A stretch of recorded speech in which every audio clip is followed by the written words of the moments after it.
You told J.D. Vance you're open, your vote is up for grabs. Yes, my vote is in play because it can't be Trump running. So I'm not living in communist America. I mean, I know the talking point is that, well, it's not communism, it's socialism. Okay, I've read the quotes from the DSA platform, from their own mouths. Don't tell me I'm not seeing what I am seeing. And DSA, again, they say things like, takeover of key industries, government. That's communism. There is a definition. By the way, Trump's doing that too. Of course.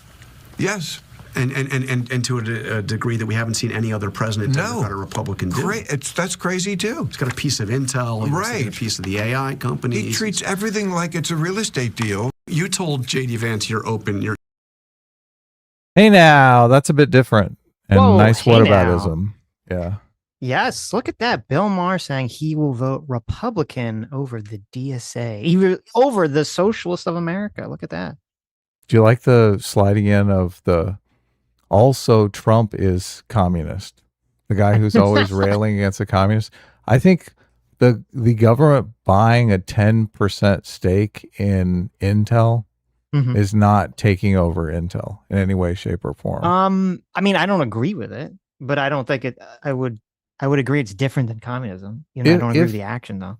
Do you think the government shouldn't invest in industries? They shouldn't invest in any industries? Are you a complete free market guy? I'm not completely free market, but I do. I mean, the government hesitate gets at the giant subsidies in healthcare. Well, I hesitate at the idea of the government.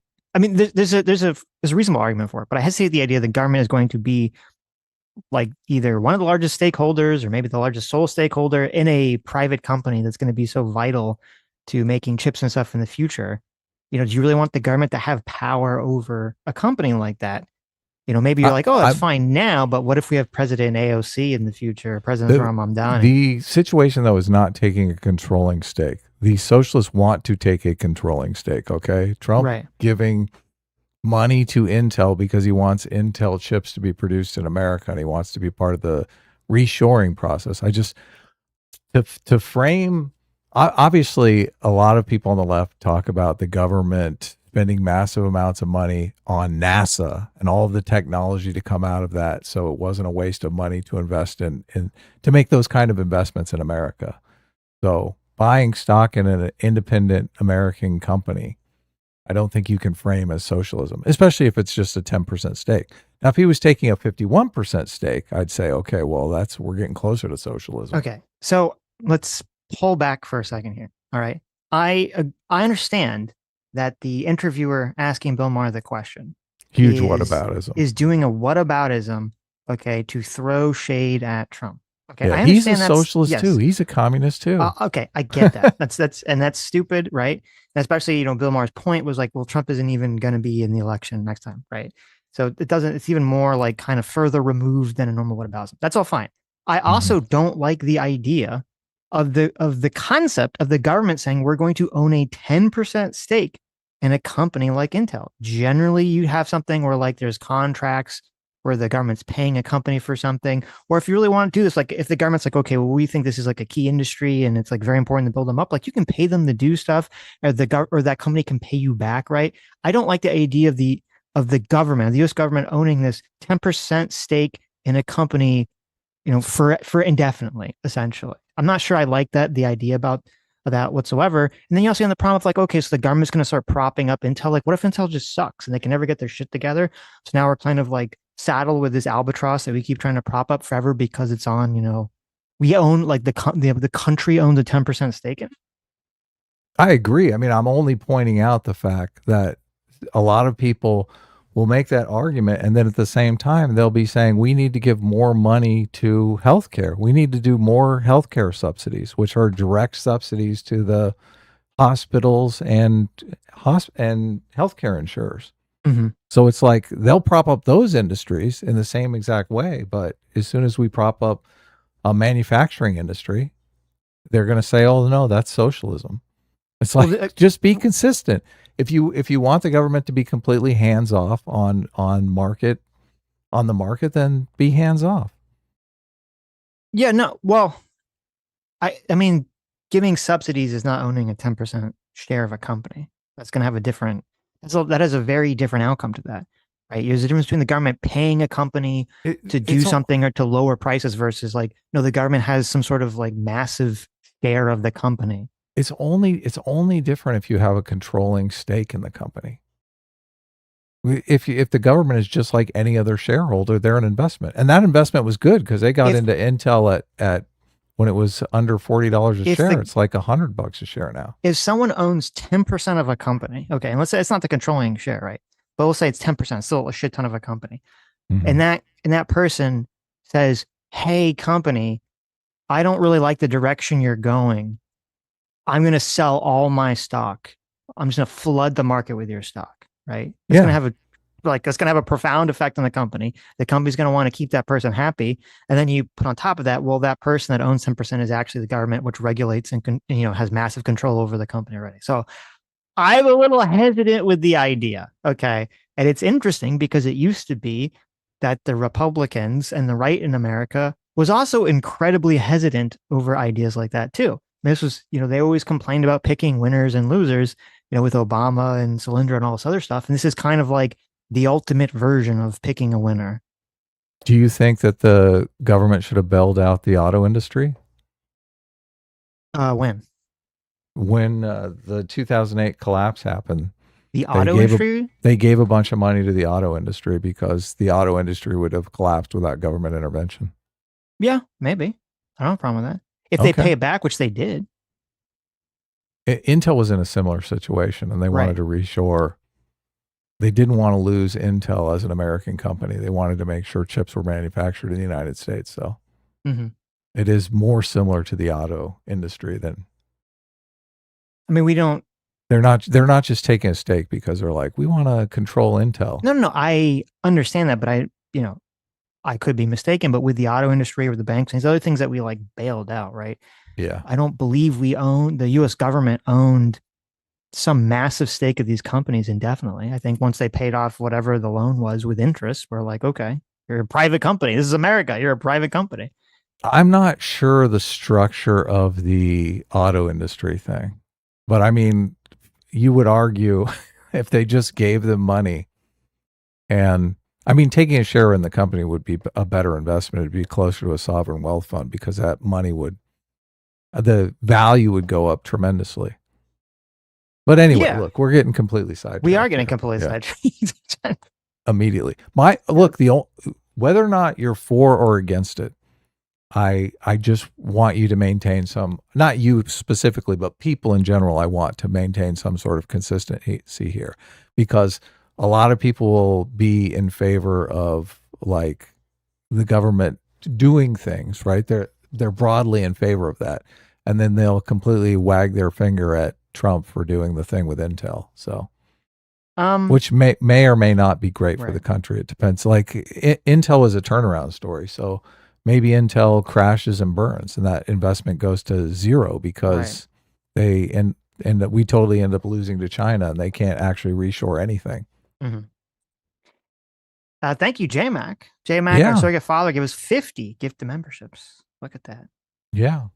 Thank you. I was texting with JMac yesterday about the Odyssey. So right. Well, also, as someone in chat said, and it's kind of a good point too, is like once the government starts investing in companies heavily like that, it's sort of, now the government has a financial stake in like not only maybe controlling the company, but in like trying to make sure that that company is propped up indefinitely. So if Intel starts doing things, even if Intel's successful and they start doing things that are detrimental to its citizens, right? Well, there could be a lot of government corruption going on where they're like, well, we got to keep Intel up because we own 10% of it. So, who cares if, a couple cities get destroyed by Intel polluting or data centering or whatever, the issue may be. No, I agree. The concept that I have is I want the government to be efficient. And I really think the only way the government can be efficient is if it employs the incentive structure of the private market. Yes, so that the government is actually buying things that the private market produces because the private market can produce it better. I mean, this is kind of the structure we already have. This is why people go crazy when there's no bid contracts, right? They're like, the bidding process is supposed to save the taxpayer money and get better, more efficient products and services. So, right. But anyway, we've dilly-dallied long enough on Anyways, this. moving off of that. Moving off. Well, look, and also I just look a little. I thought you were in favor of a sovereign wealth fund. What the hell is a sovereign wealth fund supposed to buy if they can't invest in companies? Yeah, but If they can't take equity stakes in companies. I feel like that's different. Like if is it? Yeah. How's it different? I think there's a difference between saying that there's a money management fund that's just basically, investing in a bunch of different U.S. companies in order to generate money that is going to then pay out to the people, versus like the government. Like, what does that mean? The government now owns 10% of a company. That's a little bit different. And also, I guess the sovereign wealth fund could buy like the S&P 500 and not pick winners and losers by buying individual stocks. Right. Well, that would be my understanding. What companies are in the S&P 500 would then, because you'd have access to those sovereign wealth inflows, right? Those automatic inflows. But anyway, let's move on. Anyway, nobody cares about this. No. What are we talking about today? Okay, today we're going to talk about a bunch of things actually. So first, there's been all this spotlighting, all this focusing on these new DSA candidates, which is great because I think the DSA is a horrible institution, completely horrible institution. And Fox News actually had some interesting coverage on it, including interviewing some DSA candidates, because the DSA, they released their new platform recently. I don't know if you saw this. Now, I'm sure you can imagine that the new DSA platform is just completely reasonable, right? Just all I want to do is they just want to send money, to children and to universal health care, right? They just want to make sure you have free health care. Of course. I mean, they would never be in favor of abolishing all borders, legalizing everyone that comes here legally, giving all the people that are here. Police. Yes, abolishing all police, giving all the people that are here illegally free food, housing, education. Because that's just the primo, not completely retarded idea. You're going to say, we're going to abolish all borders so anyone can come here. We're going to just make it so anyone can become a citizen. And then also, once you come here, you just get a plethora of free stuff. Okay, you get free housing, free education, free food. There's no possible way that very serious idea, this very serious, not retarded idea, could ever possibly backfire. Yeah, no, of course not. Never backfire. No. And then there's an interesting Hassan clip where he's kind of going on and on about this that we can watch after that. There's a very interesting interaction with Ro Khanna. Ro Khanna, who's now I don't know. Is he your district? Ro Khanna? Yeah. Do you know? So. I don't know what district he is. He's a House representative in California. Silicon Valley. Yeah. Oh, okay, gotcha. Northern California.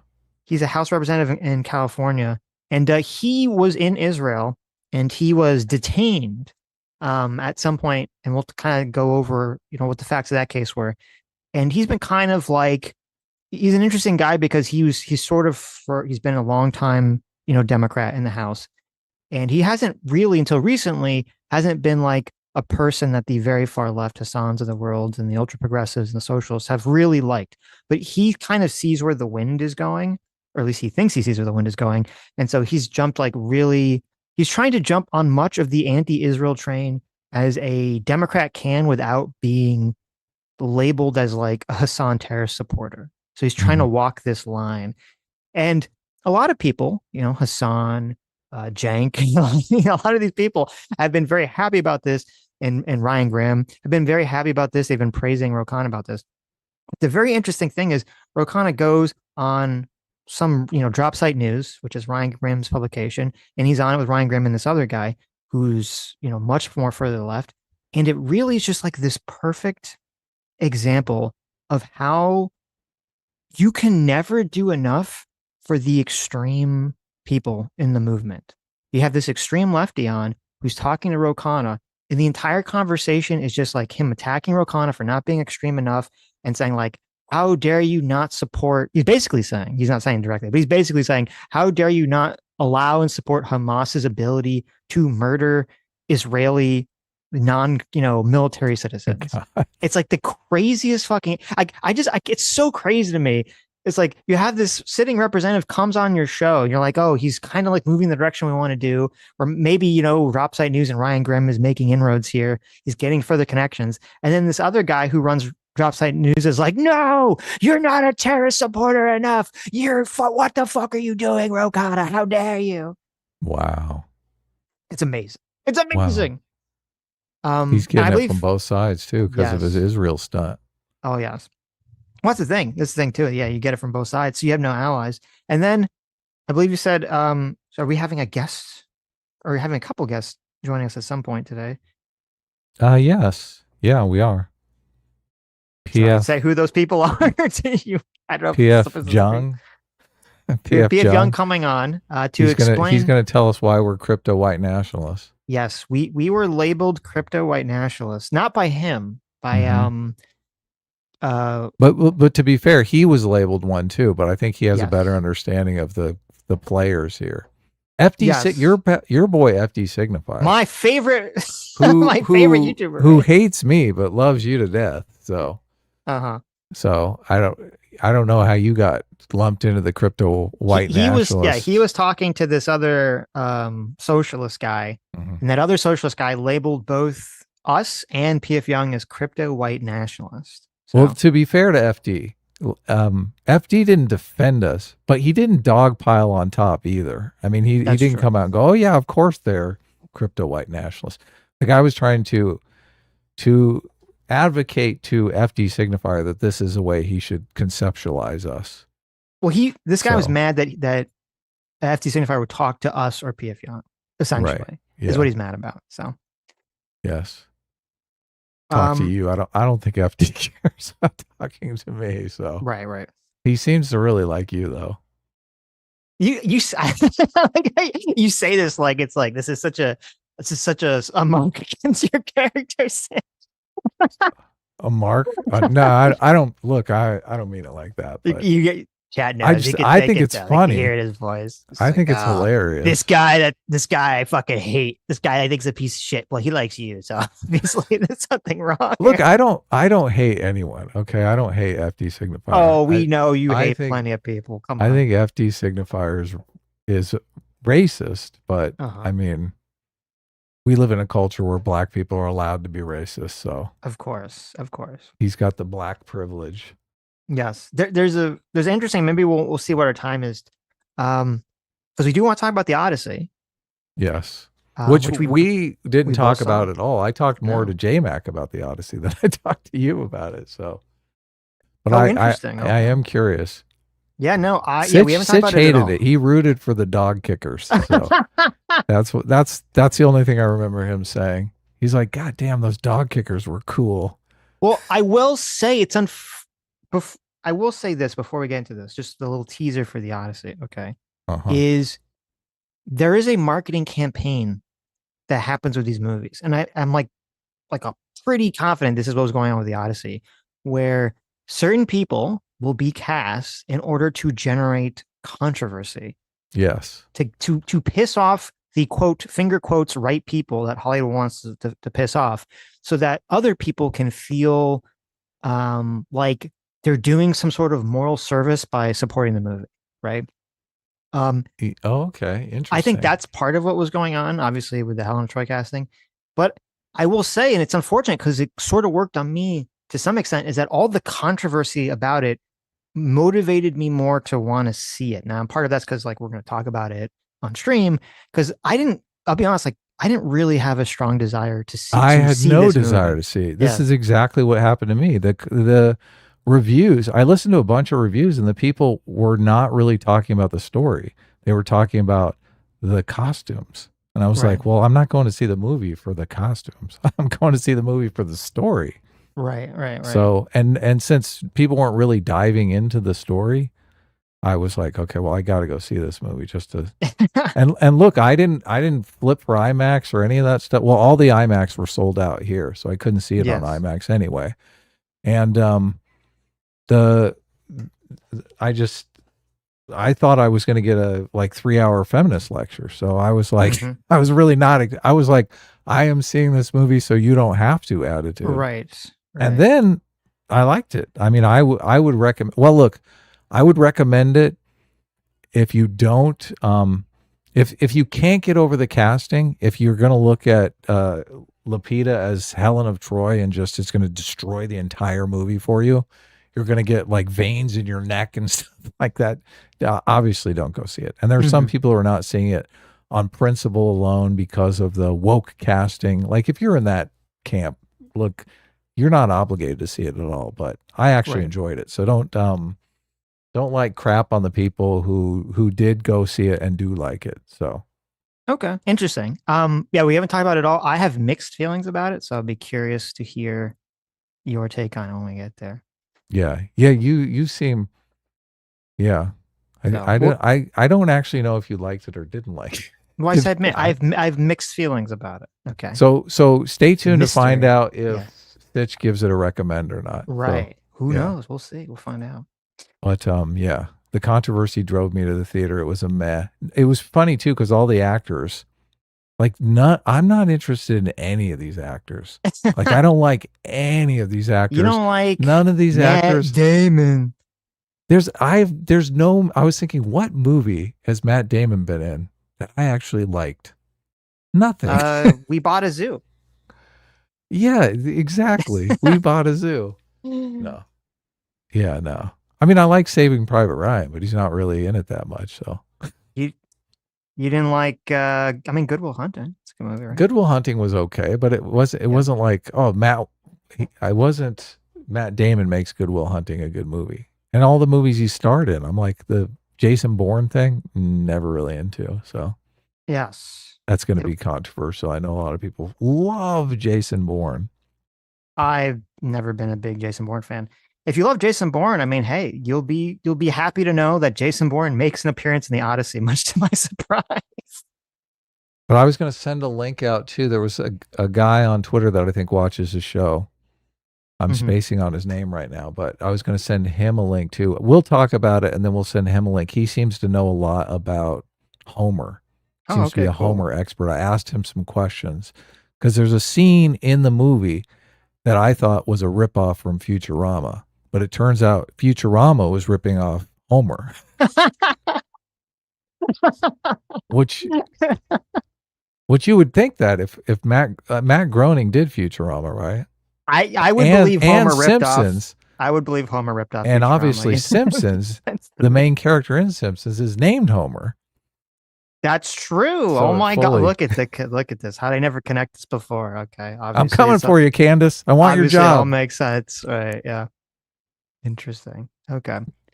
Also, well, I don't know if we'll get to it. If we do, we'll have time. There's some parts of a trigonometry interview where they're talking to a past Labor MP, a lot of like about grooming gangs and about wokeness, and his answers are very fascinating to me. But first, another J-Mac, thanks so much for $50. J-Mac says the DSA just reminds me of a student body election back in high school. Ultimately immature and illogical. The problem is the DSA could actually get the power to make the stupid changes to a slogan. They could get their Slurpee machine in every classroom. Yeah, that's getting scary, isn't it? That is what is, the scary part about all this. So, but we'll see. I hope. I mean, they're definitely the DSA right now. They're riding high. They've won these Democrat primaries, right? But it is a little reassuring to me that after they win a couple of primaries, their first thing to do is to release a new platform that has some batshit crazy stuff in it that the average American would fucking hate. Like, that's a good sign to me. That shows me these are people who don't really know how to play the political game that are running this organization. Yeah. Yeah. So I mean, they are good about going to the primaries where their small numbers have the most impact. So that's true. And they are a bunch of rich kids, so they have tons of resources behind them. Yes. Well, like and I'll play this clip in a second. This was pretty surprising to me. One of their main policies, one of the DSA's main policies is not only to get rid of the Electoral College, which a lot of people on the left don't want to have that, so that's not really that surprising. But they want to get rid of the Electoral College, and they also want to get rid of the current presidency, not Donald Trump, but like the office of the president in the office of the Supreme Court justices. They want to get rid of both those positions and replace them with different executive and judiciary positions that are completely subordinate to Congress. All right. Yeah, they don't understand checks and balances in business, right. in markets. They don't understand it in democracy. They don't understand checks and balances at all. This is like full on fascism. Yes. So like, right now we have a system. You have Congress, right? Who's supposed to write the laws, the president who's supposed to execute the laws, and you have, the courts are supposed to interpret the laws. We have, we all took civics, right? In high school, checks and balances, the three branches are supposed to balance each other out, right? Which, I mean, sometimes it works, sometimes it doesn't work. Right now, people aren't really happy with Congress. Congress has neglected a lot of its duty. And this is also why I think this is like such a retardedly unserious idea, is that right now, Congress has the lowest approval rating of any body of government, okay, compared to the presidency, compared to the Supreme Court. I think like the presidency and the Supreme Court, they're kind of around like the 30 to 40% range, depending on the poll. Congress is at 10%. 10 fucking percent. So the branch of government that everyone fucking hates, the DSA comes by and they're like, hey, listen, we want to make this branch of government that only 10% of the country likes the all-powerful authoritarian branch of government that controls everything. Okay. Brilliant They're the idea. shakiest branch of government too, because every 2 years, every seat is up for election. Yeah, because and that's also part of it, is that the DSA wants to get rid of lifetime terms. Well, probably, but only for comrades. They want to get rid of the Senate as well. Okay. Yeah. So there's going to be the Senate doesn't exist. And then the president and the Supreme Court is completely at the behest of the House of Representatives, the all powerful House of Representatives, which will now basically control all of American politics. This is what they're advocating for. Yeah. We're living in a crazy time. Yes. Here. Sooner or later, Sitch is going to read The Fourth Turning. We're there. I told read it Turchin first. Read End Times first. Turchin. It's more scientific, less astrology like. Interesting. Democratic Socialists starting to look ahead to the 2028 presidential race after victories in this year's congressional primaries.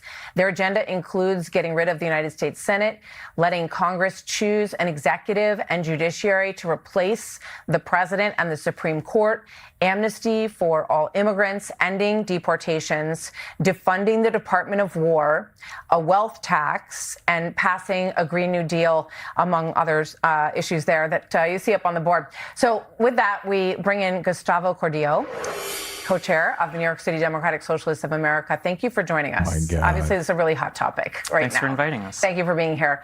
We were just talking in the break, and we were saying hello to each other. Your family... Is that a trans man? I got to ask. Why do you say that? Because it looks like a woman with a hormone mustache. I don't know. I don't know if that's... I'm just look. I thought it could be maybe like a gay man or an effeminate man. I didn't think trans. So. Oh, really? Yeah. But okay. Who knows exactly? I mean, she's kind of cute to me. Let's find out. Came here from Peru. That conversation we had about the fooders the other day?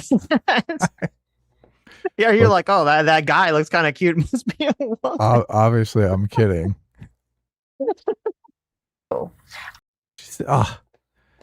Sitch can't take a joke. He just doesn't get it. Really in the middle of the heat of the Shining. The voice will give it away. Path. Okay. They were Maoist communist guerrillas in Peru. So why did your family come to America? The economic situation in South America and in Peru was in a really bad place. But I think that much of what we could say is responsible for that actually was the imposition of capitalism, and American imperialism in many cases is actually what brings immigrants to the U.S. coming out of Latin America. And so they come here because they don't like the imposition of American imperialism in the country that they're in? Yes, in many countries. The irony. Oh, the irony. Oh my God. She just nailed that question. Oh, or she nailed that. He didn't really like even pick up on it. There's no answer to that. All these people talk about how much they hate America, how America is destroying the entire world. And yet they're like, but everyone, they can all come here. They all want to come here so desperately to this evil, horrible country. They just want power. That's all it is.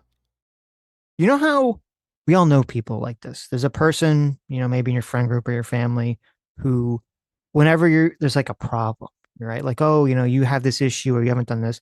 They always have an excuse. It's never their fault. It's always someone else's fault. It's like, oh, well, this person was out to get me. Oh, this person hates me. Oh, I couldn't do this. I couldn't do this. It's never their fault, right? Like they never will ever take responsibility for any shortcomings. Fucking hate those people. Yes. This is like socialism is the ideology of that is like that person, but as an ideology. Because whenever you bring this up, whenever you say like, well, look, here's all like, why do you want to come from a country that was failing because of socialism? And then you want to come to our country and you want to implement your terrible failing socialist ideas. And it's never their fault. It's never the ideology's fault. It's always somehow it's America. America is so evil that we're so conniving and we're so fucking competent. That's what I love too. The same people, like wrap your mind around this, the same socialists who come here and they run for office and they say, oh, our government is super inefficient and terrible and blah, blah, blah, blah, blah. But also our government is so competently efficient that it can destroy every socialist government around the world with fucking ease because they'll never take responsibility for their own failings. Yeah, it is kind of crazy. The root of their ideology is anti-capitalist. They really hate capitalism. Yes. And the socialism part of the equation, they're just like, oh, we'll figure it out. We'll figure it out. We just got to get rid of this evil capitalism. Yeah. Well, it feels very much also like if someone is coming from another country and their ideology is, well, my country had socialism, but then America destroyed it. So now I want to come to America and implement my socialism. Does that make it feel like that this is some sort of revenge game? It's like, oh, of course. Yeah. You destroyed my country. So now I'm going to come to your country and destroy it. Like that's what it feels like. Well, no, that's actually logical. Because their belief is that American capitalists is killing socialism abroad by force. Right. So they think we snuffed out their socialism because socialism is so competent that it would destroy American capitalism. So they're like, we're to blame for killing off the golden goose of socialism in their country. So they want to come here and take our country as retribution. Right. That's a logical argument there. Weaken our country so that so other countries can finally flourish in the socialist. There you go. Exactly. Yeah. It's all logically coherent. It's just ridiculous. Like socialism fails on its own. It's their Cope spiral on why socialism failed. Socialism didn't fail. It's American capitalism snuffed it out. Which that is a failure of themselves then. I mean, it's not like America. It's not like America when we, came into, being, a few hundred years ago that the whole world said, oh, well, we're all going to bend over backwards for America, right? Of course not. People were trying to fuck with us for hundreds of years. We had to fight all these wars. We had to maintain our amazing American dominance. Okay. And the reason we could do that is because we had good institutions and a good system to do it. Yeah. That people choose of their own free will, their own volition. Yeah. If your system can't survive America, then maybe it's not a very good system. Yeah. So they come here. In many countries, there have been undemocratic coups that have destabilized countries, and that's pushed people out. Oh, well, you would think they would want to go somewhere that wasn't imposing that on them if that were the case. But, it's interesting because the shining path, if you look at what they wanted to overthrow the democratic institutions in Peru. They wanted to abolish capitalism in Peru. And we see some of those same threads in the DSA in terms of what it stands for. And one of the things is very basic. We've just celebrated the 250th anniversary of the country. And one of the most basic things is Article 1. In our Constitution. Are you in favor of abolishing Article 1 of the Constitution? No. We support a democratic route to transformative change in the United States. We think that we need to put the working class before the billionaire class. So you don't want to abolish the Senate, the United States Senate, because that's what Article 1 is. The United States Senate is an undemocratic institution. It gives more representation to people in smaller states than to the 30 million people in California. So you've got the House of Representatives, which is population driven, and then you've got the Senate. So every state, if you're a small state, you still get 2 senators, even though you only get maybe 1 congressman, in order to make all of the states have fair representation. So it's so annoying to me that 99.9999% of every human, they make an argument that's never based on whatever the logic is that they give you. They don't give a fuck. It's always about, oh, I just happen to have an argument that just happens to have an end result that I actually want. And then they look for the logic to find it afterwards. If the Senate in our country, if we were in a time period where the Senate was overwhelmingly to the left, right, for whatever demographic reason, it was overwhelmingly more left-wing than the rest of the country, and the Senate was pushing in a lot of left-wing stuff for the last 50 years, none of these fucking people would ever say anything about abolishing the Senate.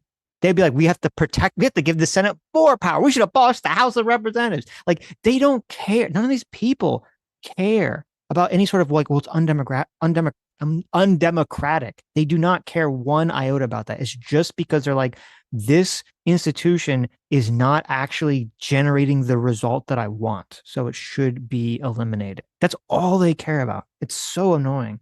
Are you saying they care about policy? That's exactly what I'm not saying. Okay. Well, no, you are saying that. You're totally saying that. You're saying if the Senate produced some policy prescription that they wanted, they would be in favor of keeping it. Right. That's exactly what you're saying. Yes. Sure. Yeah. Fine. Fair enough.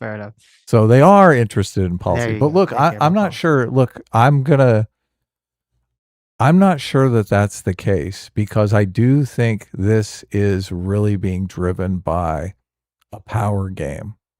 These young people, they don't see any kind of bright future for themselves, especially in the thing college has taught them is evil, capitalism, right? Like, they're being thrust into a capitalist market. So I do think even if that Senate was producing massively left-wing stuff, they would still be trying to overthrow and take power away from those people, because ultimately they want this, they want the seats, they want the status, and it's not really about the policy goals. No, you're right in terms of yes, this obviously, these are power grabs. That's why they want to eliminate all these other branches of government, essentially, and make them subservient to the House. Yeah, is it a surprise? Taking out liberals. Is it a surprise that the Democrat Socialists of America, who are winning House seats, or will probably win House seats, want to make the House the most powerful branch of government? Is that a surprise, right? What a coincidence. What a nice coinky-dink, right, that should happen and be. So, yeah, obviously this is a power grab. And they, even if they were winning Senate seats, their goal then would change, though. It would be to subvert the Senate, make it more communist. But I don't think they would be in favor of abolishing it if it was going in a direction that they thought they could use. That's why they want to get rid of it, because they don't think that they could ever seize control of the Senate on a wide scale like that. No, they want to do a Hitler thing. They're like, we need to get power, and in order to get power, we need the least institutions standing in our way.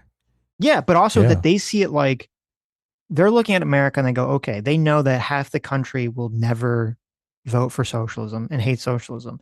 And so their only means that they, can conceive of where they can generate power for themselves is that if they can win, they can create as many of these deep blue districts that they can primary, and they can get control of that, so that they have enough control of the House, that there's some sort of massive coalition in the House that suddenly that they have the power to control the country. And it's so funny because he's talking about, undemocratic, their political plan for the future that they're laying out here is that they will be in a minority position. They will be the minority party in America. They'll be in the minority position in the House, and yet they want to leverage that to rule over the majority.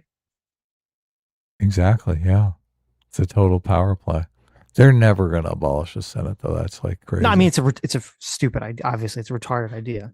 But this understanding, it's great. I don't know this host on Fox News, but she completely explains it in a way that would be palatable to the left if they didn't have complete brain rot in the DSA.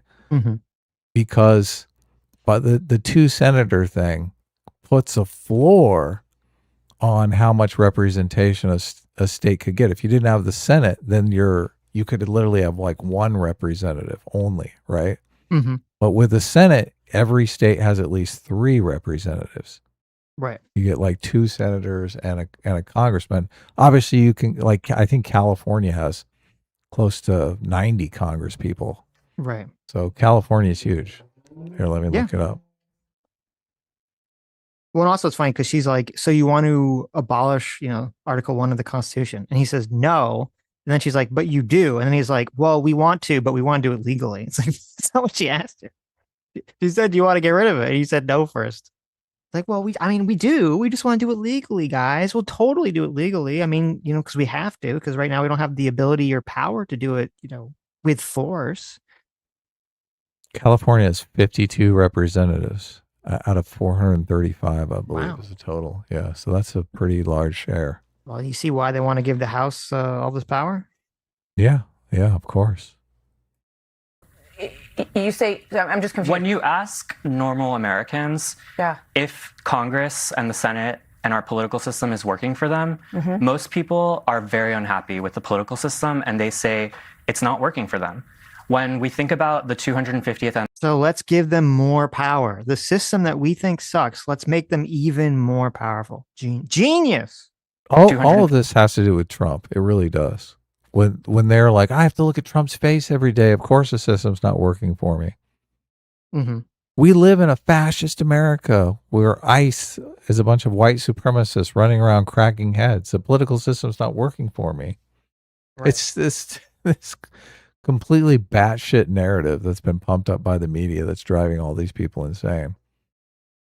We have climate change. We're gonna die in 5 years. Mm-hmm.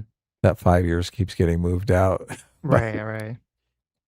Anniversary of the United States, and we think about our proudest moments in U.S. history.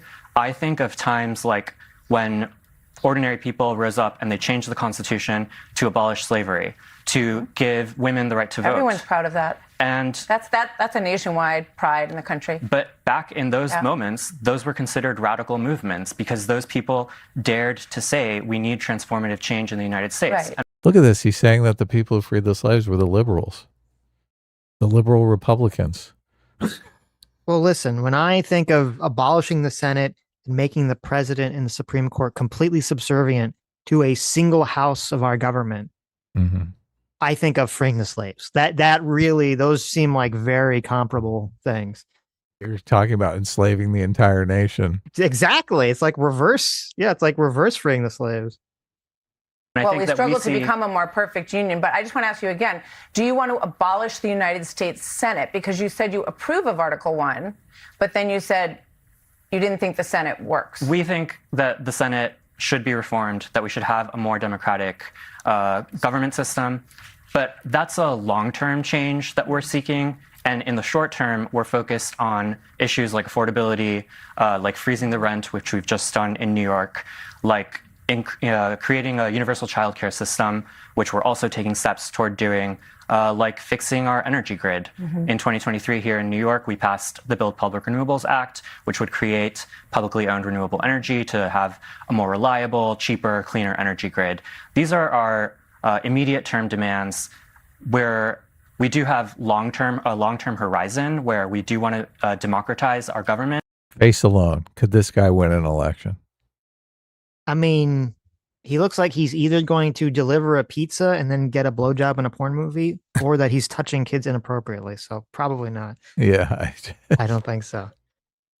But in the short term, we're focused on affordability. We're focused on a working class economic agenda. The question is, it's so. This is like the mop and bucketing that they always do, right? They're like, well, short term, we just want to give you a bunch of free stuff. So just ignore all this long-term insanity crap that we want to do, like abolishing borders and getting rid of the Senate and having having the president and the Supreme Court have to listen to the House of Representatives. Like, just ignore all of that. Ignore that we want to get rid of the police. That's all like long-term goals. We just want to give you free things. Is that so bad? I just want to give you things and stuff. Like, just ignore all this other stuff that I keep promoting on my website to attract the most crazy fucking people, and that in our own meetings that are publicly available, we talk about all the time. Ignore that. That doesn't matter. That's why we talk about it all the time. Yeah, so gaslighty. I mean, we want to know the long-term goals because obviously you have to complete those goals in incremental steps. Of course. And look, the long-term goals are totally illuminating to what your motivation is. Yes. And it's impossible to have like this weird dichotomy where you're like, well, the short-term goals and long-term goals are going to be completely divorced from each other and not have anything to do with each other, have no effect on each other. It is a weird environment too, where they kind of like these insane long-term goals because they bring in the insane electorate that they need to gain any sort of political power. But they know that those goals are caustic to swing voters. Yes. So they're kind of trying to do this thing where they're out there, but they're like secret. Which just how do you run an election like that? You know, my platform is totally. I guess sooner or later they're going to be able to do that with the social media silos, right? You could run a completely different campaign, and I think Kamala Harris was accused of this in the last election, like tailoring ads to certain people. Yeah, I mean, hit their hot button issue. It's this has been going on for a while. Even pre-social media. You'd have, whether you watch Fox News or MSNBC, right? You're going to have very siloed information, and then now it's even worse with social media. Now it's so much worse with the silos, and you're right. Like, and that's what's kind of disturbing about all this is that, yeah, they could put all their crazy shit on their website so that they can claim that they're being transparent, but then 99% of the talks that they promote in specific areas that they think will help them generate votes, they'll never talk about any of that stuff. And the hosts and other social media personalities that are doing the interviews will be massive hacks who won't bring it up and won't challenge them. No. The government become more democratized if the government takes over more of the power. So, for example, here in New York, if you have government-owned grocery stores, right? And that was what Mamdani promised. I know you were supportive of his election, and I interviewed him here. So they're up, like, breaking ground on one grocery store so far. It's going to cost $30 million to build a grocery store. In what world does it make sense to build a $30 million grocery store and put competitive pressure on the bodegas that are in the neighborhood? I think that what we saw in the mayoral campaign is the mayor was able to build a movement that inspired people to believe that we could have a government that works for ordinary people, that is actually responsive to the working class. Inspiration is great, but if you're the bodega owner, how would you feel if the government opened a big grocery store right next to your bodega? If one publicly owned grocery store that brings prices down in the neighborhood is enough to put someone out of business, then maybe they shouldn't have been in that business in the first place. Oh my God, the irony. First of all, this is the guy who just minutes earlier was saying every time a communist country fails, it's someone else's fault. It's America's fault, right? Yeah. And now it's like, well, if the government can open a not-for-profit grocery store next to your grocery store, and they're going to have much lower prices because it's a government, so they're going to have a lot more control over, fixing the prices for the for where they're getting food and how it's being distributed. And then number two, if it's not for profit, obviously it's going to be, less money. Well, I shouldn't say obviously. The goal would be sometimes those not for profit things end up costing the taxpayers significantly more for a lot of corrupt sometimes reasons. all the time. But there was like some $2 million bathroom. I don't know if you saw that was built that everyone was wondering how's this bathroom cost $2 million. So, and the response is like, well, whatever, who cares if private businesses have to go out of business because they can't compete with the actual government. Like, it's their fault. It's because they don't. That's why the reason he says that he doesn't care. They fundamentally despise the concept of private business. They will make all sorts of things. Oh, we don't want to get rid of everything. We just want to do certain things. Right.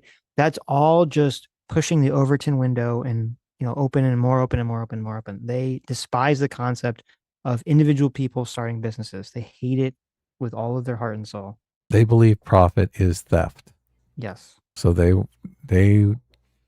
fundamentally disagree with the whole concept of a privately owned business because they think of the boss as stealing from his employees. All of his employees are being ripped off. So they're going to run their place where the taxpayers ripped off. Yes.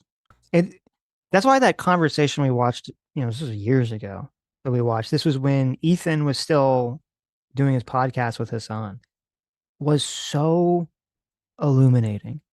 That conversation where they talk about socialism should be played on a loop every time these conversations come up.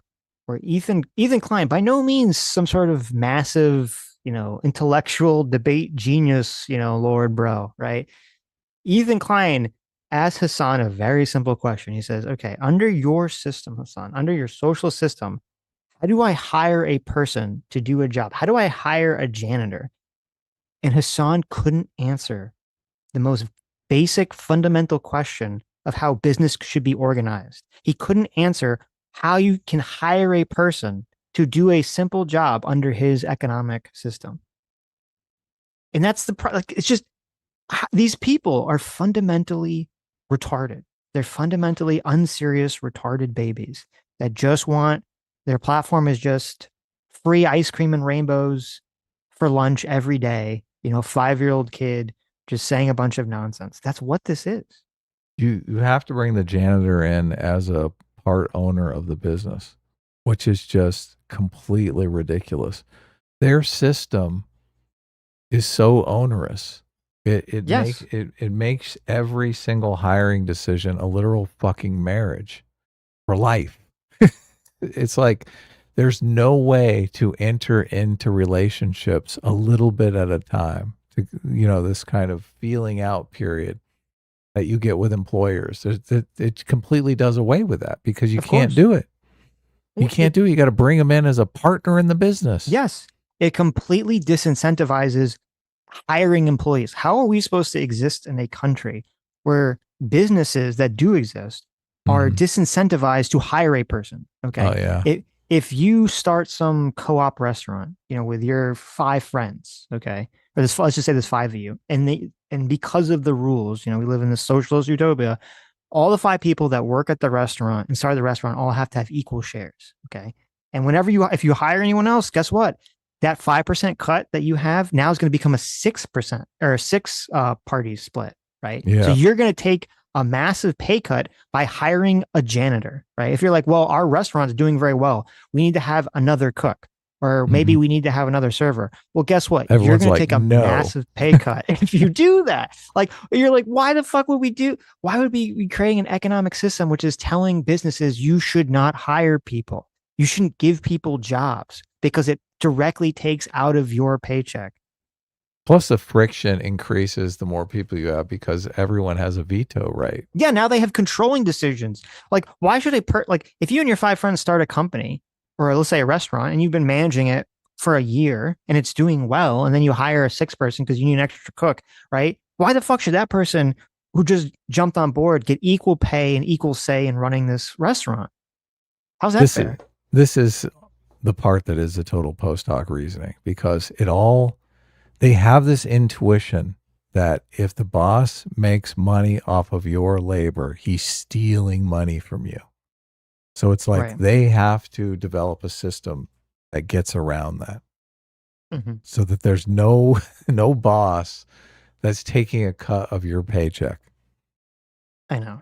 It's ridiculous, because the boss is the one that, if they want to open another restaurant because the restaurant is doing well, the boss is the one that takes on all that risk. And if the restaurant completely fails, the boss loses his shirt.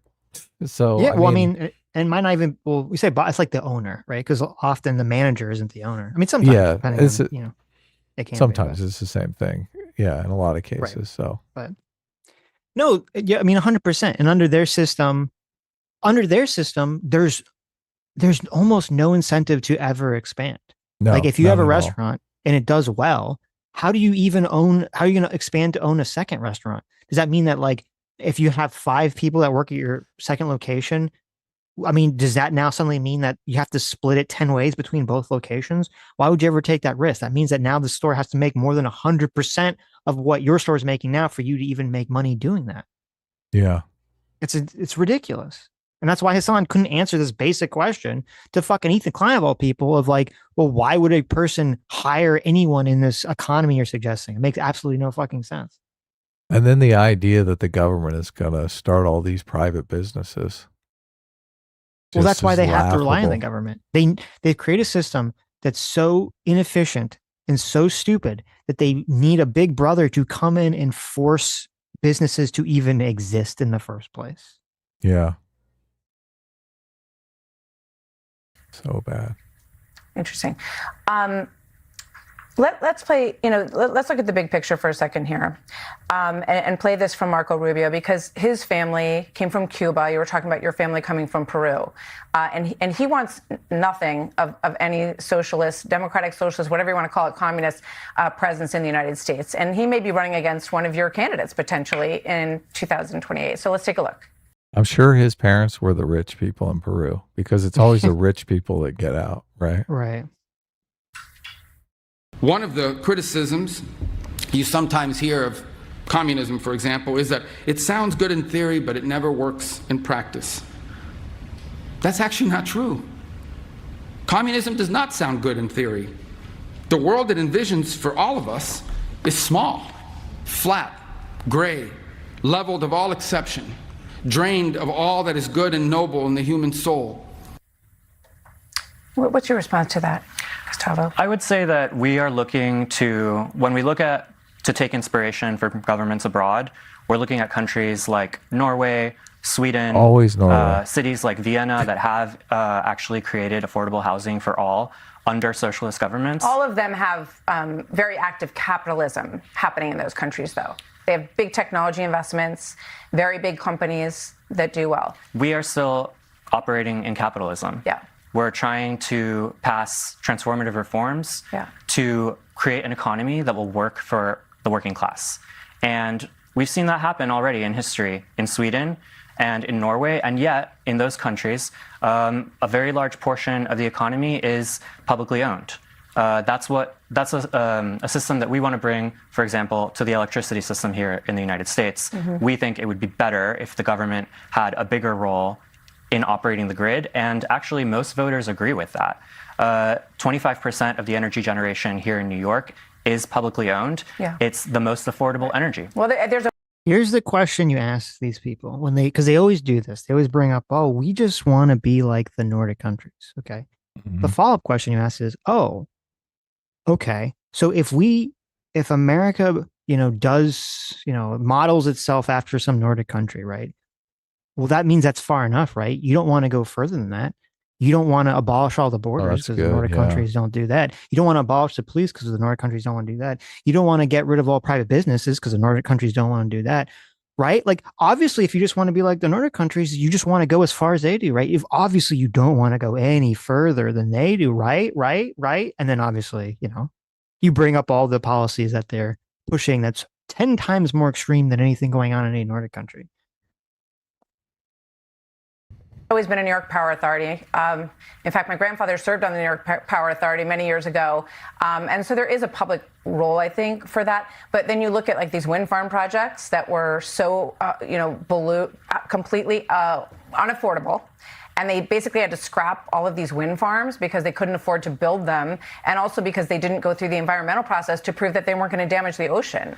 Those wind farms were being built by private developers who need a profit. And it's when we're giving private large developers an increasing large share for every project. But don't you think that these builders have expertise and understanding of the business of it? Like, what part of the government is really awesome at creating a very efficient, well-run industry or business? Tell me, can you point to anything? The New York Power Authority, you named it, is such a well-run agency that manages large-scale generation in New York City.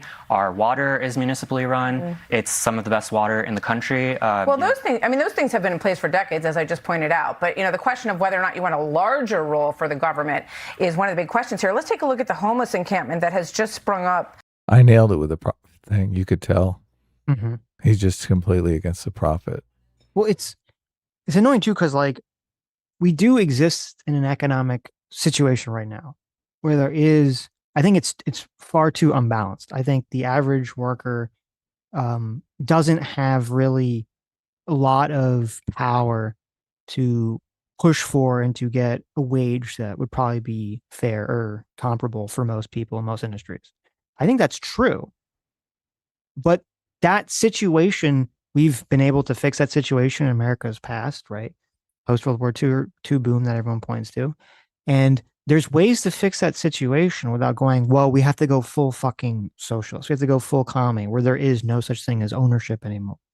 Because then that just creates a new host of problems that, like, they're not focused on that problem, though. They're not focused on wages. They're focused on eliminating profit from companies. So all companies are nonprofits. This is why they invest so much in nonprofits. This is why all of their energies go into these NGOs, these nonprofit, non-governmental organizations, which are just companies, which, I mean, it's insane to think. They all make a profit. They're just giving that profit out in salaries. So, of course. And a lot of those salaries are insanely high. So they're making an insane amount of profit, and people are getting rich there in the same way someone will get rich in a company. They're just labeling it differently.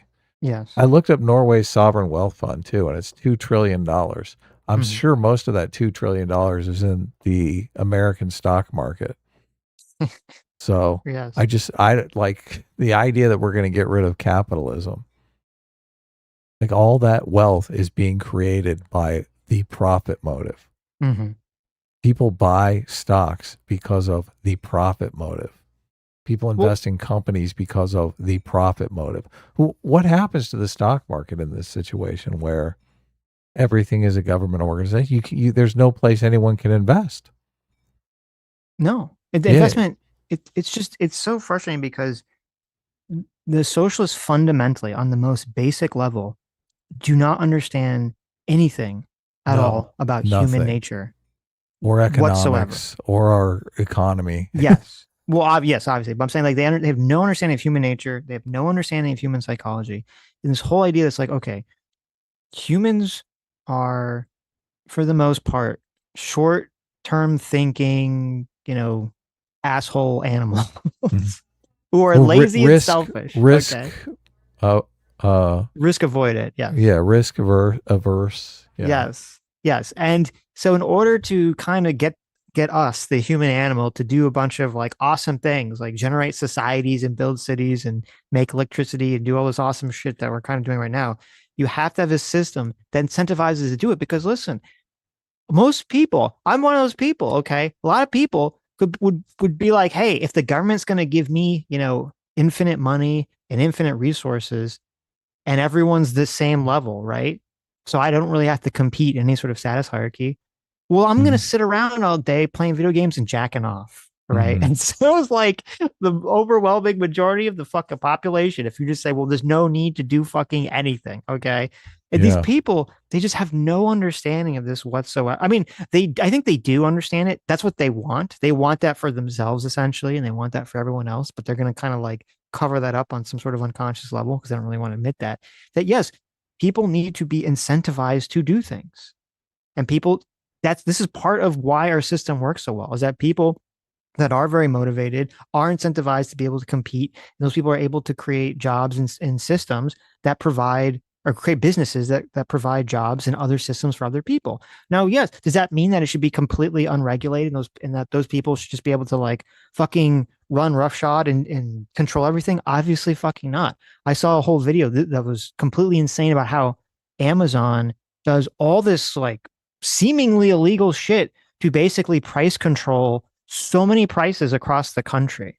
Like, I had no clue this was going on, where sometimes if in Target or in Walmart or some other store or something, if like toilet paper is going to be cheaper in one of those stores, Amazon could start punishing the manufacturer and say, well, if you offer, we have to have the lowest price, right? We have to have the lowest or equal price. Because if you don't do that, then we're going to like do things to the algorithm on Amazon. Amazon or Walmart? Amazon is doing this. Oh, okay. Amazon will do things where if they don't, from Walmart. If Amazon doesn't have the lowest price point of something that could be sold somewhere else, they'll often do algorithmic changes intentionally. And they'll tell the company this. They're going to do things to fuck over that product being sold on Amazon. And since so much shit is bought on Amazon, so many of these businesses have to basically bend over and do whatever the fuck Amazon says. That's totally fucked up. That's obviously a system that's crying out for some sort of government regulation or intervention to make it an actual free market system, because that's obviously not a free market or fair market system. It's price fixing, but Yes. if it's price fixing to the lowest price, I mean, well, no, because hard it's to be essentially against that. saying, no, I'm sorry, maybe I didn't explain it well. They're basically making it so that Amazon will make sure that only they can have a low price. If anyone else offers a lower price, they penalize them. Oh, okay. They don't They change their they price gotta to be that new lower low than price. Walmart. Okay. Yeah. Interesting. Along West 45th Street, and this is after Mayor Mamdani is in office. He doesn't want to remove any homeless people from the streets, and it's causing a lot of problems for the small business owners that try to have a company, a business along that route. See, that's like music to his ears. He's like, oh, the homeless people are driving people out of business. Great. I know. Exactly what we wanted. Yep. So fucked up. What do you think of this when you look at this squalor in New York City? I think it's a huge crisis, and it's been around since capitalists have been mayors for decades. Yes, it not has. admitted like that. I've been here for a very long time, and these things come and go. Mayor Adams actually removed the homeless encampments from the streets because they're not safe for the people who live there, and they're not safe for the people who live around them. The problem we're facing in our housing system is that we talk about tenants and we say they have to pull themselves up by their bootstraps. They have to be responsible financially. But when we look at the landlords, we don't use those same standards. Landlords in New York have been making a 12% return on their investment on average. How much should they make? What's fair for the landlord to make if you don't like 12? They're complaining that 12 is not enough. And we don't think that anyone should have a constitutional right to double-digit returns on their investment. That's why we've implemented... No one should have a right to a double-digit return on their investment. No one has a right. That's not... No, what are you talking about? One's in that's not in the Constitution, but what we see is that when we implement a rent freeze, we have landlords who are crying that the government is going to put them out of business. They're trying to run a business, and they're trying to do it effectively. No, are all landlords perfect? Are some landlords lousy? Of course they are. But I just think that the idea that no one should make a double-digit profit is the antithesis of the desire to, you can be anything you want to be in New York. I actually, and this goes to an issue of something that you mentioned. You called the police commission. This is fucking drives me crazy.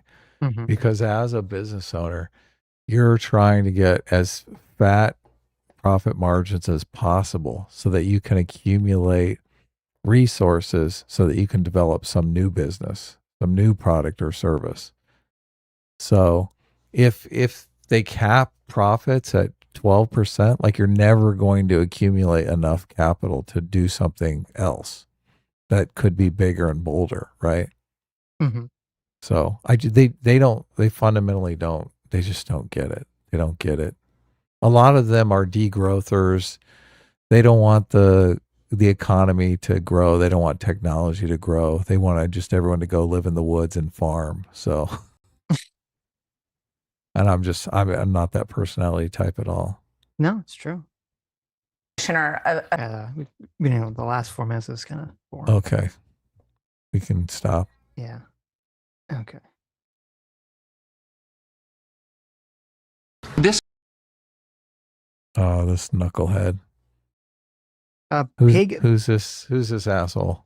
Who knows? It's Jenk's nephew. That's who it is, right? Yeah. Pig Venus for $10 says, "Are we sure this new platform came from the Democratic Socialists of America and not the Down syndrome assemblage? I often confuse the two DSAs myself. It's an understandable mistake." Yes. That's true. So similar. That's true. Jim is Prime for $5. Aussie Buck says, "Almost half of your country doesn't vote. I can't imagine Americans wanting a democratic say in every decision at work." Delusional. That's true. No shit. That's a good point. Pig Beans for another $10 says, "Thank you." Says, "What these DSA folks don't seem to realize is that given the option, most people would opt to exchange their vote for a slightly fatter paycheck. That will happen either openly or under the table." And of course, and that literally that used to happen back in the day a lot. You know, back in the day, a lot of states and a lot of cities, they would have their elections in such a way that like you would get a different ballot that looked different or was a different color depending on how you were voting.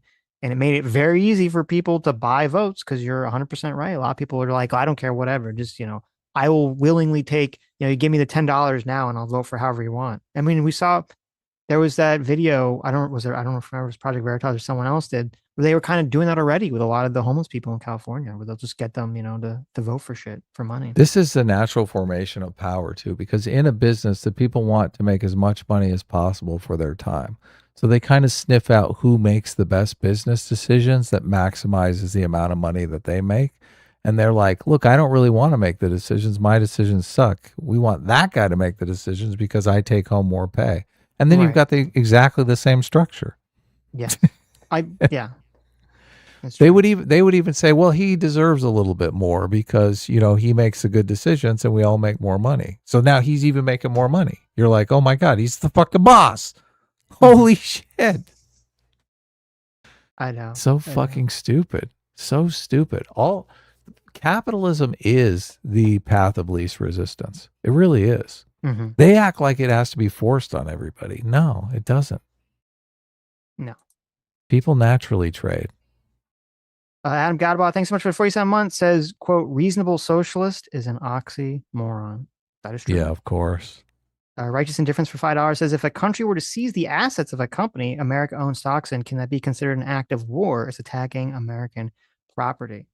I don't know if it'd be, if a country seized assets of a company America. Sure. Oh, I see what you're saying. Yeah, maybe. Maybe it definitely could be. It's interesting. Isn't that kind of the argument Trump was making about, well, it was Venezuela, right? That just fucked over ExxonMobil by taking a bunch of their profit or a bunch of their property and oil sites and stuff like that. Mm-hmm. Yeah. Cameraman for $5 says the purpose of taking ownership of corporations by MAGA Bernie Sanders is to force policy changes without formal rule breaking or legislation. That's true. Harrison Dill for $5 says, I like the part in the Odyssey where Chris Pratt says, it's me, Mario. That was my favorite part in the Odyssey when that happened. Mm-hmm. So. Okay. Someone's seen it. What time is PF Young going to jump on here?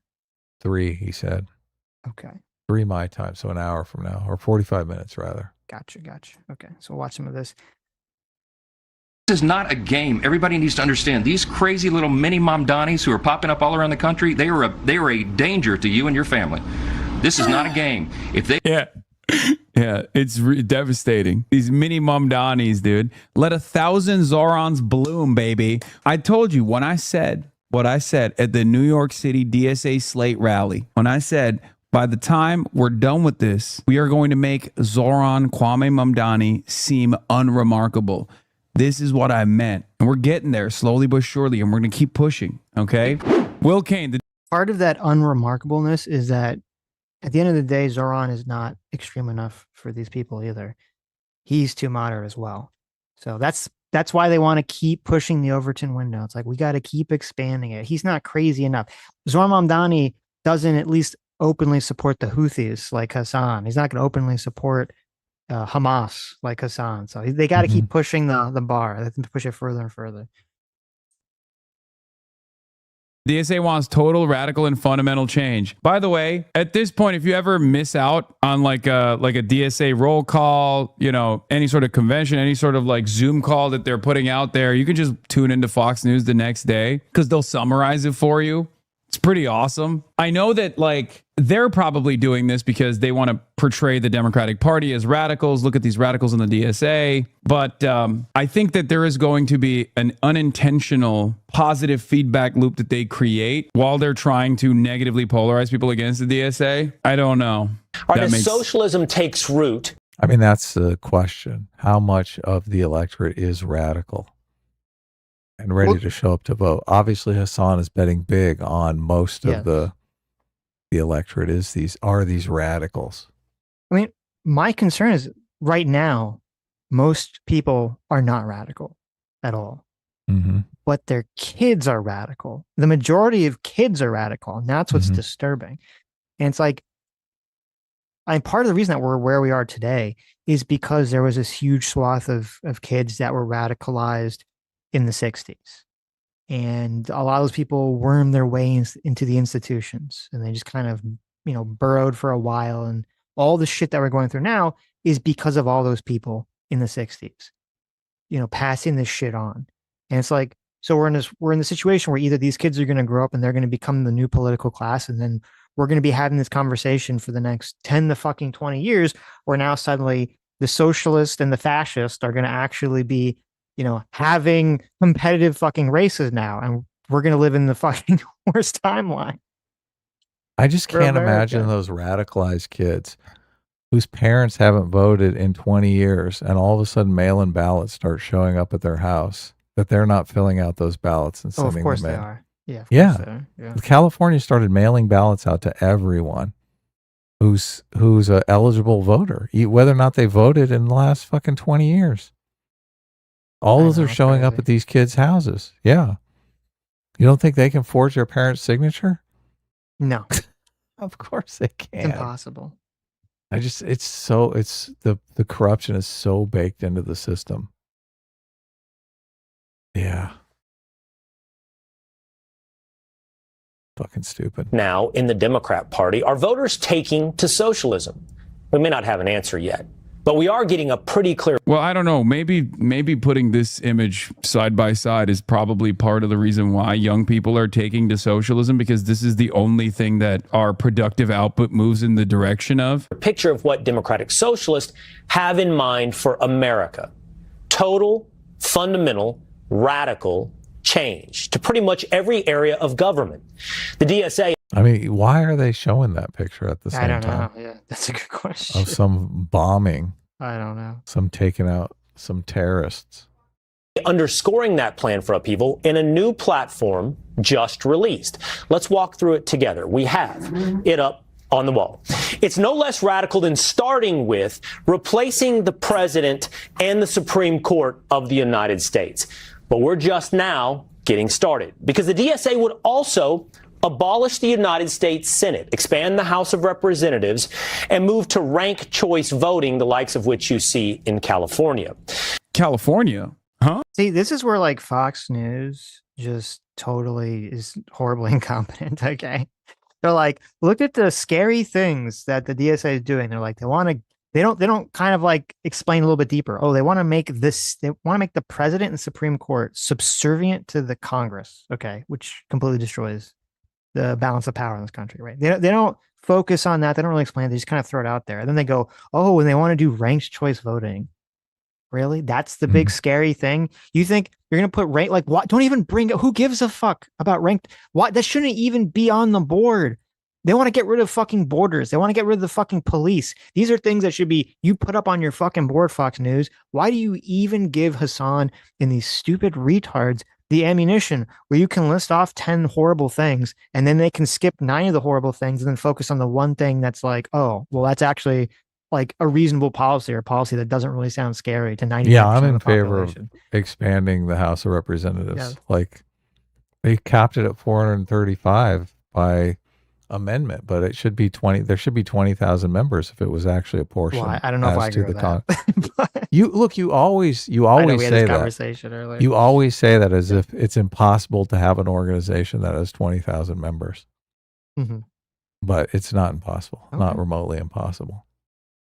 I'm sorry, what? We don't got ranked choice voting? I think he meant New York, and he fucked it up. I think he meant New York, and he said California instead. But I mean, his viewers don't know anything, so it's fine. Wait, why would they want to abolish the Senate? What do you mean? It's literally an insane system where a state that is an economic powerhouse like California, or even Texas, right, with a ton of people, have the same number of senators as like numerous states that like 4 other states that are combined get. California is also, I was curious, I looked it up. So there are, says 7 different cities in California that have ranked choice voting. So obviously Hassan not knowing what's going on in his own state. Mm-hmm. I mean, it's not going on to LA, so I guess he thinks all of California is just Los Angeles.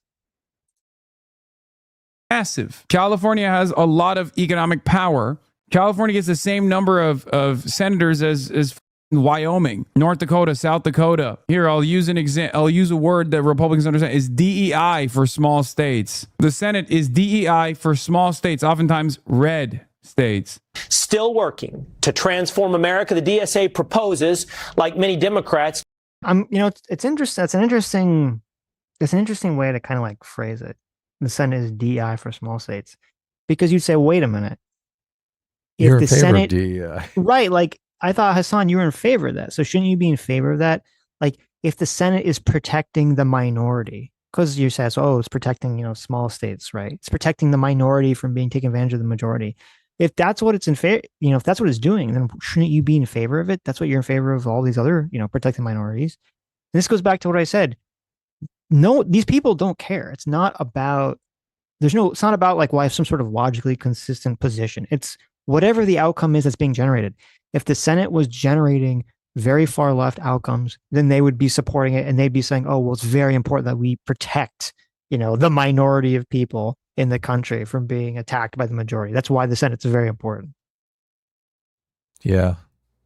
To make Washington, D.C. a state, to defund the Department of War, end ICE detention and deportation, and grant amnesty to all illegal immigrants. Now, these are the radical, transformational things proposed by the Democratic Socialist of America. Some of these we've heard already from establishment Democrats. They've opened the door. I like that Hassan he has nothing to add to any of this, right? He's like, yeah, that's totally fine, right? No pushback whatsoever. That's actually what they want. None of these people ever address this. It's so funny. This used to be like a right-wing talking point. It was like, you just want to have open borders wherever the entire world can come into the country, and you just want to give them a bunch of free stuff. And obviously that can't work, because that's a horribly insane system, and you're just going to have everyone's going to come into the country for handouts, right? The country will be destroyed. And that used to be like a right-wing talking point. It used to be sort of like a cry wolf thing. It seemed like a hyperbolic straw man of the left. And yet here we are. Not now. Yeah, that's literally, the DSA policy is literally, I am not exaggerating, on their website. They want to have open borders. They want everyone to be able to come to the country. They want they want there to be no illegal immigration to exist whatsoever. And at the same time, they want to give everyone free food, free housing, free education, free Medicare, and free childcare. And that's just the start, right? That probably is even more free things. How is it feasible? How is it remotely fucking possible to have a country where every poor person in the entire world can come for handouts, and we just give them infinite free things? How is that fucking possible? It's not. Yeah. Utopian thinking off the charts. And the DSA has renaming the Department of Defense the Department of War is full retard. It is. That is like full fucking retard. Yeah. It is so much easier to advocate for defunding the Department of War than defunding the Department of Defense. It's like defunding the Department of Defense seems ridiculous. You're like, what? We're going to have no defense? What are you talking about? Mm-hmm. Yeah. Defunding preemptive wars, everyone's like, do that now. Right. It's like, why was that done? Was that just like we have balls of steel, we're going to do this? It's dumb. You're 100% right. It's completely retarded from a political standpoint. And also it doesn't even make sense people might say it makes sense now, but it didn't make sense when Trump was very heavily like, well, no new wars, right? That was a big campaign promise and a big campaign thing he was running on, was that we weren't going to get involved in all these wars. And it's like, okay, well, you think renaming the Defense Department the War Department kind of goes against the entire concept. Of course, yeah. And look, defensive wars people are in favor of defensive wars. People are not in favor of preemptive wars. Yeah. Wars of choice. It's fucking stupid. I think it was just walked through had some wacky idea, and Trump's like, whatever. Yeah, he's like, we got to be tough. We got to be tough alphas. We got fuck the defense. That's cringe. We need to be the War Department like we used to, baby. And he's like, go do it. Whatever. That's fine. It's so the radicals play off of each other like that. That's like 10,000 new members to the DSA right there. Yeah. Yeah. Door.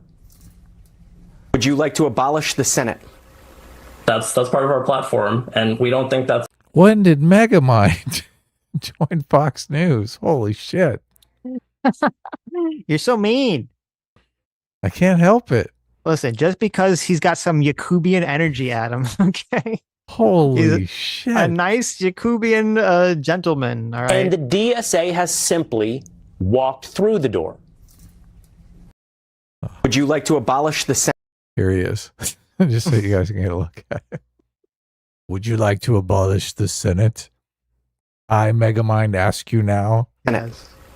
That's part of our platform, and we don't think that's extreme. We think it's a change that would help make this country more democratic. We have criminal illegal aliens in the country. Don't they need to be removed? We believe that demilitarizing the border, that violent oppression of working class immigrants. Look, I love all the speakers for DSA. I have a different method of dealing with these kinds of conversations, but you know, they're still great. I just don't think that they speak Haganese. You know what I mean? They don't speak Haganese. They're too kind. Not that they're doing a bad job. They're not. They're doing a great job. They're honest. They have integrity. But you know, sometimes just like tuning the dial a little bit to be a little to speak a little Haganese is not the worst thing. You know what I mean? Like with the Senate thing, you could just immediately be like, the current way, as it stands currently, Maine has. Haganese totally plays into the greedy racist stereotype. Obviously, the hogs are the Republicans. Well, listen, we have Hassan, okay, the hog whisperer, right? Hassan is known for his ability to effectively communicate to people on the right and people that support the police, right? So You're speaking Haganese. Yes, so I'm sure you're all very curious to hear what his big brain take here is on how to effectively communicate abolishing borders. The same number of senators as the state of Texas. Do you or your viewers think that's appropriate? Boom. That's a dialect and a frequency that you can tune into to get the hogs to recognize how ridiculous the system in the Senate is, right? You want Delaware to have the same number of senators as the state of Texas, the beautiful state of Texas, which I admire. And then in the listen, if you're talking to actual retards, you could tell them anything. Oh, do you want a blue state to have as many representatives as a red state? Obviously you don't. Obviously you don't. Okay. Trust me. There's no other reason I would be in favor of doing this. It's definitely not going to give more power to the left and the socialist movement in the country. Trust me. That's why I'm advocating for it. I want you to be more powerful. It's all about you, baby.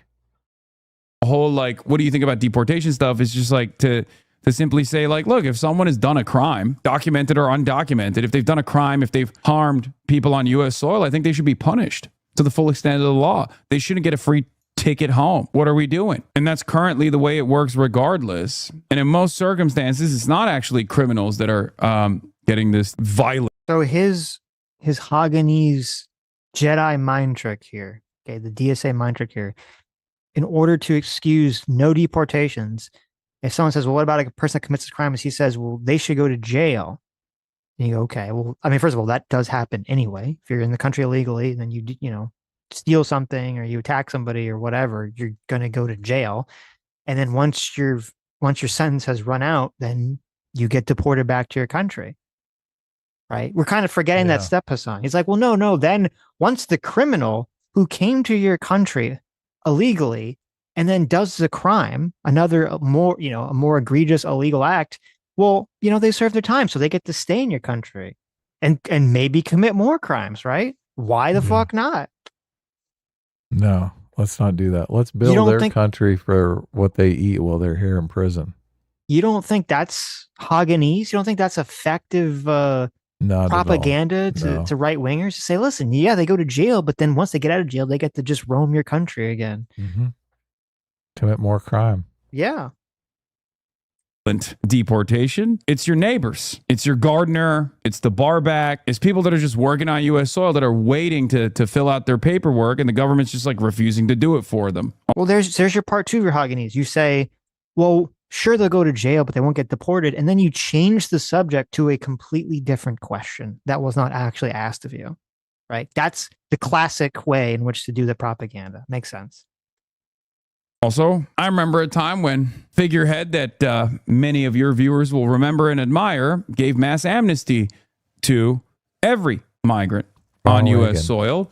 His name was Ronald Reagan. And it turns out Americans actually, when faced with the two choices of mass deportations and conditional amnesty to people that have been working on U.S. soil for a long and extended period of time with no criminal record whatsoever, they choose mass amnesty over mass deportation every single time. California used to be a red state until Ronald Reagan did that. The mass amnesty is why California is blue right now. I don't know if I agree with that, frankly. Look it up. Go ahead. No, but I'd be like, when California was red, it was still like, it wasn't, the divide in the country was not red is conservative, blue is progressive. There were lots of progressive Republicans when California was, California was red during, obviously, going back to fucking Lincoln and shit, which was a more progressive party at the time. So that's what I'm saying. I don't think I would say like, well, that's the reason why, like California was dominated by a bunch of conservatives, and then they gave amnesty to people, and suddenly like all the illegals started voting Democrat. I don't think that's what happened. That is what happened. It's exactly what happened. So there was no, so California was not affected by the party switch at all in any way. You don't think? No, it was the immigration. It was a flood of illegal immigration that all got amnesty. Right. And started voting Democrat. Okay. That's not true, but okay. I mean, look, this is the first you've even heard of it, but you're like, this is not the first I've ever heard of this. No, I'm very aware of this, and I've looked very extensively. I remember having a very long conversation with Sammy about this a month ago. And which side was Sammy on? Obviously the right side of this. Well, it wasn't about California the specifically. Correct side. No, it was about how, if you look through the electoral maps, how slowly the switch happened. And because a lot of switching happened really until after Bill Clinton was sort of like the last little gasp there, and things really started to solidify after Bill Clinton. Do you think Republicans left the Republican Party and started becoming Democrats? That's what you think caused California to become blue? Yes. What do you mean? Them and their children were started to vote blue after civil rights. So all those people were Republicans, the young Republicans, and as they got older, they became Democrats. Usually it's the other way around. As people age, they get more conservative. People generally move from being radicals when they're younger, and as they get older, they become more conservative. Okay. So it's the opposite direction. So you think that when all the southern states used to all vote Democrat, and all the northern states used to all vote Republican. That's way beyond. That's like way. The amnesty was in the 80s. Ronald Reagan. When did Ronald Reagan was president in 1980, and he overwhelmingly won the majority of the vote. I remember he won like all the states, I think, but like one. Okay, maybe it was a blowout. Have you looked at the here? I think here's the problem. Do you know what the electoral map was in 1976? Okay, 4 years before Ronald Reagan, when Jimmy Carter ran. Texas voted for Jimmy Carter. Texas was blue. Louisiana was blue. Mississippi was blue. Alabama was blue. Georgia was blue. Florida, South Carolina, North Carolina, Tennessee, Kentucky, Missouri, Arkansas, all blue. The entire South was blue except for Virginia when Jimmy Carter won 4 years earlier. Yes. Okay. So that's my point, is for you to say, well, the entire reason that California switched blue is because of this one action is not accurate. The parties did switch substantially in the 70s and 80s and 90s. I mean, okay, if that's what you want to believe, go ahead. Why did all the southern states vote blue for Jimmy Carter? I'm only talking about California. The brunt of the immigration was in California. Okay. Look, and I didn't bring a PowerPoint to convince you. I really don't care if you are convinced. Okay. And if you want to argue against it, feel free to argue against it. Okay. Look, you seem sad that I'm not just like believing you. It has nothing to do with me being sad. It's okay. You'll get over it, Sitch. It's all right. You can chill out. You need to relax. You don't have to be defensive about it. It's just this issue. You're the one that's upset about it. Okay. This issue has come up a lot because who won like, the argument with you and Sammy? It wasn't an argument. It was she was asking like how things switched. It wasn't an argument. It was just we were looking into how the switch occurred and what time period the switch occurred. I'll bring you the receipts. Eventually, I'll bring you the receipts. Okay, I don't have them fine. right now, but I can get them for you. So. This is an issue that we've talked about that comes up a lot. Can I literally finish a sentence? Yeah, go ahead. By all means. With Dinesh D'Souza, because he's this big proponent of this idea that there never was a switch, that there was never a switch in American history whatsoever, and it's fundamentally factually untrue. There was a big ideological switch in the parties from the 60s to the 90s. And if you can just bring up presidential electoral maps going from 1960 to 1992, and you can watch the shift occur. You can see it happen before our eyes. And so what was the cause of the switch? A lot of it, unfortunately, a lot of it had to do with the civil rights movement, and a lot of it just had to do with the ideologies the party started to switch. And where are you getting this information from so I can explore it myself? Okay. I'll write up a full report for you. No. I just look. I've heard my case many times, and I'm reading a book now that dives into it. So I'll just go into that book and look for sources. Like where are you getting your sources from? You're reading a book that's saying that Ronald Reagan granting amnesty. It's just one of the aspects of the book, though. But what is your source so I can look into it? I don't have a single source, Adam. Okay, so I didn't read a single book, and it said this is the answer to all of the how information. How am I supposed to look into the argument you're making then? That it's like this this ideological shift. You've never heard what I've ever said before. It's not one of the most common things talked about. We haven't talked about it on the show before. You've never heard this. It's like a completely new concept to you. No, I've heard it, but the idea, generally my concept of politics is that people's politics become fixed at a certain point in their life, and it's very few people. They're either a Democrat or a Republican or a swing voter, which sometimes they call apathetic voters, or some of those swing voters are just not team players. Some of them are apathetic voters. Some of them are low information voters. So they're in different categories, but generally people stay fixed to those categories. But to get the electorate to move, you have to bring in new players. So you're working on bringing in the young, or you're bringing in immigrants. So, but we've talked about this, in the context of voting. We've argued about voter fraud, and you said that you don't like the idea that Republicans are kind of smearing the left, saying, they're cheaters that are committing voter fraud, or they're bringing in immigrants to change the electorate to win elections. So maybe that's kind of the hot button thing that I'm hitting here. But I mean, I do think there is truth to the fact that Ronald Reagan did an amnesty bill, and California had the vast majority of those immigrants in the country. So I'm not going to sit here and say that had zero effect on how anyone voted. Yeah. Okay, but this is why what you're saying is very frustrating, because as I said right earlier in the stream, most people don't give a fuck. They have an idea, they have an end result that they want to push. And the end result for people that consistently make this argument is that they just want the end result is, well, the Democrats want amnesty and they just want to bring in illegal immigrants into the country to vote Democrat. And I'm going to warp every piece of information to fix that, whether it's true or not true. Okay. Yeah, I'm not one of those people. Well, but I want to know what the actual truth is. Because the argument is true. That was the sole deciding factor of why California switched to blue, when I don't think it's founded on anything. Well, it was substantial. You already said it is a factor. The question is, how big a factor was it, right? And your counter argument is that the electorate changed. The entire country changed. Okay, well, look, I'd like to look into what caused that change, because it kind of goes against this other idea that I have that people rarely change, right?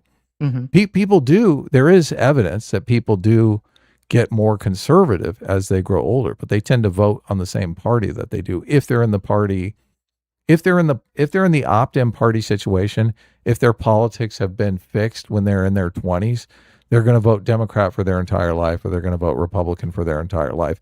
But if they're these apathetic people who maybe start following politics later in life, they tend to start off more liberal when they're younger, and they get more conservative as they get older. So they might switch parties. So, but that's what I'm thinking on this. I don't know where you're getting this party shift thing. Okay. I mean, it's something that's widely discussed. I think you do, but I was looking into it very cursory. The first time California voted blue was in 1992. Mm-hmm. And it's saying that a big part of that was because Ross Perot split the vote. So Yes. if Ross Perot wasn't even in the election, California still would have been voting red. And at the time, they still elected a Republican governor. And this was in 1992. Who was the governor? What's his name? Schwarzenegger? Not in 1992. No, it wasn't. Schwarzenegger was in the aughts. No, yeah, that was much later. But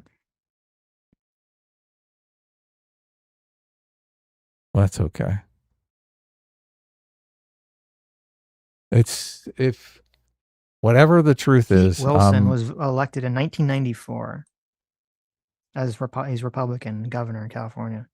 94. I was a little preoccupied with something else. Oh, I know. Yeah, So I hope so. I hope so. Yeah. I wasn't following electoral politics real closely in 94. I was following ladies very closely. Now here you go. Here's a piece of evidence that the AI brought that would be in favor of what you're, well, sort of secondarily in favor of what you're saying. The AI said, the woke ChatGPT AI said, many historians argue that in 1994 they passed Proposition 187, which sought to deny many public services to undocumented immigrants, accelerating the state's long-term shift. The initiative energized and increased political participation among many Latino voters who increasingly aligned with the Democratic Party over subsequent years. However, California's shift was also driven by broader demographic changes, urbanization, and evolving political coalitions.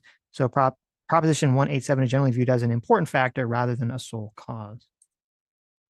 Yeah. Yep. So there you go. Well, look, I mean, we can go back in the stream. It wasn't my intention to say that was the only thing. That was the only factor, Okay, the fair sole enough. factor that did it. But it was a big factor. Well, and I bet many of your viewers on Fox News probably know someone that has struggled with the immigration paperwork process. It's a wonderful person, a kind person. Democrats are left scrambling. America may be left scrambling. It's like running for class president in high school against someone that promises free ice cream for everybody, every day, at lunch. I mean, take a look. These are the types of things being said by the DSA. Imagine taking a day off from work in the future without capitalism. You work as much as you are able, and no more than needed. And it's always accompanied by the... He's leaving. He's not even listening to this shit. He got up and left. That's hilarious. friendly little fist. Deal not sweet enough for you? There's more. How about this from the DSA? You won't have any bills, no debt, no need for health insurance, no mortgage, no landlords, retirement, publicly funded. Sounds too good to be true. This is like the worst presentation from Fox News whatsoever. If you really wanted to speak to disaffected voters, the reason the DSA is gaining power is because there are voters out there who think, I'm getting a raw deal. I'm getting barely any money. I'll never be able to afford a house. And they are blaming capitalism. So if I would start by empathizing with those people and saying that we can get there through a capitalist framework. We don't need this socialism, which destroys everything. But just basically ignoring their plight is just going to push them over to the democratic socialists, because that's what's driving it. Wait, hold on. Why did he just push past? Imagine a future where you don't have to work more than needed. Like, what's your advocacy? A future where you have to work more than needed? Like, what? Like, I get that you just hate everything, right? You have to hate everything that the DSA is putting out as a part of their platform. That's such a that's an objectively strange thing. You're supposed to frame it negatively. This guy is such a dork. I can't.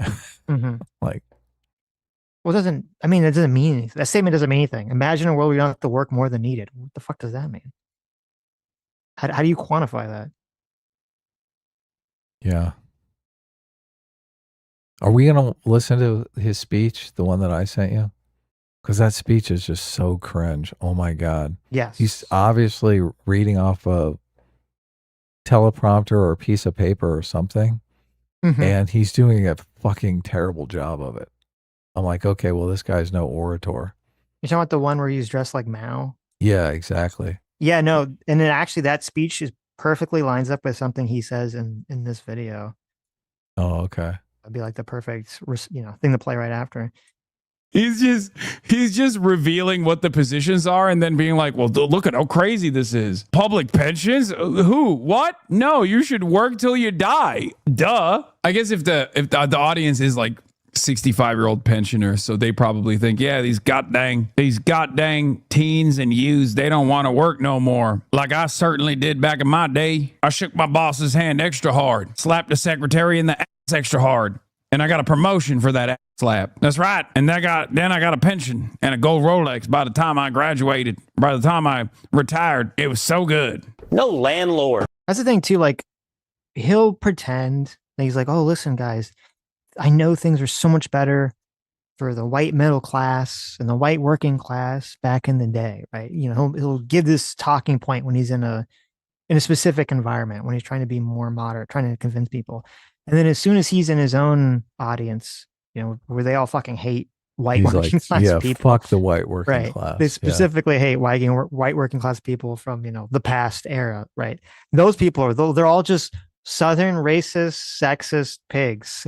And they just want a forlorn era or foregone era of just being able to, sexually assault their secretary. That's really what they want. They're hogs. They're the hogs. Retirement, publicly funded. Sounds too good to be true? That's because, of course, you're not a sap. But for now, all of this is too much for traditional Democrats. It's too hard to compete. So you're looking at traditional establishment Democrats say, don't look here, look over here. Like former President Biden, who has a book he'd like to talk about. But okay, let me jump ahead here. Much as I don't really want to hear Biden's doddering old man-ness talking about some fucking book that he's going to try to hawk. But I think what the guy's saying is true, is that a lot of the Democrats right now are far too gun shy about all this stuff, because a lot of them, they just want to sit back and see which way the wind blows. Fetterman. It's funny. He's the only one who's standing up to these fuckers. Yeah, Fetterman. There's like 2 or 3 of them, but yeah, Fetterman's one of them. By the way, a big chunk of my community is already dues-paying members in the Democratic Socialists of America, but this is part of the reason why you guys have to, remind yourselves that, everything that you're communicating is being watched and will be mass blasted and mass disseminated, which is why caucus drama can turn into a real national story, and it's not a good thing, right? We got to avoid that. We got to avoid that sort of stuff, especially now more than ever before. Because if you remember, one of the biggest hits that DSA ever took was the whole, was it at the convention where, they were doing the snaps and the calling on privilege and demanding no one clap because of, one of our audio first live sensory streams, issues. That was one of the first ones that got a lot of views. I know. We're getting funny. 2,000, 3,000 views. And then that one, I think, got 25,000 vieys or 30,000 views. And we were like, nice. I know. Everyone hates the DSA. It's so funny because he's so obvious. He's telling his audience, he's like, listen, guys, I know that you are all hyper fucking cringe idiots. Okay. But you gotta be less cringe to protect the DSA brand, right? You gotta put on your you have to mask your power level. You have to hide yourself so that the evil chuds can't make fun of how fucking horrible and cringe you are. Jews, stuff like that. Point of privilege drama at the 2019 Atlanta Convention. Yes, it's good to want to make sure that everyone is taken care of. But, you know, moments like that can be highlighted and milked by outsiders. Who's we, Mr. Unaffiliated? True. I mean, I'm not a part of, we got to be strong. Optically, we must be strong. We must be disciplined. We must exercise messaging discipline at all points. I'm just saying we as a random guy on the outside looking in, okay, from the outside. Well, that's another thing too. When so he's talking in his chat and they remind him, they're like, they remind him to stay on message. Okay. You have to pretend like you're not really affiliated or associated with the DSA, Hassan. Right. Because he'll say we all day to his chat. And I will bet you anything that you will see Hassan in a more mainstream interview setting, and he will with 100% straight face, like say like, oh, I have nothing to do with the DSA. I'm not associated with them whatsoever. You know, I'm just an independent person, blah, blah, blah, blah, blah, blah. And he'll say with a completely straight face. He'll just lie his fucking ass off. Then he goes back to his audience. He's like, got them, got those suckers, got those bitches. Ah, ha, ha, ha, ha. All these fucking psychopaths, Sitch. They all get duping delight from this. They love it. I should find, maybe I will. There's like this clip of Hassan not knowing where some countries are. Oh yeah, I think one of them was like Lebanon or something, or I don't remember, it was Lebanon or Jordan or Syria. He didn't know where it was. And now he's so embarrassed by that clip. He's so embarrassed by it that he says that he was just joking. He was just joking. It wasn't real. It was just a joke. And then you go and you watch the clip. It's like the most obvious not joke in the world. He even said he keeps like priming his audience. I'm really bad at geography. I'm really bad at geography. I'm really bad at geography. Like, don't blame me. I'm so bad at the geography, right? So I was like, fine, well, listen, whatever. You're bad at geography like 6 years ago, Hassan. You have to fucking lie about it now and be like, no, it was actually, I was just trolling my audience. It was all just a good, we're all just having a good laugh at me being a fucking retard. God, he's so desperate to be some galaxy brain intellectual. And it's so cringe. He's so fucking desperate for it. He is. He fucking changed. He was working on a PhD or something.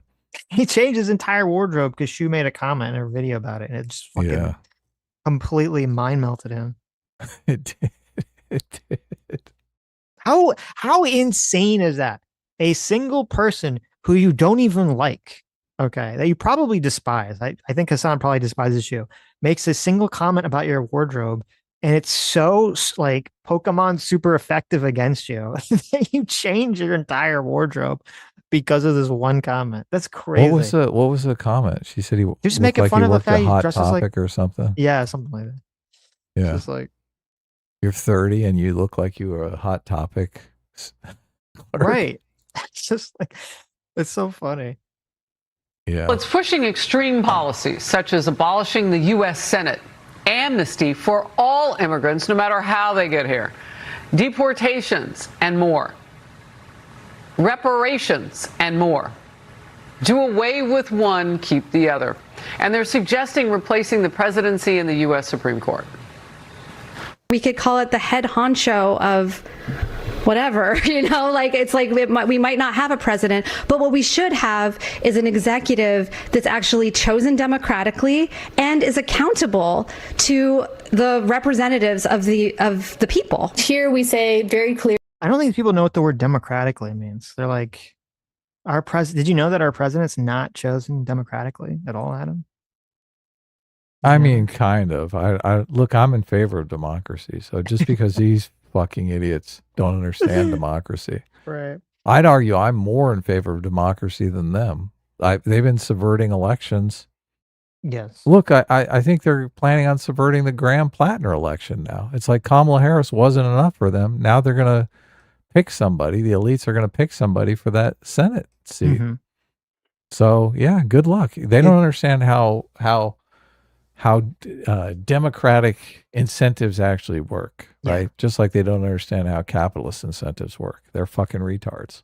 Well, I guess all the people that get mad about saying America's a republic, not a democracy, right? Mm-hmm. They're all like, see, he told you. He told you, Sitch. I'm one of the democracy people though, so.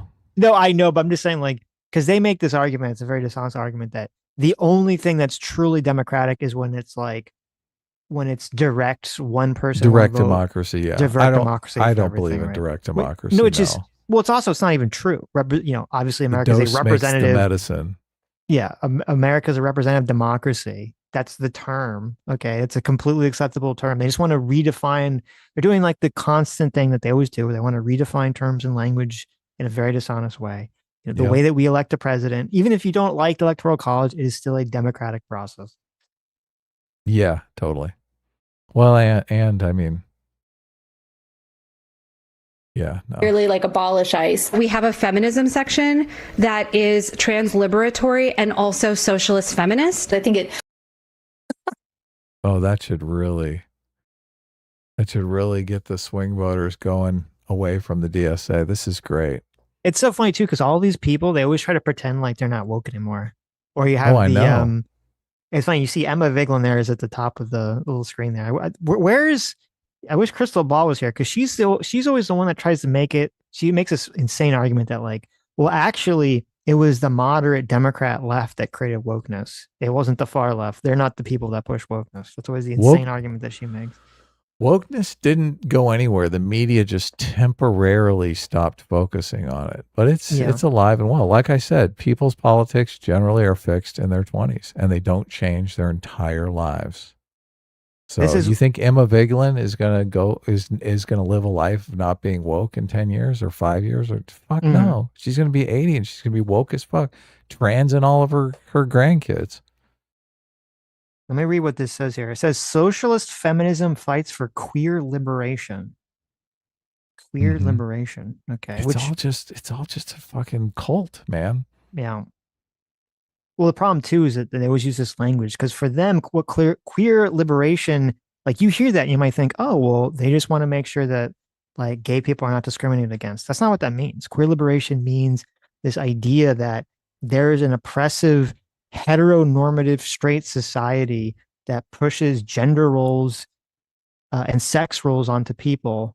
I shouldn't say sex roles, like familial roles, like you should have a nuclear family, onto people. And their idea is that the only way to be free is that you have to eliminate all gender roles. You have to eliminate the concept of the nuclear family. You have to eliminate all normative anything related to family structure or gender whatsoever. That's what they mean when they say queer liberation. And then the really deep in the weeds ones, they start to get into the age of consent shit. And that's oh my God, real don't. dark and fucked up. And you're like, oh my God. You'll trigger me. Don't do it. I know. Socialist feminist. I think it sounds so radical, like abolish the Senate, abolish the Supreme Court, like et cetera, but it's not. Why do we have a Senate? I wish they would have played. Why do we have a Senate? Yeah, I'm curious. I'll try to go find the Zoom call. I'm curious what her argument is when she's like, well, abolishing the presidency in the Senate is not radical. Really? That seems pretty radical to me, considering our country's had that for 200 plus years. That seems like a pretty radical thing to do. The kind of hubris. Yeah. All right, I'm letting PF Young in. Oh, cool. We could pause on this. Is that okay? No, it's not okay. I don't like to talk to white nationalists. What's up, Paul? Well, he's only a crypto white nationalist, so I think that might be better. That's true. What's up? You're just gonna poison the well like that as soon as I walk in. Well, we're in the same boat, okay? So. Yeah, look, Sure. we're Right. supposedly we're all accused crypto white nationalists. Yeah, So you're supposed to explain why. Maybe we should bring his video up and play the clip. That might be. Well, look, you can start getting into it. I'll see if I can find the clip. Okay. How you doing, Paul? Gentlemen, Sitch, it's nice to see you. Adam, What's up? nice weather we're having. Are you in California? No, you're in Central Time. What are you talking about? No, you're I'm in not Texas. in California. Okay. I'll be in California next week, though. Nice. This weekend. It's going to be hot. Look, it's going to suck. It's actually been pretty mild. So let's not talk about the weather. Let's talk about white nationalism. So how did you induct us into your your crypto white nationalist club or something? How are we getting thrown under the bus? Yeah, well, I mean, me and FD had communicated, and he asked me what I thought of you guys, and I was like, well, I happen to know that they're fucking white nationalists. So it's your fault. No, that didn't happen. That's hilarious. FD, I think, knew about you guys before he knew about me. He talked to you guys before he talked to me. He did, yeah, but I did. FD, I don't think really likes me. I think he loves Sitch, and I guess he likes you too. So that's fair. Well, he's got good judge of character then. I was gonna say you're like, how do I word this? So I'm looking. I don't know. For the clip, but so there's a show, and I guess it was. I watched a little bit of it, but I think it might be a 3-hour talk between what's the content creator's name that is talking to FD Signifier. Do you know that? Deculturation is his YouTube channel, I think. Yeah, Deculturation. Okay, and he says in this clip that we have to be conceptual. Sitch and Adam have to be conceptualized as crypto white nationalists. Do you want me to just send you the clip? I mean, I can just timestamp it real quick. Yeah. It's Send in me my the clip. video. Okay. Yeah. Do it up. Well, no, you talk and I'll you explain the situation. I'll find. Yeah. Is that? I mean, I presumably you guys want to know the juice on. Yeah, exactly. So obviously, someone sent me this clip, and I was like, "What the fuck?" My God.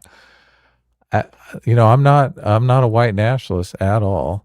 And obviously Sitch is not a white nationalist. So, but it was a little shocking that people were conceptualizing us this way.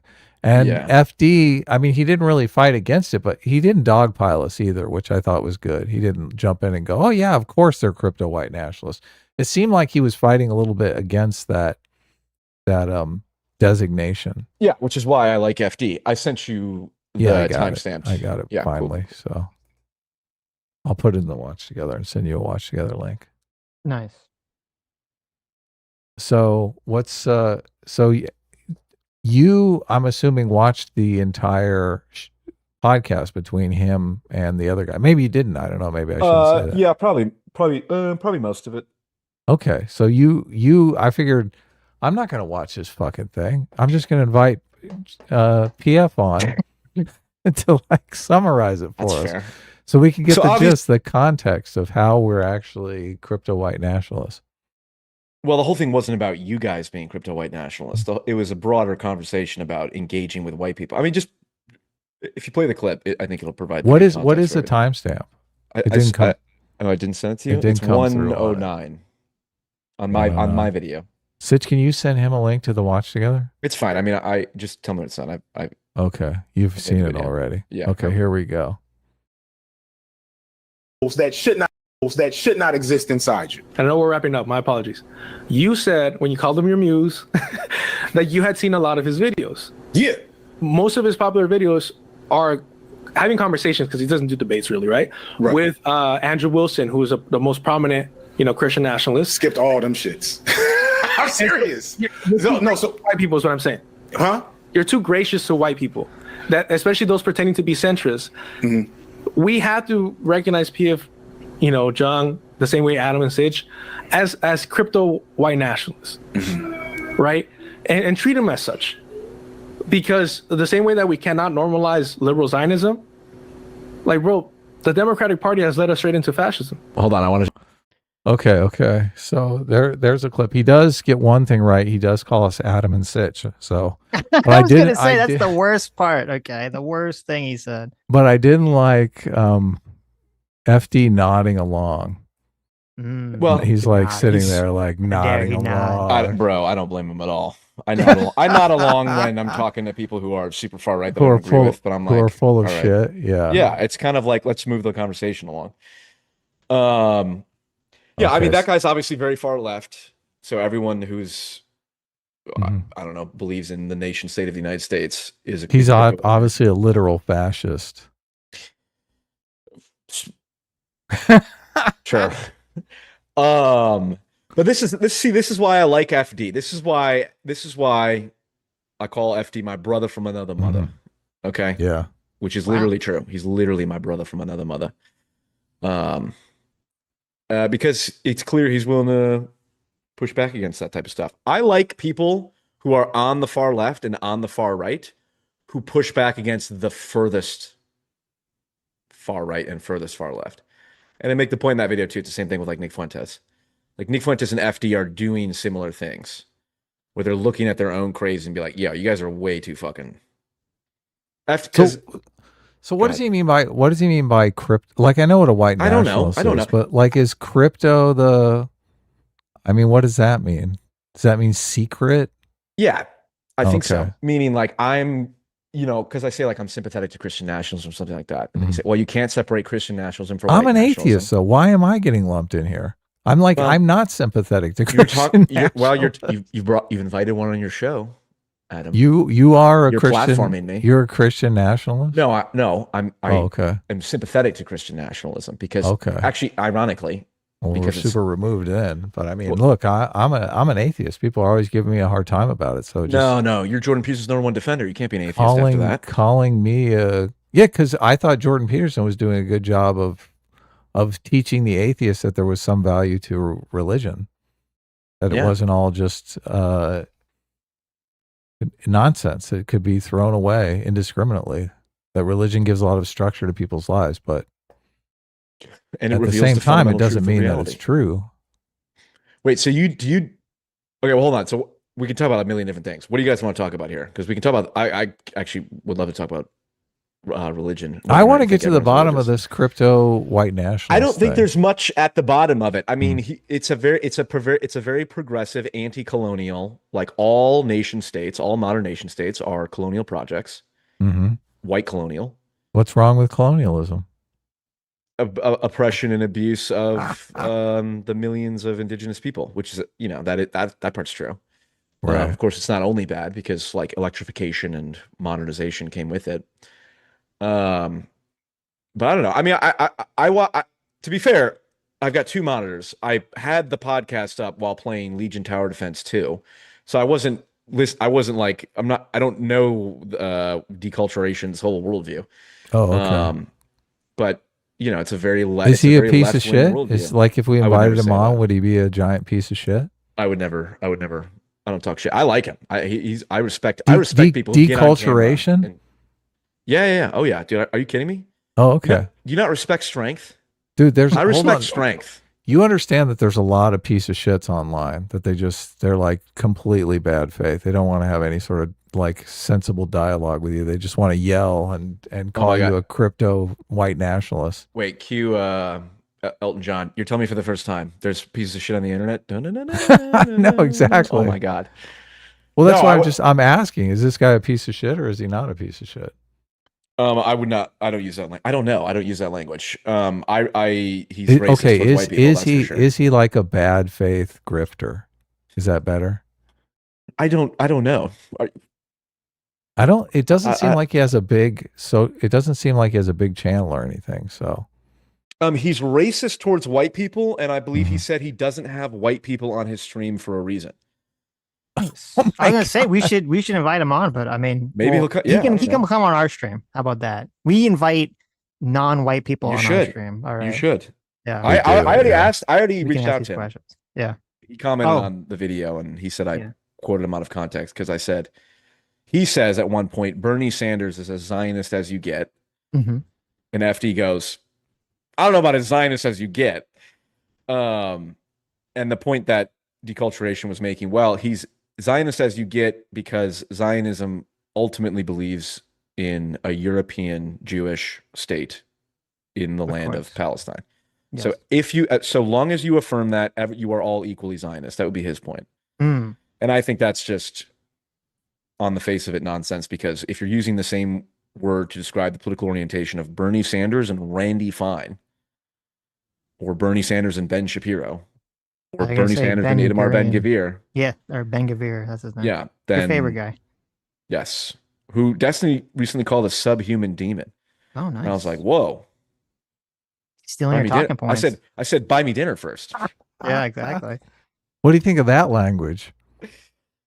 That is a bit strong. I think piece of shit is mild by comparison. I don't believe that language is very productive in the grand scheme of things. As a dark centrist, I'm always about. We ditched the centrism label like 5 years ago. I know. We gave it. We gave it to you. Yeah, bestowed it to PF. Well, I I made it. You guys had like an aging, dying brand. That's right. You revitalized. You made it cool again, right? Yeah, of course. Yeah, sure. No, but yeah, I don't think calling people pieces of shit and all that is particularly useful. I mean, I think Ben Gvir is a good candidate for that. Yeah.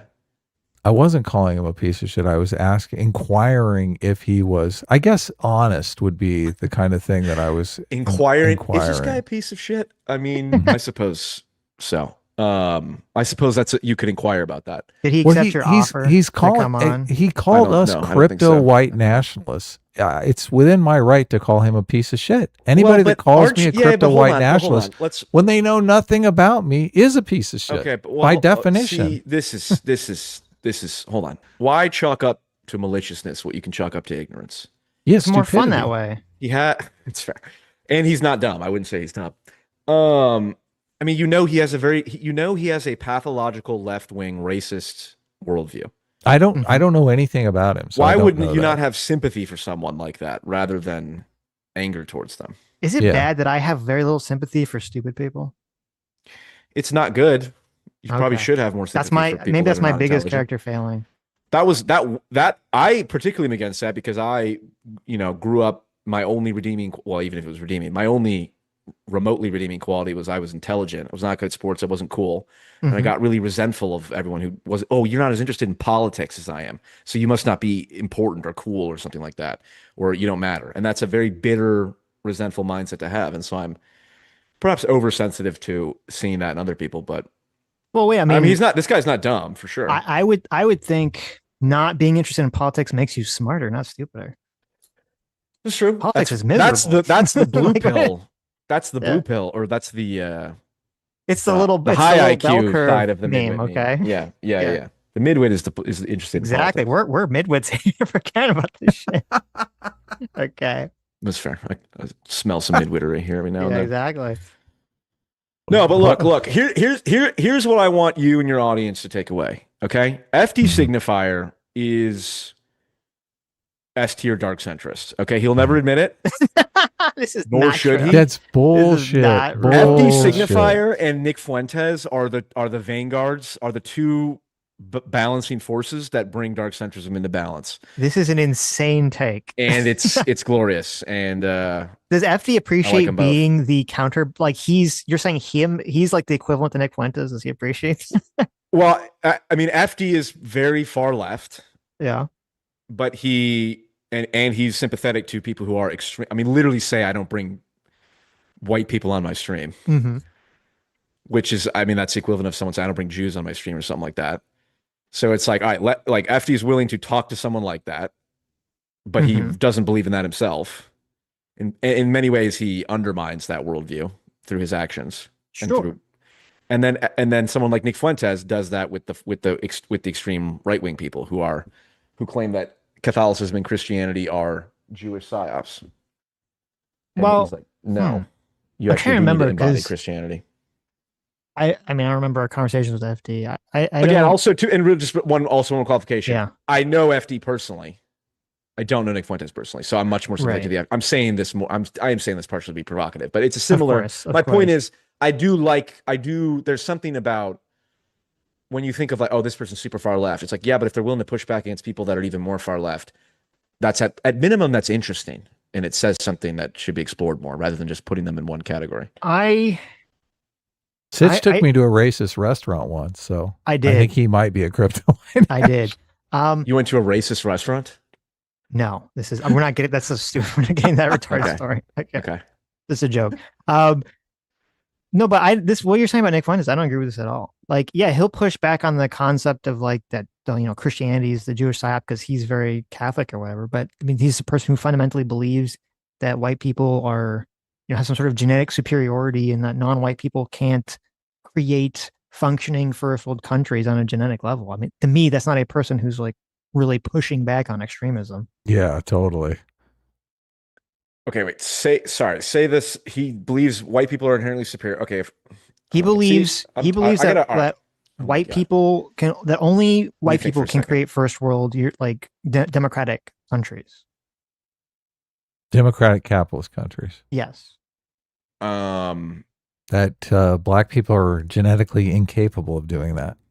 Okay, well, sub-Saharan Africa, that's just objectively true. There's no. They're genetically incapable of that. Unless you believe IQ differences are majority cultural. I mean, how do you explain that there was no sub-Saharan? There's no building taller than 1 story in sub-Saharan Africa. Okay, prior to colonization.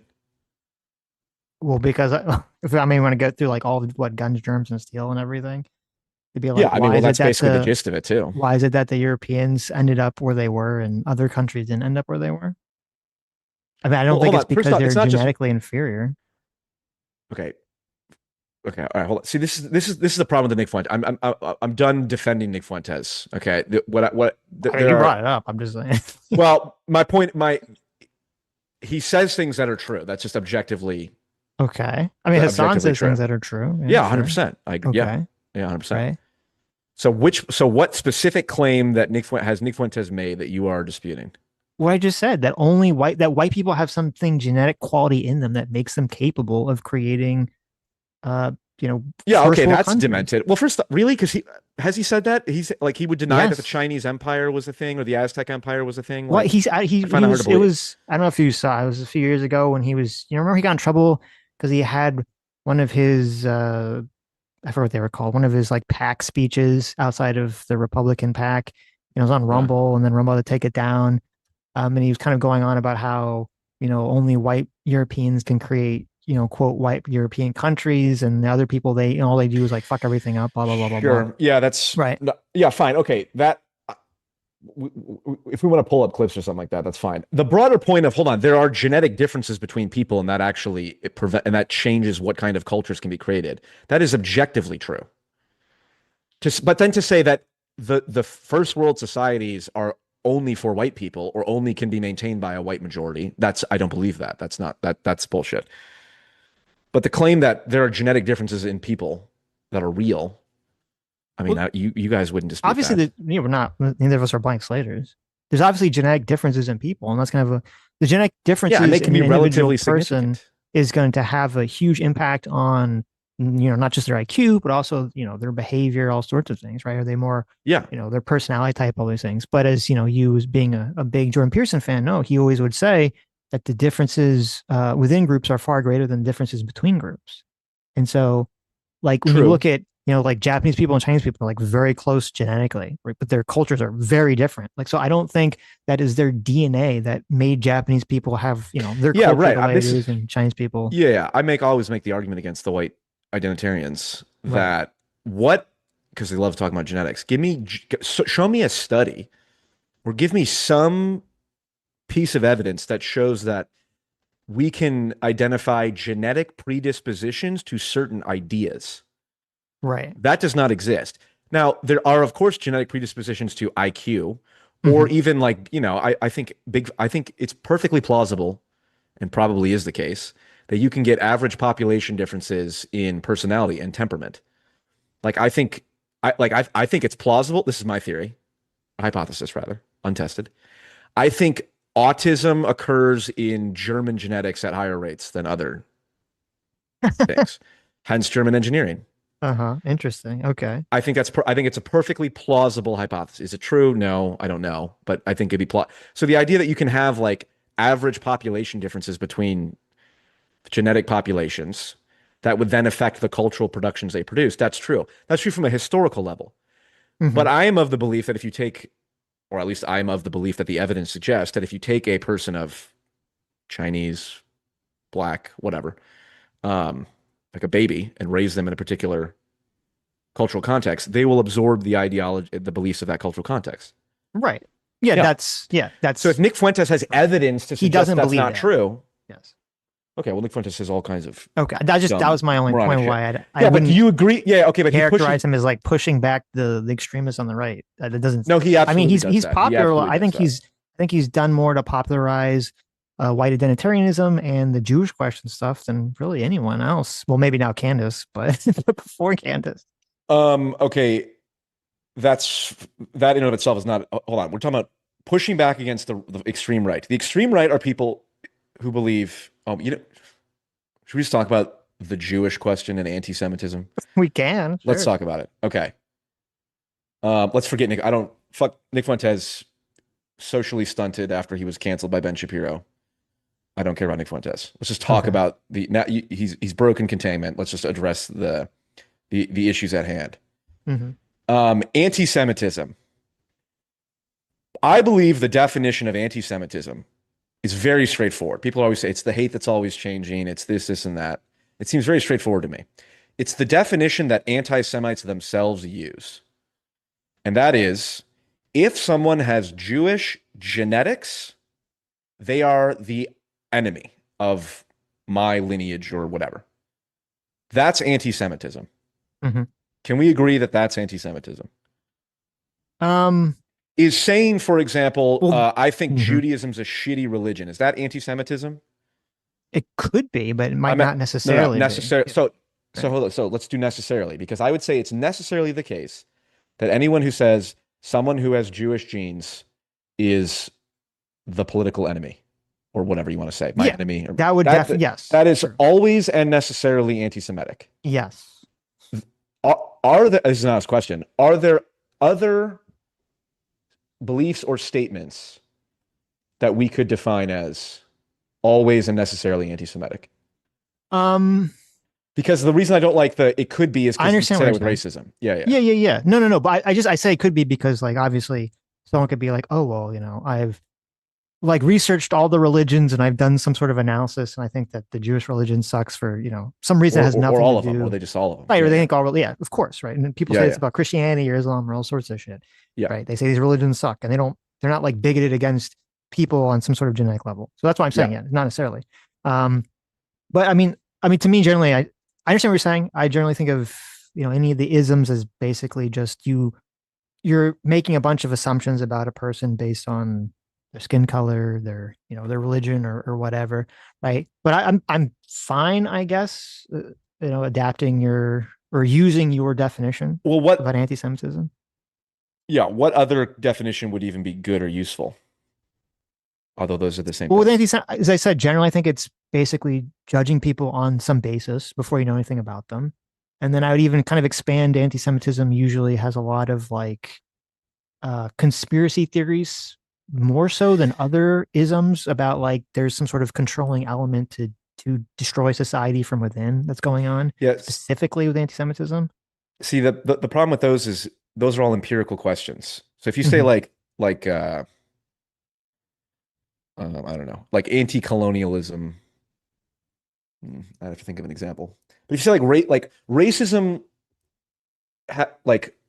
anti-black racism is like usually is accompanied by like focusing on crime statistics.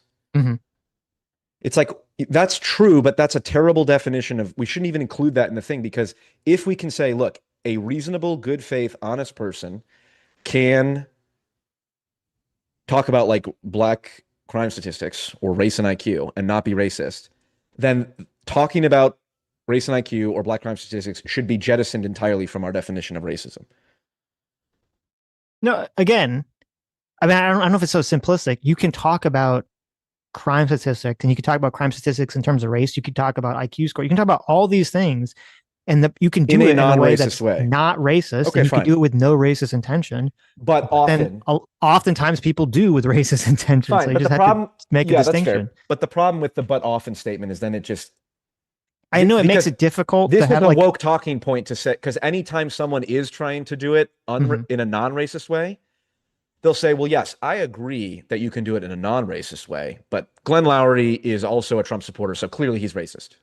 Right. I mean, like, I'm sure you've seen the Sam Harris Ezra Klein conversation where Ezra Klein was, giving Sam Harris the riot act because he talked to what's the name, the bell curve guy. Yeah, Charles Murray. Charles Murray, right? And so, like, was that on Ezra Klein's podcast? I think it was on Sam Harris's podcast, like a long time. It was like a while ago, so years ago.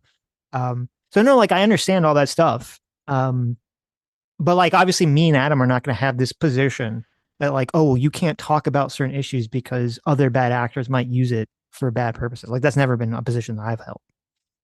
Okay, that's fine. But yeah, fair enough. It's just in my experience, like, so like, for example, the Jewish question, gross sounding term.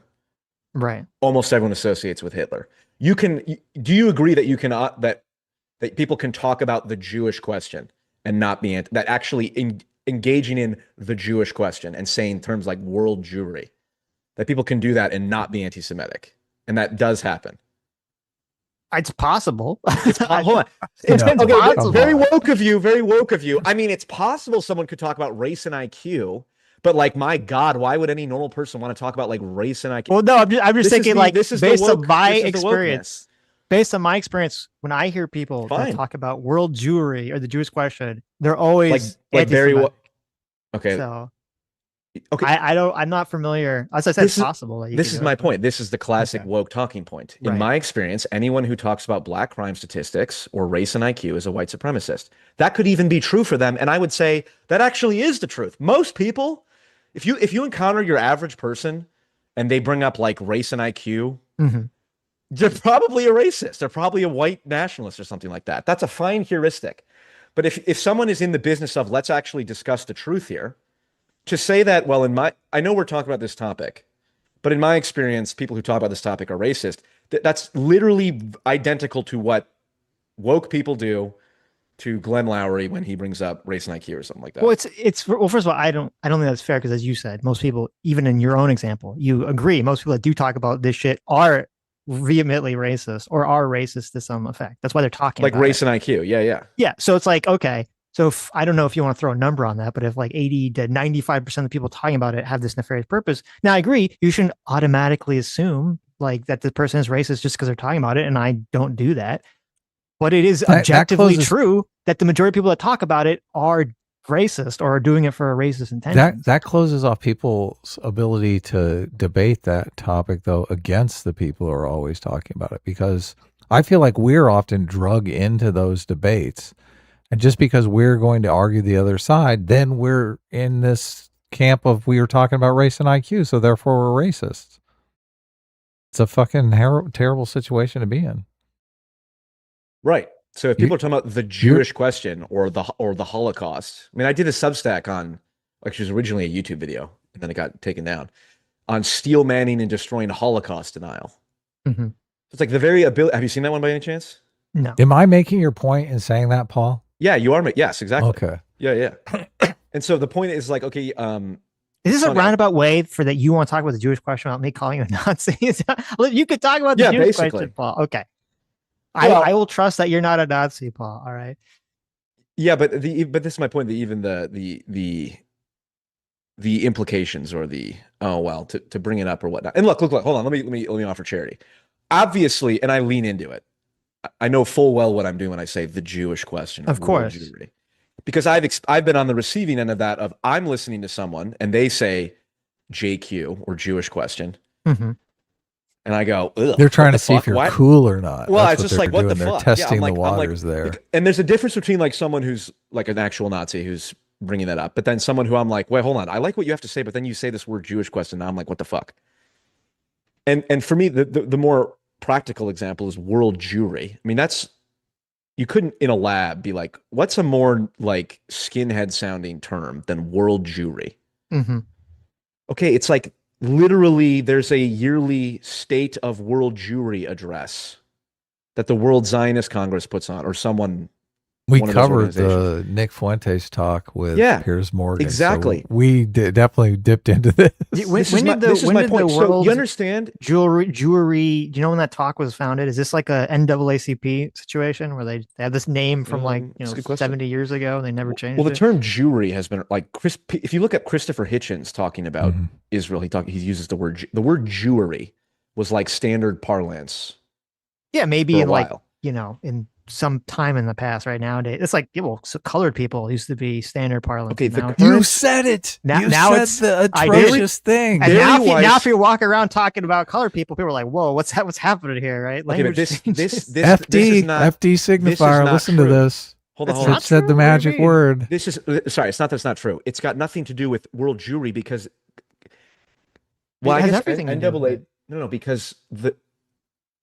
People are still using the term to refer to themselves. Jewish people, organized institutions organized around Jewish identity, use the term. This world is the Jewry. point Nick Fuentes made. This is the one that you think is a good point. Exactly, and and guess what? Nick Fuentes got a bunch of people to go, damn.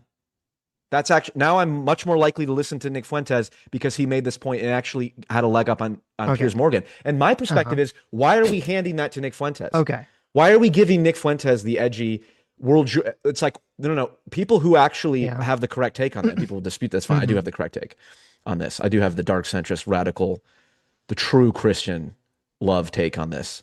Right. I'm going to be using those memes because it's like, no.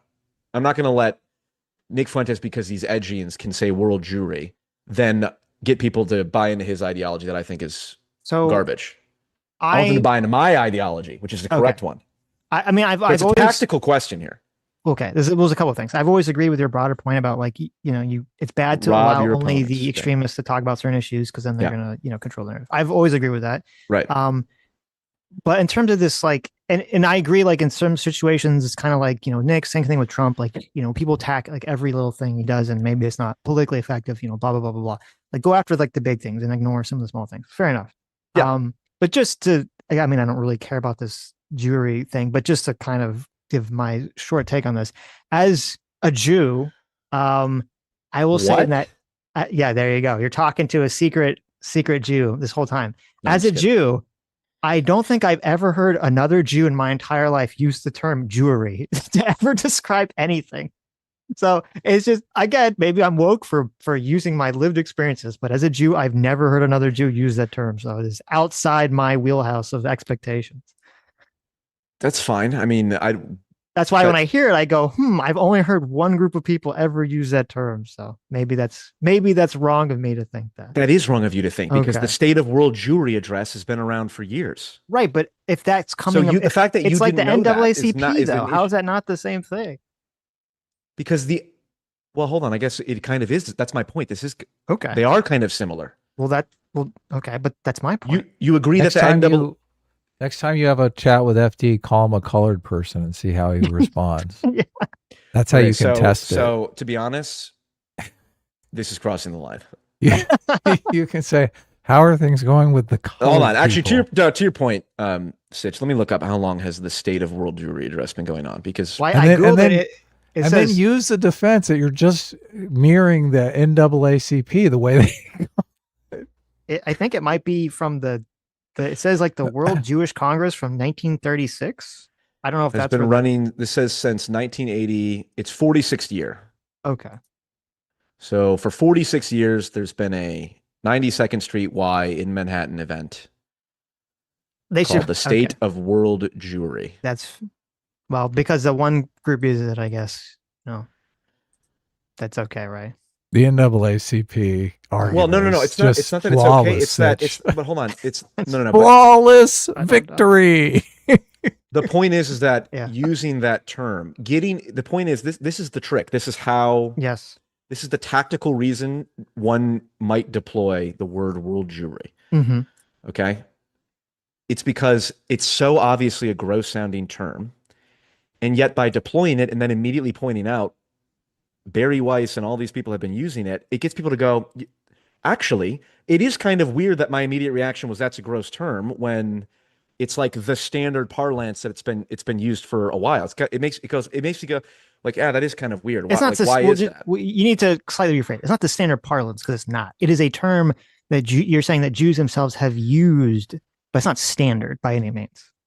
Okay, well, again, Christopher Hitchens talking about this issue he uses Jewry to refer to the Jews. So I don't it's not. Whatever we can say for sure. What does it have to do with whatever we were talking? I don't even remember what we were talking about. The Jewish question. Yeah, what does it have to do with the Jewish question? Well, this is my point. Is the Jewish question is the same thing? The Jewish question preceded Hitler by fucking 50, I don't know, 100 years or something like that. Bruno, I think it was Bruno Bauer or something. Yeah, and then Marx has written about it. Horribly anti-Semitic. That was why he brought. I mean, the Jewish question has always been used negatively. It was never like, well, the Jews were asking the Jewish question, and then the Nazis stole it. Well, you think? Well, I guess that Bruno guy you're talking about, Bruno Bauer. That guy's like really anti-fucking. Wasn't that the guy that like wanted to get rid of all the Jews too? Hold on. Okay, hold on. This is like the founding fathers were racist. Everyone was anti-Semitic in the same way that everyone was racist back then. Yeah. I don't know. People were Thomas Jefferson raped his slaves, right? I mean, George Washington was an anti-Semitic and he enslaved, so like he put the Jews above the blacks at least. Okay. You realize that this is my point. Oh, well, this guy was anti-Semitic 200 years ago. It's like, okay, that is like saying these guys own slaves. So what does that have to do with what I said?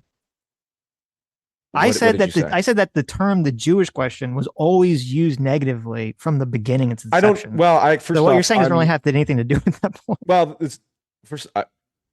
I'm gonna have to. Listen. One of the reasons I love talking to fellow crypto white nationalists. Oh my God! It tells me where to do my research, because I don't think that's, first off, Karl Marx wrote an essay on the Jewish question, and there are many people, and it was in response to Bruno's essay. Okay. So you can use, and it was also kind of anti-Semitic in my opinion. Hold on. If your point is people who say the Jewish question mean we need to like kill all Jews and get rid of Jews, therefore, then it's like, of course, yes. But my point is, and this is what Adam brought up earlier, is like, in order to be able to debate the people who use this term, you have to be able to go, okay, fine, yeah, I'm not afraid of being called anti-Semitic for even just saying, hey, let's talk about Jewish like overrepresentation in media or finance or something like that. To be afraid of, it's like saying, oh, I'm not going to talk about race and IQ because I don't want to be called racist. It's like, no, I'm happy to talk about race and IQ. Let's talk about Charles Murray.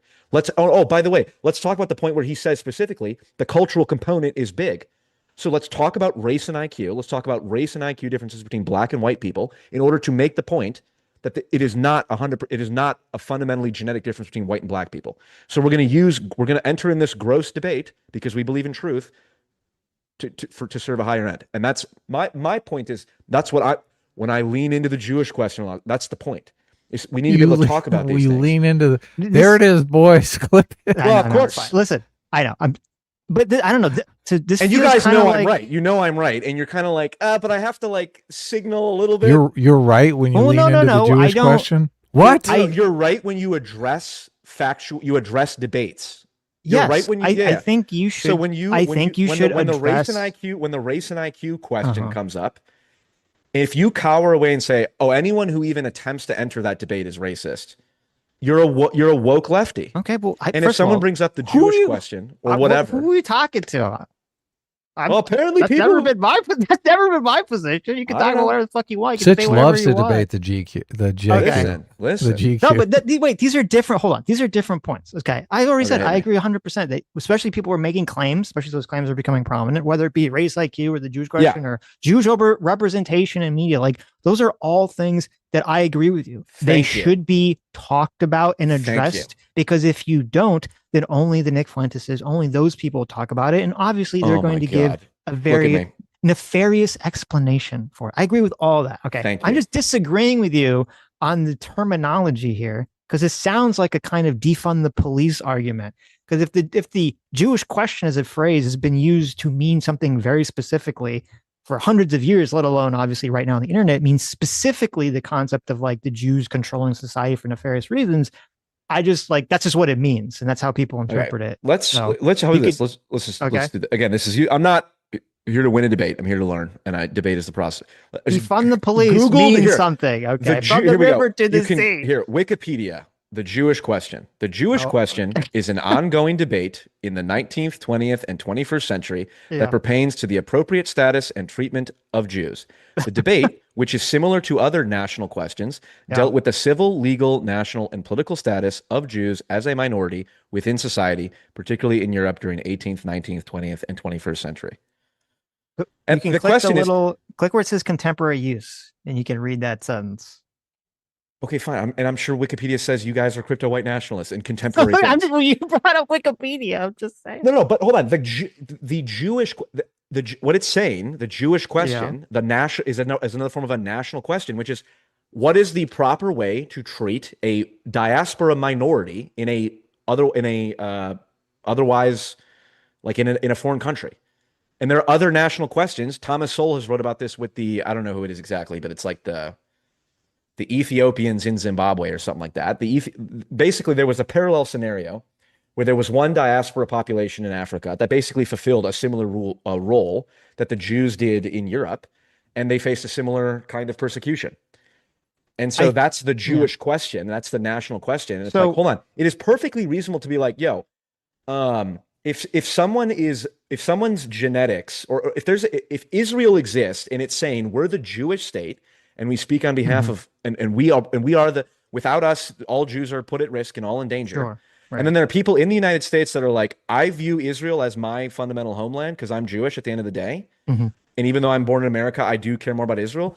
It's a fair thing to go, okay, well, what's the right way to deal with this? Like, how about we strip dual citizenship would be something.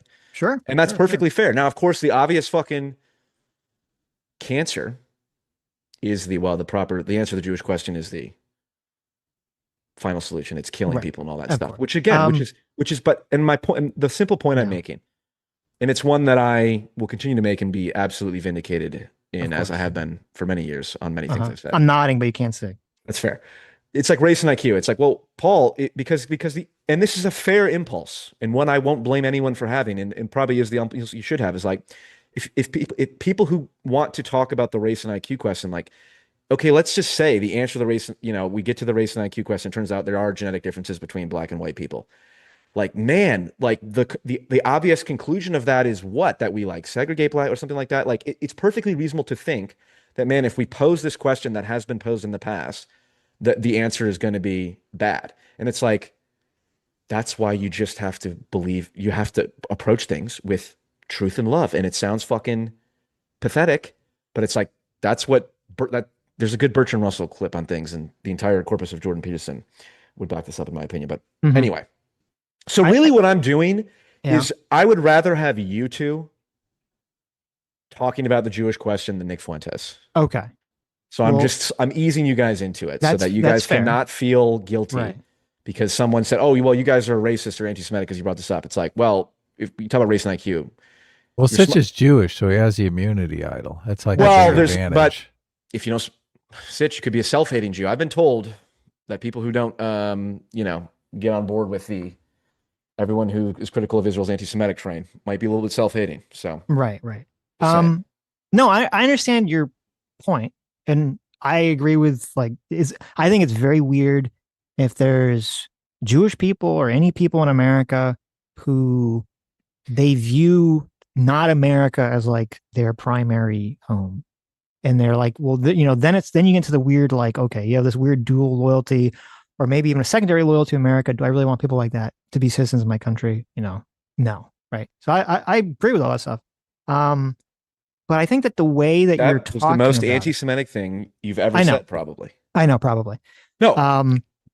I think the way that or at least the way that you talked about it just now, because obviously I haven't seen anything you said about it. I feel like that's doing yourself a disservice. Go on. Because, like, obviously I have to go back and read Bruno's original paper on the Jewish question. But like, the original, maybe like, way back in the day, they had this Jewish question. They're like, how do we, if there's a group of people who are from another, another culture or whatever, and they don't want to integrate or assimilate into our, country, how do we deal with this, blah, blah, blah, blah, blah, right? And there's something that we have to deal with, today in America right now, right? And I think it's a completely valid question. We've talked about it a lot. I think it's, I think people that don't assimilate to American culture should be deported 100%. Okay. But obviously, number one, I mean, that doesn't really seem to be the case with, Jews in America for the most part. I don't think most Jews are having problems assimilating into America. That's number one. But number two, and I think more importantly, is that when people talk about the Jewish question today, they don't mean that. They mean this concept that that the Jews are existing in some sort of cabal. Okay, I mean it that way.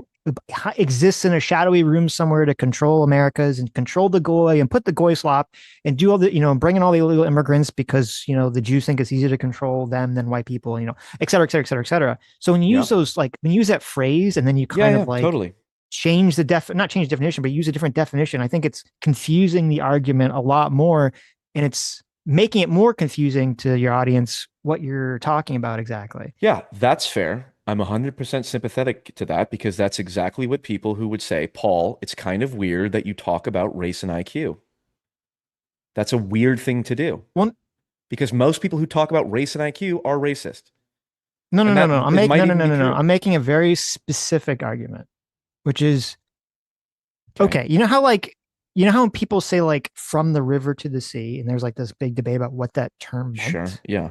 And then I was like, well, if you look back, it seems like most people that meant it, they meant that they're, they want the entire area to not be, have Jews in it, right? Or to at least not be controlled by Jews. And then people be like, no, like it means this other thing, blah, blah, blah, blah, blah, kind of thing. Same thing with defund the police. Like it's very clear what defund the police means. People kind of want to like change the terminology here. And it's like, if you're changing the terminology, whenever I see these games where people are trying to change terminology, it always seems like it exists to benefit the extremists in whatever they believe, because they're the ones that are really trying to pull things in the direction. So that was my only point, is just, I don't think it behooves you to use a term like the Jewish question when 99.9% of the people that use the term mean it in one way. And if you want to try to mean it in some other way, that's a different way. Most people aren't going to interpret that way. And all I think you're going to do is provide cover for the 99.9% that are using it another way. Okay, that's fair. I understand that logic. I would argue the exact opposite, because first off, it's not 99.9%. That's number one. Second, 98.9%. No, it's no. Okay. Well, again, depends on who you're listening to. I think there's perfectly reasonable people who talk about. I mean, Norman Finkelstein, who use the term the Jewish question, or who talk about this issue and say that's and fine. The Holocaust and all that. I'm just saying. I'm just talking about the term. You talk about the issue. Or that's world fine. Jewry. Well, I'm talking about the Jewish question term specifically. Okay, fine. It's whatever. It's an empirical question. We can put it aside. That's not the important one. But the more important point that you're making is, even if it's a term used by most extremist people. So if you're using it, what it really is doing is more like giving cover to them rather than like appropriating it for yourself. The actual far right people would say the exact opposite, and they say this is the definition of controlled opposition. They're very conscious about, you need to be careful about people who are willing to use these terms, because they're trying to inject a more moderating influence. So you and the far right people have the exact opposite view. Ultimate centrist here. I'm being shit on by the people. You think I'm empowering them. They think I'm disempowering them because I'm sneaking in. And I mean, I'm not sneaking in. I'm very clear about, no, anyone who thinks that because someone is born with Jewish genetics, it says absolutely anything about their moral status or their status in terms of relationship to your group is a fucking degenerate pagan. And I'm very clear about that. And they see me doing that, and I get this all the time. This guy's controlled opposition. Beware. This guy's worse than the leftist because he's trying to appeal to you with dog whistles and stuff. So they're having the exact opposite reaction. I understand what you're saying. Well, but I think it's more. That's an interesting point, and maybe you get into all I make are interesting points. It's true. It's true. There could be this weird situation where it's like there's kind of a sliding scale of like, if the majority is, interpreting the Jewish question in one way, and then you come along, like you're in the minority, you're like the subverting factor, right? You're kind of subverting it in the other direction. But I wonder, because when you have terms like, because I'm kind of really basing this off of, the defund the police question and the from the rivers to the sea question. And from my perception, both of those conversations and both of that language was explicitly at the benefit of the extremists. It was not at the benefit of moderating the movements whatsoever. And so maybe it changes, like as the movements change and the population change, maybe that can change. So maybe right now you're subverting them. So maybe, but no, I think that's absolutely. I mean, this is the nature of mimetic warfare. It's sort of like, it's like, you could say that a particular military tactic is effective 70% of the time. If it's effective 70% of the time, 30% of the time, you're going to have endless examples of how it failed or whatnot. So saying that, and I'm not saying that I'm objectively correct or that this is the like mathematical, whatever, that we can verify that I'm right. I'm talking about strategy and tactics and how we approach these issues. And the point I'm making is, and acting out, and again, I'm willing to pay the collateral damage price for doing this. The reason I'm willing to lean, look at this. I come here with the haircut and I talk about the Jewish question. Like, I'm fully aware of what I'm doing. I'm not going to blame people for getting mad or for thinking I'm anti-Semitic. I do not think Paul is a crypto Nazi. Okay, just be very clear. Actually, you're not helping. It'd be helpful. It'd be more helpful for me if you said that you did, and then I could use that as evidence. I'm sorry. Paul is a crypto Nazi. Yeah, all you Nazis should listen to him, so he could slowly subvert you into becoming enlightened centrist. Or dark centrist. But my point is that it needs, like, I see this over and over and over again of someone, it's like you start with a little bit of kernel of truth, and then It's like a rush strategy in any strategy game. Rush, if you just bombard someone real quick with a bunch of facts, this is how Holocaust denial works. There are, yes, as with any historical event, there are weird anomalies that are like, what the fuck? That's kind of weird. And then you just get hit by these all of a sudden, and then you're in it. You're already low IQ, and then you're in an information landscape where you've been lied to about everything left, right, and center, and you've had COVID, misinformation, all this different shit. It's like, of course, I can understand why people would buy into that. Mm-hmm. But that's my point is, if you believe in truth and you are willing to enter things looking purely for truth and operating from a position of love and positive orientation, of like, I'm genuinely looking into this to know what is true and then to serve love. And I used to make this mistake. This is a very deep philosophical mistake, and if there's any Jordan Peterson appreciators in the audience, this may be helpful for them. I became very autistically obsessed with truth as the highest good. That's what I thought Jordan Peterson's whole thing was about. What's the highest value according to Peterson? Truth. But he says explicitly, truth is the handmaiden to love. The highest value is not actually truth, it's love. And this is a deep philosophical point, and funny. That's fine. I try to live by it. It's like if you are truly oriented properly towards, like, not self-aggrandizement, not trying to, just genuinely oriented towards trying to move in a spirit of love and pursue truth, that's the right attitude. And that means like loving thy enemy. So like when I see all the Holocaust deniers and the far right people, again,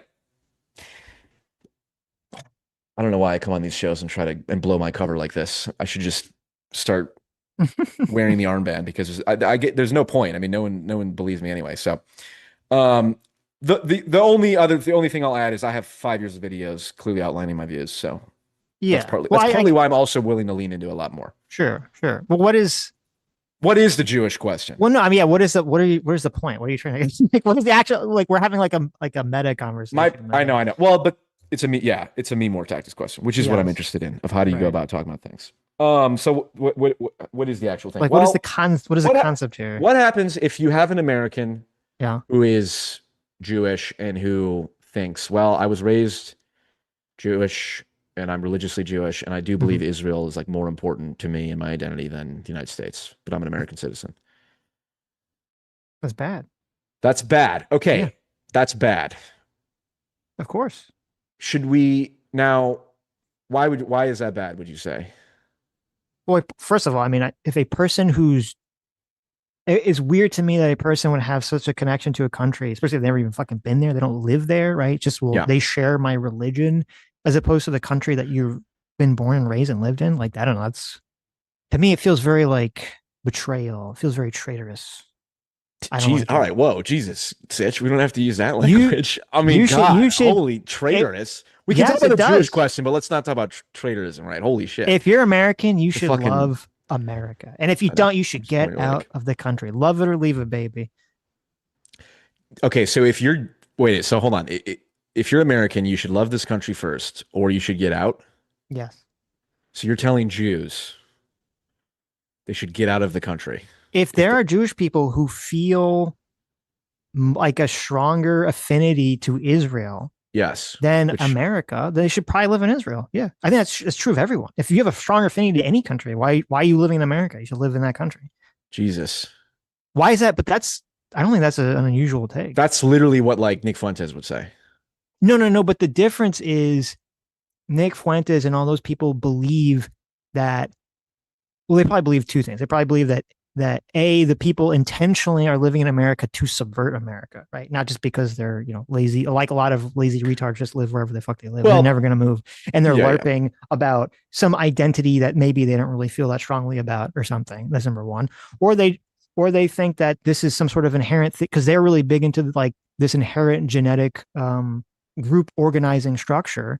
And so they're going to say, well, the Jews kind of have this built into them on some sort of DNA level. And so like, they're obviously all going to have that, that affinity to Israel, or that group affinity to themselves. And they're always going to, use it at the cost of other white people or something.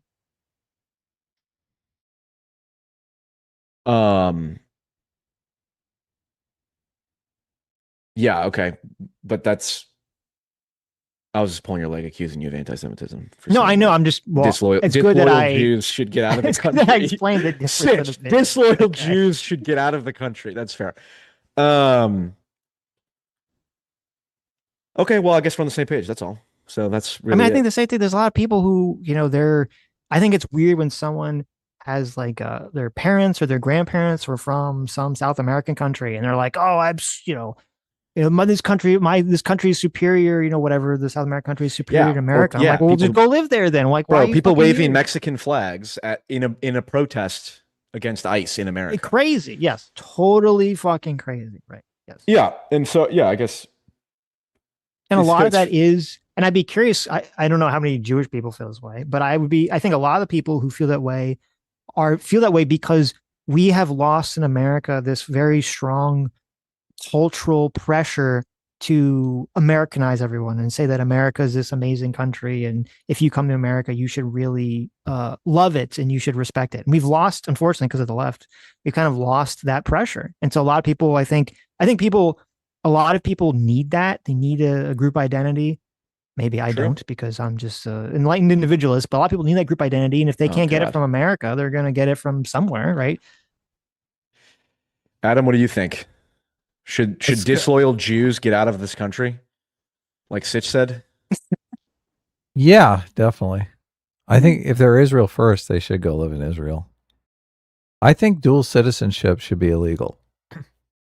I do too. So I think forcing people to choose between dual citizenship, I think just makes the point, right? Because if you have, like, take Hassan, for instance, who has a Turkish citizenship, right? Like, would he hate America as much if he fully threw his lot in with America? No, he's got dual loyalty. He's got mixed loyalty. So, like, if you want to be a citizen of Turkey, then renounce your American citizenship.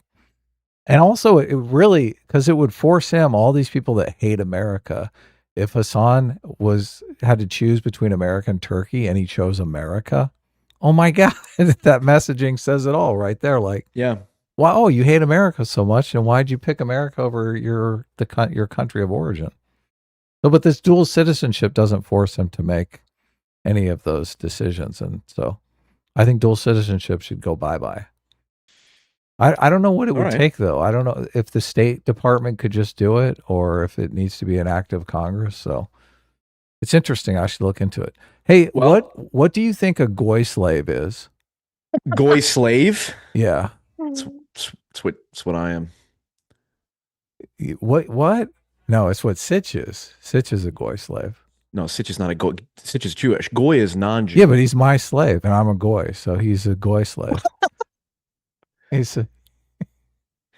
Okay, I'm getting uncomfortable with the level of anti-Semitism. What do you? That is. I came in hoping I told you. Hoping I would get some. I told you you were wrong. I was hoping I would get some resistance to when I brought up the Jewish question, but now you guys are like talking about goy slaves and shit, and I'm like, fuck. Maybe you're right. Maybe I shouldn't have. Maybe we shouldn't have let me ask you.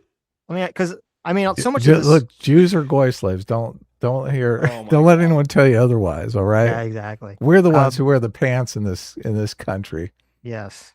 This is anyway, Adam's having some grammatical issues here. No, because so much obviously all the Jewish questions right now is because of the Israel situation and the war and all this other stuff.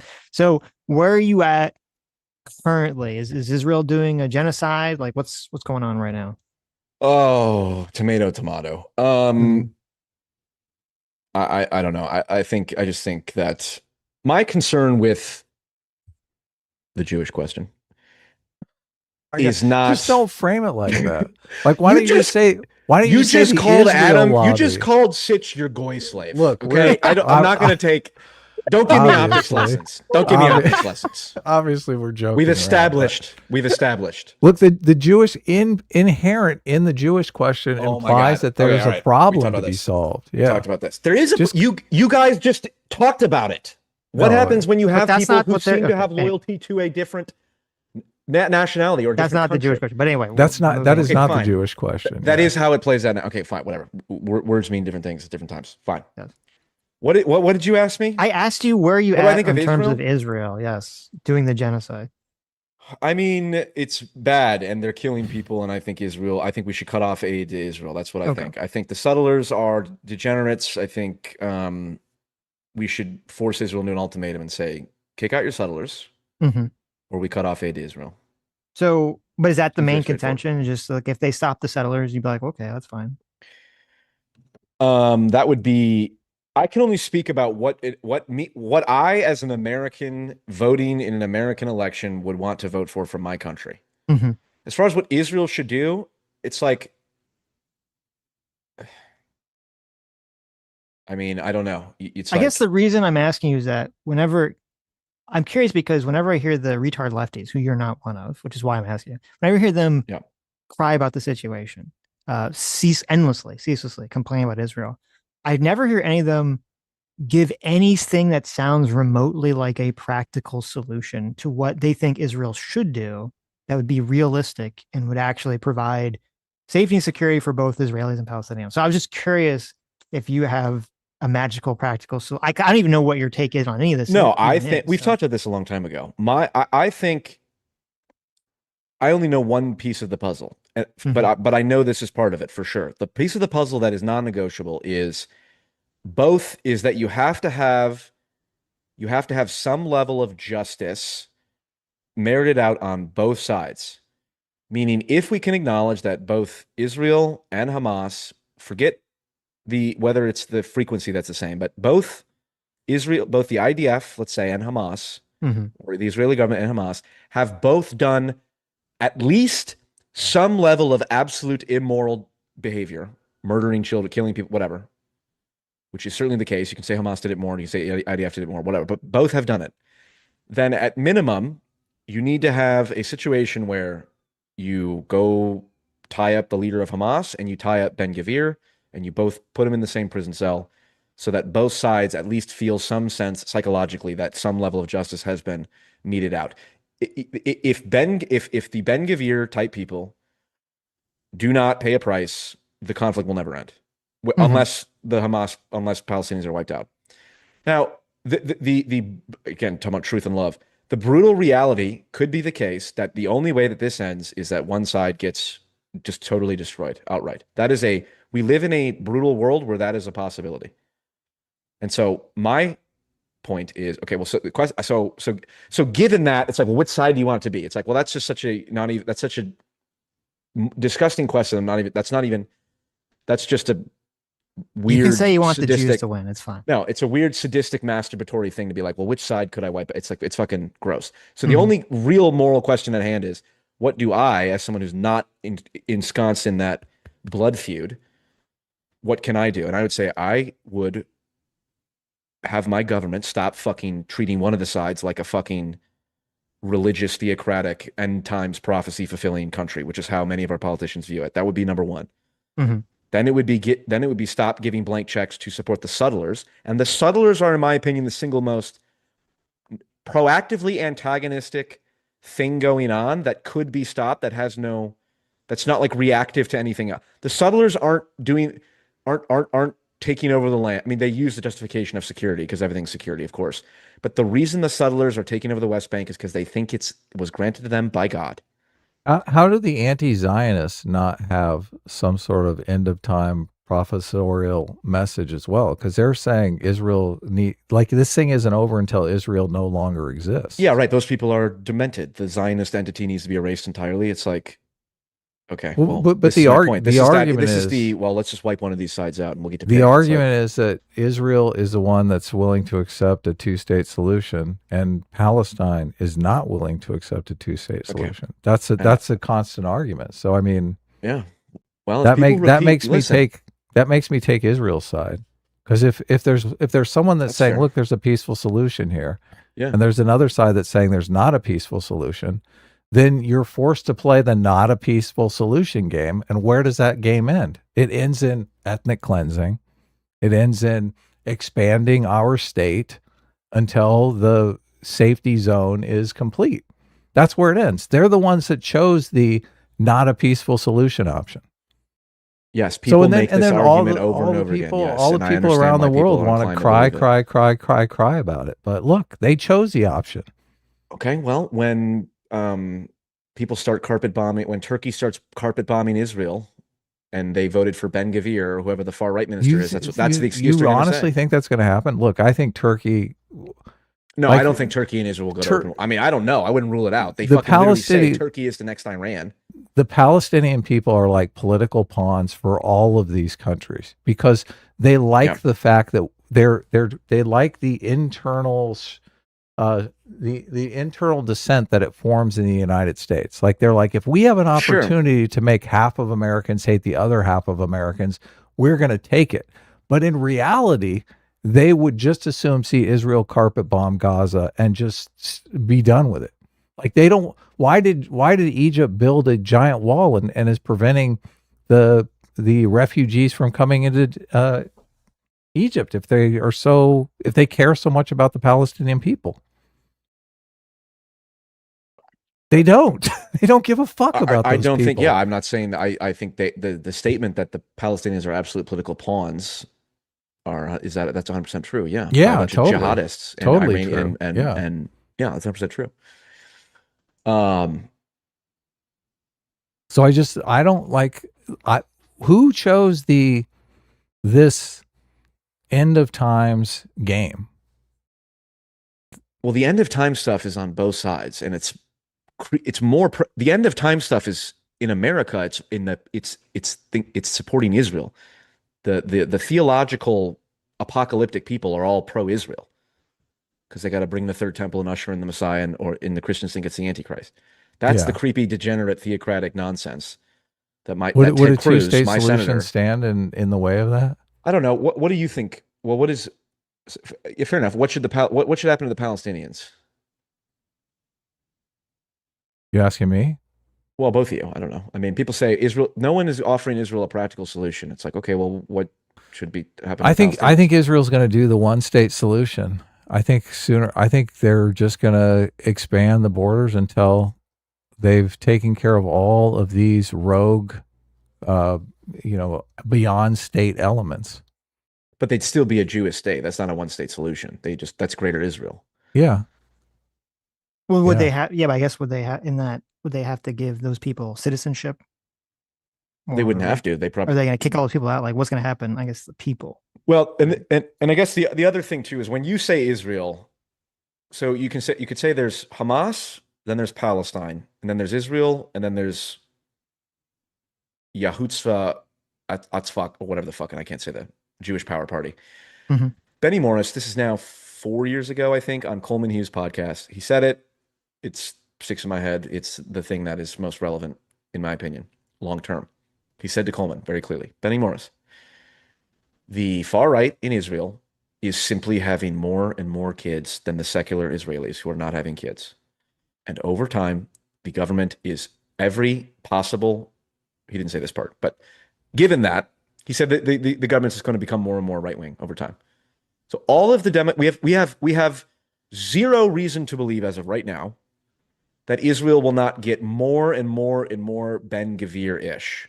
If you think that I talk about Ben Gvir too much, it's the opposite, because he's only going to be more relevant as time goes on. He's the least powerful he will be right now, and him and people like him. So if Israel gets to that, we're literally dealing with Iranian theocrat level people. So it's like, yeah, let's get out of that situation now. And it might be the case that the proper solution as Americans is say, we simply can't play a part in this. The reality is such that the conflict is so bad that it may just need to be, look,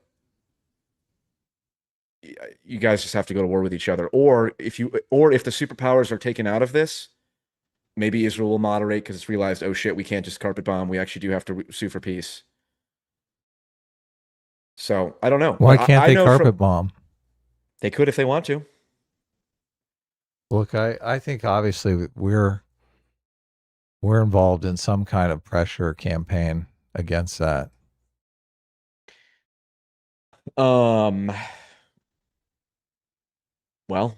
I'm not. Maybe that's prolonging the inevitable. And it's well. Here, let me ask. Like, I'm curious. I mean, because here's the thing. Because hold on. Because if Israel did, if the argument is, well, America is holding off the carpet bombing, and America is the only thing stopping Israel from carpet bombing. First off, one minor point that says a lot about Israel.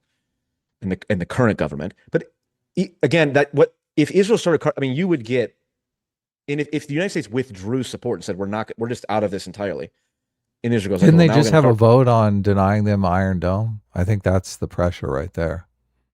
And how did that go? They did. It didn't pass, but just the fact that you're they're telling me the having United States government didn't. Just the fact that they're having a vote on it is kind of crazy, don't you think? They're saying, look, we should cut off Israel from Iron Dome. If us three crypto white nationalists continue to use the term the Jewish question, it'll be more likely that they cut off aid to Israel. If I'm Israel, yeah, and they cut off Iron Dome, I'm carpet bombing the shit out of all of those areas the very next day. There's nothing alive standing in Gaza or the West Bank. Okay. That's exactly what I'm doing. And then because look, Iron Dome is the only thing keeping those people alive. Those people shoot missiles all the time. So if you don't have the Iron Dome solution, what is your solution? It's carpet bombing. Yeah, fair enough. And then if Iran and then if Turkey decides to carpet bomb Israel and we don't intervene because Israel's NATO, there's nothing stopping Israel can decide me either. To do that.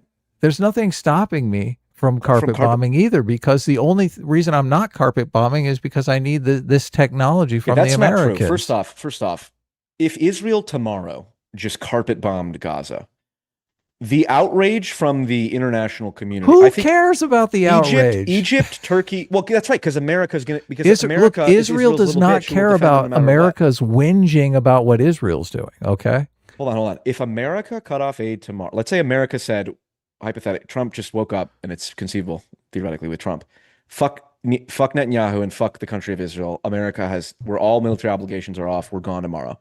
Israel logically goes, okay, well now we have to carpet bomb Gaza. Okay, in response to that, Turkey, Egypt, and Jordan and the other countries now start striking Israel, and because the U.S. is not there, what happens? Egypt, dude, that is never going to happen.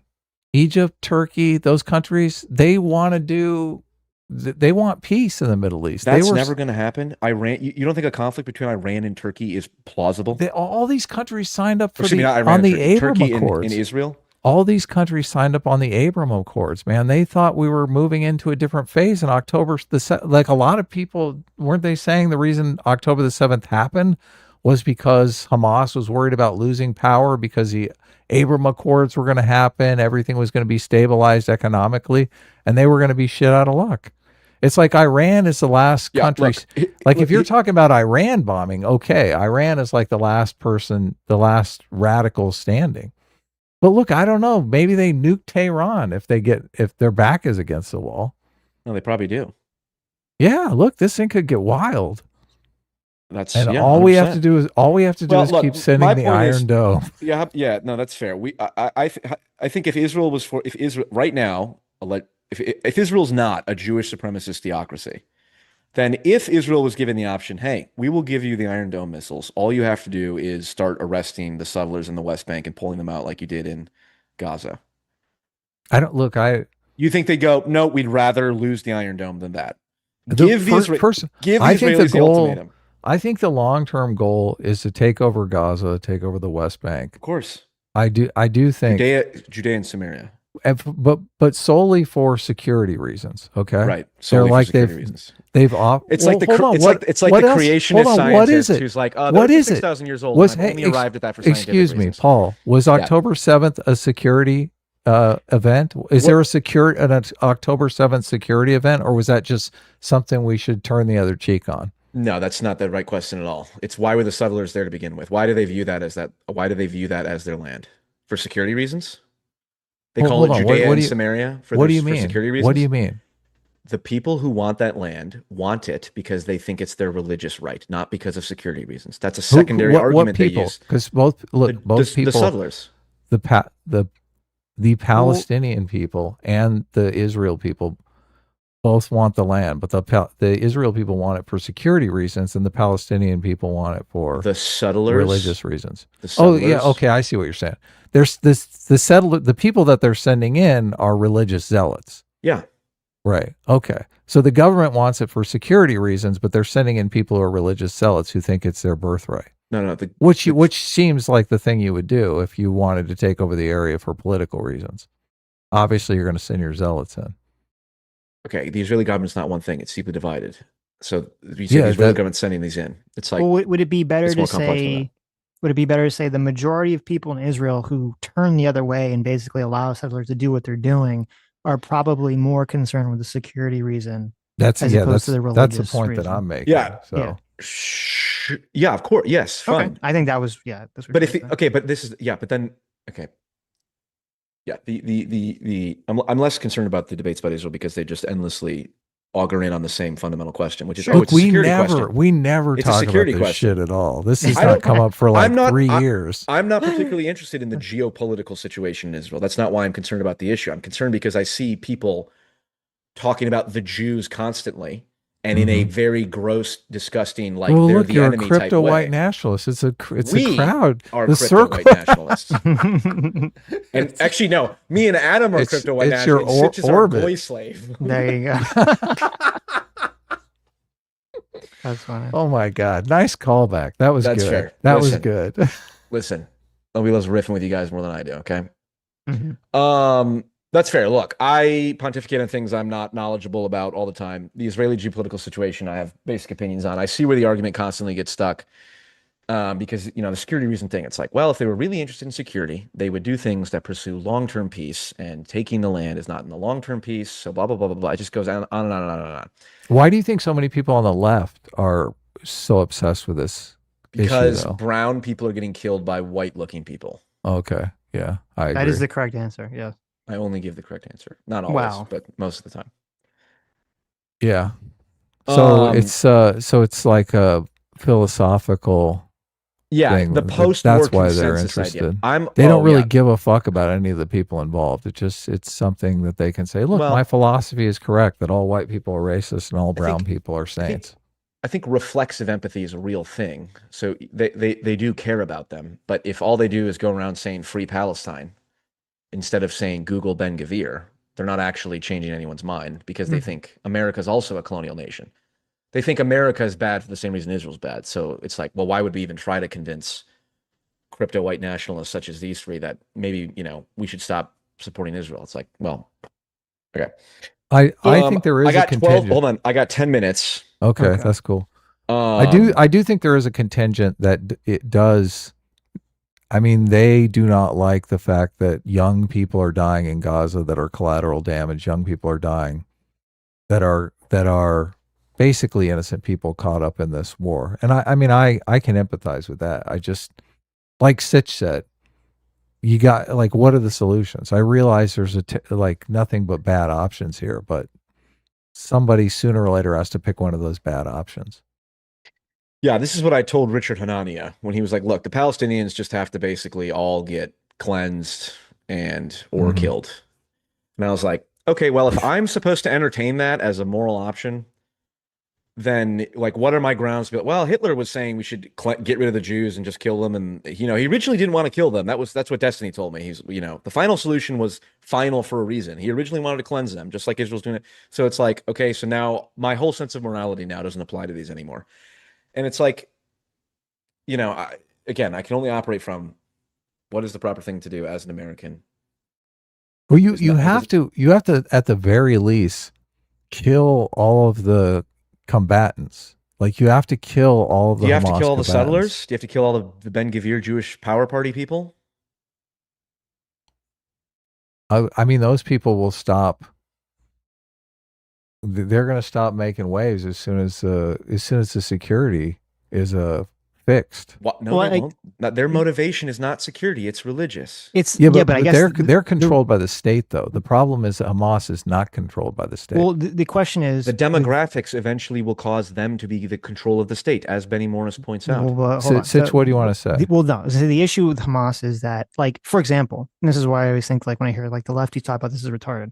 If Israel opened their borders, you know, tomorrow and said we're going to, you know, have a magical one state with equal rights for everyone, right? Hamas is going to immediately go and do, you know, a billion terrorist terrorisms. activity. Right, Yeah, exactly. And so the problem is, like, okay, in all these situations, you have basically a mob class of people like Hamas that is using, you know, a bunch of hostages, which are the Palestinian people essentially, and they're abusing them and taking advantage of them, et cetera, et cetera, et cetera. And those people don't really have any sort of democratic means to address that. So I think that's kind of where it's why it's kind of like, well, you just have to like murder all the Hamas people because there's really nothing else you can, really do about that situation.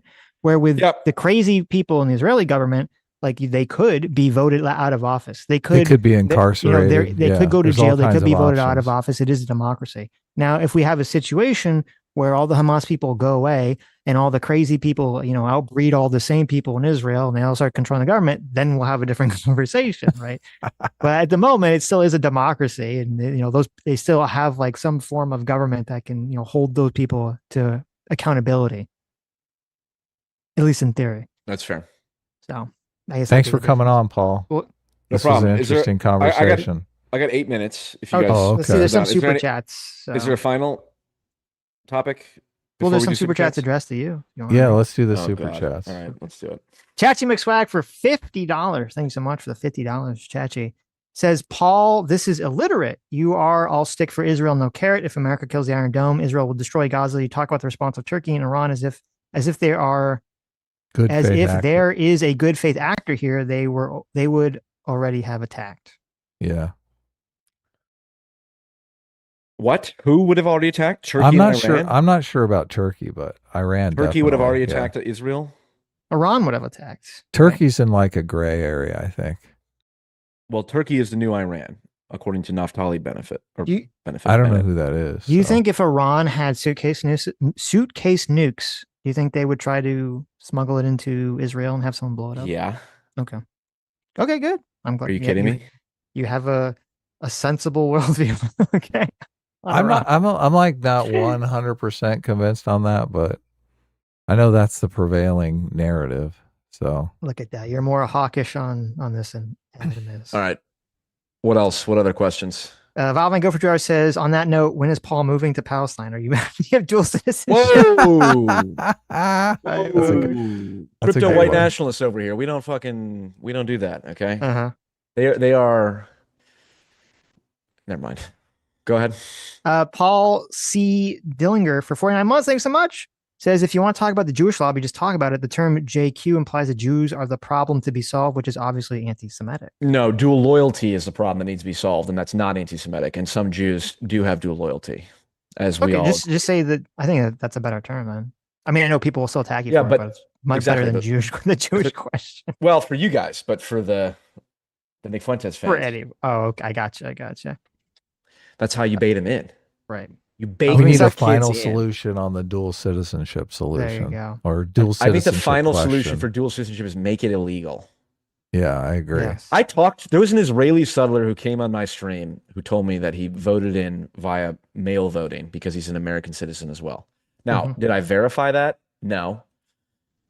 But that's allowed. Okay. That is allowed. I think that's degenerate. If you found out, and this would be what I'd be very curious about, because there's all this. There are reasons for why we support Israel. Some of it is ideological, but a lot of it is for military purposes. Yeah. If we could quantify it, right, and we could create some sort of autistic calculation, and we determine that however much money or resources or benefit we gain from giving Israel money outweighs whatever much money we give them, should we continue to give them money and military support? Yes. This is okay. or this is like when people ask me if we had studies, autistically capable studies that said that allowing pedophilia for some people is okay, would we allow pedophilia for some people? I go, wait. At that point, we're just like, I don't think that's related. Not at all. Yeah, it is. Yeah, because you're saying if we had this hypothetical thing, if we hypothetically had proof, yeah, but you can't sacrifice children's innocence for some sort of financial or economic. No, but if gain. we had empirical iron-proof evidence for it. No, but it sounds like you're just it sounds like you're answering is based on you dismissing this as something unknowable, which it shouldn't be unknowable. It is unknowable, of course. It shouldn't be unknowable. Who's the victim in giving aid to Israel? How could you? Who's the victim? All of Jeffrey Epstein's victims. No, I'm just kidding. I don't understand. That's not. Well, there's a tangible victim in the pedophilia example. Obviously, okay, I don't know that there's a tangible victim in giving aid to Israel. If not, we're probably saving lives. Yeah, or making it worse. and there's no way to empirically verify. Hold on, my point is you just making what you work? can never How? know this. You can never know this. You can never. You can't do this. It's like if we had perfect knowledge of the future consequences of this action. It's like that's if time travel were real. Okay, it's not going to be 100%. No study's 100% perfect, but I would imagine someone could come up with an estimate because the argument is that yes, we gain benefit from giving money to certain countries. So you would hope that that somewhere in the government, when people are making these decisions, there's some calculation that they're making to make the determination whether it makes sense to give countries money in aid or not. They share intel. I take the Jordan like Peterson Israel perspective on the modeling question. You're talking about models. If someone could model something, it's like, bro, we can't predict the stock market a month from now. So there's no way we can predict. There's just too much information that you can't account for in any analysis. Okay. Well, but then we're kind of throwing it in the realm of, people just believe whatever they want to believe. Well, no, I mean it's like military strategy. Like like what decision is the correct move to make in a war? It's I think you could get. Okay, I don't know. I think you could calculate a rough estimate of how much monetary value we gain from certain alliances we have with certain countries. I think that's not impossible. Israel has intelligence assets all over the Middle East. That's what we're taking advantage of. That's what we're paying for. It's we could deploy our own assets. You could generate any there. model you want. You can generate any financial model you want. But whether or not it's accurate and predictive is the question. Okay, whatever. Dave Puff for 47 months says Paul wants to have hard conversations about the JQ, but he pussies out when he has to face actual consequences of radical violence in the Middle East. Is this true? What am I pussying out on? What's the topic? What's the question? Consequences of radical violence in the Middle East. What is the question that I'm pussing out on with that? I don't know. That's what it says. Do you have smarter commentators who can clarify this? David Puff, do you have something more specific? Well, he's talking about pussy's out, bitch. He's talking about led with the Jewish JQ being for soft-hand intellectuals, and us talking about the actual carpet bombing of Gaza is where the real work is done. Did you? How is that pussy? Okay, I don't understand. How do you feel about do you like Roger Waters and Tucker Carlson cozying up? Oh my God, I didn't watch that conversation. Should I? Dude, Tucker Carlson. Painful. There is no greater American figure of the 21st century than Tucker Carlson, I think. I don't know if you're memeing or. I'm only half joking. I do like Tucker Carlson. Tucker Carlson is like a serial liar. Every political actor is. Name one who isn't. I don't think there's one. Who's worse, Ben Shapiro or Tucker Carlson? Tucker. I think Ben Shapiro actually believes what he's saying. Yeah, even if I disagree with it. Ben Shapiro's honest. He's super biased around Israel, but he's saying what he believes. That's fair. I guess the question then is, he came out and gave the Odyssey a 9 out of 10. Tucker's when a everybody else is like, look, no one disputes Tucker's a propagandist, but is he a propagandist for the right team? That's what matters. I think all his fans. Welcome to democracy. All his fans think he's a truth teller. They don't realize he's a compulsive liar. Okay, well, I'm a fan. I wouldn't say I'm a fan. I like Tucker Carlson, and I call him a propagandist repeatedly. Okay. So what was did Doofus 101 to clarify his question? He says, follow up. How do you feel about the Islamic side of this argument? How do I feel about the Islamic side of this argument? Yeah, that Israel has to go away, and that Israel has no right to exist. They live on stolen land, and that Israel has to go bye-bye. Or does he mean like instead of the Jewish question, there's like the Islamic question? Yeah. I think that's Islam is all Islam. Yes, Islam is. What very is the bad Islamic as well. question? How Islam do you deal doesn't with control a nation? anything. Wait, well, actually, let's. You know what, guys? Good meme that came out of the IQ, the Islam question. Okay, because it's an honest question. If you live in a democracy and then you have all these people who believe in Sharia law, who are religiously motivated to subvert democracy and implement it with their own non-democratic means, how do you treat those people? That's the IQ. Mm-hmm. Okay. Great question. I think that's a perfectly reasonable thing to ask. Kick them all out. Stop importing more of them. That would be number one. And probably, also make dual citizenship illegal as well. If they're from Qatar or something like that. QB Madre for 250 Ps says PFU can have people with similar genetics, but have countries and cultures running differently. Example: China, Taiwan, North, South Korea institutions have far more predictive power than genetics. True. I would agree with that. I seem to agree with that. But I'd be open to seeing evidence that would say otherwise, and I wouldn't call people racist for pursuing that. Mm-hmm. The Oceans for $5 says, question for the three of you. What do you think of the lefty talking point that not being political means you're privileged? Very, very, very mild agreement, but very mild. Really? Most people do not have the interest or capacity to develop the baseline knowledge to speak intelligently about politics. So it's just the correct move for them not to be super involved. However, I do believe the more privilege you have in the real sense, not the left-wing sense, the greater your responsibility to ensure that the fruit of that privilege is borne out by your contributions to the greater good. The next time we should talk collectivism. Hold on a second. They mean that you have enough wealth to be insulated from the effects of politics. Therefore, you don't need to actually follow them. They're trying to say that the poor people always have to follow politics, which is odd because, as I know it, the poor people rarely vote and don't really pay attention to politics much. Yeah. Oh yeah. Look, any opportunity to shit on the left, I will take as well. Okay, it's the middle class that's the most engaged with politics. Yeah. But anyway, you have to dip. Is there any more questions? You guys have any thoughts on Warhammer 11th edition so far? Have you guys seen the? I've never played a Warhammer game. Really? No. Yeah, I know. Did you see the That's Odyssey? very goy coded of you. Wait, why would I play the goy slop? That's from the goy. Warhammer's not. Excuse me. Warhammer's not goy slop. Warhammer is the hot. It's the most Jewish thing around because it's incredibly high IQ, and only people of sophistication and culture play it. Well, there you go. Last part's probably not true, but no, I have not seen the Odyssey. Oh, okay. Did you see it yet? Yeah, we both saw it. Okay, don't tell me. I do want to go see it. Oh, okay, you want to see it? Give me the out of 10, but don't give me. Well, I guess I didn't want to see it. I thought it was really good, and I recommend seeing it. But if obviously I don't know how you lean. I mean, you might be a little racist. The Black Helen of Troy thing. I'm sorry. Only one of us has a goy slave. I think that's true.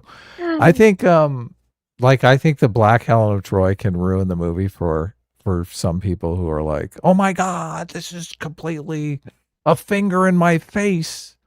So those people I wouldn't suggest see the movie. But if you have a high tolerance for that kind of thing, I thought the movie was. I liked Fallout. You know the Fallout fun series?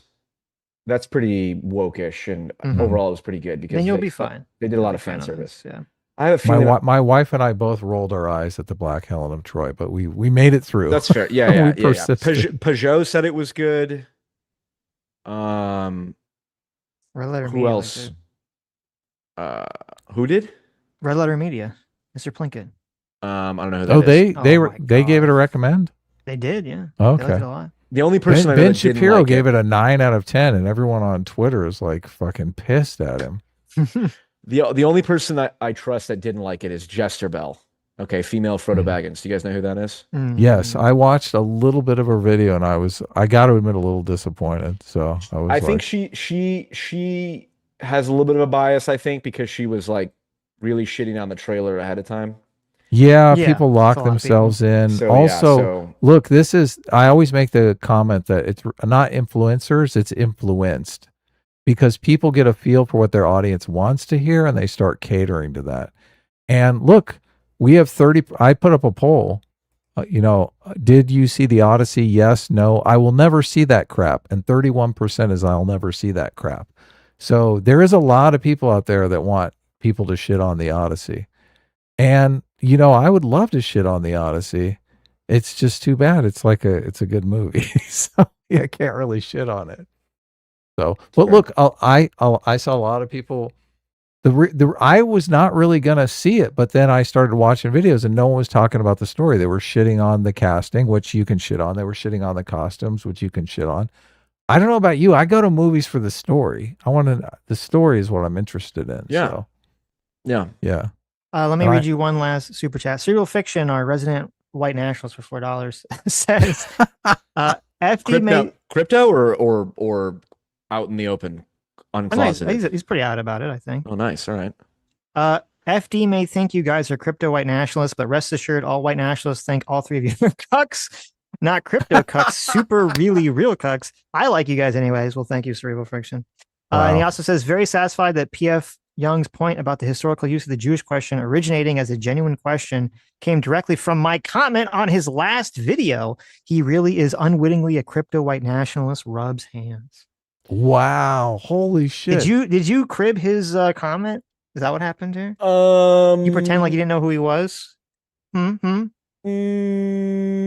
If I did, how about this? If I did, I wouldn't admit it. Oh, okay. That is super crypto. Look at that. No, I got that. No, Daryl Cooper talks about it. Well, he's crypto, isn't he? I don't believe so because I listened to that podcast. He's not crypto. I don't think a crypto white nationalist could have made the first 40 minutes of Fear and Loathing in Jerusalem. Okay. I mean, he's pro-fascist. I don't know if he's a racist. I thought he was like an anti-racist fascist, wasn't he? Is that how he categorized himself? Daryl Cooper, anti-racist? I think there's a post that I remember seeing where someone said, I kind of conceptualize you as a non-racist fascist. And he said that's about right.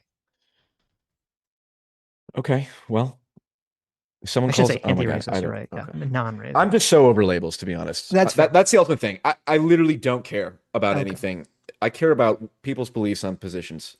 Okay. And whether or not they, whether or not they can prove that they're Anglo. Okay. All right. Okay. Next time we talk, let's talk individualism and collectivism, because this is another liberalism. Would you guys consider yourself liberals? Yes. Oh. 100%. Yeah. All right. Well, I'm gone next week, but are you guys only stream on Sundays now, you said? Yeah. But you can come back. You can come back. Okay. You want to talk about your evil collectivism? You degenerate? Yeah. Let's talk about. Yeah. Okay. I'll send you, Sitch, a video, and Adam, if you want to watch it as well. I'm not going to watch any videos. Videos on Jordan Peterson. Wait, I thought Sitch, I only read studies. What is this? Young just sent me a video. It's just a dancing swastika. Why would you send this to me?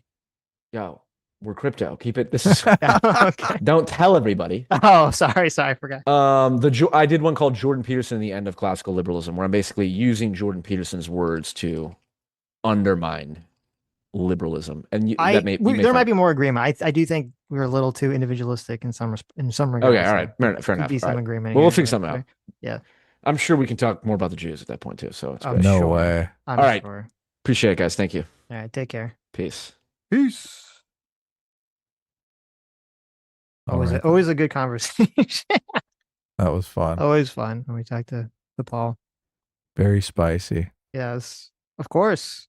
I don't know we were going to tip so much to the Jewish question. Did that help us with the crypto white nationalist allegations or hurt us? It's hard to say. Well, I mean, we were arguing against him, right? So that should, I think it hurt him more and maybe helped us more, right?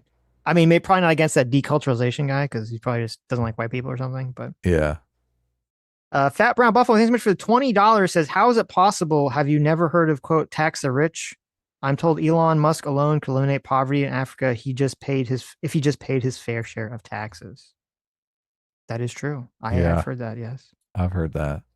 And Dan Renneman, thanks so much for the $50, says, hail, next DSA candidate to win will probably be here in Wisconsin with Francesca Hong. She went to Hassan's studio last December to do her fundraising campaign and raised $50,000 for the start of her funding. She's been called out several times for streaming with Hassan. Disgusting. Wow. Utterly fucking disgusting, Adam. Despicable. I only have that clip of Hassan from. Well, maybe we're going to go back to the video we were watching. Yeah. We're not going to watch the whole thing. There are just some parts of it that we're going to watch, but we'll do that. I don't remember where we were, though. Oh, really? Oh, sorry about that. It's okay. My bad. You can just rewind the stream and see where we paused it. Or you just pick a spot and try to streaming. Guesstimate. What, me? I need to have an autistic study. that shows how much benefit we get from giving Israel stuff. Okay. Did you watch that Batya Ungar Sargon video of her shitting on JD Vance sucking up to the Groypers? No, but we can. Oh man, how'd you not watch that? Holy shit! I'm not a big Batya fan. So. I know, but I was like, oh, she's singing Sitch's tune here. Oh my god, it's upsetting to me that so many people's positions, whether I agree or disagree with them as people generally or where they're at now, is so reliant on Israel. Like, it's just so annoying to me that fucking Israel is this dominating thing that's controlling the fucking opinions of like half the political audience, both people that are anti and pro-Israel. Like, I don't care. There's got to be like if you don't want to support Israel because you don't want to give them money, that's fine. Okay, that's a fine position to have. But it's like just people just like that. Their whole I guess it annoys me with Batya that I feel like she was just so on board with everything that was happening until there was like anti-Israel stuff on the right, and now she's like, oh well, suddenly suddenly I don't really like the direction things are going. It's like, well, wait, there's like a million other issues though, right? Well, she's like big on the anti-Israel stuff on the left too. So I mean, she's like, I guess you're right. That is what. Yeah. I guess you know what. At least she's consistent. That's true. Because isn't that what pushed her in that direction in the first place? Yeah, that's a good point. So I guess she's being consistent. I don't like that she's politically homeless for completely different reasons. She's politically homeless because she's Jewish and a Zionist and all that good stuff. I know, but like I am Jewish. I'm fine with I'm pro-Israel existing, which people say makes me a Zionist, but I wouldn't let that be like my primary issue. That's why I agree with Paul, where I'm like, that is weird to me if that's someone's primary issue is like, support or not supporting Israel. That's 90% of American Jews' position. Like they're very, and Batya has the polling on this. No. 90% of American Jews support Israel existing in some form. Yes. But I don't think 90% of American Jews are like Israel. If you ask them, like, rank what are the most important issues that you look for when you're voting for a candidate, I don't think that the majority of them would say Israel is the number one issue. No, I think it's American support for Israel is one of their top issues. I think that's the polling she lays out. I'm reading her book. I'd be curious. The why the left hates Jews. Or if it is, that's like depressing. That. What's her book? I sent it to you. It's some completely obnoxious title, but right. But yes, I'll look it up real quick so I can get it right. The Jews and the Left. That's the book, Batya Ungar Sargon, and she goes into all the polling about Jewish Americans and whatnot. So, but look, my memory's not the best, so maybe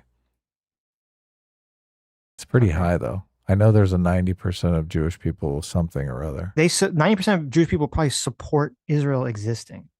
Right. Yeah. No, it's way That's further not than surprising. that. No. It's like they support the American alliance with Israel. Well, actually, I don't even buy that now because I think most Jews on the left, I think, are not very well. It depends how the questions were. They would still support America being friendly with Israel, but I don't think they're supporting what Israel is doing right now. Right? Yeah. No, maybe not. So, okay, here. Let's go back. Suggesting replacing the presidency in the U.S. Supreme Court. We could call it the head honcho of whatever, like it's like we might not have a president, but what we should have is an executive that's actually chosen democratically and is accountable to the representatives of the people. Here, I mean, this just has your 15-year-old niece like vibes, like explaining to you. I know, doesn't it? Her dream Barbie universe. Like, we say very clearly, like, abolish ICE. We have a feminism section that is trans-liberatory and also socialist feminist. I think it sounds so radical, like abolish the Senate, abolish the Supreme Court, like, et cetera, but it's not. Why do we have a Senate? Like a lot of people are going to see that and they'll be like, wait a second, why do I have a like, what's so great about the Senate? Okay, I feel dumber having watched that. It comes on the heels of far. Look at these women, these nasty women talking about abolishing the Senate. Look, this is why I hate this guy, because he's got to frame it as, oh, they're misogynists. The host is a woman. Yeah, these women are dumbasses, okay? It's not, there's nothing wrong with saying it. We're not saying all women are dumbasses. We're saying, holy shit, these specimens are real dumbasses. Right. Well, I mean, I thought it was so ridiculous. Harris Faulkner, the host, is a woman. And she's like, I feel dumber listening to that. And he's like, oh, well, she's obviously a sexist. Yeah. This black woman, by the way, how racist it is for Hassan to attack a black woman as being sexist. That's all they have. That's the only attack that they have. It's like the stereotype does all the work for them. I know. Insurgents winning key races, many of them backed by the Democrat Socialists of America, DSA. So far, at least 27 candidates nationwide. House Speaker Mike Johnson here. This is not a game. Everybody needs to understand these crazy little mini Mamdanis who are popping up all around the country. They are a danger to you and your family. This is not a game. If they Yeah, it's devastating. These mini Mamdanis, dude. Let 1,000 Zorons bloom, baby. I told you when I said what I said at the New York City DSA Slate rally, when I said, by the time we're done with this, we are going to make Zoran Kwame Mamdani seem unremarkable. This is what I meant. We're getting there slowly but surely, and we're going to keep pushing, okay? They promise you free stuff. There is far more beneath those promises that even some of these people do not understand. Yeah, step 1, free stuff. Step 2, death and destruction. I like the free stuff Republicans offer better. Mm-hmm. Deportation. Power panel now, Luke. There you go. There's your good. That's a good talking point. We're giving free stuff. Getting deported is totally free. You don't have to pay a dime for it. What are you talking about? It's a free travel service. Yeah, there you want go. free room and board? Right. Here's your cell. Right. I do like the Hassan. He's trying to play off as a joke, but I mean, he knows that there's more underneath. Step 1, give free stuff. Step 2, implement socialism. Oh, I know. He knows. Okay, let me jump ahead to the last part here. Well, just last quick question. America needs its politics to be good, rich debates. Is that what we get when you get socialists? Republicans actually get a unique opportunity here to defend their conservative policies, to point out the ridiculousness and the end goal of socialism. So as I hope Democrats recognize the threat that socialism poses to their party, I hope Republicans... These guys are our enemies, okay? Not only are the class enemies, because they are obviously in defense of the capital-owning class, the corporations, the super wealthy, but they're also politically, like simply put, political enemies, right? So when you have your political enemy explain to you what you must do, you discard that opinion. Or better yet, you do the exact opposite of what they're telling you because they don't want you to win. That guy doesn't want Democrats to win. Why the would you ever take his advice? What are you, stupid? And the answer for many of these people in the establishment Democrat camp is yes. The answer to that question is yes. Well, speaking of vampires... Okay, so just take that. First of all, it's hilarious that Hassan says that when he's someone who historically fucking hates the Democrats, right? Mm-hmm. And that now we can segue into that Twitter clip. If you want to bring that up. Oh, yeah, he goes on this long tirade about the never listen to your political enemies, right? Because they just want to hurt you. Meanwhile, Hassan over here, 100% positioning himself as a political enemy of the Democrats. It's so weird. It's not weird. It's like in certain environments, he'll be very open with that he's a political enemy and he wants to subvert the Democrats. And then, of course, when he's talking to Democrats, he's like, oh, he puts on his little nice guy face. He's like, oh, I just want to get people elected and give them free health care. Yeah, he's two-faced as fuck. Mm-hmm. All right. It's 1 minute and 7 seconds. You ready? Yep. 3, 2, 1, go. No more to Trumpism, but no more to the Democrats who compromise, who conciliate, and who betray us.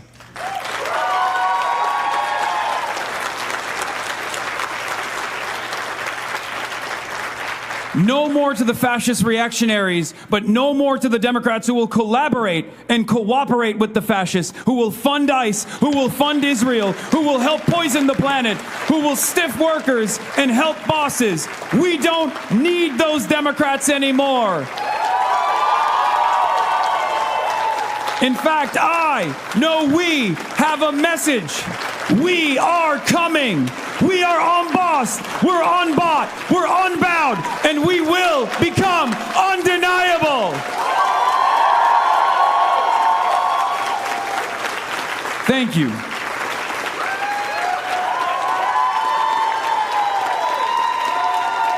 Cringe. So cringe. So the line where he says, we. It's like, it's supposed to seem like it's off the cuff. Like it's like I'm talking about me, but no, really, we. That's written in the script. Yeah. You're saying, yeah. Right. Yeah. And he completely delivered it incorrectly. It seemed weird and forced. All of that seemed weird and forced because he's basically acting revolutionary when he's at the podium. Right. But then he kind of slinks away like a book nerd as he's like pushing his glasses up. Right, like he Poindexter's out of there. Oh my God, did they buy it? Did I do the Che Guevara? Is it working? Look, in this audience, I don't know if you notice, but I only see one guy and all the rest are women.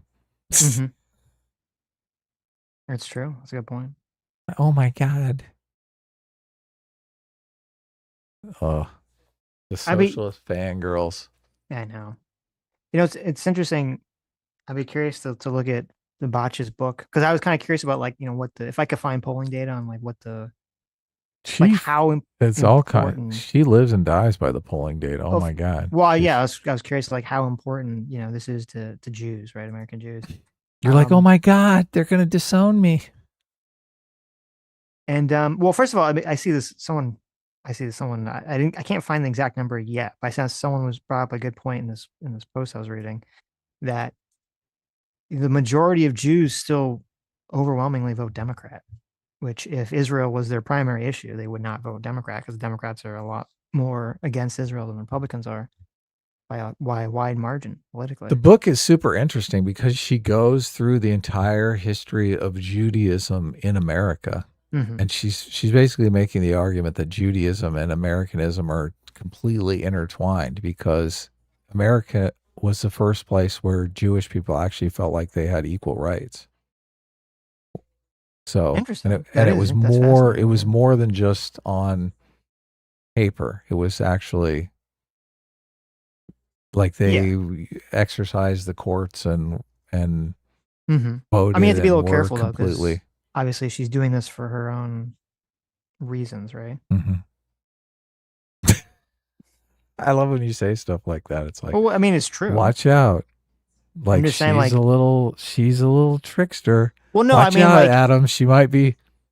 It benefits her to establish a narrative that, like, because obviously she really wants to push back against anti-Semitism, which as a Jew I'm in favor of, but she wants to really establish this idea that like Judaism is very inherently tied into America, right? To sort of look. I got you. I got you. But her biasness does work against her at some points because she does talk about this famous Jewish man who was well liked, completely liked by the community, and he was going around and suing the shit out of everyone. And I was like, boy, you're really pushing these racial stereotypes, Not very good. Yeah. Yeah. Right. Oh, this is where all that litigiousness comes from. Holy shit. And look, I find it very hard to believe that this guy was as liked as she's trying to promote him as being. I'm like, this guy sounds like a fucking asshole. Right. I mean, look, Botch is saying he's liked, but I don't know that he actually was liked. So, I mean, I feel you. She's definitely, Botcha makes really good arguments. So. Okay, I'll check it out. And look, she always goes to the evidence. She's always using polling or something like that to make her point. She never says, "Oh yeah, don't you kind of feel that way?" Like that's not really her argumentation style. Sure. Yeah, that's why I like her. Okay. Yeah. I mean, I think because she was so pro-Trump that you kind of just dismissed her a little bit, but well, because it seemed like so much of her, like it seemed to me that she went, like I'm always very skeptical of someone who does like a huge 180. Because it's kind of like they go from like, oh, like they're like pretty firmly in the left or the right, and then just come do like a big flip flop. Because I feel like that's a very unnatural switch. I think where she's always been consistent is that she's for the working class. Legitimately. Like I don't think Hassan is for the working class at all. Mm-hmm. Hassan is for himself. He's using I'm for the working class as like a way to gain political power. Sure. I think Bacha is legitimately for the working class. Like she was for Trump because she thought Trump's policies were legitimately for the working class. You can disagree with that, but right. I do think to some extent Trump has helped the working class, but a lot of ways he's hurt them, right? Obviously this whole he's done this whole Iran thing for his own glory, really. Mm-hmm. And I think that's really hurting the working class. So I mean he's for the working class as long as it aligns with his goals, right? Right. Gets closer to getting his face on Mount Rushmore. That's I guess that's probably true, yeah. Yeah. Yeah.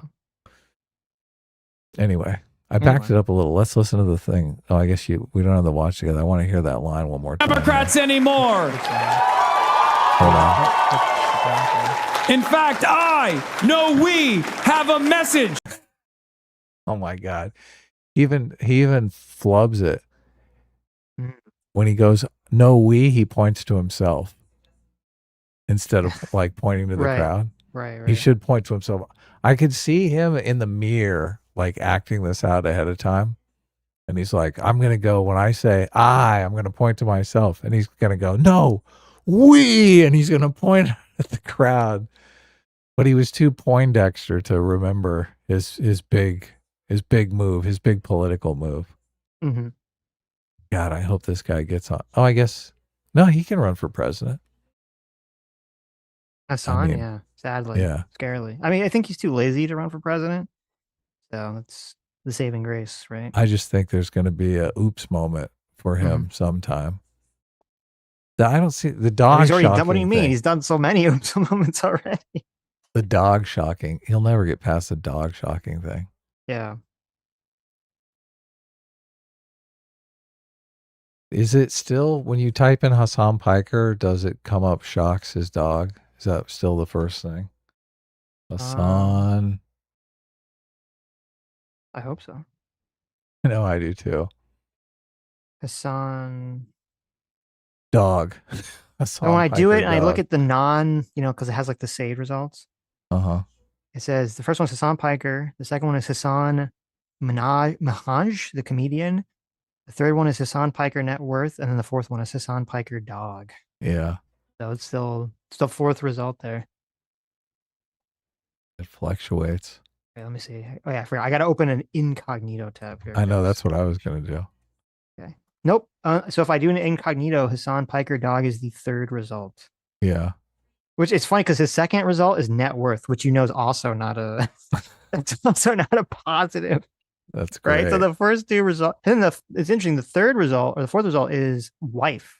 Mm-hmm. So people are like, "Is this bitch married? Like, what's going on here?" That's the women. That's what, you're right, because I was like, I don't even remember people talking about him being married. So you're right. Isn't it? It's kind of, I think it's disturbing how I think this is why Hassan is fundamentally brain broken about Asman, is that he cannot get over the fact that Asman is beating him in the numbers while being like not as attractive and kind of slobbish. Yeah. Like that, like it just melts his brain. He cannot get over that. He's an elitist. Hassan is definitely elitist. He doesn't understand that. Well, I mean, the reality situation is it's even worse, is that for Hassan, so much of the, like, if he wasn't good looking, I don't think he'd have like a fraction. I think so much of that is just like thirsty, retarded women Yeah, I and gay agree. men. So, and I think that concept makes him insane. Like he can't deal with that. He needs to be psychologically, in his mind, like respected for being some sort of like big brain intellectual or something. Yeah, totally. This is crazy, isn't it? Mm-hmm. He doesn't want to. He doesn't want to. Representative Khan, have the thirst trap label. No. Okay, this conversation is hilarious, especially considering what we were all just talking about. But actually, before we get into this, we should bring up I being a total asshole, to be a total mistake. Okay, forgot to read Asif Artsy's Streamlabs, I think from like 2 weeks ago, because I'm such a terrible, terrible person. And you can bring up the tweet here. Asif Artsy actually was working with CT, and they came out with a children's book called The Long Road to Bed that they did, which looks really cool. Yes, yeah. I messaged him and he said it's not.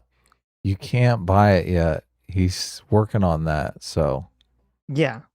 Well, yeah, we'll definitely talk about we'll it. Bring once it up it's, again. Yeah, again exactly. Once you can actually buy it. But I just want to throw this out here. So it's very cool.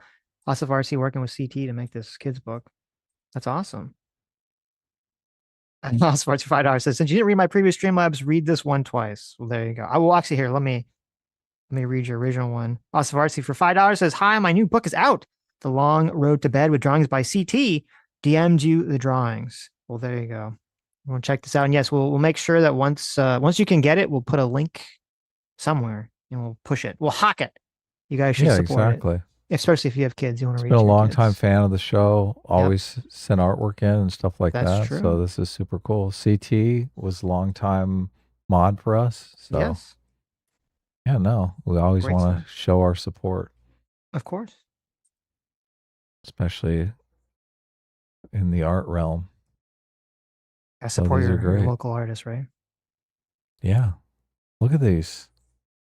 I know, it's cool. Porcupines, right? Yeah. A bunch of little cute porcupines. Those are adorable. I like them. I like the one that's got like the little angry eyebrow. It's one angry porcupine. It's like, oh, I like that. Cool. All right. Very neat. Okay, cool. Okay. Now let's watch something not cool. That was just to kind of like, that was some wholesomeness to kind of refresh your brain, right? Yeah, definitely. I have all that stuff. We've got Ro Khanna here, Ryan Grimm, who has a perfect last name. Yeah, he does. For what a grim personality is. And then we have Jeremy Scahill here, who's the one that does most of the talking. Who is, I believe, he's also, I think, one of the head people at Dropsite News. So here's the story that happened. Here's the backdrop to all this. Okay, so Ro Khanna, he goes to Israel. He's driving to some places in the West Bank with some people, and he gets stopped. And he gets stopped by Israeli settlers. Okay, not the police, not the military. He gets stopped by Israeli settlers with guns. So they're doing security for Israeli settlers, right? And they stop his car, and they don't want to let them go through. And they tell them who they are and all this other stuff, and they kind of hold them there for like 10, 15, 20 minutes. Then some military people show up. They kind of go through the military people, who they are, what they're trying to do. The military people they're just like random soldiers. They don't have the, sort of authority, or really not something to deal with. So then the soldiers just kind of stay there with them for like another 20 minutes until the police show up. The police show up and say, like, let them through. Like, what are you doing? Right. Stop being putzes. Right. And so then they're so after like an hour of this, then Ro Khanna is able to basically go through. Now, are the settlers dickbag douches for holding them in the first place when they have no legal authority to do so? Yes. I mean, first of all, they don't really have legal authority to even live there, but obviously, right. They don't really have a legal authority to detain Congressman Ro Khanna in the situation. Did they say this is MAGA country? They did not. If they had said that, then they would have had the authority to do so, right? But they did not say that. No. So they're wrong to do that, right? And you could criticize them and say, "What the fuck? You shouldn't have done that," and that's fine. Actually, they wouldn't have said MAGA country. They would have said The Magaza Strip. No, they would have said mega country. Oh, there you go. Right. That sounds a little too close to something else. How could you not? How could you not put the? Come on, I gave you the perfect setup. Say mega 10 times fast. Okay, you have to be careful there. Say mega country. Yeah, say mega country 10 times fast. All right. Exactly. Yeah. To Rokana. To Rokana. Yeah. Oh my God. This is. Oh. No. So anyway, Rokana makes the he makes white national. I know. Label. Yeah, just listen. I'm just a goy slave. Okay, I can't be blamed for anything I say on this show. That's right. Exactly. Yeah. So he's my slave. That's right. So Rokana, he makes like a big deal about this. Trying to get political points. Oh, Israel detained me, settlers detained me. Blah blah blah blah. Right. He's making this big deal about this. All the people on the left, all the anti-Israel people on the left are clapping and cheering for him. Okay, but that's not enough for Jeremy Scahill here. And it's very interesting. I'm assuming you haven't seen this yet. Oh no, I haven't. I just want to mention that Rokana is worth $250 million. Okay, that's crazy. I didn't know that. Just before we get into this, how did he accomplish that? Yeah, Medicare fraud. Interesting. No, I have no idea. Oh, okay. I have no idea how he. It says the AI is saying the vast majority of his assets are held by his wife. Oh, man, did he marry up? Did he marry into it? I mean, listen, I can't complain. I'm doing Look, wives are a great money laundering scheme. Yeah, there you go. It's probably from trading because he's an insider trader. He's probably giving her all the information. There you go. Yeah. She bought Intel stock right before Trump made his announcement, and it is up like 300%. Mm-hmm. But anyway, so the crux of this conversation is about something that you briefly talked about with Paul. So it's be kind of interesting here. Oh, okay, cool. Representative Khanna, I want to say, like, I think carpet bombing Gaza, my favorite topic. They're your favorite, yeah. A lot of people who have been deeply concerned about the apartheid state of Israel, the genocide in Gaza, find it refreshing to hear a member of Congress speak in this way, and the fact that you also have used this opportunity to try to highlight specific cases of Palestinians. I want to ask you, though, what you think the consequences for Israel should be, not just of these actions, but also for the mass murder of a documented roughly 80,000 people. It's probably much higher than that in Gaza, a significant portion of whom are children. I've heard you talk about sanctioning individuals. I've heard the framing that you and Bernie Sanders offer about offensive weapons or weapons that kill civilians, but I've also heard your defense of Iron Dome. And I want to push you on this because I think a lot of the critique of you from pro-Palestine people and from Palestinians is that the position you're advocating basically amounts to, we need to make sure that the sniper is protected so that he can continue sniping. Wow. Well, if we look, I appreciate the question, and I will answer it specifically. But if you look at all the things I've called for, I've said zero aid to Israel and supporting the Massey Amendment that does that. That's going to be a big vote coming up this week.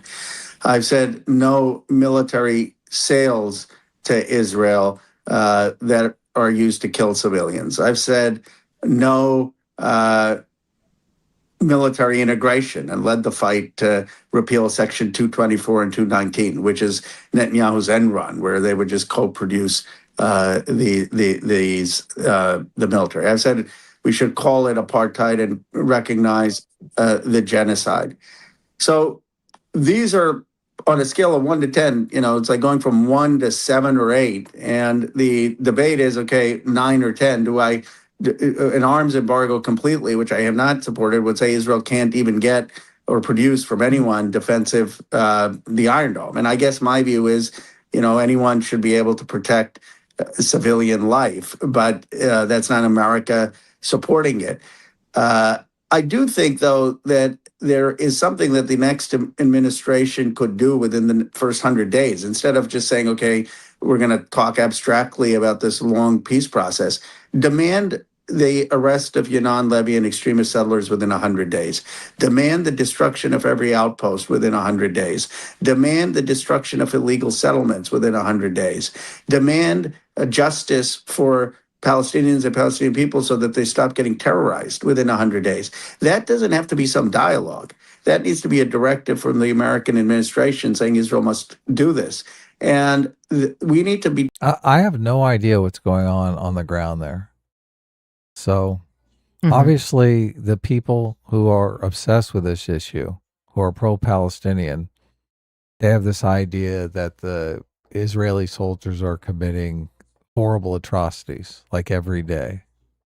And the Israeli people don't want to believe the IDF is doing anything wrong, and it's the Palestinian people who are all suicide bombers and secretly plotting to kill them. So I have no idea. Obviously it's not either of those extremes, right? It's probably somewhere in between. But how do you weigh into this topic without really knowing the situation? No one cares what the answer to that question. Yeah, look, I think like Israel's plan is to take over the areas, obviously. And they're implementing that plan. They're like, this is the only way to have a security solution that's going to be permanent. This is the only way to have the future Abraham Accords and peace in the Middle East. These radical people are the last holdouts. So they need to reservation their asses and move on. Like, why is this an American thing? Like, why are Americans so obsessed with this? Like, I mean, obviously I think it has a lot to do with Russian, China propaganda and whatnot. Like they're making this issue. They're driving people in America crazy with this issue. Like they're turning it into a wedge issue in America for their own purposes, their own political purposes. So is that your intuition as well? Yeah, no, 100%. Like foreign actors?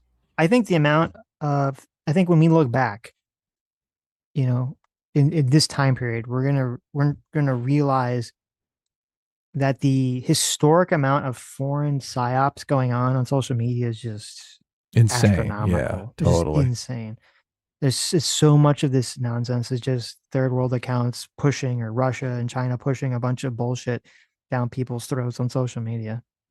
Yeah. Triggering the shit out of them, gassing them up to talk about this shit. Because a lot of this is, why is this my problem? Why do I fucking care? Like Ro Khanna has to care because his party is monomaniacally fixated on this issue. Yeah, I understand people caring in terms of like, they say, okay, I don't want to fund it because like from an actual, they just don't want to, you know, spend taxpayer money, which that's totally fair. But and I think that's most people on the right that are kind of against this. Well, obviously there's a lot of Fuentes fans, but the non-Fuentes people, most people on the right that are kind of against this, I think that's just their concern. They just don't want to spend money on it, which that's totally fine. And that makes perfect sense from that perspective. But I think the overwhelming majority of people on the left that are against this, it really has nothing to do with the money aspect whatsoever. Because if we stop giving them money, that wouldn't be enough. They're going to immediately want to say, well, we should be doing more. We should actually be doing things to try to stop Israel. Right. It's not actually about the money. Israel has leverage with America, though, because they have intelligence assets all over the Middle East that we don't possess. So right now they're sharing intelligence, right? They probably have a dozen assets embedded in places in Iran. Right. So they can say, look, you guys are involved in this Iran thing too. We'll just keep you in the dark on what's going on in Iran. You think we want to do that? You think we want to immediately have to foster a dozen assets in Iran from scratch? I mean, that's a tall order. And if they've already got those assets there and are sharing information, then that's leverage that they can use. Right. So it's not like it's hard for me to imagine that the leverage only goes one way, that America can walk in and say, oh yeah, we have all the cards, as Trump likes to say, right? Well, you don't have any cards. You know, and this is sort of my, point when I was, asking Paul about this, is that there's always this assumption, I think, from people that's like, oh, we give Israel and we give some country all this money for nothing, right? We're just like, America is simultaneously the richest, most powerful country, but we're also like the dumbest, because apparently we just give people a bunch of money for no reason. But I'm like, I'm pretty sure we're buying something for this money. I'm pretty sure we're getting something from this. So, now maybe you're saying we're paying too much. That's, it's a fair question. But you need to actually you actually have to know what you're buying, I think, before you get into some sort of long argument about whether it's worth it or not. Yeah. I read that book from the one guy who was an asset for the Shin Bet and the shit they would do. I mean, they had all kinds of intelligence operations going at all times. So I'm sure they got a lot of shit going on, a lot of spy stuff. Taking steps as we get towards a broader peace in that direction. I think that's one of the things that came out of this trip, the immediacy of the suffering of Palestinians. I still don't. The Americans, they fucking care more about the suffering of Palestinians than they do about the suffering of poor conservatives in Alabama. Like they're like, fuck those poor conservatives in Alabama. They're voting against us. Yeah, and they're white. Yeah. Oh. How's this guy got $250 million when he's Indian like that? Doesn't make it. I thought you had to be a straight white man. That's a good point. Why isn't Ryan Grimm the $250 million? That's a great point. Yeah. I don't think this is answering the question. I mean, tell me where I'm wrong here. What you're advocating for, we are talking about not just Netanyahu. Sanders always says Netanyahu and his extremist right-wing government. But if you look at public opinion polling, there is widespread support for open genocidal policies. In fact, Netanyahu is often criticized by his political opponents for not having finished the job in Gaza or in Lebanon or elsewhere. And I want to know why it is that you are stopping on this, because so much of what you're saying, it's one of the clearest recognitions of the issue that you could hear from an American politician. And yet you still are saying, but the sniper needs to have protection. The left is just, they are completely driven by the movement, the moment. Because these people are 100% Palestine first. Like that's the only thing that they're focused on. They don't give a fuck about the price of gasoline in America. It's all just fucking Palestine first. Well, these people like Jeremy Scale and Ryan Grimm, their prime belief is that America is bad and evil. And then America is an evil. Our fucking fault. We didn't do any of this shit. Yeah, I know, but no, they think that America is the evil and colonialist empire, imperialist empire in the world. And so they're told, I think on some level, like that's why they're so foreign policy first on everything. Is that they're kind of fine, and they'll make noise, and I think they actually they think they believe it, right? About like, oh, I want to help the poor people in America, right? But at the end of the day, it's their energy is that they'd be willing to sacrifice Americans to sort of weaken America overall, I think, as a country and in the world stage. It's totally sad. And it's interesting too. The thing that's interesting about this conversation is he's got Ro Khanna here. Ro Khanna is trying to be, this advocate for the Palestinian people in Congress, right? He's probably like the most powerful congressman at the moment, who's probably taking the strongest anti-Israel stance. And you're going to find out that is not enough for Jeremy Scahill here. These people, and that's kind of the way that these people work, is that it's never enough. They take and they take and they take. And the political extremists will always take more and more. They're always going to push you further and further and further. Yeah, that's because they have the whole truth to power narrative. They're like, I gotta fuck you up bad. True. The whole situation, we're just supporting our ally. Israel was attacked on October 7th and a war ensued.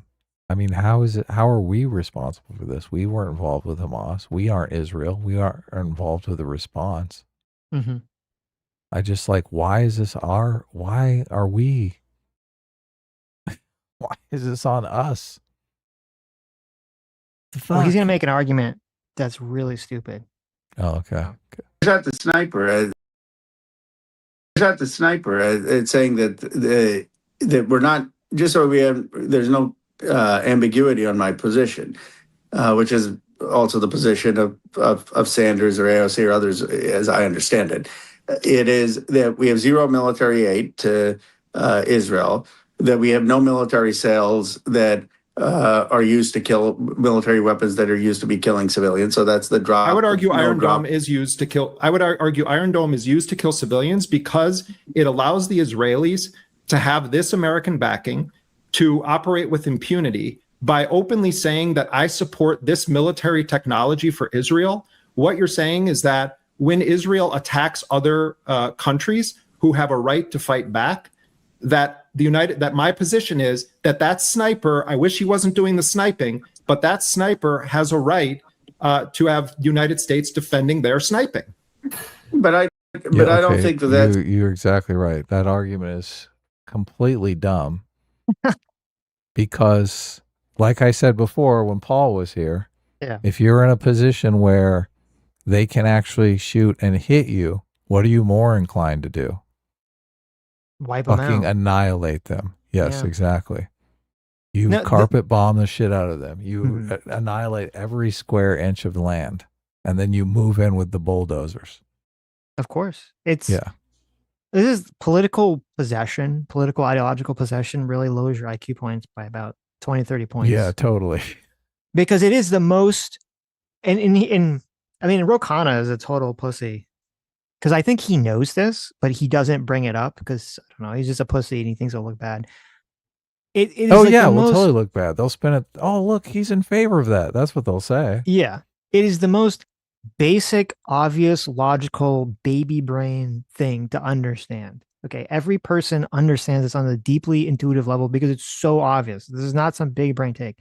That yes, if Israel didn't have the Iron Dome, would they be more offensive against, more militarily offensive in Gaza or less? They'd be more because they couldn't sit there and let people shoot missiles, because all those missiles, instead of getting knocked down, they're going to end up blowing up people's homes. And those people who have their homes blown up are going to go to their elected government official and say, why the fuck are you allowing these fucking people blowing up our homes? We're going to vote you all out of office. And those people are going to go, holy shit, we need to do something about this. Blow the fuck out of those people. Wipe them the fuck off. Turn them to glass. And all these fucking people, all the people that are so concerned with Palestinians who trying to act or believe that Israel is doing that already will actually get to see the very thing that they think is already happening. They will actually get to see some sort of massive just wiping the fuck out without really any care of civilians. Yeah. If they didn't have if they had no Iron Dome defense. And that's what's so baffling about the whole, and it's so obvious. It's just the most obvious thing on the planet. You are fundamentally a retard. You're fundamentally too politically possessed if you think that Israel didn't have an Iron Dome, that they're going to be like, oh, well, we're going to suddenly start negotiating with Hamas after October 7th or something, that fact. Like, because that's what that Jeremy Scahill would say if you asked him this question. If he said, what are you talking about? This is going to make it worse. He'd be like, no. Israel wouldn't be emboldened. They would actually negotiate with Hamas. It's like, what, are you retarded? What the fuck are you talking about? Iron Dome wasn't standing in the way of them negotiating with Hamas anyway. Well, no, they think so, right? They think so. Yeah, no, it's their idiot assumption. And it's all because deep down, they really want, it's all in service to their deeper desire, which is that their deeper desire is that they're just totally fine with Israeli citizens getting killed and they want Israel wiped off the map and, blah, blah, blah, blah, blah. Yeah, of course. They want the final solution. Yeah, or the evil colonialists blowing up brown people. It's the case if we're stopping military aid and we're stopping giving them the weapons to kill others, and we're stopping protecting them at the UN, and we're demanding the actions in terms of justice. I don't think that their policies, whether it's Netanyahu or another Israeli government. Would you say this about apartheid South Africa? I've heard you talk about. Well, because I think give me another example where you say it's okay to continue any level of support for an openly genocidal society that has mass murdered 80,000 people, more than 300 media workers, has invaded Lebanon, has bombed Iran, and you're saying, oh, but we need to protect civilians. This isn't about protecting civilians. The greatest threat to their civilians is their policy. And so I don't understand why you have even one qualified shred of support for a sniper mass murderer masquerading as the only democracy in the Middle East. There are forces in Lebanon that the central government of Lebanon can't control, right? That's the problem. Yeah, That's why they invaded Lebanon. Yes, Hezbollah is the governor. I mean, the government of Lebanon is not like Hezbollah. Hezbollah is like a breakaway, the equivalent would be like the Mexican cartels, like a country, that area of the country. Yeah, the equivalent would be like the Mexican cartels, like making life hell for people in Texas. Obviously, we're going to do something about that. Yeah, I mean, I think that was in the campaign. They even asked. They were like, "Would you invade Mexico to deal with the cartels?" And a lot of them were like, "Of course." Yeah, no, that's a good comparison. It'd be like if Mexican drug cartels invaded Texas, killed a bunch of people. The Mexican government says we're fine with you blowing up the Mexican cartels with drones. America is doing that, and the people are like, "Oh, you're attacking this poor Mexican people. You've invaded Mexico." Right? Yeah. It's like, so is that has the Lebanese government said it was okay?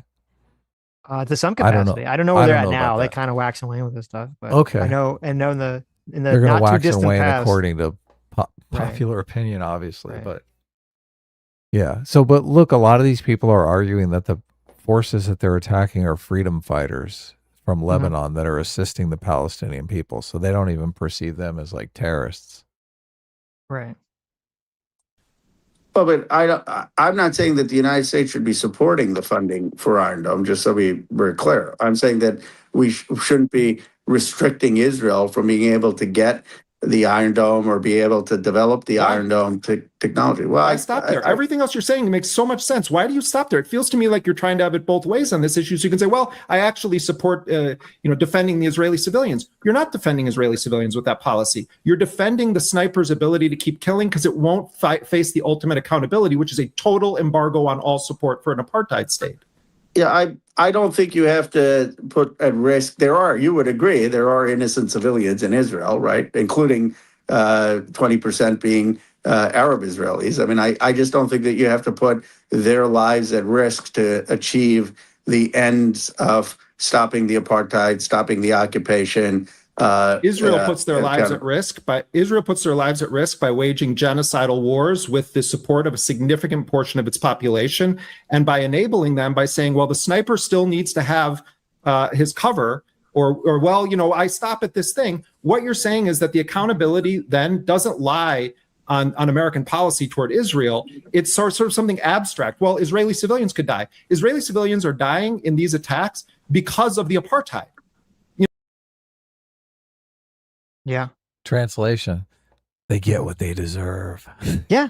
No, that's 100%. It's interesting because Rokan asked that question. He's like, you would admit, you would agree that there's like innocent Israeli citizens, right? Notice he's a little suddenly very coy about answering that very specific question, right?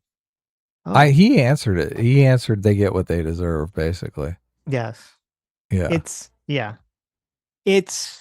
Well, I mean, even just the framing, you're allowing the sniper cover, because then it's kind of like, well, I mean, if they were just shooting at military structures, right, you can make that argument. But obviously, as we know, they're shooting very, very willy-nilly at basically fucking everything. And if that's the case, if you're going to keep pushing the sniper attitude, is that mean that he's just saying that like every potential Israeli is a sniper, right? You're basically, all you're doing is you're preventing them from killing, future IDF snipers. How dare you? This is so crazy. I never listen to any of this crap because it's fucking depressing. Well, it's interesting too, because also like from a very, like a cynical perspective, I mean, this has got to be, it's hard to tell with Ryan Grimm because he's a person who never emotes really ever. But you would think from his perspective, he's like, fuck. He's like, I'm trying to make inroads with a congressperson, right? You got him on, the show, it's going to help my status. And then you have my partner here is just completely making it so Congressman Rokan will never want to interact with me ever again. Mm-hmm. Yeah. Which is good. Fuck you. This is why you can't appeal to these extreme retards. It'll never, it's not going to serve you. They're going to dominate you or destroy you. Would come back on the show, but then somebody made sure That would never happen. You know what? That's fair. Okay. Maybe I should have been a little nicer to where's the door, Jimmy the door, who ran away from the conversation. That's totally fair. Well, the problem was, as you know, it was actually your friend's fault. It was Kurt's fault. Kurt poisoned the well before he even came on. He said everything. Oh, look, I think both those guys were getting loaded too. I think they were all high, stoned out of their minds. They thought they were just going to come on and chill with us, and all of a sudden you were like the Spanish Inquisition. Well, no, I mean, even Kurt said, he's like, listen, I told Jimmy that everything Sitch says is going to piss you off. I'm like, thank you. Oh, you're right. I forgot about that part. Right. So he kind of look. I don't care. I don't care. Who cares? It's fine. It's just funny. And also, I mean, now you see it like, and I was right. Jimmy Dore has just continued his progression to being more and more insane every day. Well, but that's why it'd be more fun to get him on the show, right? That's true. I guess that's a good point. Yeah. Ro Khanna is definitely running for president. Like, we're going to see Ro Khanna on the stage in 2028. Oh, 100%. And it's 100%. Just going to be, it's going to be glorious. I love seeing people who just have no chance whatsoever of being. It's even better when the Democrats nominate them to be their nominee. Yeah. Because it's like, they seem to have no sense of just like how normal people think. I mean, they could nominate this guy. This guy could be running. That would be, yeah. He's definitely going to try to position himself as like like, I'm the anti-Israel progressive candidate. Vote for me, Hassan Piker. Yeah. Every once in a while they get it right. Obviously, Bill Clinton was right. Obama was right. Mm-hmm. But most of the time it's like, it's Kamala Harris. Well, I don't know if anyone really, does anyone really get it right most of the time? Yeah, I don't know. I'm not sure. Do Palestinians have a right to kill Israeli soldiers, Congressman? On October 7th, when they attacked the military bases in the Gaza envelope, did the Qassam brigades and Suraya al-Quds have a right to kill Israeli soldiers? Yes or no? On October 7th, did Palestinians have a right to attack Israeli military bases in the Gaza envelope? Yes or no? Oh my God. I told you this conversation's insane. It's just like, what? Ryan Grimm does seem to be emoting a little bit here. You think he's like, oh no. Ryan is like, look at Ro Khanna. Like, he's like, why the fuck are you asking me this question? I know. What an insane question to ask somebody. Absolutely not. Absolutely not. Did the barbarous terror organization that causes nothing but strife and pain and suffering to its own people, do they have a right to kill the serving military members of its neighbor? That's a great question. Did Hezbollah have the right to start a war that would get hundreds of thousands of innocent civilians killed? Did they have that right? Obviously. This is just this fucker. I mean, I think October 7th attack was a terrorist attack, so I don't justify. Was it a terrorist attack when the first targets that were hit on the morning of October 7th were multiple military bases? Did Palestinian forces have a right to attack those military bases? I am not for violence again in any way. I mean, I am for making sure that we end the occupation. Did they have a right to do it, Congressman? Did they have a right to start a war? Hell no. Fuck no. Like, why? They totally conceptualize this whole thing as Israel doesn't belong here and they have to be removed. And these people have a right to remove them by force. Mm-hmm. That's their conceptualization of this whole thing. Yeah. First of all, why the fuck are you so obsessed with Israel? Okay. Like, why? Well, do they have a right to attack? But I mean, by going on the show. Yeah, by going there, like he went to you're right. The West Bank to. You're right. Yeah, look, he's riding the tiger here, isn't he? Oh yeah, and I mean, I think he handles this question. But that's part of the problem. He's handling this question insanely bad because he doesn't want to give, actually good answers to this question. Fetterman would would reframe it immediately. He'd be like, yeah, but he's not trying to start. He's not trying to get these people's votes. No, not at all. He's trying to get them to fucking shut the fuck up and move on. But that's the candidate that you need. Like if you had someone that would do that and they were they were running for president. Oh man. Well, look, it's a catch-22 because they would clean up in the general, right? The swing voters would love that shit, but they would never make it to the general because it's all these psychopaths that are running the Democratic primary now. Yeah, maybe. Israeli soldiers. No, I'm not going to say that Hamas had a right to attack Israeli soldiers or kill Israelis. Like I don't think that advances peace or advances Palestinian statehood.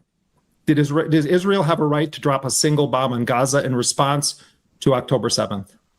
Yes. I believe Israel had the right to get people who killed the civilians, but not in the way they went about it, which I've said is genocide. But the Palestinians don't have a right to attack the very military bases that are running the killing operations on October 6th, 2023, or October 5th, 2023. It's a double standard. You're saying, oh my God, he's trying to make the argument it's a preemptive war. That's insane. Saying there are ways that Israel should be able to kill Palestinians, but there is never a condition under which Palestinians can attack armed, uniformed soldiers of a force that is still considered an occupying force under international law. I don't make it. This guy is brain dead. I know. He's like, cops are not allowed, or cops are allowed to use violence on criminals, but criminals can't use violence on cops. What the fuck are you talking about? Well, yeah, no, obviously. But even if we were to try to look at things from like his framing, I mean, you would say, okay, listen, Jeremy, this is a very dishonest question that you're asking, because it's not like the Hamas people were going in to just stop the military. They were attacking the military with their express goal to kidnap and kill civilians. That's why they're like, we need to get through the military. They're in our way so we can get at the civilians. Yeah. It's not like, oh, we just like accidentally killed a bunch of civilians because we're trying to fight the military. No, they literally were targeting the civilians. That was the intention of the attack. Yeah, look, and if you're going to frame everything as a war, you don't be surprised when the war framing plays out. It makes sense to me how those. I come from a tradition of King and Gandhi. My grandfather was in jail. I'm aware of your family history. Do you think King would say, "Well, they can attack the Viet Cong, but I don't want them to kill"? I don't think anyone. I don't know what Gandhi would say. I don't think my grandfather would say that the Palestinians should have armed resistance to Israeli occupation. I think they would argue for a much more nonviolent approach. But America, I think, in ending aid, in ending military sales, in not being a defender of Israel in the UN, just vetoing resolutions against Israel, would make tremendous progress. I mean, maybe we're on a scale of 1 to 10, and you're at a 10, and I'm saying let's go to a 6, 7, 8. I don't know where that would be. And right now, America's at a 1. No, we're at a 10 because of a genocide that was enabled, supported, armed, and funded by the United States. And I am baffled as to how you can say that Israel had a right to drop a single bomb on Gaza in response to October 7th, but Palestinians, according to you, have no right whatsoever to ever kill an Israeli occupation. Palestinians have right to justice, which is in the case of do they have a right to armed resistance against Israeli occupation soldiers in uniform? Do they ever have a right to kill an Israeli soldier? I think if it's a self-defense, if they feel like there's an illegal attack on them by a violent settler or by an Israeli soldier, and that's illegal. In a school or on a civilian, and then of course they should have justice. But the entire thing is illegal, Representative Khanna. The entire occupation of Gaza, the managing their diet, the mowing the lawn. See, I don't know about the the truth of this situation, the truth of this context at all. In the American context, I know if we're talking about something like police violence, I mean, we know the rules of engagement between police and civilians. I don't know the rules of engagement around this in this area. I don't know if it's a wild, wild west or what. Yeah. Well, I mean, Rokan's answer is stupid because, like, when you have a country, like you have one country, Israel, and it's kind of interacting with a quasi not country like Gaza. Yeah, there you go. Legality doesn't, like, what does that mean? Like, who's, according to who? Like, whose laws are we talking about here? Israel's laws? Gaza's laws? Do they have laws? Talking about some sort of like UN law? Like, what the fuck? Like, so that, like, kind of leaning on legality doesn't really make sense.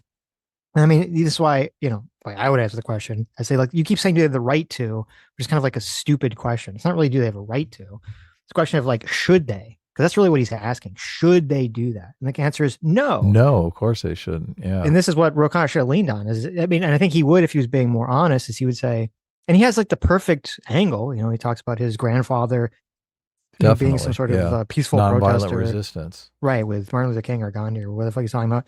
I don't know his history. And to be like, listen, like, you know, if black people rose up in mass violence to attack, you know, white racist Southerners in the 60s, I don't think civil rights movement would have happened.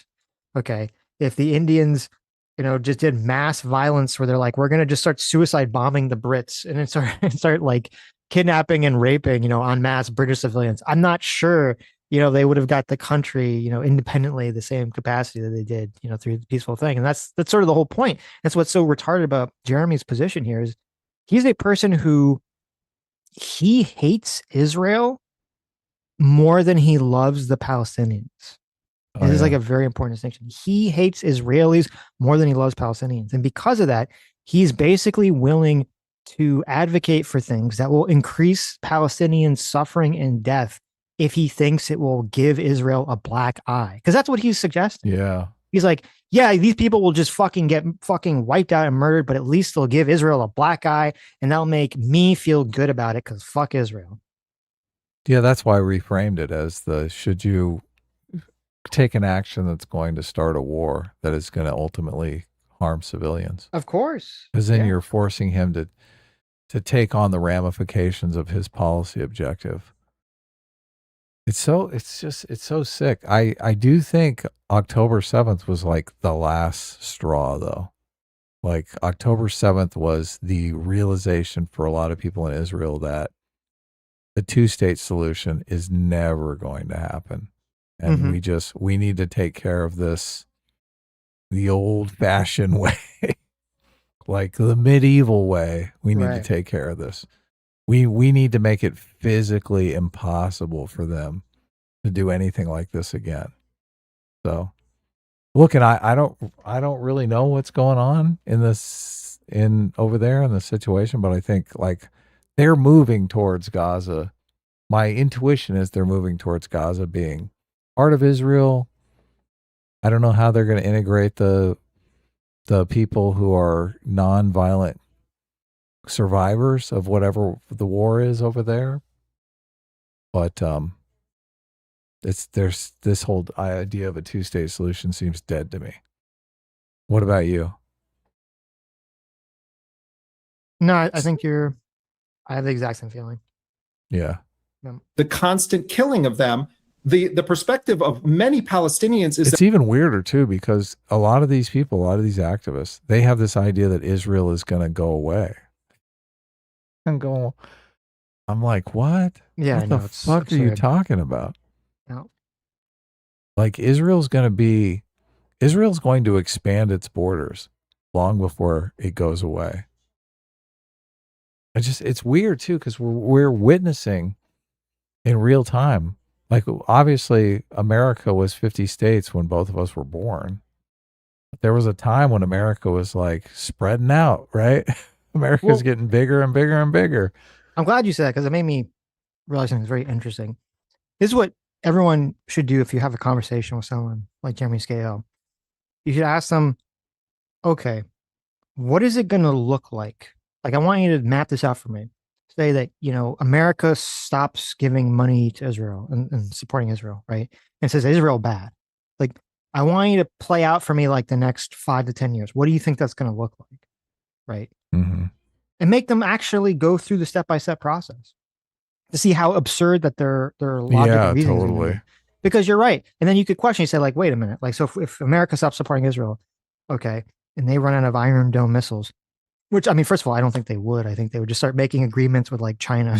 Of course. Of course right. they would. Yeah, Yeah, China's dying to get in there with their Belt and Road shit.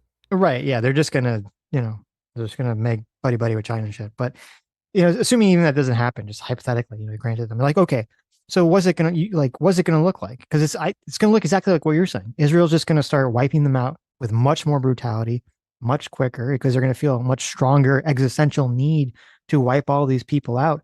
And then what? Is America going to go in there and stop them? Or do we need to, are you going to support the American army? Do we have to go invade Israel to stop them from attacking the Palestinians?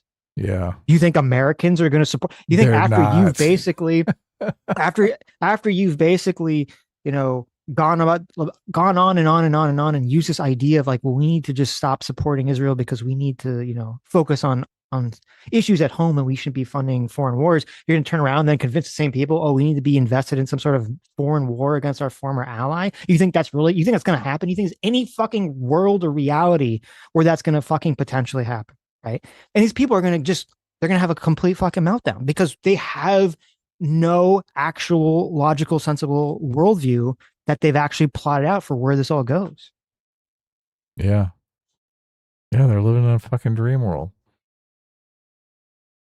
That they're being collectively punished and they're fighting for their very existence, and that the bases that surround Gaza were the primary murderers on a military level of the population of Gaza. So what I'm understanding, whether it's Hamas and Islamic Jihad or it's independent Palestinians, how is it that you can stand here and in any way justify the Israelis dropping bombs on Gaza, but never find a way in which it's justifiable for Palestinians to kill an armed soldier of a force that is under international law and occupation force? I don't understand it. Well, I ask you to reconsider this position.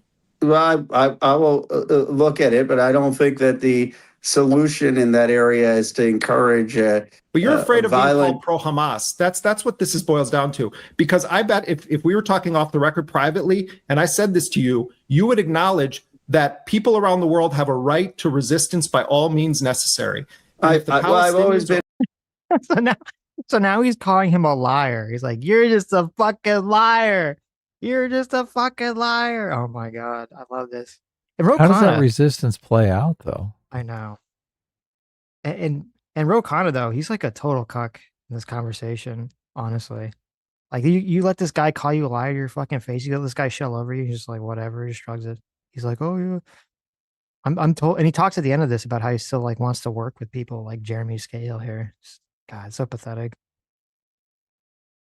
For peaceful resistance, you know. But how is peaceful resistance saying the Israelis? You know, I mean, just like it's under segregation, I wouldn't have said that go kill people who are engaged in segregation against you. I mean, I'm much more Dr. King than Malcolm X. I mean, are you much more slave rebellions were justified against people that were raping, hanging, murdering Africans who had been kidnapped? I mean, I'm sorry. I spend most of my day and night talking with Palestinians, working with Palestinians. My colleague Hossam Shabat was assassinated by the Israelis. Most of the Palestinians I met, and maybe a few days, are not talking about the kind of armed resistance that you are. They just want to live their lives in dignity and peace and not have the Israeli settlers oppress them. But you're a member of... What is the context for these conversations with the Palestinians too? Is there money exchanged in these conversations? I don't know. I just like, how do we know the Palestinians aren't just telling each of these characters exactly what they want to hear? Like Ro Khanna, yeah, he's a peaceful resistance guy. Yeah. That's a good question. Yeah, right. Oh, this guy, he wants us to go kill all the Israeli soldiers. Yeah, that's what we're gonna do. Yeah. Right. Totally. Like, no, that's a good point. Keep the aid money coming in. Thanks. Yeah. I don't know the context. That's why it's just like, until you really go and you live and you're like embedded in situations, you got a job there, you really don't know fucking shit. No. the United States Congress, who is justifying, albeit you've been very critical of Israel's war against Gaza, but you seem to be drawing a line that says that there are some cases in which Israel is justified to attack Palestinians, but only those responsible for October 7th. But you can't find a shred of justification for any Palestinian to attack the very armed forces operating under a nation state flag that is backed by the United States. And you're saying that there is no condition under which a Palestinian has a right to kill soldiers who are posted at military bases, enforcing by murder and forced starvation. The context, this guy fucking just droning on and on and on. Are they a peacekeeping force or are they actively at war with one another? The context matters. Well, That's everything. Yeah, he's looking at it like the Israeli military are Nazi guards standing outside of a concentration camp. Like that's the framing he's coming from. And so he's like, how dare you say that the concentration camp prisoners can't attack their own prison guards? Mm-hmm. Yeah. And I'm like, listen, if them attacking those prison guards is going to get, hundreds of thousands of their own people wiped the fuck out, and the actual solution that would get them not wiped the fuck out would be for those people to not attack the prison guards, but for them to actually try to establish a safe, use all their aid money, if instead of using all their millions and billions of dollars in aid money to build the most extensive tunnel systems in the world and fill it with all sorts of munitions, which is not cheap, by the way, to do all this shit. If they use up billions of dollars, okay, they always cry about how they can't get anything. They can get billions and billions of dollars of fucking, bombs, missiles, and construction equipment to build all these fucking tunnels. Use that money instead to actually try to build some sort of functioning economy in the region and not have a security threat. So when the whole world looks at Israel and they say, well, it means people have spent the last 10 years, living next to you peacefully and have a functioning economy. Like, what the fuck are you doing? Like, that to me seems like the kind of pressure that actually get the kind of peaceful change that you want. Not that not is the peaceful whole resistance. Yeah, not the whole like, let me just fecklessly kill some Israeli soldiers so that they come down like a fucking hornet's nest and just wipe us all out. Yeah. I wonder if reservation is like a better context, because you can't say concentration camp. Concentration camp just means they're all eventually going to be killed. Right. Yeah, I know, but that's their framing needlessly killed about the whole thing. If the situation is more like a reservation, which obviously we pushed the American Indians onto the reservations, the Native Americans, and but there was some sort of peace arrangement eventually made, right? Obviously, we still have Native American reservations, so yeah. I mean, I guess the question is like, I mean, obviously nowadays no one is forced to live on a reservation, right? No, I don't leave think it so. if they choose. So but that's because enough time has passed that there's no security threat whatsoever from right. And obviously the reservations are kind of empty now because all the kids grow up and do leave. They just basically leave to American society. The only people that stick around are the people who run the casinos.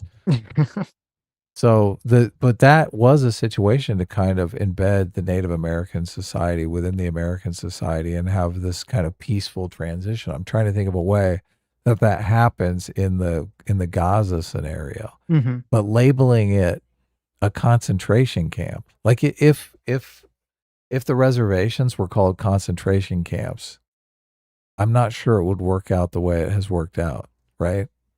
Right. It's like the framing does most of the work for this. No, you're right. So attacking, if they're like a peacekeeping force, it's just trying to keep law and order. It's much different than Jeremy Scahill's making it out. Like it's an occupying force or in a concentration camp. Everyone is eventually going to die. Well, why does everyone have to die? If it's a reservation, well, look, obviously reservation is a tainted term with the left. Like they see reservation as concentration camp. I'm just trying to think of a happier medium. Like, well, I mean, reservation's not good, but it's obviously much more desirable than concentration camp. Of course. Yeah, exactly. There's some future there. And deprivation, an illegal occupation of Gaza. That's what doesn't make sense to me. I don't see how you reconcile those two positions. Because I think that the armed resistance is only going to be ineffective given the power differentials. It's similar to what Gandhi thought in terms of how he took on the British Empire, and that having a moral force of civil resistance and appealing to the world's conscience is going to be much better chance of getting dignity and peace. 2019, the Palestinians organized the Great March of Return, which was a mass nonviolent mobilization at the gates of the concentration camp walls and fence in Gaza. And you know what Israeli soldiers did, Representative Khanna? They had a competition to who could shoot the most kneecaps of Palestinians. Well, I think that those were backed by Yahya Sinwar, the head of Hamas. So there's a track record and there's a context. You're talking about tactical issues. The Palestinians have tried that. Wait, this fucking retard is like, he thinks it's some sort of gotcha that the head of Hamas, obviously the head of Hamas is going to support having a bunch of people mill about the security fence so that they can look for easy entry points, or they can, scour it for places that they can get in, which is why they don't want them standing next to the fucking fence in the first place, which is the most obvious fucking thing on the planet. And he's like, it's a big gotcha point that Hamas supported that. Really? Hamas supported that? Wow, that's okay. You got me there. You got me there. Yeah. Testing Israel's defenses is like the peaceful protest. Yeah, so fucking, like, literally Hamas using a bunch of people as shields so they can test the fence. The Palestinians did. Well, I think I think opinion is down.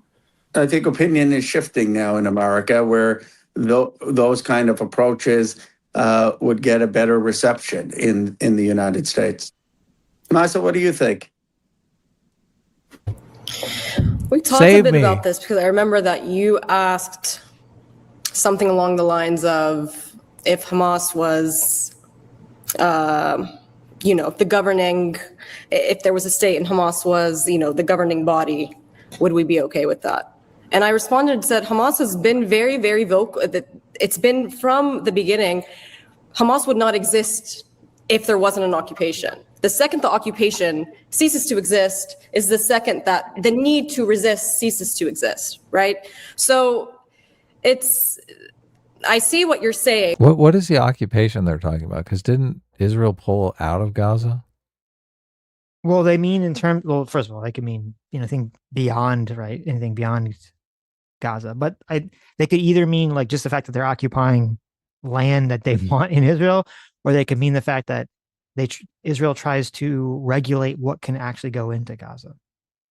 Oh, okay, I gotcha. That's the occupation. Mm-hmm. But I agree with Jeremy in the sense that there's a double standard to what you are saying, and you've seen yourself now that you've been to the West Bank. A lot of these parents that are talking about their kids being murdered can't even go to where their son was murdered without a bulletproof vest on. It is a violent place. Whether or not we could talk about peace, but the violence is there, and the only way a lot of times is to defend yourself. It's with violence, which is something that is stripped of the Palestinian citizen.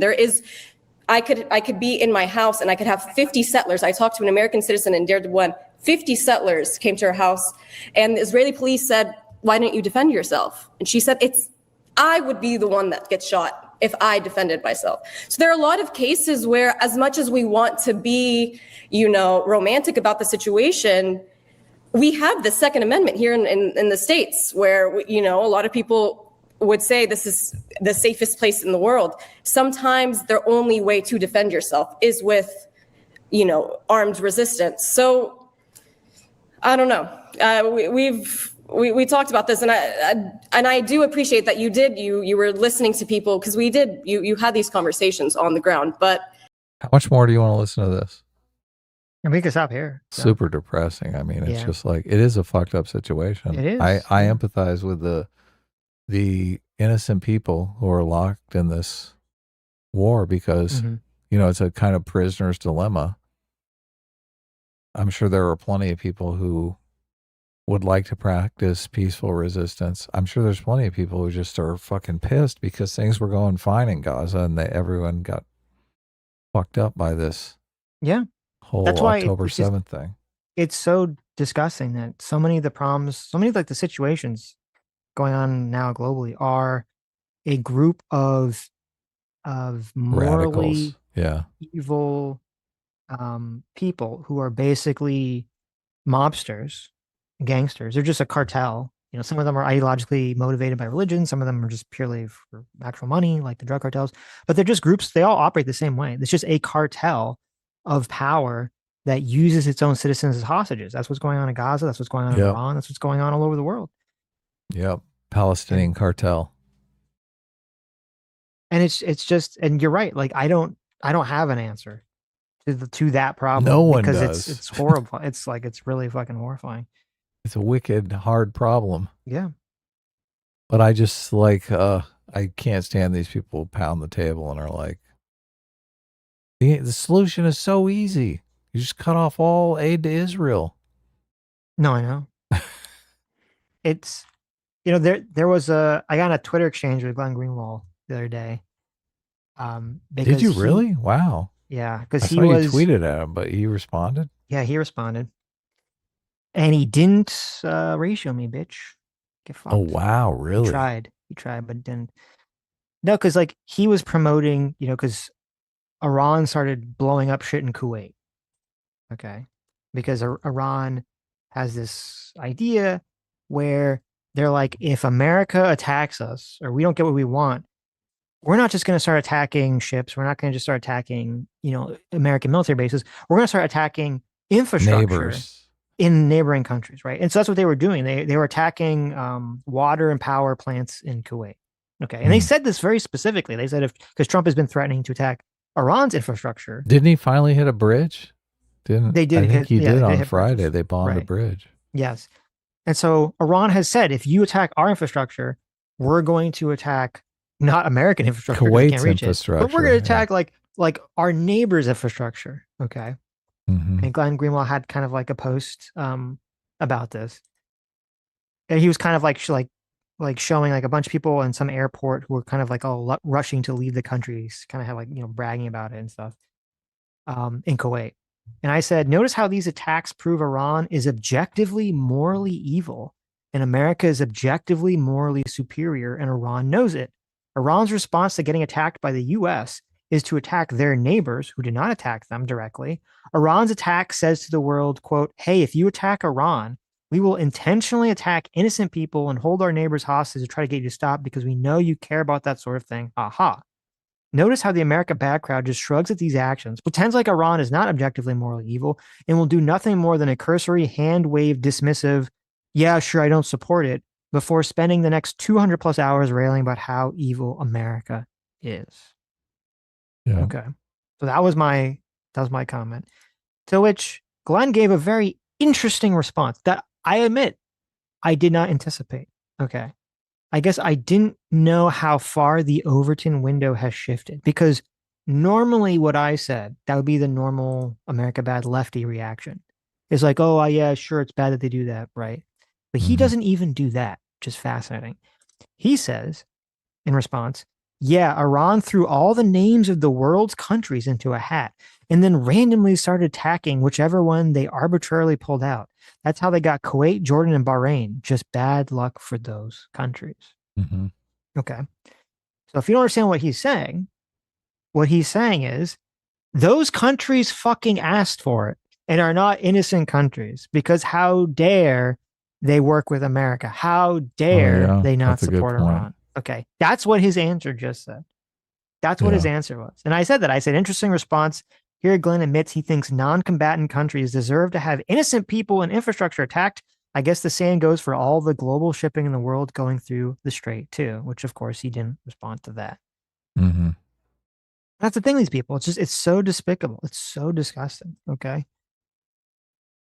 And and I think it annoys me too that they like trick. Glenn Greenwald is a socialist. He's an America bad, hates the West socialist. And it's totally crazy to me that because he defended Trump, I think, with the Russia stuff, because he's pro-Russia. Right. And because like he's been able to like trick a bunch of right wingers into essentially supporting him. And they don't realize, or they don't realize they don't give a shit, I guess, that this guy is like, basically their ideological enemy, who's basically tricking them into supporting him, even though he has a completely different reason for his takes than whatever their position is. He's an Israel batter too, though. Oh, of course. He's the West bad. Yeah. He's the white, evil, imperialist America West bad. So we're going to talk about Odyssey for a bit and then Yeah, invite sure, go Joshua for it. on and he can give us his take. Sounds good. And then we'll wrap up. So Sounds good. we'll talk a little bit non-spoiler. So I did do a poll. Where's my poll? Did you see the Odyssey? 10% of you have seen the Odyssey. So obviously you won't mind us talking about spoilers. 30% of you said, I will never see that crap.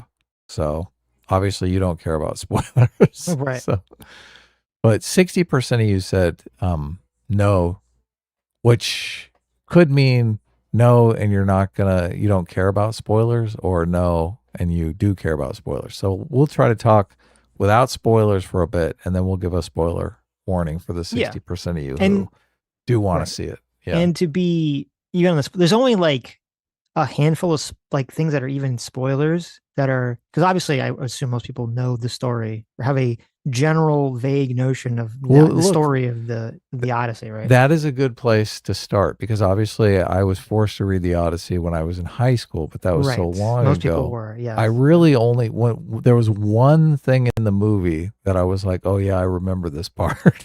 The Cyclops, right? No, it wasn't even okay. that. Everyone Yeah. remembers the Cyclops. Well, it's kind of a spoiler for a plot point, so I don't want to give it away, but okay. But I was in movie mode the whole way through, because I was like, I didn't know what was going to happen because I had totally forgotten all the different plot points. So, Right. I mean, I had some vague understanding that he got home, but I mean, since it was a Nolan movie, I thought, oh well, maybe. I mean, he cast a black Helen of Troy, so like maybe they don't get home. Right? Yeah. So, but look, when I That'd watch be very movies, subversive. It's this versus. It's not what's it his would name. be. It would be. It's not But look, the Last Jedi guy, right? when I watch movies, I'm engaged with the story, because there's the filmmaker has done a good job, or the writer, the storyteller, whatever format it's in, has done a good job of leaving some question in my mind unanswered. Like I want to know, oh, what's going to happen here, or what is going on? How does this play out? So there's constantly some question going on that keeps me engaged in the story. And in this, I thought Nolan did a good job of constantly keeping me engaged with some question that I wanted answered, some conflict that was unresolved. Obviously, stories are about conflict, and the ending of the movie is about the resolution. So the thing that I liked most about it was I did finally, and I'm complaining about this all the time, I think the reason why so many modern movies suck is because the modern writers don't really understand setup and payoff. And the setup and payoff is really in service of something I like to call the cheer-worthy ending. Like I've said a million times, if a movie, I mean, I want to cheer at the end of the movie, to the point where I feel emotionally elated. I want to get up on my seat and yell, yeah! So this movie, I thought, definitely had that cheer-worthy ending, and I thought a lot of it was because Nolan did a great job of doing all of the setups and emotionally balancing the ending. Really, very, like, I don't want to say perfectly, because there's, I think a lot of people saw this movie and were like, ho hum. So if there's a lot of, if not everyone was wowed by it, then I can't really call it perfect. But it did achieve that cheer-worthy ending for me. And in the theater I was in, like, a lot of people actually did cheer at the ending, which really surprised me, because, I mean, you usually don't get that in a movie theater these days. Unless it's like a Marvel movie opening weekend, yeah. Yeah. So, right. But I mean, I did see it opening weekend, but it's definitely not. I mean, obviously, this is not a Marvel movie where people are used to the IP. I mean, it's a brand new story. So I did think that was cool. So, but that's kind of my spoiler free take. What is your take? Definitely, you liked a lot. You give a strong recommend. Yeah, definitely. Well, look, the thing is, there are so many people that are so fucking triggered by the casting. It is not, I mean, they're fully embedded in the culture war, right? Mm-hmm. And I can't recommend a movie to someone like that because it's not going to be a cheer-worthy ending for you because you're going to be, so triggered by Let's just say you're not going to like the movie anyway. Situation. Like, you just don't even like, why bother, right? If that's too big of a turnoff for you, which I mean, fair enough. If you don't want to see it for that reason, then just don't see it. People keep making the argument though that the screen time for Paige and the Helen of Troy, that it's a very short amount of screen time. And I don't find that a compelling argument because if you're pissed off, like if you go out to dinner and the waiter pisses you off for like a short period of time, right? But it's really ruined your whole fucking that's meal. A great point. Yeah, exactly. That's a great point, yeah. So I mean, like I said, both my wife and I rolled our eyes at the Helen of Troy thing because it is totally woke. It is like weirdly woke. And, but I just think in terms of casting, it's woke. And I think I don't think the movie is woke at all. I mean, the movie promotes like, testosterone filled men being heroic, like unabashedly heroic. Like the one taboo in modern movies is that you can't have a woman being saved by no man, right? Right. They completely annihilate that. That is 100% woman. I mean, that's part of the cheerworthiness of it is there's a lot of saving going on in this movie. And so there's traditional gender roles, like family values, like there's a lot of stuff in here that are like good moral stuff that I think conservatives would agree with. So that's why I think Ben Shapiro liked it. Yeah, exactly. And I think casting it as far as like it being a play in the culture war, casting a movie that has so many conservative themes in it in a way that is going to make conservatives call the movie woke, I think really when the left argues about how, they don't really even know what woke means. I mean, this is like a subversive way to give ammunition to that argument. Because they're going to call this movie woke. And I'm thinking, well, the story is not woke at all. No, yeah. I mean, you're right. Besides the casting, the story isn't really woke. No. There's only one line in it that you could look at that I thought was woke, but then it never comes to fruition, which is early in the movie. Anne Hathaway, who's playing Odysseus' wife, Penelope, is talking with Tom Holland, who plays Odysseus' son. And Tom Holland is being like very much an immature, petulant brat. And he says some line to his mom about how like it's like a fucked up line you should never say to a parent. Or basically says like, you don't even want dad to come back, like you just want to rule or something. Like he says something to that effect. And then she kind of gives the feminist line about how like all the men in the kingdom are looking for a new king, but like I've been sitting on the throne ruling, instead, and no one cares what I have to say and the experience that I've gained. Yeah, the feminist lecture. Right. She does kind of give that line. That's the only, but then it's interesting because I mean, we'll talk about it later at the end. That never comes back. There's no like, and then she becomes queen of Ithaca. Like that never, it's just like thrown in there. So I don't know what the point of the line was. There was just enough of her story to service Odysseus' story, which I thought there was enough of her story to set up the cheer-worthy ending that I'm so glad they didn't dwell on her story more. No, I agree. I'm just saying, like, when she made that line at first, no. I was like, oh no, is she going to become like the queen at the end and like rule or something? Like, look, where's this going? I went in thinking I was going to get a 3-hour feminist lecture. So Yeah. I had that same kind of intuition. Thankfully, it didn't play out that way, but I did think a little bit more about it after I left the theater. And I was like, the part that I don't like about the feminist lecture that for me makes it woke is that it's in a context of modern times where women are not oppressed at all, but they're acting like they live in the 7th century where the women are actually oppressed, right?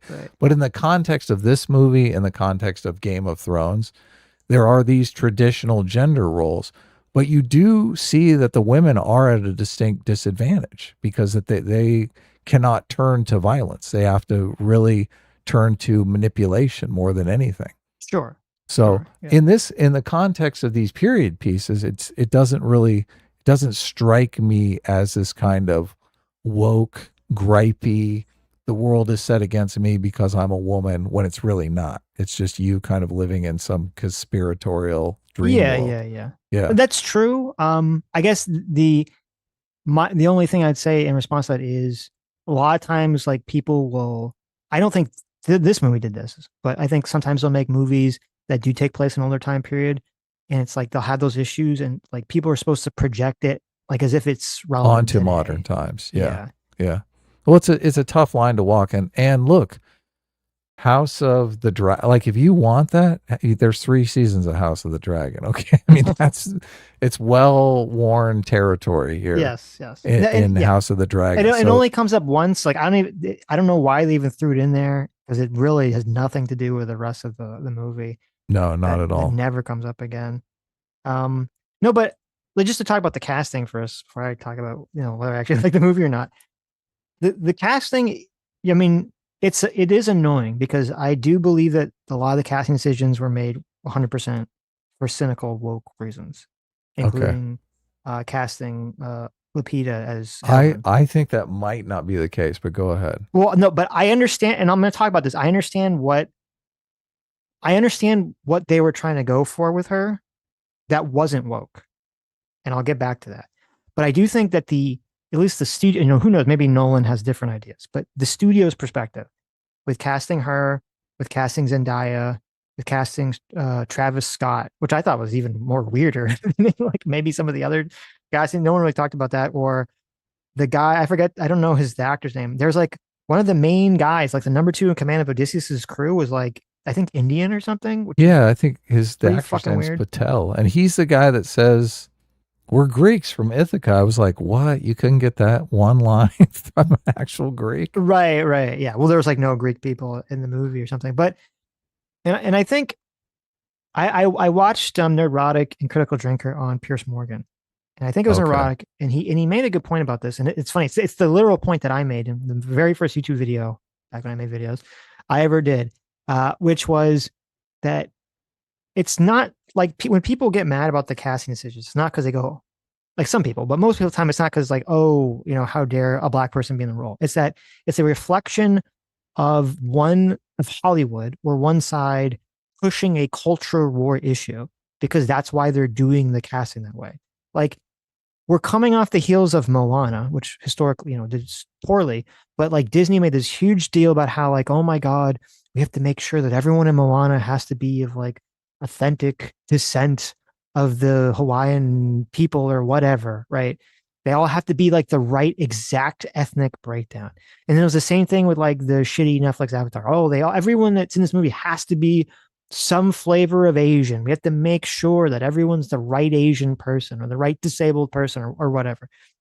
They go out of their way to do this. And then when it comes to something that's like predominantly like white people things, like the Odyssey, though some people say Greeks aren't really white, but whatever, right? I'll say that they're white because Europeans. I mean, there's a lot of they're Europeans. European like that all goes out the window. And the thing is, like, it's not fair, right?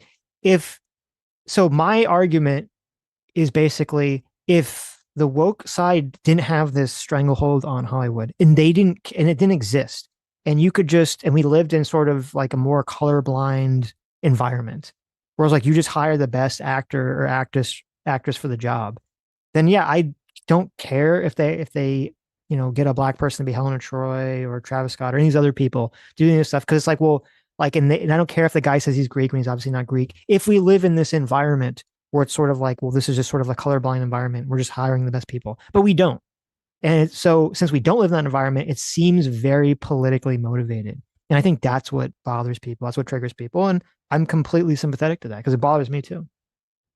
Yeah, they're fully in support of it in all these situations where it's like a Polynesian culture. It's the double standard. The Greek 100%. Europeans want Europeans to be the face of their culture in their movies the same way the Polynesians do, right? And the Hollywood gets that and is in favor of that.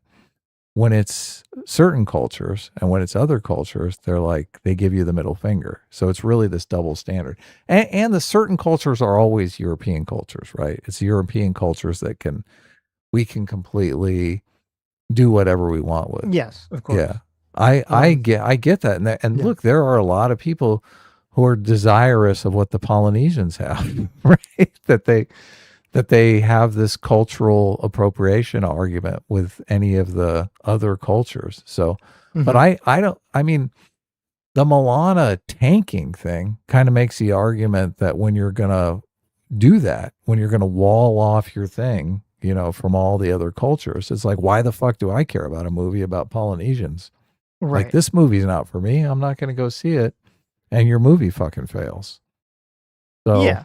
So that's the one thing that makes me think, is it like woke casting or is it just like capitalist casting? I think, think, does this play better in India because they got a guy named Patel who's saying we're Greeks from Ithaca? If that was the environment and they're just like, we got to make sure we have to have like a Chinese guy, an Indian guy, and like they just want to have all like someone in all the major roles, right. With Matt Damon, I wouldn't care about that as long as they're good actors. I wouldn't care, right? But I have, I think, a hyper cynical view on this. It's just a vibe, but I think that the studios intentionally want to put black people in these roles. They intentionally want to put Lupita as Helen of Troy because they know that it will trigger a certain group of people on the internet. It will piss off a certain group of people on the internet.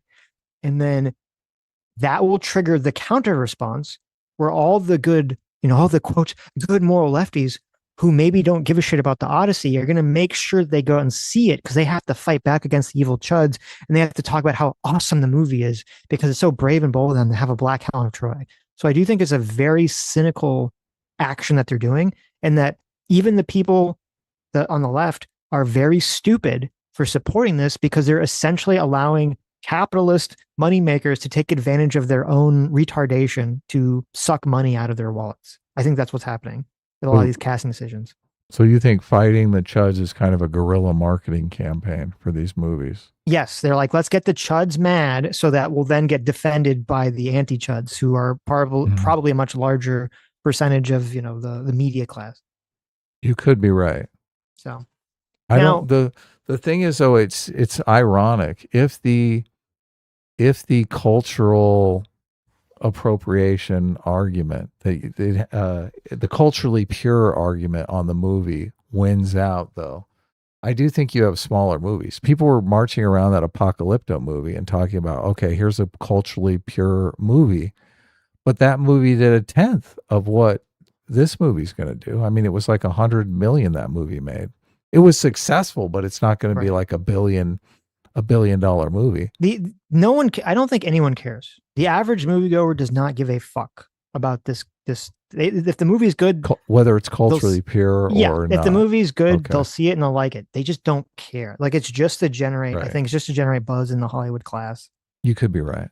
Yeah, because they don't give a shit. But putting that aside, it's funny because I saw the movie with Sammy and we both had the exact same feeling about Lupita's Helen when we actually watched the movie and before we ever talked about it, which is kind of interesting, which is that we both felt when we were watching the movie that what they were going for from a non-woke perspective was this idea of like, well, if everyone looks one way, like if everyone looked Greek or white, if there's some great beauty and she's like very foreign looking, it's kind of like there's like a logic to that. There's like some exotic foreign looking woman that's assuming she's attractive, that'd be highly desirable because she's attractive but looks very different than all the other women in the realm.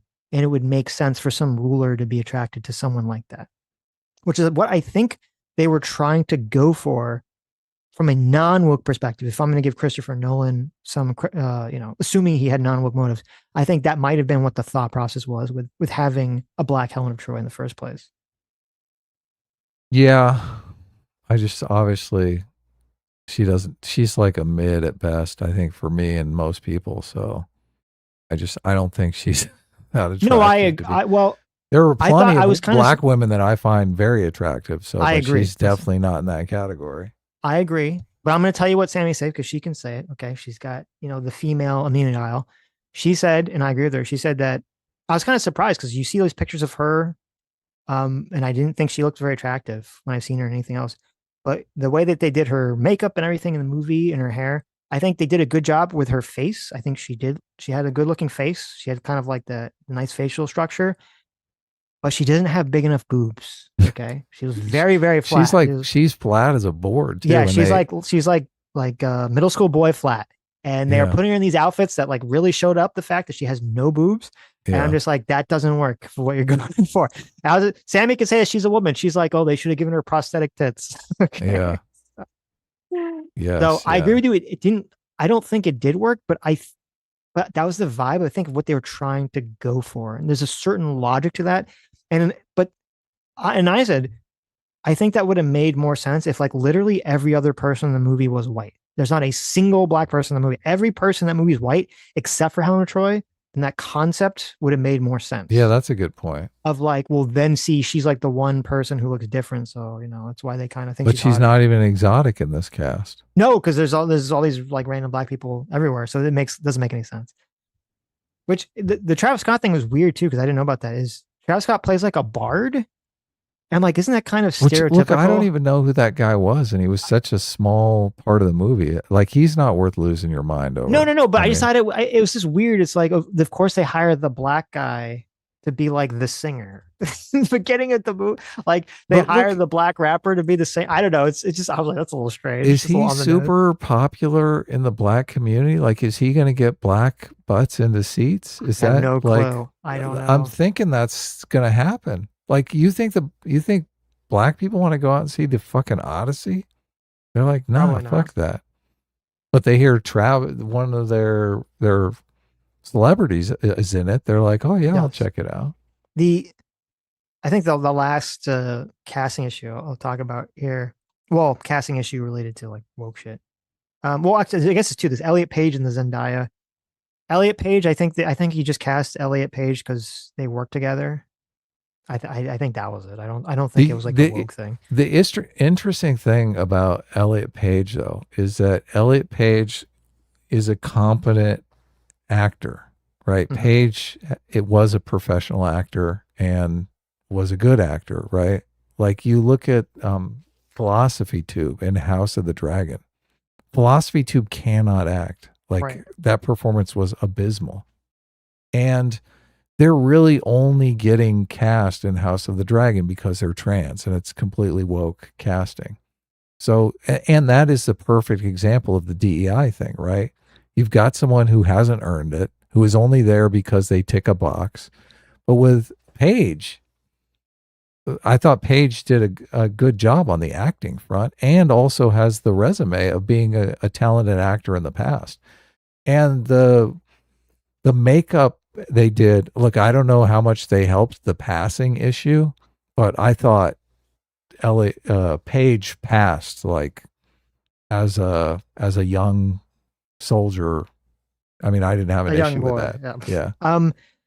Well, if I didn't know, if I never knew Paige's background, I would have just thought it's a male actor. Yeah. Right. Well, I mean, that didn't bring me out of it at all. It's easier for women to transition to be men than vice versa. But yeah, it's funny. Both me and Sammy pointed this out. We both thought it was weird. They have like this flashback for the Elliot Page character as a child, and it's like a chubby kid. And we're like, why did they do that? Like, they have like young Robert Pattinson, and they got a kid that looked like Robert Pattinson. Why didn't they have a kid that looked kind of like Elliot Page? They had Oh some yeah, like you're right. That was very weird yeah, casting. It was a I was like, completely. But you went with it because obviously the child actor was a runt and Elliot Page was a runt as well. yeah, but it's like runs in a different. I don't know. It was strange. I thought it was weird, but yeah. I had a different take. I think Ellen Page is a good actor or good actress when she was a woman. I don't think I've seen anything post transition where I've been like, oh, they did a good job, and I don't think they did a good job in this either. Really? Oh, okay. You didn't like the. I didn't like their performance in this. There's yes. two. There's really only two scenes where there's a performance from Page. So They're only in two look, scenes. Yeah. I like I said, unless the performance is really blowing the doors off, like the girl from Obsession, I'm fine with an adequate performance because I'm more invested in the story than anything. Yeah, and you're right. It's funny because like it's people were attacking the role before they saw the movie, making all these jokes about how they're a pipsqueak when that was the point of that's the whole point. Yeah, exactly. Was to be a pipsqueak who dies like 5 seconds into the movie, and like immediately. And also, it's like the brave pipsqueak. So yes, yeah. So that they're like post. Well, let's not get too much into spoilers. I know. I'm just saying that they look like Captain America before he gets the super soldier, the super serum, and he jumps on the grenade situation. If that role was Achilles, it would make absolutely no sense at all. And you would not like that. Figures in that is a major setup for that cheerworthy ending. That really cheerworthy ending. Yes. Okay. So anyway, like give us your broad strokes. Here's my broad strokes. The casting, like the story. Talk to me about the story. Okay. Okay. Yeah, I know. We had to get all the woke, shit out of the way. Well, look, the one thing we didn't mention on the woke front was the language, which I mean, I have no language. Yeah. Okay. Good. I mean, I thought there were certain points where, like, it would have been better to say father than dad. But there were other points where the modern language I thought had more emotional resonance, like when they say fuck and stuff like that. So you're kind of walking the line with the language thing. It's kind of an all or nothing thing, right? I agree. Like I think the goal when they're doing these things should be that the language should seem mostly timeless. Yes. Yeah. You don't want it to be super contemporary. You don't want them to be talking, saying like, oh, it's so sus that Agamemnon did this, right? You don't want to throw in slang and shit. So that's what you should be going for. Because if you go back to like really old Greek or whatever, like you're like it's too distracting. You're like, I don't know what the fuck's going on, right? You have to like really focus to try to understand the language, which that defeats the point. It's hard to be emotionally invested, and that's the whole point of a movie, to be emotionally invested in a story. Hey, we're going to talk about this without spoilers, and then we'll do spoilers. So. Yeah. So here's my spoiler-free thing. Okay. I think this movie could have been great, but wasn't. Okay. And this was my problem with it. This isn't really a spoiler, but the first like 20, 30 minutes of the movie is not Odysseus. It's Tom Holland and Anne Hathaway on Ithaca, kind of setting up everything that's going on with Odysseus not being there. And then you like do this for like 20, 30 minutes. And like, I don't know, I was like kind of invested in that and kind of not invested. I'm kind of like, let's get to Odysseus. Like I kind of just wanted to get to Odysseus. And then finally, after like 20, 30 minutes of the movie, it jumps to Odysseus with Charlize Theron. And then, Christopher Nolan, he loves his nonlinear storytelling. So it's kind of like the story then after that point is then being kind of told through a nonlinear fashion through his journey, and I do know, because I do know that that's like the way the original story is told. Okay. Before anyone comes in and says, that's how it goes. I know it's not, I know it's not linear. I know that's more similar to the structure. Okay. But once it kind of got to like the Odysseus thing, and then it took me like another like 5 or 10 minutes to kind of get emotionally invested. Like I feel like the first like 30, 40 minutes of the movie, I was like kind of like, I don't know, I just couldn't, it wasn't grabbing me. But then it's like, once you're with Odysseus for like a while, then I started to actually get like really into the movie, really emotionally invest in the movie, really like engage and everything. I'm like, oh, this is like really picking up. I started to like really get into the movie once you're like with Odysseus for like a reasonable amount of time. And so I really felt like if the movie had just started with Odysseus and they could have kept cutting back to Tom Holland and Anne Hathaway, it would have been that up throughout the movie instead of it being like 30 minutes. so much better than front loading the stuff in the beginning. I can agree with that. I could see where that would have been a little bit better pacing. Yeah, I mean, I was kind of involved in that story, so it wasn't slow for me, but I've heard other people say it's like a little slow there, and it's got to get going. Well, it was so. weird. It was slow, and then I start to get into it, and I think as soon as I start to get into it, then it switches to Odysseus, and then that kind of takes off slow too. You. Right, but then again, then that kind of takes off slow too. I disagree with that. It took off slow. I was surprised how quickly they got into. Well, I guess I should say. It. I guess like you're right. It didn't take the off. Cyclops that you see I know in that happens the very preview. quickly. Yeah, you're right. You're thinking is like, oh, that's the climax of the movie. No, that's like right. That's up like the front. first Odysseus act. No, you're right. I should say it doesn't take off slow plot wise, but like once I finally start to get emotionally invested in the Tom Holland Anne Hathaway story, then it jumps to like a completely different character, and I'm supposed to be emotionally invested in that character. So I'm like, it just felt like very whiplashy. It was just hard for me. Okay. To get into it. If they had just started with Matt Damon from the beginning, I think it would have been much better. Right. So is that like a deal breaker? You're not recommending it's not a deal breaker because of that? I had two big problems with it that I think stopped it from being a great movie. I think it was a good movie, but not a great movie. That's the first one. So pacing is the first one. The pacing in the beginning, I think, was very bad. The middle, I was super invested in. I started to get very invested in. I liked it. And maybe this will be the contentious thing. I really did not like the end of this movie. Really? Because I know you were saying how much you liked shit. it. I did not like the end of this movie. Holy shit! Well, Now, look, I we can't got to talk about that in the spoiler section. We will. I yeah. can't really say why I didn't like it without getting spoiled, so that'll be later. But I did not, and so that's the problem. I have a beginning and an ending that I don't like, but I have a middle I really like a lot. See, that's like for me. It's all about the ending. Like if so many of these movies, they're incapable of sticking the ending. It's Right. like, so one more thing before we move on to spoilers. So, well, two more things, because I want to know if you're recommending it or not. Are these are deal breakers? And I also want to know, like, a big contention on this movie. Well, there's two big contentions, and these are kind of not spoilers, but there is the faithfulness to the source material, which a lot of people are making the argument, oh my God, you shit all over the source material. I don't give two shits about the fucking source material. So, but look, if you care, like you did your college thesis on Homer and you're like, you know the story and it's really going to ruin it for you. Okay, fine. That's your perspective. Me, I'm just going in and seeing it from a movie perspective. So Right. your opinion on the source material. What do you think? My idea on the source material is it's entirely dependent on, do I like the source material, and then the source material do it better. Mm-hmm. And then, because like if they change the source material and it's better, then the change is better. Then I'm like, okay, well, like that's better. Like there are things in, like I think American Psycho the movie is much better than the book in a lot of ways, and there's changes in Fight Club that I do like more than the book, and there's things they change that I don't like more than the book. So I think you have to, for me, I look at it on like a case-by-case basis. The Odyssey is a fucking ancient story. Okay. It's been told a million times. If things are changed and they're changed in a way that I think works, then I don't mind whatsoever. I saw a lot of, I didn't know this. I saw a video about this. That's kind of interesting because I didn't really know the history of this. I saw a lot of people were complaining about the costumes, which when it comes to like historical accuracy for costumes, I'm more on the rule of cool. If it looks good, I don't care if it's like historically accurate or not. You know, there was that one scene with Tom Holland that everyone's pointing to with the Punisher, and their outfits that look kind of silly. But I think besides that one scene, I thought most of the time the outfits looked fine. I thought the weapons and everything looked fine.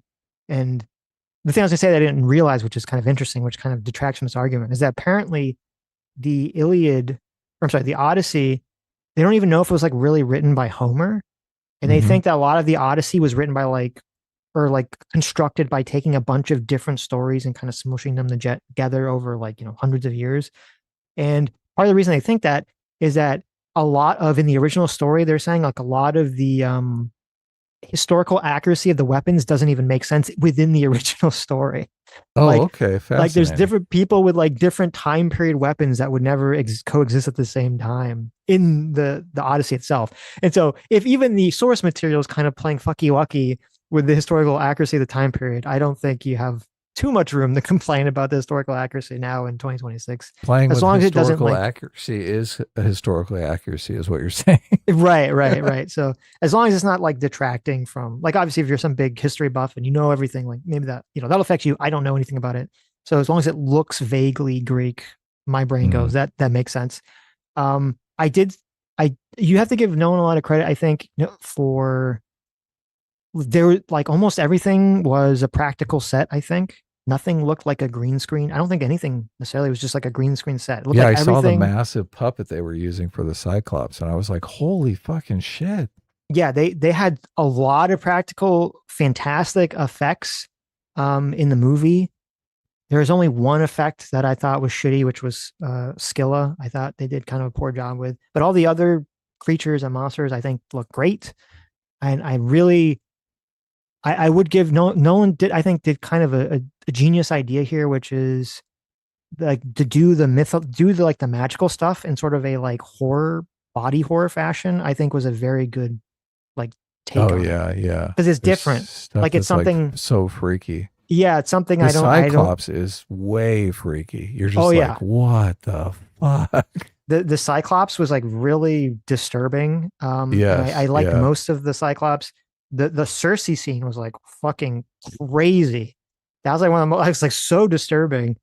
And I appreciate that because like you go into it and I didn't expect like body horror to be in my Greek mythology, and it was kind of like it was different. It's like here's your refreshing twist: body horror in your Greek mythology. Was that the witch? Makes sense. Yeah, she's the witch. Yeah, Cersei. Yeah. Yeah, that was crazy. Yeah, so I appreciate all like the crazy visual body horror stuff. Look, I thought it looked good, and I think just the cinematography all around looked really good for the most part too. Everything looked very beautiful, and the part that I was engaged, like the movie really drew me in. I was definitely very emotionally engaged in the movie. Once it got me, I was very into it. Okay. So there's one more thing before we go to the recommend too, which is kind of a heady thing, but I think it's super interesting. So a lot of people are making this argument that it's like therapy culture, and the two moralities that are in conflict are like the Nietzschean moralities of the slave morality versus the master morality. And with the master morality, you have people who want Odysseus to be like just a killing machine with no remorse whatsoever. And in the movie, there is, he's definitely not that killing machine with no remorse whatsoever. So that seems to have ruined the situation for a lot of viewers, I think on the right, and also people who think it's not as faithful to the source material because they think any sort of reflection on that on like the war and what they're doing, the death of his men, are like a bad thing. Yeah. Did you think about that at all? I really didn't think of it during the movie, but when people were arguing about it online, I found it interesting because I don't know if you can sell that movie, and it's such a different way to conceptualize the updating for modern audiences thing that everybody says.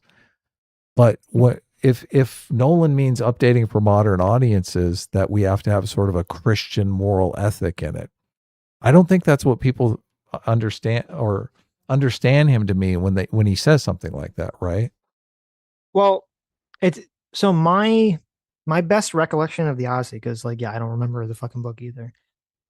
My best recollection of the Odyssey is the 1997 miniseries. It's like 3-hour miniseries that I probably watched like 12 billion times when I was a kid, because I really liked Greek mythology shit. So I like really watched I think I had like a VHS tape that had the Odyssey. Really? Wow. Miniseries Okay. on it. Yeah. And I mean, I'd be curious to watch it now. I remember it being good when I was a child. Like, I don't know, maybe it's terrible if I saw it as an adult. But so that's kind of where like a lot of my recollection of it comes. And like a big theme from that, and I believe from the original, was, which wasn't really so much in Nolan's, was that Odysseus has a lot of ego and pride. And there's kind of like this idea of because I thought like part of the reason that he gets, fucked up with all his journey stuff is that he doesn't give proper credit or thanks to the gods right. for their various helping him do various things, both in the Trojan War and then after Trojan War, because he kills the Cyclops, or he blinds the Cyclops, and they take out the nobody thing. In the original, he blinds the Cyclops. He tells the Cyclops that his name is Nobody, which is a pun apparently in like Greek, like Odysseus sounds like whatever the word nobody is. But he's so prideful that as their ship is sailing away, he has to tell the Cyclops that actually it was Odysseus who blinded him, right? Because his pride gets the better of him. The Cyclops tells Poseidon that Odysseus blinded him. Poseidon's taking his vengeance out on Odysseus for doing this, right? Mm-hmm. So, and this is a very common thing in a lot of like Greek plays, is like this, like the humans' pride over the gods and the gods kind of punishing them for it. So, like that wasn't really in the movie. No, not at all. If you talk about like from thematically, like, I mean, I'm kind of fine with that because again, it's like it's an ancient story. It's been done a million times, but also like that concept doesn't really mesh with like an American audience. Modern sensibilities at all. Modern sensibilities that you should have. Boastfulness. They're like, is this Trump? Is he trying to do a Trump impersonation here? Well, I mean, you could have still had some element of the pride, but like if you tied in with the gods, I mean, I don't know, maybe Christians would be happy if they thought it was tied into Christianity, but it's really tied into like, polytheism. So like, I don't think that theme is just not going to grab you, right? The way that what you're saying is, and they kind of do a more modern theme, slave morality of like, what it means to be in war and to pillage cities and people having, PTSD and remorse, and regret and guilt and remorse and everything about like, murdering people. I don't have a problem with that. I think it's fine. I did like, and we'll talk about that more in the spoilers section. I did kind of like the direction that went. Like in the original Odyssey, because I was kind of the other day, I was kind of going through the synopsis, because again, my main memory is from the miniseries, not from the book. In the book, like one of the first things Odysseus does on their journey is they like stop at some city that I think was loyal to the Spartans or something, and they like raid it. Like in the movie, there's that scene where there's like that city of people that they go to trade with, and they start burning their shit down because they think there's somebody else. Yeah, but they made it so that people burn their own shit down. Yeah, but in the original, like that's what I was thinking. I was like, holy shit, they're burning the city down. Wow. Yeah, no, in the what original, a bunch of fucking fuckers. I know. In the original Odysseus and his guys, they just fucking like start looting their shit and raping their women. I was like, it's not going to work in a modern movie. I don't think so. People are like, what the fuck is this? Yeah, I don't think so either. Yeah, so obviously you have to change some things, right? Yeah. So it's no longer relatable. I think it's interesting that people on Twitter are advocating for that kind of mentality in Odysseus. Like that's the way they want their hero to be in this movie. And I'm like, I don't know if you make $1 billion off of that movie. No. I mean, some of it is just that those people probably want to hate the movie anyway, so they're going to take any criticism that they can.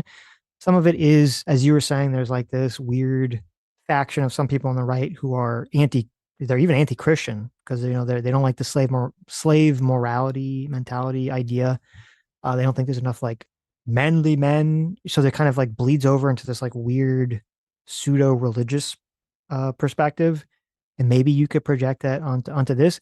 Though I don't know if you retweeted or if I just saw it. Someone had an interesting post which is like on X. I was like, the same people that are saying all this stuff about like how dare Odysseus not relish in like murdering people in a foreign war are the same people that are screaming bloody murder that we Americans could be involved in a foreign war across the world. Totally.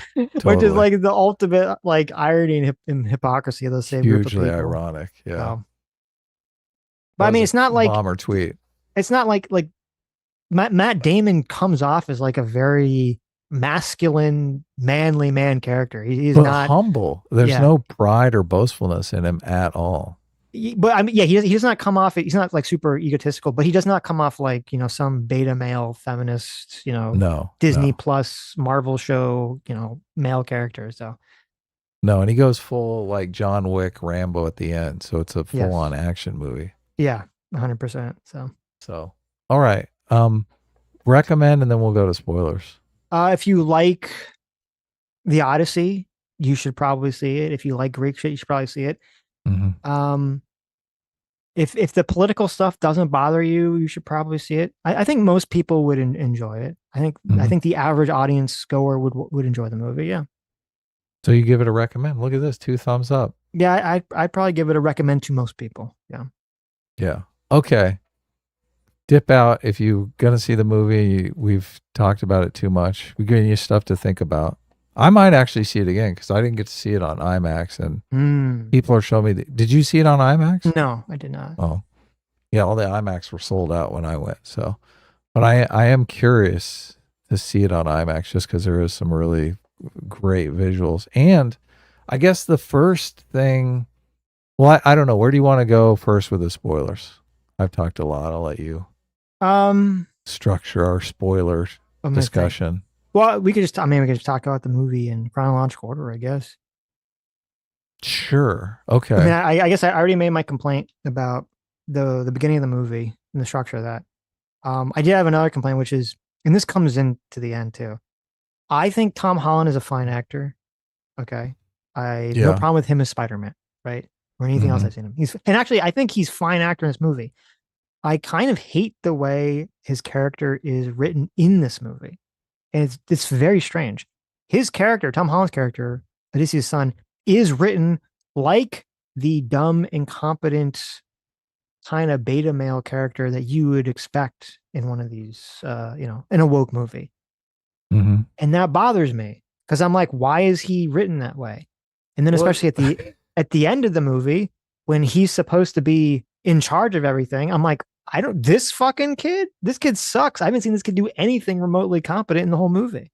Well, when they skip forward in time, I mean, you kind of got to think there was some training that went on there that we missed that maybe got edited. It's only been a few months. Matt Damon still has bandages on his body. Okay. You can't sound like it's been a few years. They have to set him up that way for the cheer-worthy ending. And obviously, I mean, it's a nail biter. You're thinking the kid's going to get killed. And, I mean, I didn't know that it's a happy ending, but I didn't know it could have gone either way. I was like, oh my God, if they killed the kid, but if he's at all competent, you're like thinking like there's not as much tension in that scene of whether or not he's going to get killed in the final battle with the suitors. Well, it's more than that. I mean, you bring up an interesting point, which is, and this maybe is why they did it. The more incompetent Tom Holland is, the more threatening and evil the suitors and Robert Pattinson's kind of characters are. Yeah. And so that the creates more necessary Odysseus coming back is. Right. And that creates kind of more tension and everything. And that's all true. But he would I think the balance was too far off. Like he should have at least been a competent fighter. Like there should have been smart. Like he needed something. If you're going to hand the throne over to this kid at the end of the fucking movie, first of all, there's this interesting thing that's going on in this movie, which is he adds in the Odyssey movie takes place at the beginning of the Bronze Age collapse, which is kind of interesting. I didn't really see that coming.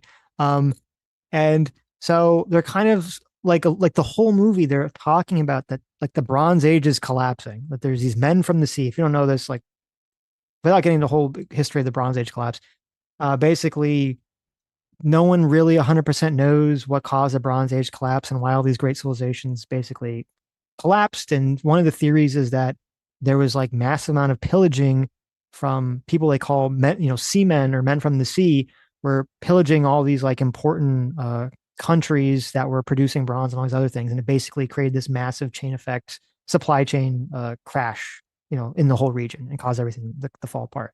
So that's what they're alluding to. And they keep talking about these men from the sea are coming and like destroying cities or whatever. And so they're talking about this the whole movie. And I'm like, you're going to put Tom Holland, who's incompetent, to be in charge of your kingdom at the beginning of the Bronze Age collapse while you like fuck off with Anne Hathaway? Like that seems like a derelict of duty to me. Like, where you sail off into the sunset. Yeah, like I'm just kind of like I don't know. Like if he was portrayed as like so incompetent, right? Or if they stuck around to guide him, I'd be like, oh, okay, that makes sense. But they don't. So I just kind of like, Ithaca's doomed. Like these people are gonna get like raided and fucked over in like a week. Look, they ended on a happy note. I'm glad they didn't stick around when the men from the sea came and Tom Holland totally got raped and killed. Okay. Yeah, the post-credit sequence. Yeah, he's trying to be Spider-Man. The men from the sea. I am glad. I am glad that they at least had an uplifting ending. Right. That's so missing from Hollywood movies these days. They're all a total feminist lecture and some postmodern downer. So. But just make him more. Make him. He has to be. If you're going to do that ending, make him competent. He's got to be somewhat competent. So we talked a little bit about the beginning. So we basically open up with a bunch of suitors causing mayhem for Penelope and her son. And Odysseus is gone, and they're wondering, when is he ever going to come back? And you really start the narrative against the I don't need no man woke movie there, because she's like, oh God, I need a man, and I need my man to come back now. So, well, and this is a good point, just to interject really quick here, is that they make sure to establish that she really loves Odysseus, and she specifically wants him back because she loves him. It's not like some sort of power thing. Yeah, exactly. Which that's refreshing in a Hollywood movie. A woman loves a man. Well, look, and I do think this is why you're going to get so. Well, as soon as I saw it, I was like, this movie's going to make $1 billion, because it's scratching an itch that Hollywood has been denying for so long. It's like women want to be Penelope. They want to be saved by Odysseus, and men want to be Odysseus, and they want to save Penelope. Yeah, and that is the POV question in movie form. So you're denying that from all these feminist movies are denying so many women what they want in a movie. Yeah. Yeah. So that's this a great is why, point. And, and like you nailed it, because when you watch this, there is something that's interesting about this movie. I think it is why it's going to make so much money. This movie does feel like an old movie. It does, yeah. In like a good way. You're like, wow, this is what movies used to feel like. Traditional gender roles. Very traditional gender roles. Well, just, the way it looks, right? So it's like mostly practical effects, and also, as you're saying, the story is, kind of structured, and I didn't really notice it till you said, but yeah, it's crazy. Penelope actually loves her fucking husband. So it's just like a crazy thing to see. Yeah. Yeah. Look, that is like the cardinal rule. That's what so many movies, I think, wow, this would be just so much better if they didn't have the rule that the woman couldn't get saved by the man. Mm-hmm. I mean, that one battle after another. Oh my God. He couldn't even save his fucking stepdaughter. I know. Because of the rule. I know. It's crazy. Like, how are you supposed to cheer at that ending? Fuck you. Yep. So then we get into, and like I said before, once we get into adventure mode, like it starts immediately. You're in Cyclops, the Cyclops interaction, which was, well, it cuts to Odysseus which is what they do in the play. Odysseus is on Callisto's island. Right. And where they change it is that she's feeding him lotus. So he's kind of in a fugue state of not really remembering what's going on, which is sort of the movie's justification for the fact that, a lot of in the original story, Odysseus is like fucking other women and doing things other than trying to get home, which if you showed that in the movie, people would think Odysseus is kind of a shitbag. Yeah, they would not be on board with his journey. Not be on board with him. So now we kind of rationalize Odysseus banging a hot older Charlize Theron because he's under the effects of drugs and doesn't actually remember, he's shipwrecked and doesn't really remember he's a rape what's going victim. on. Yes, essentially, he's a rape. Which, to be fair, he kind of was in the original too, but it's kind of like like a little iffy. I didn't think that was bad because they did use it as a framing device in the cinematic way, because he's sitting down with Calypso and obviously he's going to recount the story. She's asking him, how do you remember how you got here? And he's going to tell the story, and he's trying to regain his memories. Yeah, right. And the story begins with Cyclops. So I do think, I was thrilled that the Cyclops was so early on, because I expected, okay, that's going to be the finale or something. Mm-hmm. But well, they start with the horse first. Mm-hmm. It's the short version. Oh, They kind of go back and forth. you are right. Yeah. They start with the horse. The Cyclops is next. Yeah. Yeah, they start with the horse, and that's where Ellen Page gets murdered in like 10 seconds. It's kind of, I almost laughed. It was kind of funny. Ellen Page is the soldier that they left in front of the horse to basically tell the Trojans, like, yeah, right, the Trojans. She is killed, but we don't actually have the sacking of Troy until later in the movie, right? Because they do we just see Nolan in the beginning does Ellen Page time thing. So yeah, Ellen Page comes out. They immediately they leave Ellen Page in front of the horse. Ellen Page immediately gets killed by the Trojans, who don't even. And they say take it inside the city, but then they cut to Calypso. Away. Right, and then they cut back and then they cut to the Cyclops, right? Yes, and then they go to the Cyclops, right? The Cyclops is really the first like full scene with a beginning, middle, and end, where it's like some conflict is set up. There's how are they going to deal with this, and then there's a resolution, and they move on to the next leg of the journey, right? Mm-hmm. Yeah. So, but in the very beginning with the horse, that conflict is set up but never resolved. I don't think they resolved that until like way later in the movie, right? Yeah. Okay. So that's why I didn't remember it. There's basically just the horse on the beach, and they say bring it in. Yes. Yes. Right. Paige is killed, and they say bring it in. Which and I will say, they kind of fucked up on the like in at least I don't know what it was like in the original and in most modern retellings. They're much smarter. Odysseus is much smarter because they build the horse on like a platform with wheels. Makes it real easy for them to wheel that sucker right in the city. Mm-hmm.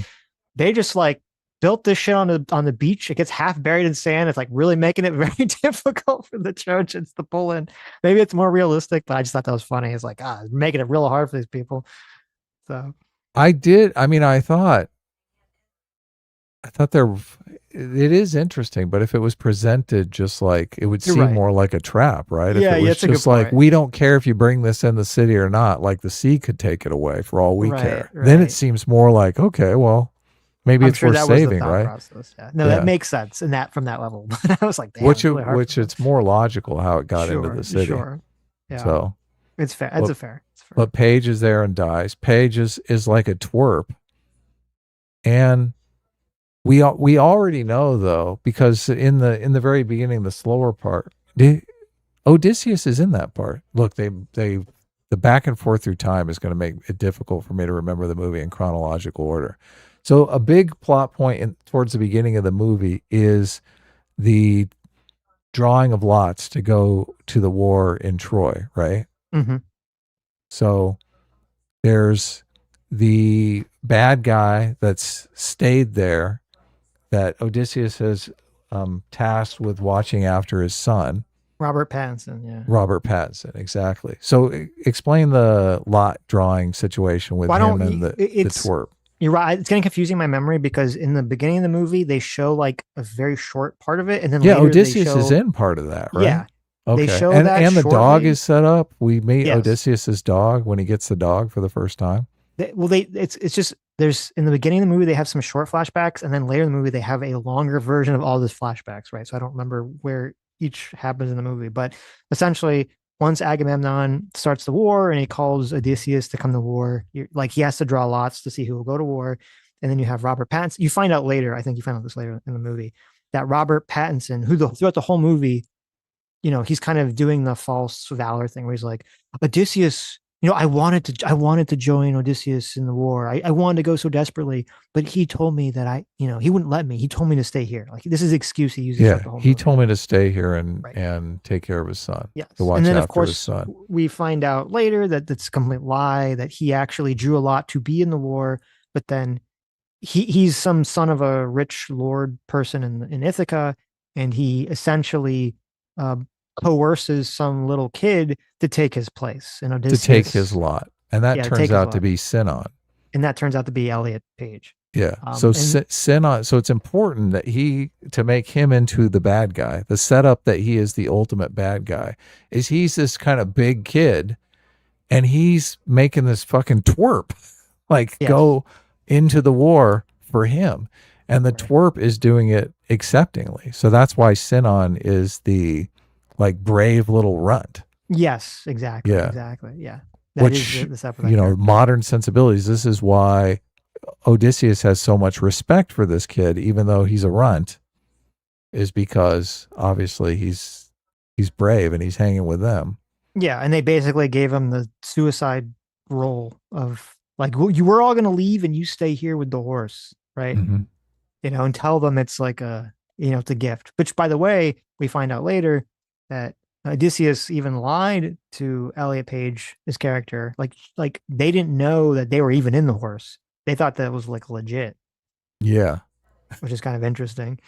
So, So the whole Trojan horse setup, they didn't even tell the truth to the twerp on.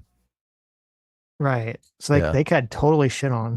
they get Chad cucked by Robert Pattinson and then die on a beach.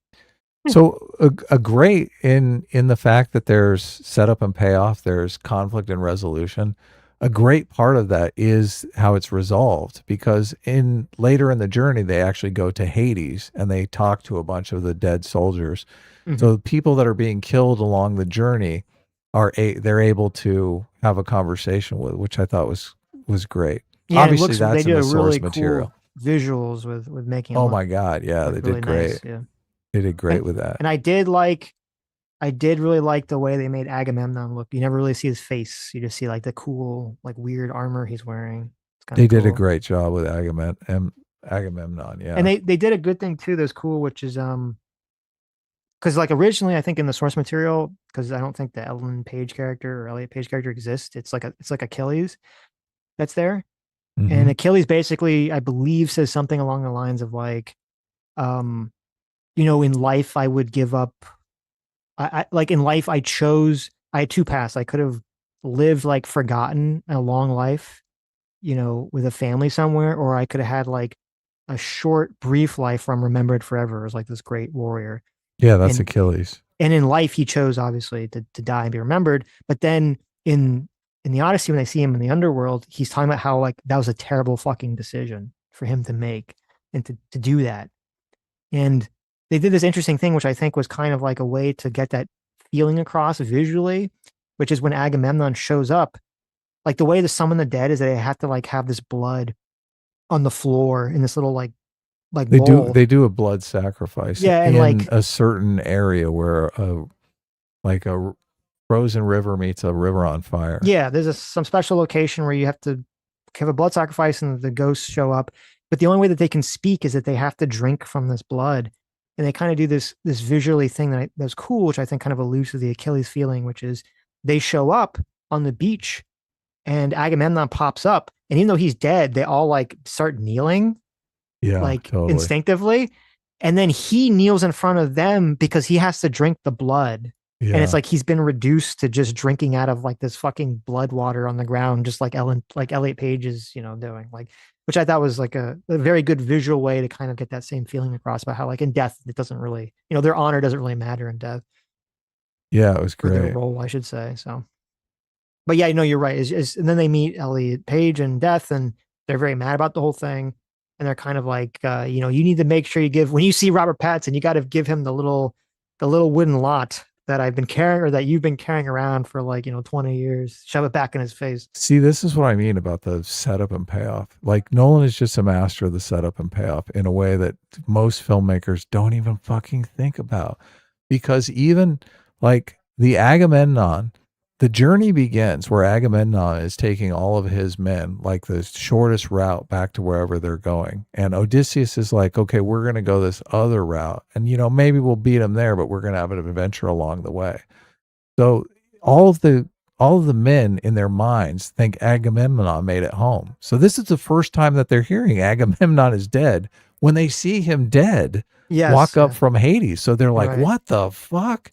So not only that, he's bringing this information from the afterlife to them to tell them how he actually died. And that in itself, okay, so that's a payoff for the setting off on the adventure. Right. But it's also a setup because he's telling Odysseus, you don't want to fall into the trap I fell into because I went back and I thought everyone was going to welcome me as a king and they killed my fucking ass. Right. Right. So that's a setup for him in the end. So he doesn't walk back to Ithaca That's a great point. and Yeah. get fucking annihilated. Right. So it's just That's a good all of point. those little things. It's like as soon as something is a setup or a payoff, like it forces you to pay attention to the movie. You're like, this is relevant information. So many modern day movies, they spew so much fucking garbage that is just not relevant at all to the movie. Yeah. It's relevant about feminism or fucking gender politics. It's not relevant to the fucking movie. So I dug that. And it's instantly like the warning. The actors did a good job of like heeding those warnings too. So, but anyway, so they're getting information. We got information there from Paige. We also got what do you call the guy that gave the guy basically makes all of Odysseus's crew go away because he's got to give them like the secret information. That was Dexter Morgan's father. Oh, was it? Yeah, the actor. James Oh, okay. Remmer. But he's like some prophecy oracle guy. Yeah, some prophecy oracle guy. But obviously, since it's Greek mythology, it's like the oracle is going to say you have two unthinkable options that you must decide between. Right. And you can't tell your men because it's going to fuck everything up, which creates tons of conflict along the way, which is great too. So Yeah. No, and he looked really cool the way they had him like look visually looked great. But you said you didn't quite like the monster. That's the monster that they encounter close to the whirlpool? yeah, Scylla. Okay. So there, Scylla. Yes, they say the oracle says, or was it him or was it Cersei that said this? Someone talks about I don't remember who. Someone tells them it was either Cersei or this guy. I think it was Cersei. Tells them like you're gonna come between No. Charybdis. It's the oracle that tells them. The oracle at Hades tells them. I think Cersei gets them to Hades. Cersei gives them the information to get to Hades. So Maybe. Okay. So anyway, so yeah, they're like, you're going to get to this spot in the water where on one side is going to be a whirlpool where Charybdis is, and the other side is going to be Scylla. And well, first of all, they didn't show Charybdis, which whatever, that's fine. They didn't show Charybdis. I can live. Okay. But is that some whirlpool monster? Yeah, it's like a giant, looks like, giant teeth, Sarlacc looking thing. Oh, okay. Coming out of the water. But that's fine, whatever. But I don't know. I didn't like Scylla. That was the only monster I didn't like. It just looked kind of like they're just like tentacles. They're just like these weird little tentacle things that just come out and grab people. Well, since neither one of us saw the IMAX, we both got totally ripped off on Scylla because I think Scylla, we would have seen a lot more of the monster if it would have been. Oh, really? Yeah, because the IMAX is more square screen and we both saw widescreen. And Scylla, basically, you see drop in from the top of the screen. But I was thinking, if we were seeing this in IMAX, we'd see like a lot of that monster because the monster was kind of dipping in from off screen. Well, I think so. I didn't realize this till I looked into it. It's funny because actually, I played Hades 2. If one of the bosses is Scylla and the Sirens, and Scylla's like a chick, and I was like, oh, that's weird. Like, why is it just tentacles? So then I kind of looked it up, and Scylla is supposed to be like a water nymph who was transformed into this monster. And so a lot of the depictions of it show like the top half of it is like a person, and then the bottom half is like these like Hydra looking tentacles like coming out of it. And then I've like there's like a lot of like weird ones where it's just like a face with tentacles. And like there's all sorts of like interesting visuals for this Scylla character. And I thought with all the crazy like body horror that's going on, I think it would have looked really fucking creepy and weird if the Scylla thing had like humanoid features to it. Wow. That made it look like extra creepy than just being kind of like tentacles, which I don't know, maybe in the IMAX version you could see something different, but in the normal version you just see tentacles grabbing people, and I was just kind of like, oh, okay. Yeah, whatever. Yeah. The big decision there is one way you're going to lose your whole ship and the other way you're going to lose 6 men. So if they go through Charybdis, yeah, right. Yeah. Which I was a little confused by what was happening in that scene because it seems like Odysseus He says to go to the intentionally- whirlpool. He uses like reverse psychology. Yeah, he uses on them. reverse Yeah. psychology, which, see, I don't think that was set up because I was kind of confused. I was like, if he just told that, like, they didn't want to go to the whirlpool in the first place. So if he just said, okay, we won't go to the whirlpool, like, would they have been like, well, now we're going to go to the whirlpool because you said not to? Like, that didn't really make sense to me. Yeah. That was a little clumsy. There might have been a setup in there that got edited out because obviously, like I heard they did a massive amount of editing to get it down to 3 hours because IMAX can only show 3 hours. Mhm.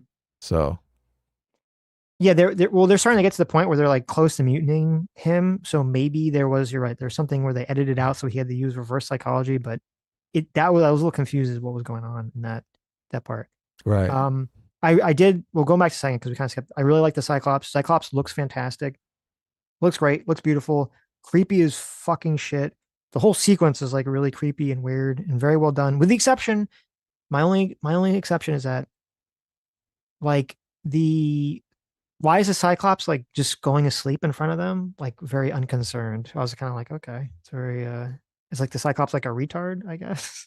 Yeah. But because I think in the original they get it like if the drunk. Cyclops is the son of Poseidon, he might Yeah. think, well, everyone knows I'm the son of Poseidon, so they can't really do anything. But Yeah, look, maybe. that's not in the movie. I'm totally headcanoning here. Right. But We they don't know. they do mention that they figure out he's the son of Poseidon because one of the guys hears him talking to Poseidon or something and saying After they blind, well, "Father." because they do something interesting, which is like I think in the at least in the miniseries, I'm assuming it's kind of similar in the source material that they talk to the Cyclops Mhm. and they get it drunk, and that's what kind of allows it to pass out, and then they stab it in the eye, which doesn't really happen. It kind of works in this one that it doesn't talk because it makes it like way creepier. It's just like it's just like this thing that they just have to deal with. The one shot where he's like eating the dude like a Yes. chicken leg. You're like, "Oh my god." Yeah, like so that works with the body horror creepiness. Like I guess him not talking, having communication with him, like kind of works. Well, and it's one of the funniest moments in the movie. Like everyone in the theater laughed when Matt Damon's character said, "I think we're past the talking stage." Yeah, that then once they poke his eye out, it does like they hear it speaking something weird. And in they're like, some "Oh, it can tone. talk? Maybe we should reason with it." Yeah, And Matt's that's what I like, "Well, after we poked his eye out, I think maybe reasoning is a bit." Right. Yeah, I think we're beyond that. But yeah, that's true. That was a good line. Right. So Yeah. It was very funny and it was Well, look, so they stick him in the eye with a hot poker. Okay. yeah. But you think that might be able to heal, right? But then as they're leaving, they finally muster their way out of there. Odysseus decides to shoot an arrow like right in his eyeball Yeah. because he's offended that he's killed and eaten 2 men, which I thought was great because it's kind of like,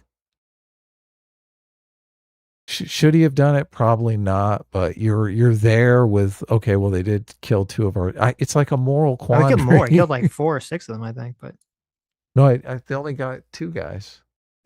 I think it was more because I think they'd been in there for 2 Okay. nights already, and he was like eating 2 a night or something fucked up. So, Yeah. and I think he killed 1 when they tried to escape too. But whatever, he killed a bunch of their guys, right? He ate 2 the first night. Yeah. Yes. But I thought the second night they poked him in the eye. I think that might have been 1 more night where he ate 2 more, and then I think when they tried to escape, Oh. I'm pretty sure he killed a couple when they were trying to escape. They were gonna slit his throat, but then they were like, we can't move the rock. And then they were like, okay, we'll poke him in the eye. Right, We'll that's why they do blind that. him. Yeah, Yeah. right. Because if you haven't seen the Odyssey, he's like when they go into his cave, he goes into the cave because they're following his sheep. The Cyclops walk in the cave. Cyclops is giant, and every time he walks in, he puts a giant rock blocking the entrance. So if they kill him, they'll have no way to move this giant rock. So that's why Yeah, they blind won't be him. able to get out. Yeah. Right. So, but they did that scene with him shooting the arrow afterwards. It's supposed to be kind of like that's the allusion to Odysseus at the end saying that his name was Odysseus, right? Since they don't have that, like their version of that is he attacks the Cyclops again, which causes Cyclops to chase after them and kill another guy. Yep. So yeah, that's fine. it makes sense with kind of what they're going for. Then they go. Now this might be weird, and I don't know why I feel this way. It's just a vibe. It doesn't really make sense, but you can let me know how you feel about it. They have that the next place they go to is the place with the giants with the armor. Yep. That felt random to me. And you might say, Sitch, the entire thing is random. They're just going to random places. But for some reason, that felt extra random, and I don't really know why. But it felt extra random to me, like that they're just like in this random place with these giant dudes with armor. I don't know why. Well, the stakes are increasing.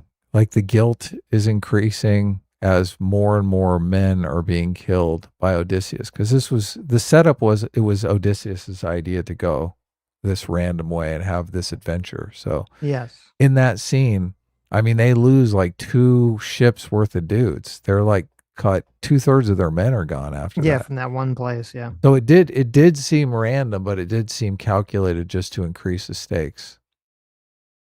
Yeah, maybe it just seemed random to me because like, you expect a Cyclops because I remember that the little armor guys that was like Nolan's version of the giants that throw rocks. So it was like different. It was like different enough that I was just kind of confused as to what it was. So maybe that's why I thought it was random.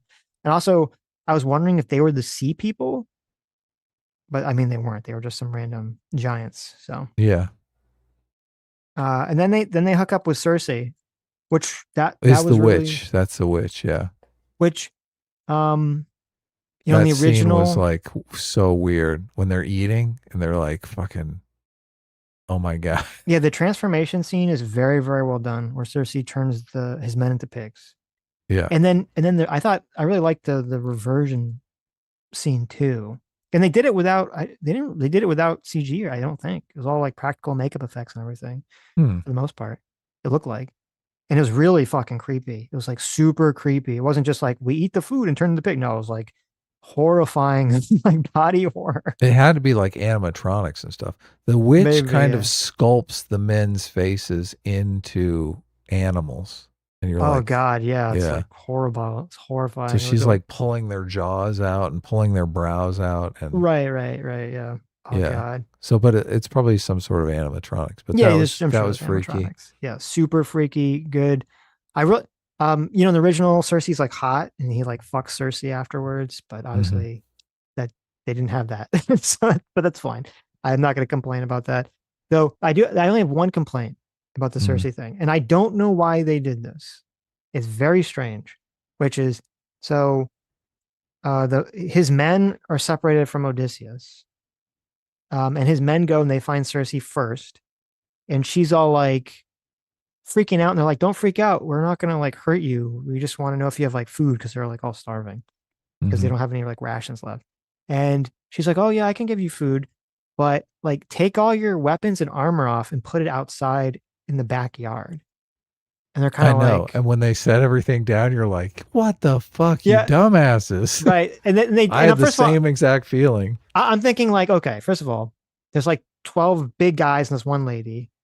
Maybe they think, well, she's not threatening, right? But I'm like, they just came off an island where there was a giant cyclops that tried to eat a bunch of them. Then they came off a second island where a bunch of giants in armor were like cutting them down like flies. I'm like, I would be real.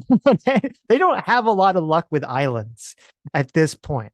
So I'm like, would they really do that? Number one. Number two, maybe you'd be like, okay, well, we'll put our weapons down, but why would you take your armor off? That's very sus. And then number three, the worst part, and this is where I'm like, I don't know why they shot this. When the soldiers go up back Cersei's backyard and they take their weapons and armor off and they put it down, the soldiers look up and they see that there's like a field of weapons and armor from other dudes right there.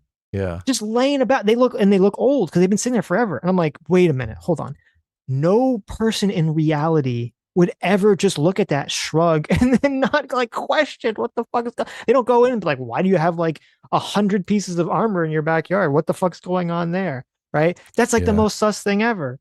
And they don't comment on it. It's funny that people are comparing this to a horror movie because that is the trope in every single horror movie where it's like, no, don't walk down that alley. And they're like, nope, I'm going to do this. Yeah, I was like, well, and they could have done. You're setting down your armor out there. I know. I'm like, everyone in the theater is like shaking their heads. Oh no. Well, and I don't know why he did it that way because it was very intentional, right? So I don't know if there's some message of this, like the crew is retarded or hungry. They're so hungry that they're retarded. I don't know there's some message there, something. It was an intentional decision. Because like what I think they should have done was they do that. They take their armor and their weapons off, and it's at the top of a hill. And then the camera pans and you see this like a ravine that they don't see. And you see this like all this like weapon and armor down. That would have been a better way to do it. Yeah. Yeah. Right. So Where that they don't actually see see that. it.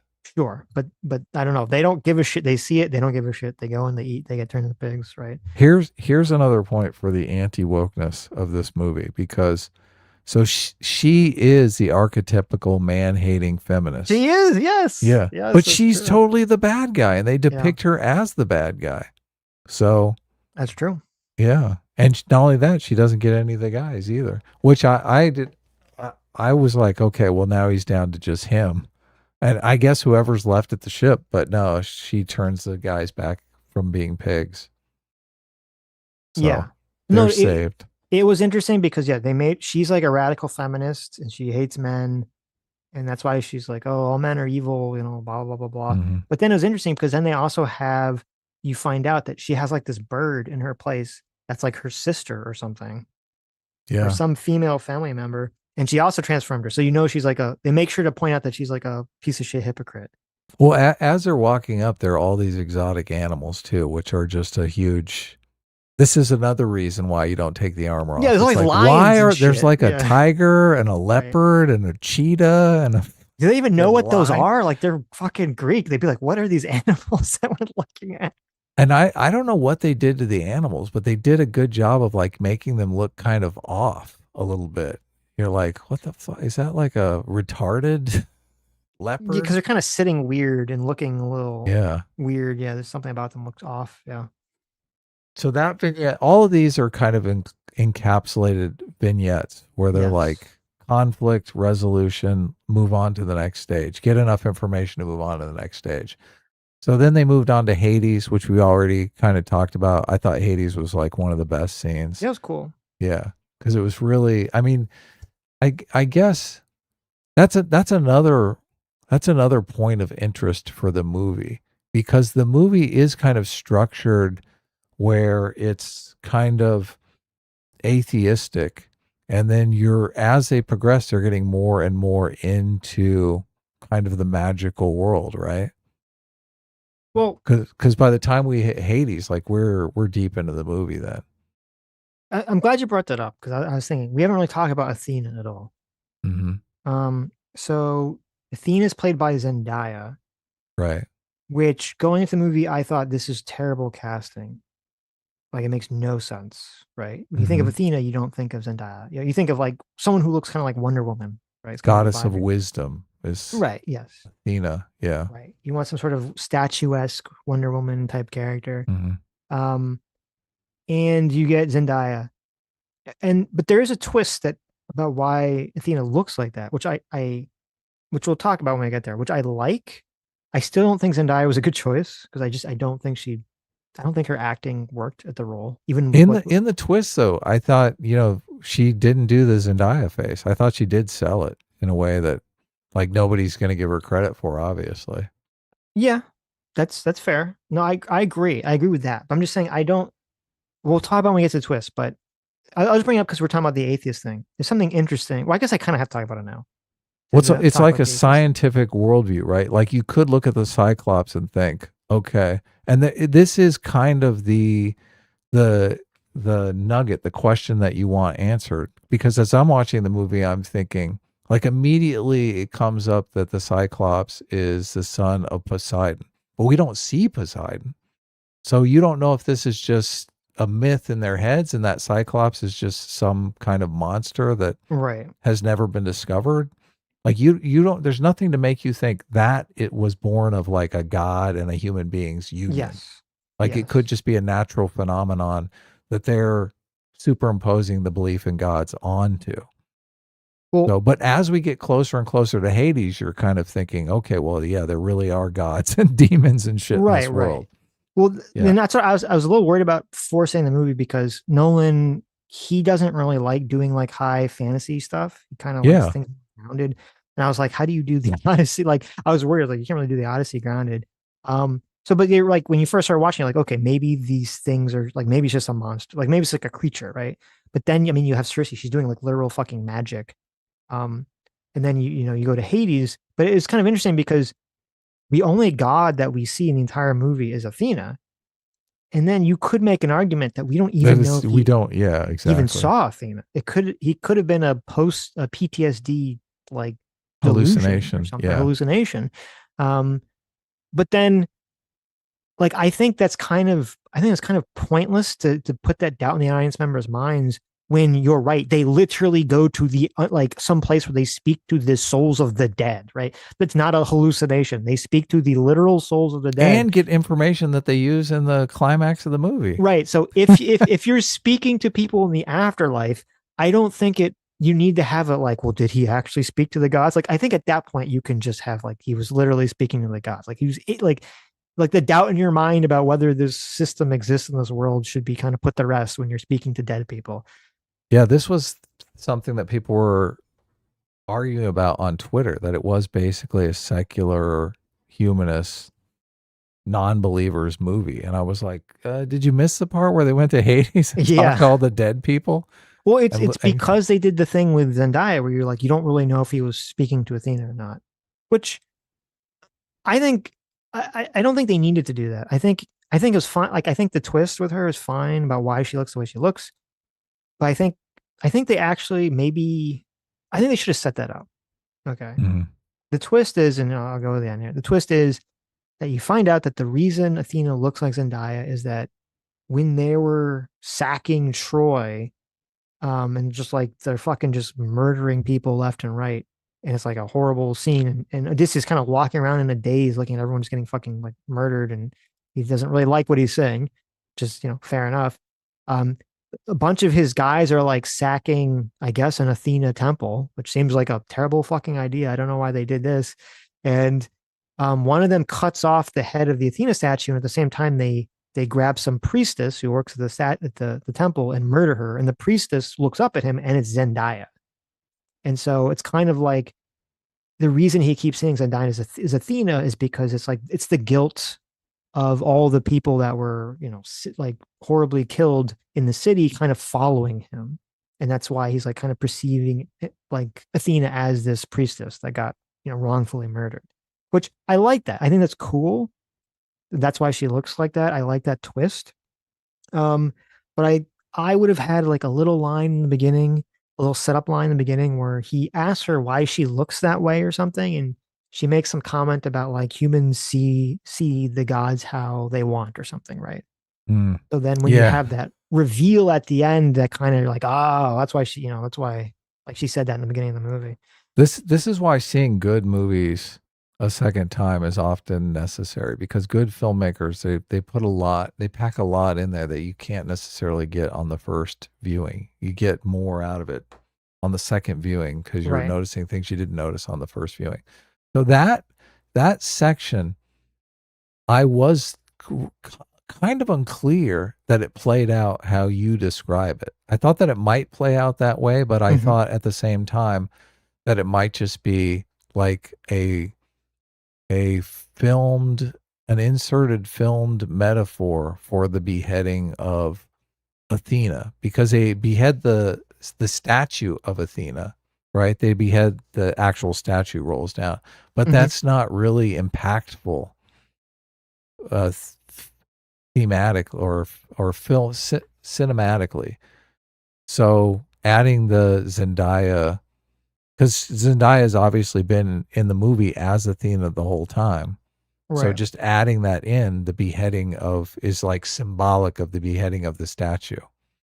Oh, so you're saying that maybe they didn't actually kill a priestess? That was my question. I didn't know if that actually, and I wanted to look. I mean, if I watch the movie again, obviously I'm going to look closely at that scene to see how it's edited, to see that it really is like him, like, because it's important to the movie, because did he witness this beheading, and it was something that really influenced him, was impactful in his life, or was it just, he's been talking to Athena the whole time, and when he sees the statue beheaded, Like that's what he is seeing. Right. But, I understand what you're saying.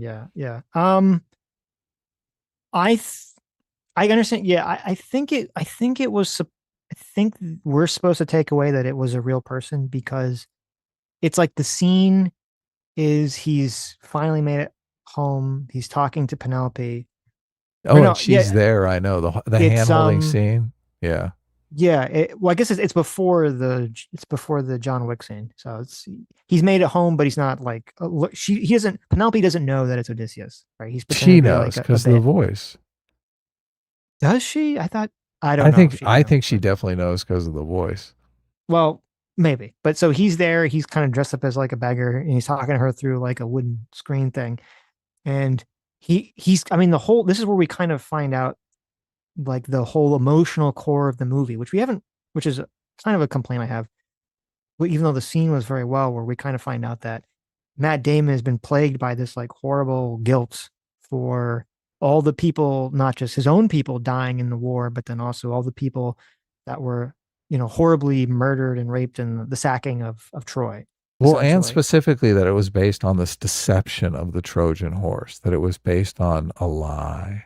Yeah, they keep saying a million times in the movie, there's this thing called Zeus's Law, which is about how you're supposed to show hospitality to strangers, and strangers are supposed to then in turn show hospitality back to you, right? And how they violated this central tenet of their societies because they basically tricked the Trojans into, they offered a gift that was really a trick so they can go in and murder and rape them. Fake hospitality. Yeah. Yeah. Fake hospitality. Exactly. They violated this sacred tenet of Zeus's Law.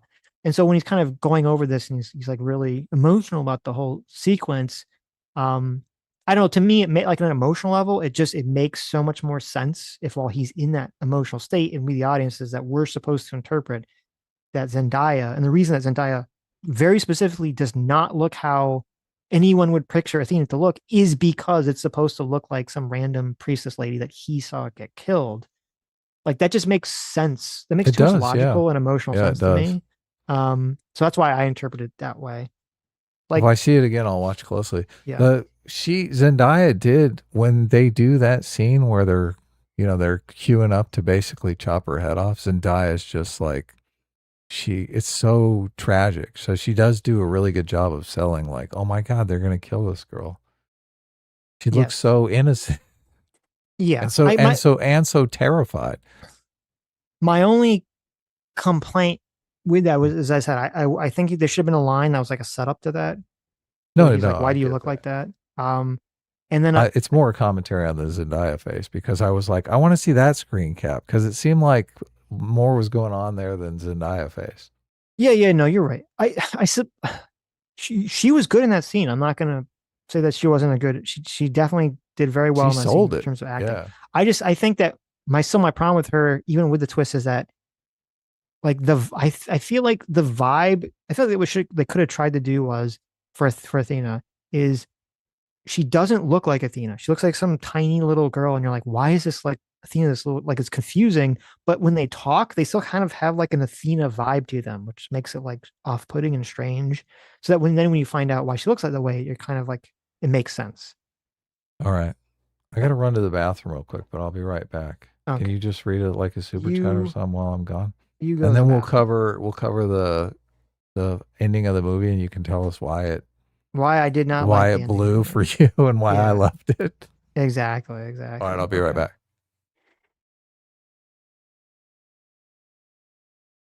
Okay.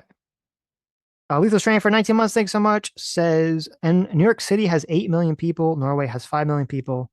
New York City has more socialism representation than Norway, yet they don't see how it can't be nationwide. That's a good point. Cameraman 502 for $10 says the Odyssey is literally the most conservative movie of the year. Heedlessly destroying institutions will destroy civilization, and Wright are too eager to bitch about casting choices to see it. Yeah, I guess that's going to the whole Zeus's Law thing, because kind of like the whole central theme that Matt Damon talks about at the end is that since they violated this, you could say like that way, this conservative principle of Zeus's Law, or some conservative tradition, I guess you should say, that they had, that he believes that the reason that there's these men from the sea that are coming around pillaging and destroying all these cities, not keeping within Zeus's law, is because like they first violated Zeus's law by doing what they did to Troy. They kind of started the chain of events that sets off the Bronze Age collapse, which I thought was a cool idea. It was an interesting idea. So, but it's weird. There is like a commentary. I guess. I wonder if you could look at it through some sort of like, is this like some sort of commentary on immigration or something? like maybe are they trying to say that like, oh, well, you know, Zeus's law says that you're supposed to bring strangers into your house and like offer them, you know, food and provisions and stuff. Now, you know, is that like an immigration thing that we should be nicer to the immigrants? Now, I guess the counter to that would be, well, normally in the story, when you bring strangers into your house under Zeus's law, they're not supposed to stay there, right? They're supposed to just like, they're passing through. You're just offering them, you know, a night's respite, and then they leave. Where you have the problem with the suitors is that they come and they just crash at Penelope and at Penelope's place the whole time for 8 years and eat all her food and drink. So that's kind of like, is that like the unwanted immigration argument? So yeah, you could definitely say this is like has a lot of like conservative messaging in the movie. Yeah, the suitors, it doesn't end well for the suitors. So if they're the immigrants, right, ICE comes to town eventually. So okay, so we can talk about I guess, is there anything else before we talk about? I guess we talk about the end. I think we kind of hit everything else. So. Okay, so the ending has been set up by Agamemnon saying, you know, watch out, watch your back, Odysseus. You can't just roll in there. So he finally gets back and encounters the situation with the suitors. His son is like off somewhere, and there's a plot to get him killed. Because remember, his son goes to meet Menelaus, Agamemnon's brother, the Punisher. And no, he meets the blind guy first, and then the blind guy tells him that the son is off somewhere. Oh, you're right. You're right. Yeah, you're right. Yeah, he's there, and he goes to the blind guy who took care of his dog, John Leguizamo's character. Which look, this is a testament. Violator. This is a testament to how much I enjoyed the movie, because there's not one actor in this movie that I give two shits about. I'm not a fan of any of these actors, but I thought John Leguizamo's character was totally likable, even though the guy is woke as fuck and a total annoyance. So. Oh, is he? I don't know anything about John Leguizamo. Yeah. He's bad. He's in the Mark Ruffalo camp, always shooting his mouth off and being a big nuisance. Right. Yeah. But so he goes to John Leguizamo, which is his friend, which has been obviously set up in the beginning. And he tells him, oh, you know, he gives him the lay of the land and says his son is off someplace. And immediately Odysseus' spider sense kick in, and he's like, "Oh my God, they're probably gonna kill my kid." Well, I thought he tells them directly that they're gonna go try to kill his kid, don't they? Doesn't he? Perhaps do the guys tell him that they're gonna go kill the kid? Oh, maybe they. I don't remember. I don't think we see what they say in front of John Leguizamo, but we don't. But John Leguizamo is like. He burning the dogs and the bodies of the people that they killed. Like they killed everybody but John Leguizamo. He's like the sole survivor there. So he may say that. He may say they're off to kill the. I don't remember. Yeah. So, but Odysseus goes into full stealth mode and pretends to be this beggar. And he goes and rescues his kid. Which is just great, because all these people are just fuckers. They've set them up to be like, there's one scene where they're like kicking dogs and shit. You're like, these are the dog kickers. Yeah, yes. Like they're John Wick dog kickers, yeah. As soon as you set them up as a dog kickers, it's like, we want John Wick, right? Right, yeah. So I didn't the dog thing with Odysseus's dog is actually in the original Odyssey. And look, there's a painting of this, a famous like 16th century painting or something of Odysseus meeting his dog. Right. Which I thought, Yeah, the dog wow, is like that's waiting pretty for him to fucking cool. return before it dies. You know, wants to Yeah. sniff him one last time or something. Yeah, which that's the part that was in Futurama. Jurassic Bark is the episode in Futurama. Mm-hmm. You recall? Yeah, of course. It's the saddest cartoon episode ever. Yeah. Right. So, that's in the movie. I did hear audible crying throughout the entire theater. I think my wife was bawling her head off Really? when when Odysseus. So Odysseus sees his dog for the last time and goes over to the dog, and the dog is like kind of trying to wag its old fucking daughterly tail. Yeah. And it dies, and you see the dog die, and you're like, everyone is like, oh my God, this is the saddest fucking thing ever. Mm-hmm. He gonna go full John Wick now that his dog is dead. Yes.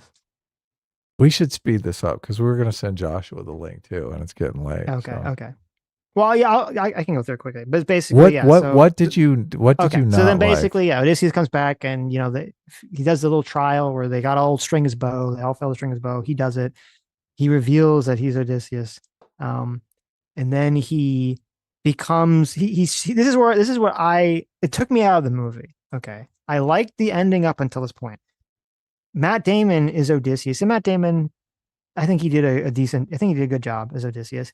He rips off his Odysseus mask, and it turns out he's really Jason Bourne. Okay, this entire time Odysseus has really been Jason Bourne, and he like murders 50 people at the same time. And I'm sorry, this I'm just like, this is not believable to me. And there's a room of 50 men, and they cannot kill one guy. Like, well, yeah. First of all, they have. So he's got a bow and arrow. They don't have any weapons, so that adds some believable ability. Yeah, to it. it's not a like bow they're and arrow, all right? armed. It's not like a chainsaw or something. Yeah. But look, He's not showed Legolas. himself. Okay, He showed himself to be adept with that bow and arrow through the entire movie. So he did. That's Yeah. fair, right? So I it's did like been the little properly sound set effect that up. they did when he would thrum his little bow. I So did appreciate you just have a problem with all of the climactic action. it Well, was too first of all, unbelievable to me. Yeah. Okay, so that's fine.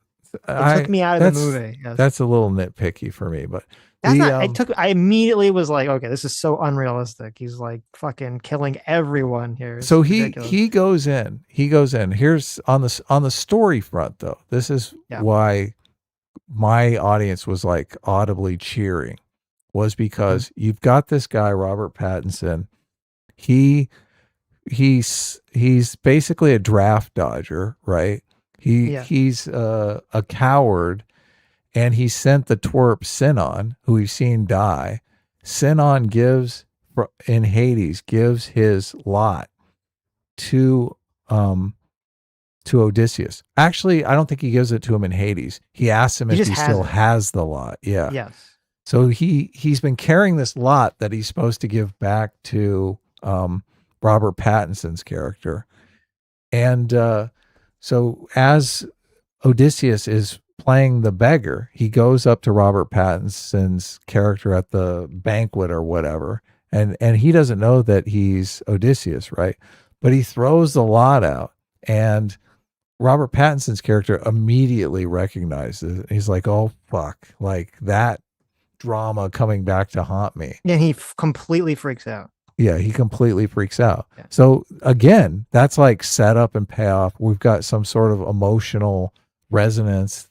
We're tied into the whole story of him being a draft dodger. It's not like in most movies that suck, where you just walk in and you're like, oh yeah, this is the bad guy. He's the guy that kicks dogs, and I'm going to have a right. John Wick battle with him. It's like there's a real relationship here, right? No, that's a good point. And that scene was a very well done scene, because like the buildup for Ron Pattinson's character is that he's like the conniving suitor. Yes. Who, like, he's like the closest to go to distance, and he's like the most conniving and psychologically manipulative. And like he's done a pretty good job at like keeping his cool in a psychological way, so that when he gives him the lot and he like freaks the fuck out, it's He like a does. good like Yeah. it's like he's like defeated him because he's like, he can't keep his cool. So that that scene was very good. Scenes turn on two things: action or revelation. Somebody does something that completely like changes the mood of the scene, or there's a revelation. This scene obviously turns on that revelation like fantastically. You're like, what the fuck? So Robert Pattinson throws the lot back at Odysseus, and Odysseus takes it, right? Okay. So he still hasn't honored his debt to Sinon, who said he's got to take the lot back to him. And Sinon, is it Sinon is in Hades still? So yes. So Odysseus keeps the lot. Then you have the ultimate battle. So you're like, all of the stakes in the battle are: is he going to win? Is Penelope going to turn out to be a total fucking whore to these dog-kicking losers? Is his son going to die? Is he going to get the lot back for Sinon? Is he going to end up in Hades? And Sinon is going to be like, man, I gave you one job and you couldn't even return the fucking lot, right? Mm-hmm.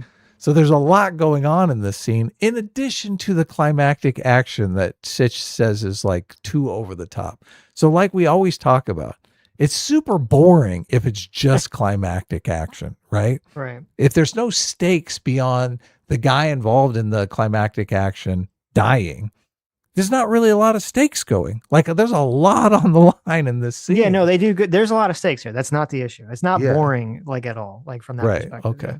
So he's fighting it out. The kid realizes one of the dog kickers is trying to get weapons into the room, and the kid has to step in. So he's got to go after his out of his comfort zone, and he's set up as a completely shitty fighter.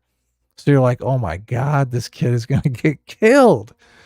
So the kid gets involved. He ends up not getting killed, but almost getting killed. I think he gets stabbed. He does. And get stabbed, yeah.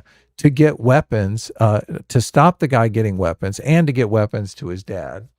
So obviously Odysseus ends up pulling it out. In the end, I think he's got like a couple arrows in him, which He's I got thought like was two arrows and a spear in him. I know it's crazy. But in the finale of the battle, he jumps on top of Robert Pattinson, and he shoves the fucking lot into his mouth and says, tell Sinon when you get back to Hades that I gave this to you. And then he fucking like rams a fucking sword through his head. Yes. I'm like, oh my God. Good. That was good. That was Yes. a very good payoff. Yeah, I agree with Now, that. do you see these kind of stakes in any of these Marvel movies with this kind of climactic action? No. No. Fucking never. So And it was a super clever like action movie. I'll see you in hell. When it's like you literally were in hell, and you're like, you tell them I sent you for real, these bitch. Like that was a good line. Exactly. I'll give them that. That was a great line. You are going to hell, and we've seen that hell, and it sucks. Right. Yeah, no. So that was so great.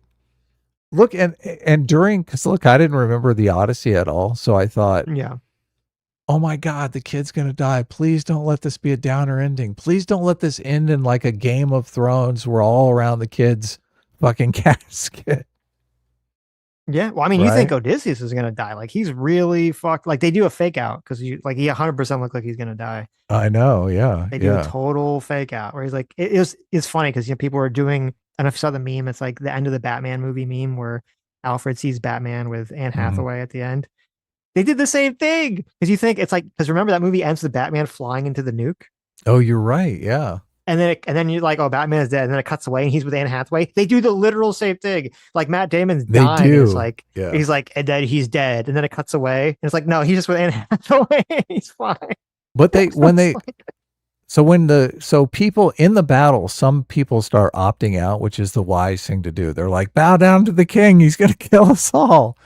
Right. So he finally kills all the people who have any fight in him. And he's like limping with a few arrows and a spear hanging out of him to Anne Hathaway as she's opening up the door and come to me. I've been waiting for you this whole movie. And I mean, it is romantic love. They captured the romantic love. It seemed like I felt the ladies in the theater swooning. So Yes. and when you thought he was going to die, I mean, there was an audible gasp from all the ladies. They were, oh my God, her man is dying.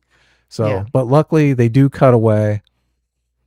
And this part, look, I'm a bit with you on, like, as soon as you leave it with the kid, the sea people are gonna come.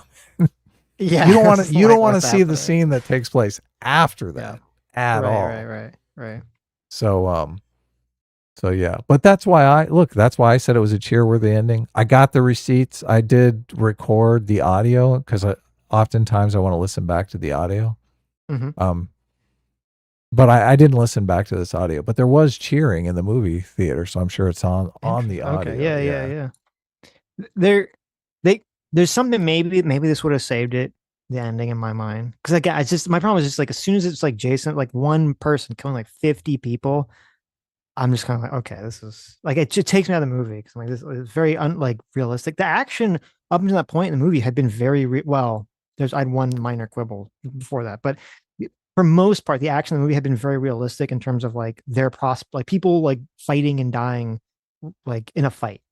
Like there wasn't, like Hercules defeating 20 million people. So when it's suddenly Jason Bourne shows up and he's killing 50 people with a bow and arrow, and I'm like, they could all just rush him at once and just stomp him to death, and no one does that. I'm like, okay, I don't know. I had a problem with it. It is interesting to me that ruined the cheer-worthy ending for you, because I'm so caught up in the story that I'm just like, it's all about the fucking lot in the mouth and really giving that guy his comeuppance. And just like you're experiencing all these payoffs. You're experiencing all these emotional payoffs, like rapid fire, one after another. I mean, that's what you're trying to do as a filmmaker. I think maybe a way that they could have saved that for me was the whole point is that the suitors have been feasting at this place for 8 years. And part of the reason that they're doing all this eating and feasting is because they're basically trying to intentionally impoverish Penelope to force her to marry one of them. Right? They're trying to like put this financial pressure on her. And so maybe like if you would have shown that like like you see them all in the beginning, right? They all look like strapping young men. And then it's like over 8 years, you see they're all kind of like fat. Because all they've been doing is like trying to eat this lady out of her house, right? They're all kind of like out of shape and fat. And then you have Matt Damon shows up and he's kind of like super ripped because he's been on the fucking Odyssey journey the whole time, right? Maybe I'm like, okay, it's a little bit more believable that he's just fucking like wasting them all. But they're all just still like big guys. I don't know. Just seemed unbelievable to me. That would completely ruin it, because you'd be like, oh yeah, he can take on all these facts. You want to go into that thinking, oh my God, he's totally going to die. Like that's the way you want it. He has to be overwhelmed. Yeah, but then just well, here's something. You're like, it's not as emotionally satisfying if you make it believable. How did Odysseus win the Trojan War? He used his head. Okay. The whole concept of Odysseus's character is he's supposed to be like a tricky guy who's smart and sly. And so like, if he'd come up with some plan or some way to use his intelligence to like beat these people, like kill 50 people, I don't know. I would be fine with it. The idea, he's just like, his plan is literally, I am going to single-handedly kill 50 people in a room with a bow and arrow. It's not a good plan. That's a terrible plan. Yeah. And so to me, it's like the link. So just okay. let you To know, me, he's coming in now. So that's fine. To me, the idea of the character who's supposed to be like the intelligent guy and his plan is not intelligent here. I took me out. I was like, I want him to do something smart, and he didn't. Josh, hey, how's it going? Hey, fellas. Nice to meet you. Yeah, nice to meet you too. Yes. Sorry, Sitch. I didn't mean to like interrupt you there. Keep going. No. I'm just buying time till you show up. No, fair enough. So I was talking to you on Twitter about this. So give us a little of your background. I guess you listen to the show. I don't know if you listen regularly or not. So Yeah, I lurk for a long time, and I'm somewhat get active in the comments. I am Josue Callejero, one of the names Sitch has a hard time Oh, pronouncing. hey. Yeah, Okay, that's I know. me. Okay, that's you. Yeah, that's me. Look Why at don't you just put he's on Josh? he's on Okay, give camera as me well too. I'm a gonna nice bring up his camera. Anglican name that I could say, you bastard. Semitic even. It's a Semitic name. 'Cause Oh, it's there like- you. That's true. but- That's a good point. But I am not one of the chosen people. Oh, you're No, just yeah, a goy slop. Yeah, I don't know about that. Maybe I don't know. But no, yeah, I've been listening and catching streams like I don't know, way back, like 5 or 6 years. You guys like helped get me through grad school, and Wow. yeah, hanging out on the Sunday streams. Nice. Okay, cool. So you're a longtime listener. Longtime fan, first time caller. But and you Awesome. seem to know something about the Odyssey too, because I asked you about, or you were the one that told me the answer on the Jurassic Park question. Yeah. Yeah, so I guess my credentials, my bona fides. So currently, and also admit this too, I'm like actually kind of Homer adjacent. I'm a theater professor at a small private college. But I like specialize in ancient Greek theater. And so like Homer, of course. Wow. Holy shit. You're like the Yeah, expert. Okay. That's Yeah, crazy. so like yeah. it's like Homer appears especially a lot in like the tragedies and stuff and all that too. But like again, like a lot of stuff pulls up from both like comedy and stuff. And I like took a bunch of classics as in like ancient Greece and Rome courses in grad school. So like I do all that. And then also I just love the stuff. I think like Sitch has talked previously about, growing up with a lot of Greek myths and all that.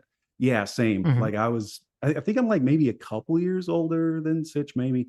But no, like I read a whole bunch of myths when I was a little kid. When Disney's Hercules came out, that was like after fourth grade going into fifth grade. And I was so jazzed for that movie. And then I just despised it because it got so much of Greek mythology wrong. Like I was that kid. Yeah.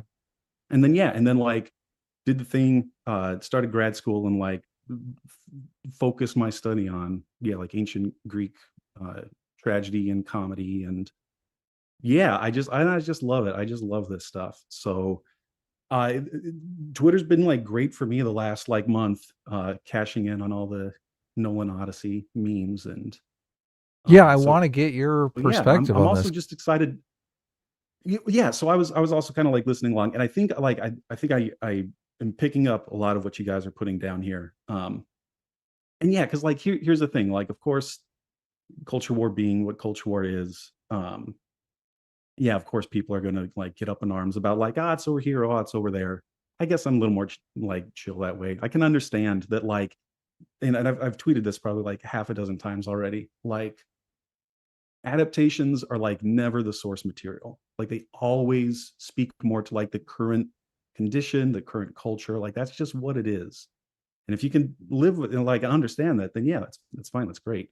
I guess I've also again, like being in theater too. Like I can in like ancient Greek, I can speak to like the ancient Greek stuff. I can kind of speak to like some acting and casting stuff. I've translated a couple of Greek comedies too. So like I can even like speak to just sort of that thing as well. But I also know we've been streaming already for what, like 7 hours? No. We can talk. What did you see the movie? Yes, my wife and I saw it Saturday or Friday. So and you're super familiar with Homer. So you're going in there, you already know the story, you know what's canon and what's not. Like I'd forgotten Homer from forever ago. So Right. Which and that's kind of the other thing too. Again, with like the adaptation thing, I think I can do like a decent job of turning that part of my brain off where it's like, oh well, this wasn't in the movie. When I was like a 9-year-old, I couldn't do that with Disney's Hercules. Here I can do it a little better. But yeah, so like my overall, I guess I'll like do it opposite. Like overall, even like divorcing the hey, how faithful was this to Homer? I'd say overall, this is like a 4 out of 10. I did not really care for it. I thought the acting was really wooden. So, no, it was not it. So you give the movie a 4 out of 10. Yeah. So I think would you recommend it, or is that? But yes, also because I'm going to have a whole batch of students in the fall come up and say, "Hey, Dr. Streeter, did you see the Odyssey? What do you think?" So like, yeah, I want people to see this to like, and like talk and nice little doctor slip in. Yeah. Yeah. Well, I mean, maybe. Yeah, there you go. But yeah, no, because that's just it. Because that's the thing too. Like, yeah, it is starting a bunch of conversations, and I think, I don't know. Last I checked, like, there's translations of the Odyssey at the top of the Amazon purchase. Really? Like, Oh, bestsellers. wow. Yeah. There's some recent ones that are up there too. So that's great for me. When I like started grad school and announced I wanted to focus on this ancient Greek stuff, everybody was like, "You sure? Like no one's gonna hire you. Nobody in theater cares about ancient Greek drama." And yet, lo and behold, by the grace of God, like here I am. Like there you are. So look, Nolan's done a service. Odyssey. Nolan's done a service for you, but you still give it a 4 out of 10. What would have made it a 10 out of 10 as a Homer expert? As a Homer expert, and like understanding, like you're not going to get all 24 books of the Odyssey into like a 3-hour film. There are some internal consistency things or some internal logic things that I think Nolan kind of tried to do, but then also just did not.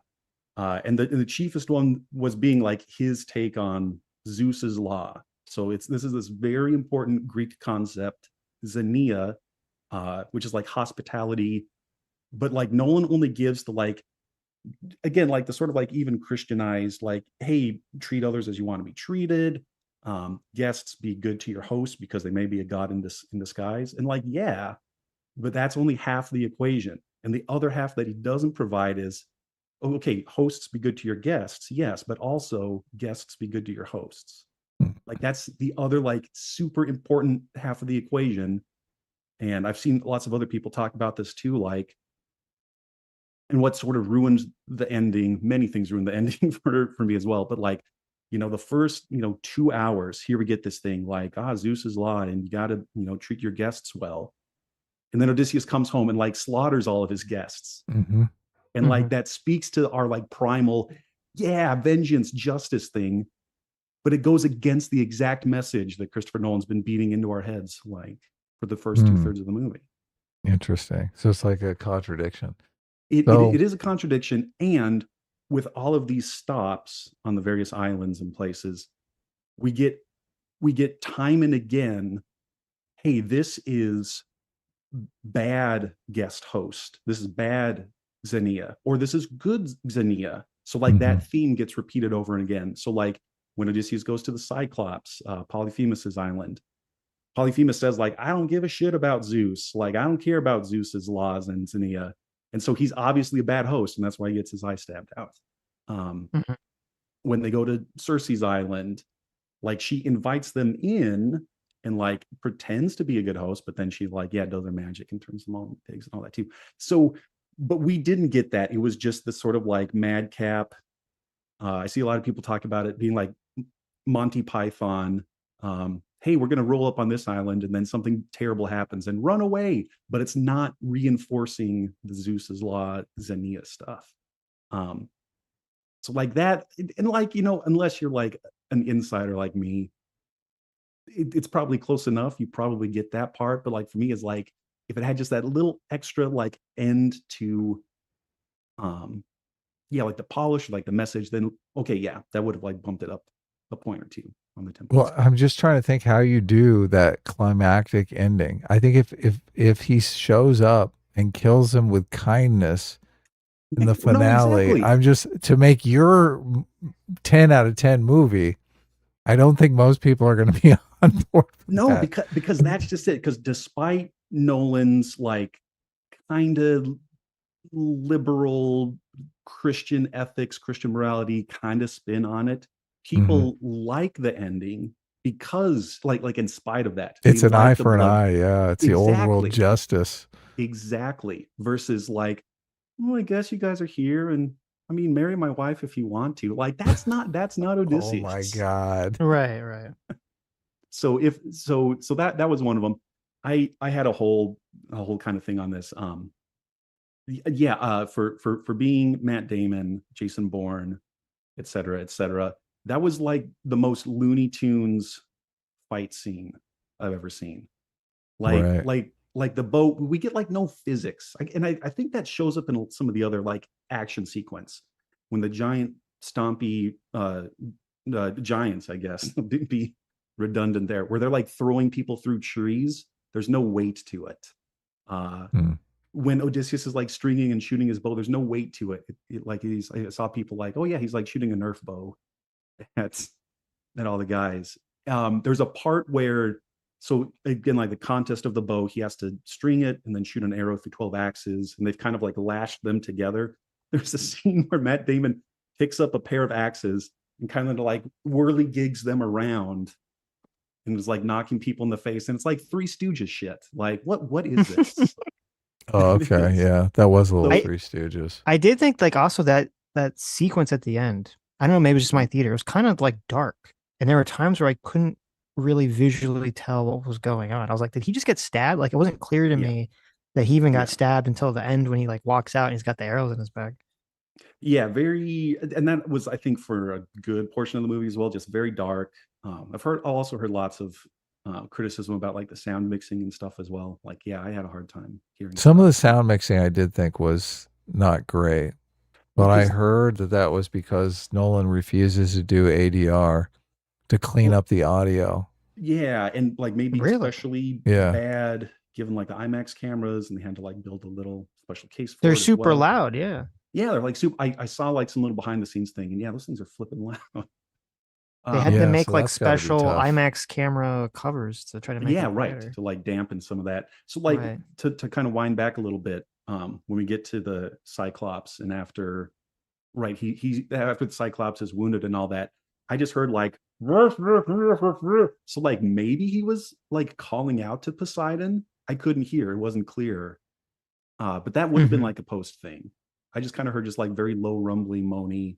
And so then, yeah, when they eventually get back to their boat and all the crew were like, "Oh, that was Poseidon's son," like that came out of nowhere. I thought that was done deliberately to kind of because I thought throughout the story he was playing with the idea of if the gods are real. So, and from a non-believer's perspective, that is kind of an attention hook. You're like, are the gods real? Are the gods not real? Are they just, did he imagine he heard him talking to Poseidon? So if you heard, like if the Cyclops turns around and says, "Hey, I'm Poseidon's son and you fucked up," like you don't have that tension of whether or not this is just like believer nonsense. Because in the poem, yeah, like Odysseus and Polyphemus, the Cyclops, they sit down and they have like conversations like before all of this stuff. So like they're like having a dialogue back and forth. And then I think Sitch mentioned this too. Like there's this very famous pun that doesn't appear in Nolan's Odyssey. And so yeah, like in the poem, it's very clearly like, this is an intelligent-ish, articulate creature, and he does like after.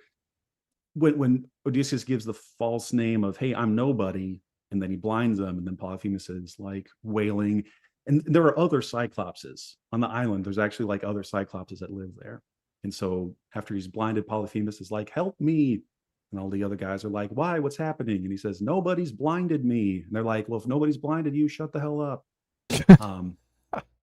And so then Odysseus and crew get back on the boat and they're sailing away. And again, in his hubris, in his pride, in his epic hero-ness, he wants his like name recorded to this deed of blinding the Cyclops. And so he says, "I'm actually Odysseus and I live on Ithaca." And then Polyphemus very clearly calls down, "My father Poseidon, curse this guy, make sure he doesn't get back home." And then things kind of roll. So, but like all that gets lost. And Matt Damon just like plinks him one more time with an arrow, and that's apparently enough to get the wrath of Poseidon. Right. He kind of shows up there too. Maybe it could have just been all random. See, but then this is the other thing too. So like again, like the inconsistencies. The title card that starts the movie says, "In a time of apparent magic."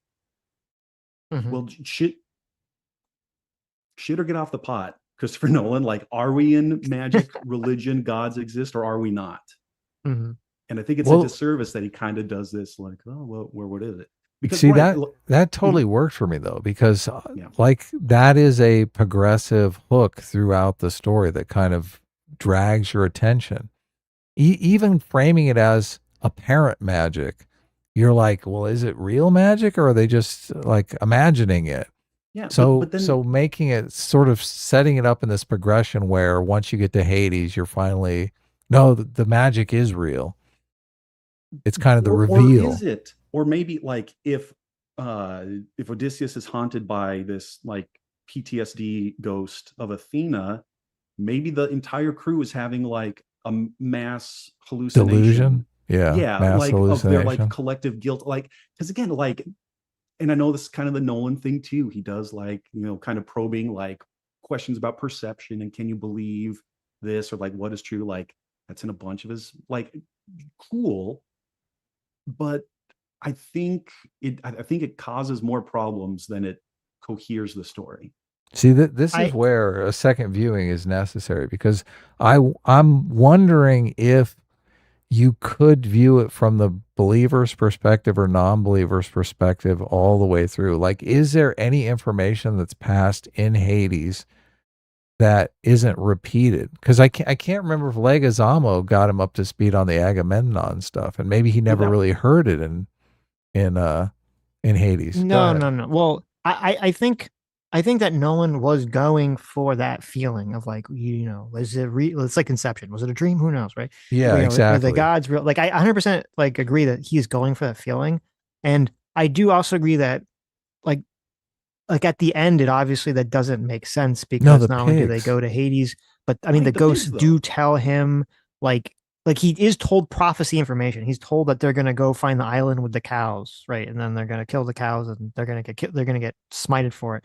And he does get told about Charybdis and Scylla. Oh, you're So, right. Yeah. like he is told correct prophecy information. So Yeah, you're right. so I think that is kind of what Nolan like wants us to feel, but it doesn't really make sense in the context of the story because obviously the stuff is real. Yeah. Yeah. Well, and part of it too was there's a couple years ago there was The Return, which it was also like a story of the Odyssey with Ray Fiennes and All these Odyssey movies I missed. I know people yeah, were but pointing out the Ray Yeah. Fiennes one, but I was like, I didn't see that. which Can you and turn that up your does mic just a something- little bit? Is that possible, Josh? Yeah, I'm also kind of leaning back a little. Okay. In my excitement, I got away from my mic here. Yeah, and so The Return is also good. I watched it, I enjoyed it, but it does the same thing too. Like it completely removes the gods. And so like I kind of feel like in some ways I already saw this one. I already saw like oh, what if it's an Odyssey without the gods thing? Mhm. But then again, like there's like, or are there gods? Question mark. Hey, there's thunder and lightning. That means Zeus approves of this thing or that or whatever. So I don't know. I just wish it would have been neat to see something that more fully committed to that, I think. Mhm. Instead of again the sort of Yeah, wishy-washy. I as a big Greek mythology hoe like yourself, maybe not as much as yourself. You're much more than I am. I don't have a degree in it, but yeah, no, I mean, I agree. I would like that stuff more. If there's more direct God, stuff intervention. I do wonder for like most people though, if they're like, oh, that's cheesy. If like Yeah. a God shows up. Yeah. I mean, I wonder that too. Are you a believer, Josh? Or do you believe in God? I have a very interesting metaphysical and theological path. I don't know if we want to get into it quite here yet. I thought you were gonna ask him if he believes in Zeus.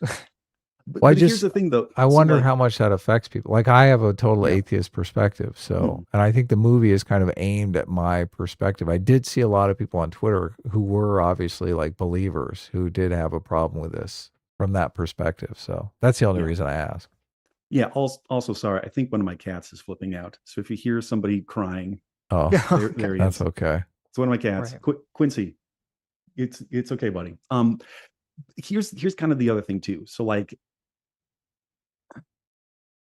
I am more readily able to jump into like Greek mythology world where like, yeah, of course, like Zeus causes the rain, but he also is like a dude who is like super powerful and like fuck your shit up. Like I can inhabit that mindset for the purposes of reading this tragedy or this epic poem, what have you. And yeah, I think the image of Greek mythology and epic and all that sort of like the average like normie person has in their mind. Like I kind of made this was like half jokingly. Like I made this tweet as well. Somebody was again like talking about the costumes and all that, and I had this tweet today about to have like a genuine like proper film adaptation of epic would necessitate way more nudity than like the modern modern audiences would like be okay with. And that's it, because like that's like the beautiful thing about ancient Greece, ancient Rome. These stories, these cultures, these societies, they're so familiar to us in some ways, and then also just so very, very different in others.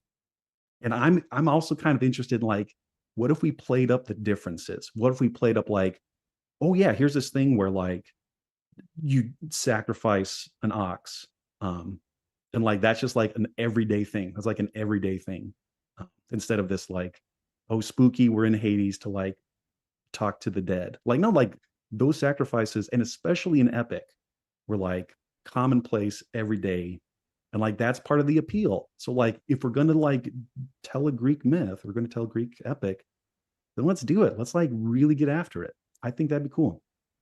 Oh, speaking of sacrifice, okay. What was up with, so in this, I guess this happens in the original. You know, Agamemnon sacrifices his daughter to get favorable winds. Which I remember from back in my day when I was reading my little Greek book myths, that there was like a lot of myths where like the gods would prevent human sacrifices because they didn't like that kind of stuff. Generally speaking, yes. And so that myth in particular, so yeah, his daughter is called Iphigenia. And right, so they're like trying to get to the war, or they're gathering all the troops and they're trying to sail across, and the winds died. And it's because Agamemnon has killed a deer that was sacred to Artemis, the kind of virgin goddess, goddess of the hunt and all that. And there's actually, this is on YouTube, and I would recommend everybody watching this, go check this out. Go type in Iphigenia, Iphigenia. I think it's 1997. There's a beautiful movie in Greek with English subtitles, Greek cast, that dramatizes the story. There's a tragedy that Euripides wrote, and it kind of goes off of that. It is beautiful. It's a beautiful depiction of this myth. And with that myth, here's also where we get the cool thing with Greek mythology, where there are variant readings. In some versions of the story, Iphigenia, the daughter, is killed. In other versions, at the very last second, Artemis, because she would be so offended by this human sacrifice, she swoops in and like takes Iphigenia away and places a more appropriate sacrifice on the altar. And then there's a whole other tragedy about what happens when Iphigenia gets spirited away. And so, yes, generally speaking, the Greek gods were very much opposed to human sacrifice, but they also wouldn't have any problems just like smushing a mortal or doing even like worse things to the mortals. Of course, so, right? Yeah. Yeah. Okay, interesting. Yeah, because that just stuck out to me. I was like, oh, okay. Yeah. So mostly? Is it mostly the thing that you don't like this because it removes the themes of the original, the points of the original, so like the main contention? Yeah, and again, it's not the whole like checklist of plot events, because again, I can sort of see where, again, just also by necessity, you have to cut things out or move things together. A lot of other classics, people were really upset because there's this whole, in Nolan's Odyssey, Odysseus is again sort of like with his therapist lover, Calypso here. He's like weaning him off of the lotus flower so he can recall his memories and like process his trauma and work his way through it. Right. In the epic, he doesn't have that moment with Calypso. He has it with like a whole different group of people. And one of the other super interesting things about the epic poem is when he's telling all these fantastic stories of the cannibalistic giants and the lotus eaters. That's a whole other, like, he's not eating, he never eats lotus flower himself. Yeah. As he's telling all these stories and about like the Cyclops, there's this whole thing about how reliable of a narrator is he? Like, is he just telling these stories to ingratiate himself to this king for hospitality so he can finally get back to Ithaca? But in Nolan's version, that's completely absent. And we just get Matt Damon being very sad on a beach. Like, why am I sad? Did I have a wife? And so there is some of the nuance about that as well. Like, Odysseus is like this supposedly like really crafty, tricky, wily guy, has no problem lying if it helps him achieve his goals. So like, are these stories that he's telling even true? Is he like or embellishing things like that? That's another little nuanced subtlety thing that is not in the Christopher Nolan version. And hey, that's okay. That's not the movie he was going to set out to make. And that's okay. He's the director with a $250 million budget. Like, he's calling the shots, but it would be neat to see something that would lean a little more into that ambiguity. Can we really trust this guy? That would be cool. Well, most of your critique boils down to you missed things. And me, I didn't know what I was missing because I never read the Odyssey or any of this stuff. So I didn't know the potential. That's part of it too. Here's the other part with the ending.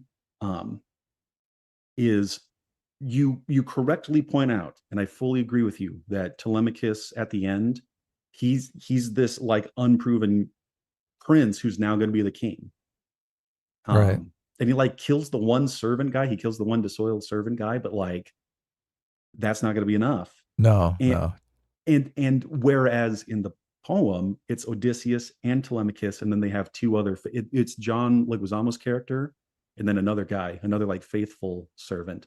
Those 4 dudes wipe everybody out. They wipe out all of the suitors, all 108 of them. And Telemachus is getting some kills. He's getting some EXP that he can level up with to borrow a video game. And he is proving himself. He is proving himself like, yes, like his whole journey in the poem, and it kind of appears in Nolan's as well, is like, he's at this arrested development because his dad's gone, and like he's supposed to be like a young man to inherit the kingdom, but like he's like Buster, from Arrested Development. Right. And so but then by the end of the poem, yes, he does prove himself. We don't get that in Nolan's Odyssey. And so it is. And so then Matt Damon kills only half of the suitors, only half of them. Some of them like bend the knee. So can you really trust these guys? Numbers. Yeah, I know. I was thinking that same thing. Can we really trust these guys? These guys are just bending the knee now. Right. So that, again, that's another like internal thing. And then, as you two were also just talking about, and then, all right, son, your mom and I are going to like go on a pleasure cruise. Like this, I've seen this too. Like, this is one of the most boomer endings to the Odyssey as ever. That's a good point. I didn't think about it. It is. It's like, we're going to like destroy the world and take it, and we're going to load up our pleasure barge and go sail off west. Enjoy the Bronze Age collapse. Good luck. Bye. Yeah. That's hilarious. I did not come up with that, but I've seen others talking about it, and I fully agree with it. So no, it's perfect. Yeah. I also saw this as well. Just again, like I'm here mostly for the memes. Like I just like, I love, and like memes are a way of showing love for this. I've seen others do this, and this was my kind of take on it as well.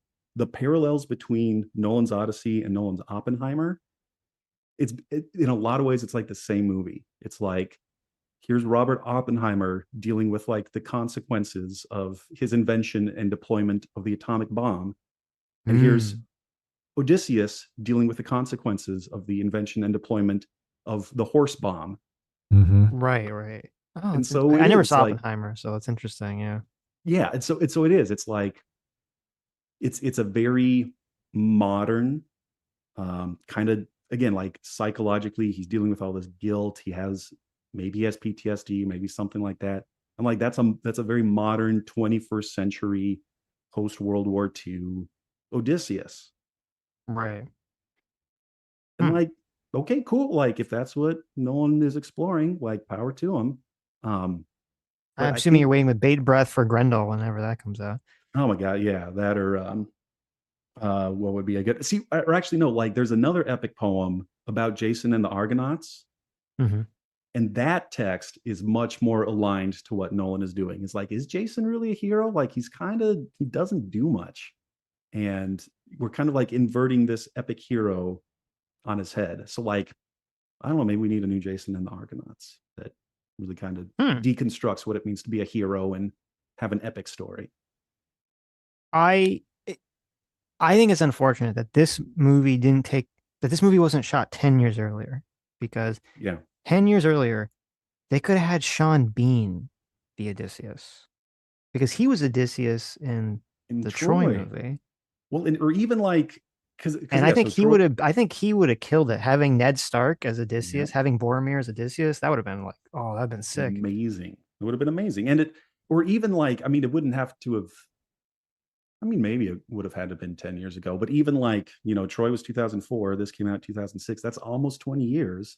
It's like even that timeline alone almost matches up with like the 20 years between. Exactly. Yeah. Perfect. Yeah. You would have had, it would have been like a sequel. It's like, oh, look, it's old Odysseus. Well, and with the lore that Christopher Nolan was supposed to direct Troy, but then whatever really happened, wow, yeah, I didn't know that lore. Yeah, he was originally that's slated crazy. to direct Troy, and so that was one of the reasons why he was so excited to come back to the Odyssey. He's like, all these unrealized things I didn't get to do with that.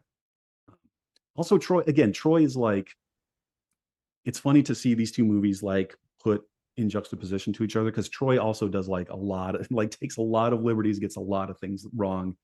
Well, I mean, they remove all the gods. There's nothing. Right. Yeah, Troy, there's no gods at all. There's another Greek Trojan War story that removes all the gods. And like kills characters that kills Agamemnon, kills Menelaus. Like, no, those dudes like definitely lived through the war. In the epic tradition, in the attested epic tradition. It's interesting. Why is it they really think that people don't want Greek gods in their stuff? Like they're really just remove it from almost everything, I feel like. I mean, maybe it is part of, again, like our like kind of more Christian culture, morality, generally speaking, broadly speaking. Maybe there's like some lingering, because even like 300 like, based on the graphic Miller, based on the Frank Miller graphic novel about the Battle of Thermopylae, which was a historic, like even that doesn't, again, they sort of like hint at the not gods, really, yeah, but they're not really there. I love 300. 300 was great. That was, I think that was my sophomore year in college, in undergrad, when that came out. And again, same thing. It's like, I like it too, knowing that it is an adaptation of Frank Miller as opposed to like the historical battle. So yeah, it's fine. It's fine. Also, I'm trying to think, is there like what? It seems like almost all the times.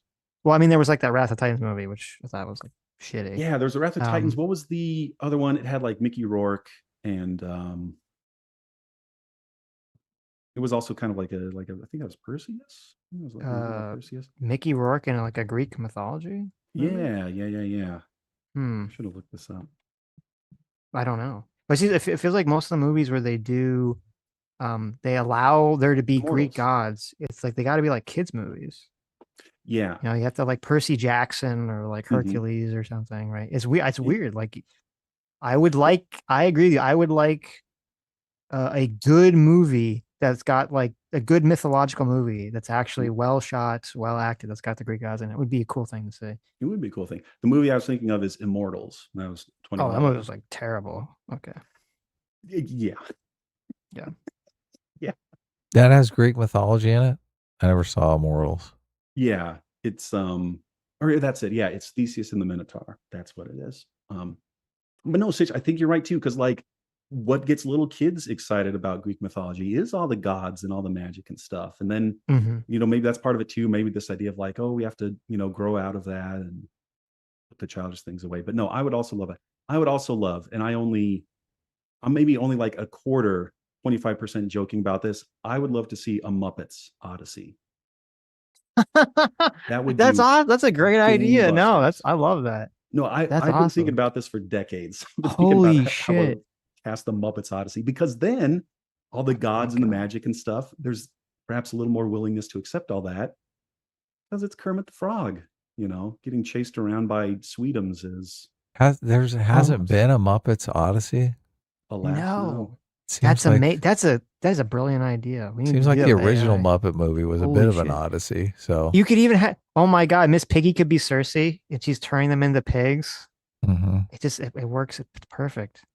Holy shit. I have my like headcanon casting of all the Muppets in the various roles here. So I won't argue with you on that, but Oh, who's Sam Eagleby? Sam Eagle, I think I would have him be was he Zeus? I think he was Zeus. Zeus, okay. I could see that that. makes sense? Well, maybe. I get it was the Muppets. Yeah. Because that's what they Okay, do. maybe. That's what they do. I could see that. But no, so I love this idea. I'm Yeah. on board with this. We gotta make this happen. I want I to don't know see who got Muppets called. Odyssey now, like really bad. Yeah, Muppets Odyssey.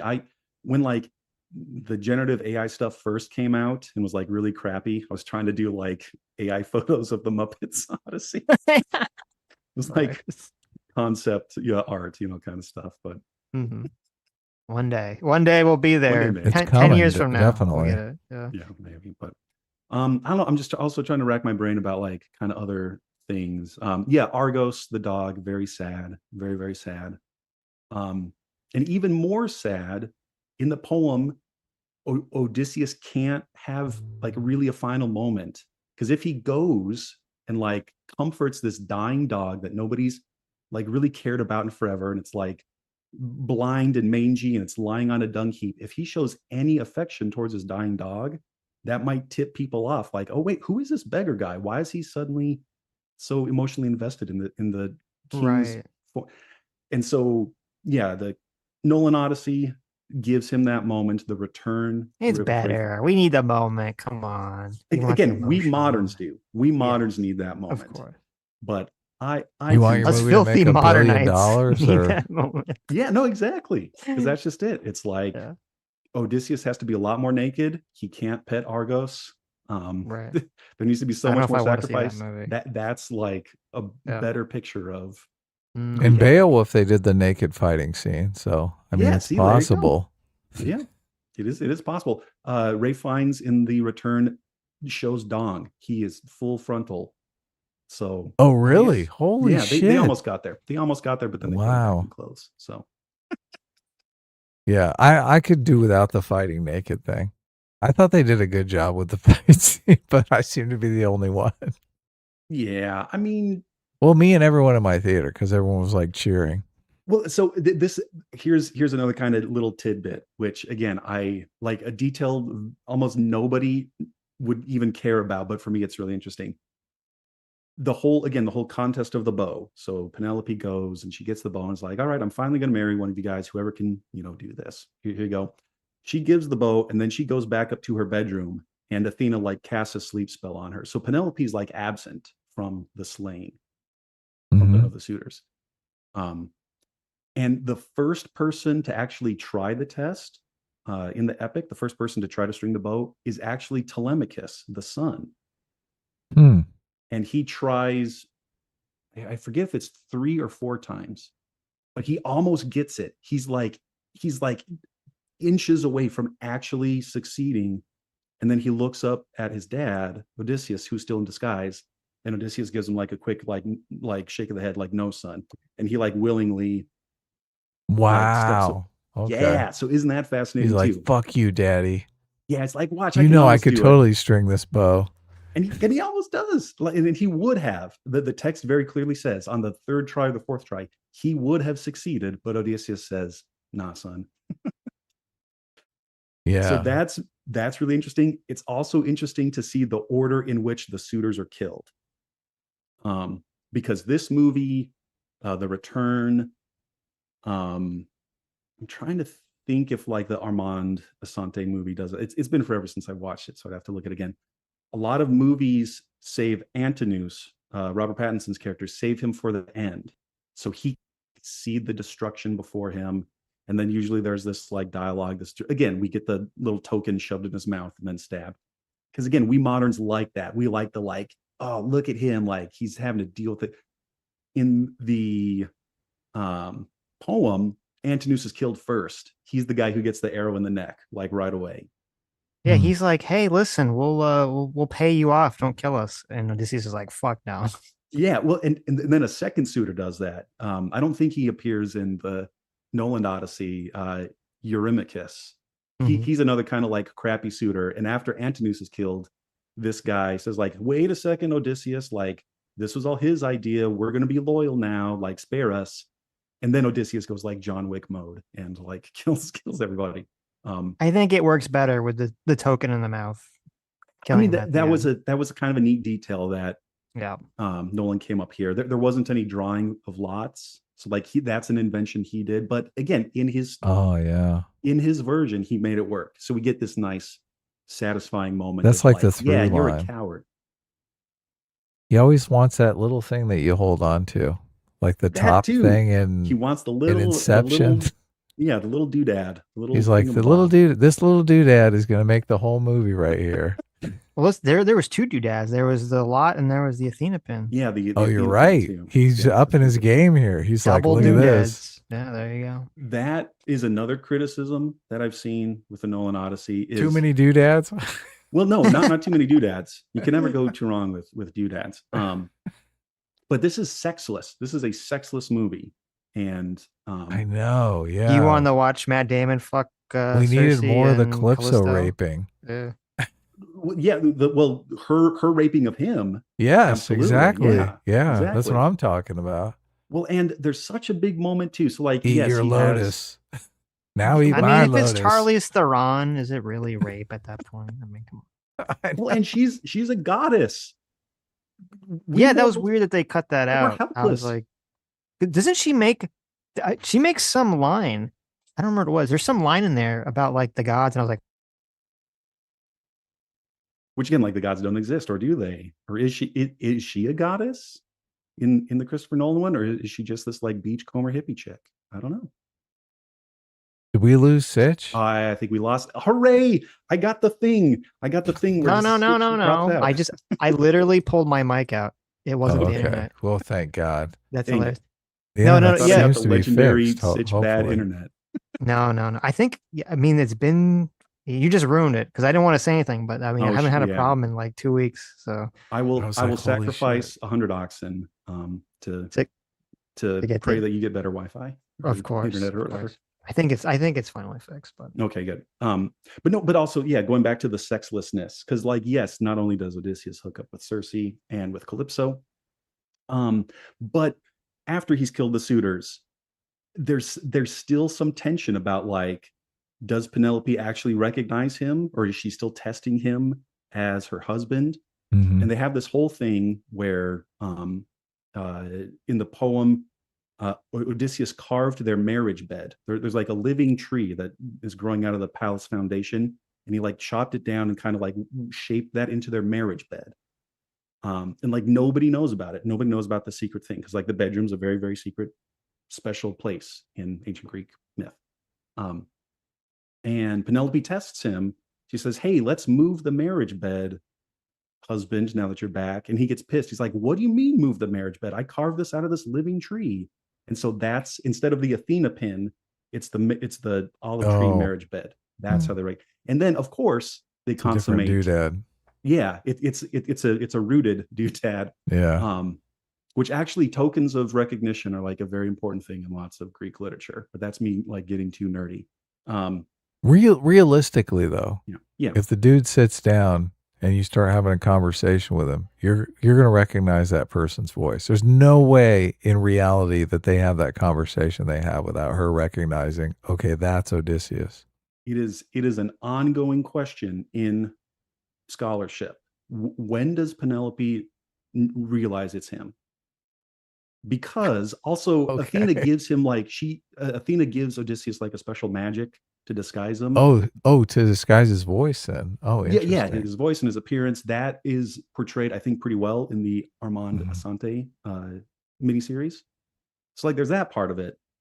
But some of the other things too, like they have this whole other conversation, which we kind of get that in the Nolan Odyssey. And there are scholars, there like, professors at prestigious universities across the globe that still aren't fully decided. Like, when does Penelope realize that it's him, and how far and how long does she play along? Because she's really crafty as well with like the weaving of the shroud and then the unweaving. Like, she's super smart and clever too.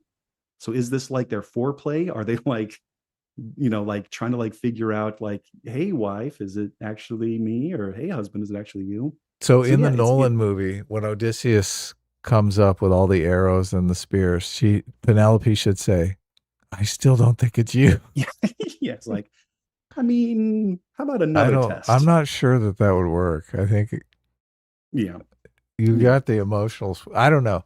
This conversation is making me think I like the Nolan Odyssey better than the Homer Odyssey. But the Homer Odyssey was like a little more unbelievable.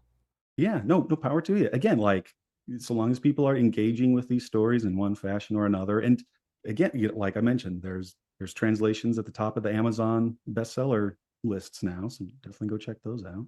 Everybody's got their different translation. Yes. Yeah, there's actually a really good one. Like, everyone was up in arms about the Emily Wilson one, which, like, for me, it's like meh. Like, I have other criticisms of Emily Wilson beyond like her being feminist or whatever. Stylistically, is it structured like a novel, like a traditional novel? No. So her big thing, and I'll try not to get too nerdy here. I'll try to keep it simple. So the epic poem was written in this poetic meter. And she, in her translation, was like, well, I'm going to do something similar. I'm going to have like a meter. And so she does like iambic pentameter, blank verse, like Shakespeare. Because she's like, that way. I hate it already. Exactly. Exactly. And I think it's because she uses the wrong meter. Iambic pentameter is way too short to do dactylic hexameter, but that's me being a nerd. But there's another translation that just came out last year by Daniel Mendelsohn that's really good. I really like that one. So check out the Emily Wilson one if you want. My vote is for the Daniel Mendelsohn one that just came out. It's really flipping good. See, I'm always bitching about they don't get the setup and payoff right. But taking it to now it's got to be in verse or iambic pentameter now. I'm like, that's a bridge too far. I'm trying to structure it for emotional resonance. That's the way movies are. I think movies should be conceptualized as emotion pictures because you're really playing with people's emotions. I think you will find lots of both narrative setup and payoff and emotional setup and payoff. I think you'll find that in Homer, in the actual Odyssey. In the actual Odyssey. Yeah. I was surprised like the dog stuff was in there. I was like, wow, some things never change. Yeah, right. There's still like dogs pulling at the heartstrings. Well, you can get the Odyssey, the Daniel Mendelsohn Odyssey narrated by him on Audible. Yeah. Maybe I'll check it out. He has a really good Twitter account too, where he explains a lot of things having just translated. And I think he's even doing like a promotion. There's a code you can redeem for like 30% off. I don't know how long that's running. But yeah, again, like get people to read or just engage with the Odyssey. Go watch old movies or daydream about a Muppets Odyssey. Like the more people thinking about it, the better. So is there anything more you wanted to say about it? Did you? I mean, I could go on and on and on, but we're nearing midnight here in the Eastern time. Yeah, I didn't know exactly where you were, and look, I apologize for you not getting you the link sooner. Obviously, Sitch and I, we can. It was good. It was good for you two to like talk it out, and then me not just like interrupt every 20 seconds, be like, yeah, but what about this? So yeah, no, that's totally fine, man. And again, like for being a longtime fan, this is super neat. This is really neat for me to come on and talk with you guys. So. Yeah, look, and I refollowed you on Twitter, so yeah, your perspective on Twitter was super interesting. So it was obvious to me that you knew more about this than most of the people who were bitching and moaning about everything. I mean, humble brag, but yes, I think I have a pretty more informed opinion than a lot of people. But I'll also say this, if it's okay, maybe I do like a quick plug. Yeah, go for it. Sure, of course. So this was actually like a couple years ago now. But I have a podcast with my good buddy called the Two Wizards Podcast, and we talk about all sorts of stuff. We talk about cryptids, we talk about yokai, we talk about weird fiction, and we did a read through of the Odyssey a couple years ago. And so if like listening to my thoughts right now, if you laughed, if you thought there were some interesting things there, there's like a 6-part episode arc on the Two Wizards Podcast where Mark and I gaze into the abyss so you don't have to. And we read and discuss the Odyssey in greater depth and also with lots of humor and memes. Mark is also a big Futurama fan, so I think we even talked about Jurassic Park when we got to the we got to that part in the Odyssey. Is this Two Wizards Podcast on YouTube? I don't know. No, we're on Spotify. We're on. I don't believe we have a YouTube channel. Oh, okay. Yeah, because there's a YouTube channel that is the same thing, but it's not you. Yeah. Maybe that was my attempt to start one how many ever years ago, and then I never followed through. Oh, okay. Send me a link on Twitter, and I'll add it to the description so people can check it out. But yeah, we've done the Odyssey. We did a little bit about the Trojan War and the Iliad. We actually just wrapped a read through of the Argonautica, the Jason and the Argo epic poem. So yeah, again, like people want to check out some more of that stuff, or just I don't know. Sometimes we'll just loosen our wizard's robes and talk about video games or whatever. So yeah, that's my little plug.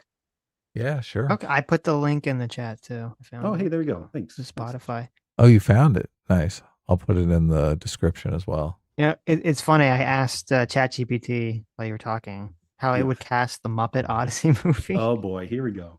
It put Sam Eagle as Zeus too. Okay, there you go. ChatGPT confirmed. Now, how do you feel about this one? It says it should make Animal Poseidon. No. You don't like that? Okay. I don't like that. Oh, that's Animal needs to be one of the Lystragonians. Those are like the cannibal giants that Nolan put in stupid plastic armor. Yeah. That's what Animal needs to be. It said they should do Electric Mayhem should be the Lotus Eaters. Or the Sirens. I mean, come on. That's what. That would work too. That would work too. Yeah. That would work too. So they said Miss Penelope would be Miss Piggy. Yeah. She'd be karate chopping suitors and stuff. Kermit, Odysseus, Miss Piggy, Penelope. Telemachus is the human actor. That's very, very important that Telemachus is the human. Oh, okay. Okay. Wait, so he's the frog and the pig had a human. Well, okay, so like I was having this conversation on Twitter too. Like I'm also cribbing a lot from Muppet Treasure Island. Yes. Kermit, Captain Smollett, Jim Hawkins, you know. So but he wasn't his dad though, right? Well, no, but he was a captain of a boat. That's true. Okay, you know what? It doesn't matter. Sailing for an adventure on the Big Blue Wet thing. That's true. That's a great movie. And I do like, they said they have Statler and Waldorf could be like the suitors, like very obnoxious suitors the whole time. Yeah, they could be like some of them. I think I have Pepe the King Prong as Antinous. That's what ChatGPT said. Again, man, my brilliance is only validated by that. AI. And that, you know what? That's a great casting right there. That's fantastic. Yeah. And then Athena would be human as well. I think Athena would need to be a human character. That's what the ChatGPT said. Janice or a serious human actress. No, Janice is I think Janice is Calypso in my casting. No. Oh, okay. Janice is Cersei. And then Denise, she was on like the Muppets like sitcom on ABC for a while. She'd be a good Calypso. Because like anyway, I have a Google Doc where I have this all. Nice. Oh, you gotta email whoever owns the Muppets now and be like, look, listen, look, man, the Odyssey is hot right now. Okay, it's so hot right now. You gotta get on this while you can. Also, at least get a Netflix show. Jeez. Yeah, Netflix show. Like we can do it. It's perfect. It already has an interspecies like relationship, a frog and a pig. True. when Mark and I were talking on our podcast, we also made lots of Roger from American Dad jokes. Like Roger would be Athena, because in the poem, Athena's taking on all these disguises and showing up as different characters, and that's what Roger. I see. Dad does. So That's good. Okay, fellas. Well, yeah, I will let you guys wrap this up because I'm sure we're all there's so much more to talk about, but let's be realistic here. So, hey, again, Yeah, just it's thank you. late. This was super cool. This was super cool. Yeah. Thanks for coming on, Yeah, man. thanks for coming on, and thanks for loving us throughout the years and all support. Yeah, I mean, Josue, if ever, I mean, I don't know if there's any other like Greek myth stuff that comes to Netflix or whatever. You know who to find on Twitter at Plaid Barbarian. You can find me on Twitter 100%. at Plaid Barbarian. That's the other one too. So. Yes. I'll put that in the description too. All right. Cheers. Take care, everybody. Take care, Take Josh. care, Thanks yeah. for coming on. It's always cool when we have someone come on who's a longtime fan of ours. We find out they're That they know all this amazing shit. a I very know. smart, intelligent, cool person. Like that's nice. Yeah. Yes, it's great. It's awesome. Totally awesome. Okay. On my screen it says no data. I don't know if that's just me. What do you mean? The stream says no data on my screen. Okay, never mind. It's working What? now. Maybe it was just on my end. Error. YouTube is not receiving. No. Oh, it's working. I'm not seeing anything in the chat, and Sam hasn't come in and told me it's crashed. So I'm assuming it's okay. It's fine. It'll be okay. Okay, let me. Look, we had 2 guests come on. That's true, and only one of them was a crypto initialist. Yeah, it's great. Well, we didn't ask Josh. Shit, we should have asked him. Oh, there you are. There you go. The chat. He's still there.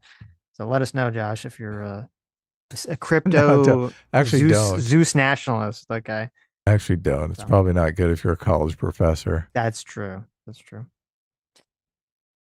Okay, let's see. Let me read. Hopefully, we don't have too many super chats. It seems like we did pretty good keeping up. We did a with bunch them. of them earlier. So Yes. I guess I'll just read them from reverse order here. Margin, thanks so much for the $5. Says 3 of them trying to leave the Lotus Eaters as ancient train spotting with Bronze Age swords fights would be better. Is this where Sargon got the Lotus Eaters from? Is it from Yes. the Odyssey? I assumed. Is it really? Oh, interesting. I assume that's where he got it from. Yeah. I always wonder, like, Lotus Eaters. What the fuck? That's a terrible name. I agree. It is a terrible name. Yes. A terrible name for a podcast, but what do I know? Stargate, thanks so much for the $10. Says on the party switching, I've also looked into it as a history guy. I don't think it's accurate. The GOP of today is not a fan of FDR. There's a through line between New Deal, LBJ, Great Society, and Clinton. The parties are more mixed coalition based than ideological homogenous. That's a fair point. It's not, and I should be more specific. It's not like there was a big switch and they all flipped, right? Like completely. And there are through lines, you're correct, that were consistent in both the Democrats and Republicans. But obviously there was a massive coalition difference that definitely shifted. You know, if the whole South is voting Democrat for like 40, 50 years, and now the whole South is voting Republican, obviously there's been a pretty big shift in the parties, or at least how people vote and things of that nature. So, but no, that's a good point. Yeah. There. I mean, unfortunately, a lot of it is, you know, the civil rights movement kind of changed things, which I think that's a lot of reason why people don't want to talk about that stuff. But a lot of it was back in the 60s, like race related. Silver Camaro for $10 says, have you guys heard Hassan is considering getting a restraining order against Destiny? It'd be crazy if Destiny got a restraining order against him before Sam Hyde, who literally threatened to end Hassan. So I know that Hassan, that place that we watched a little clip of that he was speaking, it says no data again, but that Destiny wanted to like show up and talk there. He wanted to have some of his people show up and talk there and ask Hassan some questions, and they basically kicked Destiny supporters out of the area. They didn't let them even show up, I think, and they kind of barred Destiny from showing up. So if that's going to escalate into Hassan getting a restraining order against Destiny, I'd say that's obviously like the most cuck thing ever. If it's just like, oh, he can't show up and ask me a question, like it just seems really pathetic at that point. Yeah, For that's public speaking somewhere. horrible. Jeez. And if he's stalking him, that's one thing, but that doesn't sound like stalking. No, not at all. WTF 1A for $5 says, hearing about movies makes me wonder if there are any movies around Nietzschean themes or even movies about the man himself. I'm sure there are. Nietzsche's pretty important. Yeah, I mean, can't think of any other thought. I mean, I'm not such a Nietzscheite that I have them thought about, but I'm sure they exist to some extent. You know, essentially when I Google it, it says Fight Club is included in that. I don't know if I agree with that, but Oh, really? So Because of the existentialism, right? It says a heavy exploration of rejecting social conformity, the herd, and dismantling bourgeoisie values and establishing one's own existential meaning. But this is from a Reddit post, so you know, take it. Sometimes the AI just reads off Reddit. There's probably a lot of problems here with AI. Proteron for 10 New Zealand dollars says Sitch is worse. Sitch, it's worse because the Odyssey. Oh, because Odysseus is forced into exile from breaking the stupid Zeus's law that the film made up. That's why they leave Tom Holland in charge. Yeah, no, it's because in the original, after Odysseus kills all the suitors, obviously the suitors have, you know, family members who are not very happy about this, and they're coming for revenge.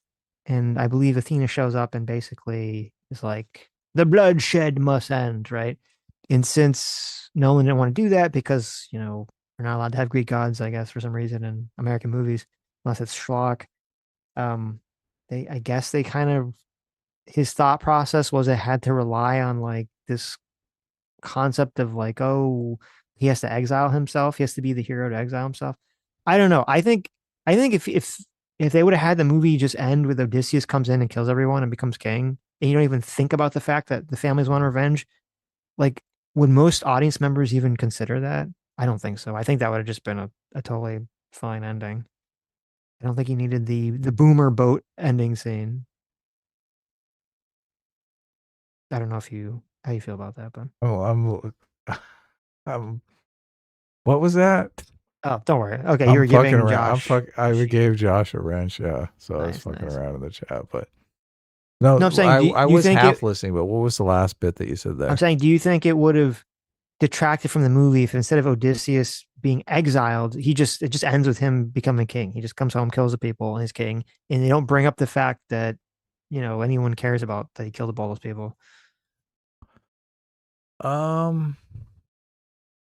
I think, yeah, that would have been more appropriate. I was thinking of it in terms of, you know, the selectorate theory, dictator's handbook. You got to kill all the people that are going to threaten your kingdom, and then you're going to take power. So the whole idea that he's just going to sail off in exile, I don't know, the Zeus's law thing wasn't as powerful a thematic binding agent to the movie as I think a lot of other people perceived it to be. I sort of perceived it as just kind of window dressing. I mean, well, the Zeus's law thing? I mean, Yeah. they said it like 20 times in the movie. They kept hitting it over and over again. Yeah, I know. Yeah, but I don't think, "Oh I my think God, that it's was supposed to Zeus's be law. like We a, have to maintain the Zeus's law." right, and but stuff. I think that was supposed to be like a central theme in the movie. They keep repeating it. Right. And I think there's also a clip of Nolan basically Penelope, saying, I think the ending important should have been Penelope saying, "But what about Zeus's law?" And then him saying, "Fuck Zeus's law," and just madly kissing her. I'm staying. well, I mean, yeah. Well, I mean, it didn't really make sense either because, you know, as Josh said, and they should have brought up in the movie, it swings, Zeus's law should swing both ways. Yeah, he said know. they always ignored the second half of it but look, that second half of it would have been essential because the suitors obviously violated the second half where you're supposed to be Yes. good guests, right? They Right. were bad guests. So if they would have had that second half in, and they could have just said, okay, yeah, they were bad guests, so they had it coming, then you're like, okay, nobody violated Zeus's law. The whole we need to be exiled thing. First of all, my rule with movies is once the climactic action is over and the central conflict is resolved, let's wrap this thing up. Like let's not dwell on it for another 25 minutes. What's a movie that's the most guilty of that? Well, there is a movie that's guilty of No that, but I Country think for it's Old fine. Men. Let's not No Country for Old Men this That's shit. that's a okay? good example of it being bad. Well, I have a lot of problems with No Country for Old Men, but no, a movie that does it, but I think it's as good is The Hobbit. Okay. I mean, sorry, the Lord of the Rings movies, not The Hobbit. The Lord of the Yeah. Rings. But I mean, I think after 3 movies, it's like it deserves like a nice little send off, right, with Frodo and Bilbo and everybody. Do they call that the denouement, where it's like after You the could call climactic? it that. You could call it that if you want to be a twat. What is the denouement? I don't know what the other word that you would call it for that, but Armagaff for $2 says Odyssey needed a Kim Cattrall scatting scene. True. That's true. A little beat poetry. That would have really tied it together. Well, they Protron wrapped for it up quick. That's all I'm saying. Obviously that's if all that climactic action took place off scene and somebody just came in and said, "Oh yeah, by the way, Odysseus killed everyone," like they do in No Country for Old Men, I'd be like, "What the fuck?" You that's what they should have done. Odysseus comes home, and then it just cuts to it just does a jump cut, and you see a bunch of bodies being wheeled out by paramedics. Yeah, modern exactly. paramedics for some reason, right? And it's there's so much good shit in No Country and then you for see Old Men. Odysseus and Tom Holland. They have like bandages all over them, and Anne Hathaway's like, "I'm sure glad you got that sorted out, Odysseus." Yeah, no shit. Yeah, there's so much excellent shit in No Country for Old Men. It really sucks that the ending is such dog shit. That's true. That's true. That was crazy. That's one of the craziest things ever. But I thought, look, the ending fully. Also, as a movie maker, you're trying to send them out of the theater still with the good feeling intact so that you get good word of mouth, right? Right. So if they dwell for another 25 minutes after the climactic action is resolved, the central conflict, you're like, they've forgotten all those good feelings by the time you've kept them in the theater for another 25 minutes. Mm-hmm. So Nolan wrapped it up great. He's like, okay. And it was a little cheesy, but I didn't dwell on it because the movie was over and it was time to go home. Right, right. But you, oh my God, you're still upset about it. You're still angry. I'm not angry. I think if they had fixed the pacing in the beginning and they had fixed the John Wick, Jason Bourne ending, I think it would have been a great movie. But those two things just they pulled me out of the movie. Sitch's edit would have totally fucked up the ending. I would have had him fucked up the ending. No, it wouldn't have. I would have had him come up with a clever plan to kill all the suitors. Oh, look at this. That's what I think that would have made sense with Odysseus's character. Even though I know maybe it's not what happens in the original, like it's just him and 3 other guys killing everybody. But if he had come up with some clever way to kill them all, I would have appreciated that. Like he could still kill a bunch of people, but like just kills like 10 dudes, right? Or 20 dudes. 50 dudes is where I'm like, all right, we're going.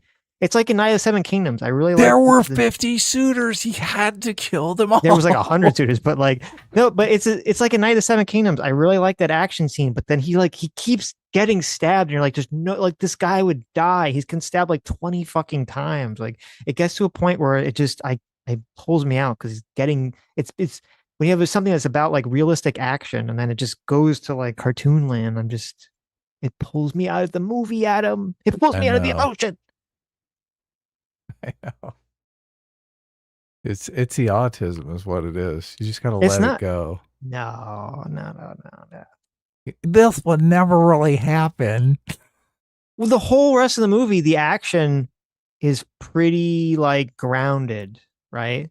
Like he's not doing backflips and like taking out the giants. Like they're just running. They're just getting fucking wrecked by these giants. They're just running their ass, right? Nobody thought they could do like a bunch of karate moves and take out the Cyclops. Like all the action is portrayed like pretty grounded until him killing 20 billion people with a bow and arrow, like he's Legolas. I think they should have had the super old dog come in and start fighting too. Yes, there you go.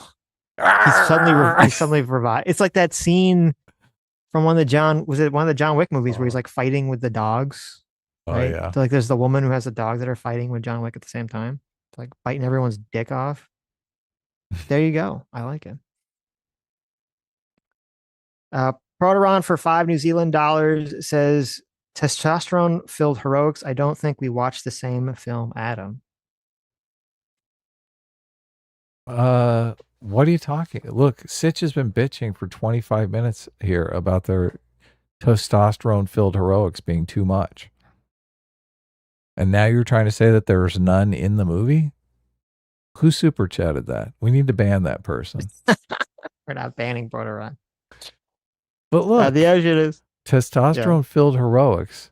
I do not think we watched the same film, Adam.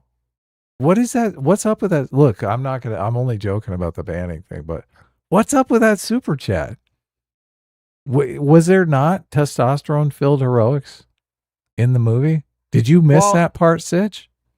I think it's like kind of what Josh said. You can kind of look at it from like a Monty Python perspective of they show up on an island, they run away. They show up on an island, they run away. They show up, they run away, right? Is that like maybe that's what they're referring to? No, I'm talking about the ending where he saved his wife and kid and killed all the maybe dog they're kickers. not talking about the ending. They're talking about the rest of it. I said that I said testosterone filled heroics were in the movie. Oh, I see. That is the ending. At the end. Okay. Yeah. Gotcha. He's saying, what movie? Where were the testosterone filled heroics according to the super chat, right? I mean, it's true at the end. Yeah, sure. The end, Where he were goes they in the full movie? Jason Bourne. Did you walk out of the movie? That's true at the end, yeah. Proteron, did you walk out of the theater before the ending? He did. He got so disgusted he walked out. He saw Tom Holland flailing about in that fight in the temple, and he said, I'm done.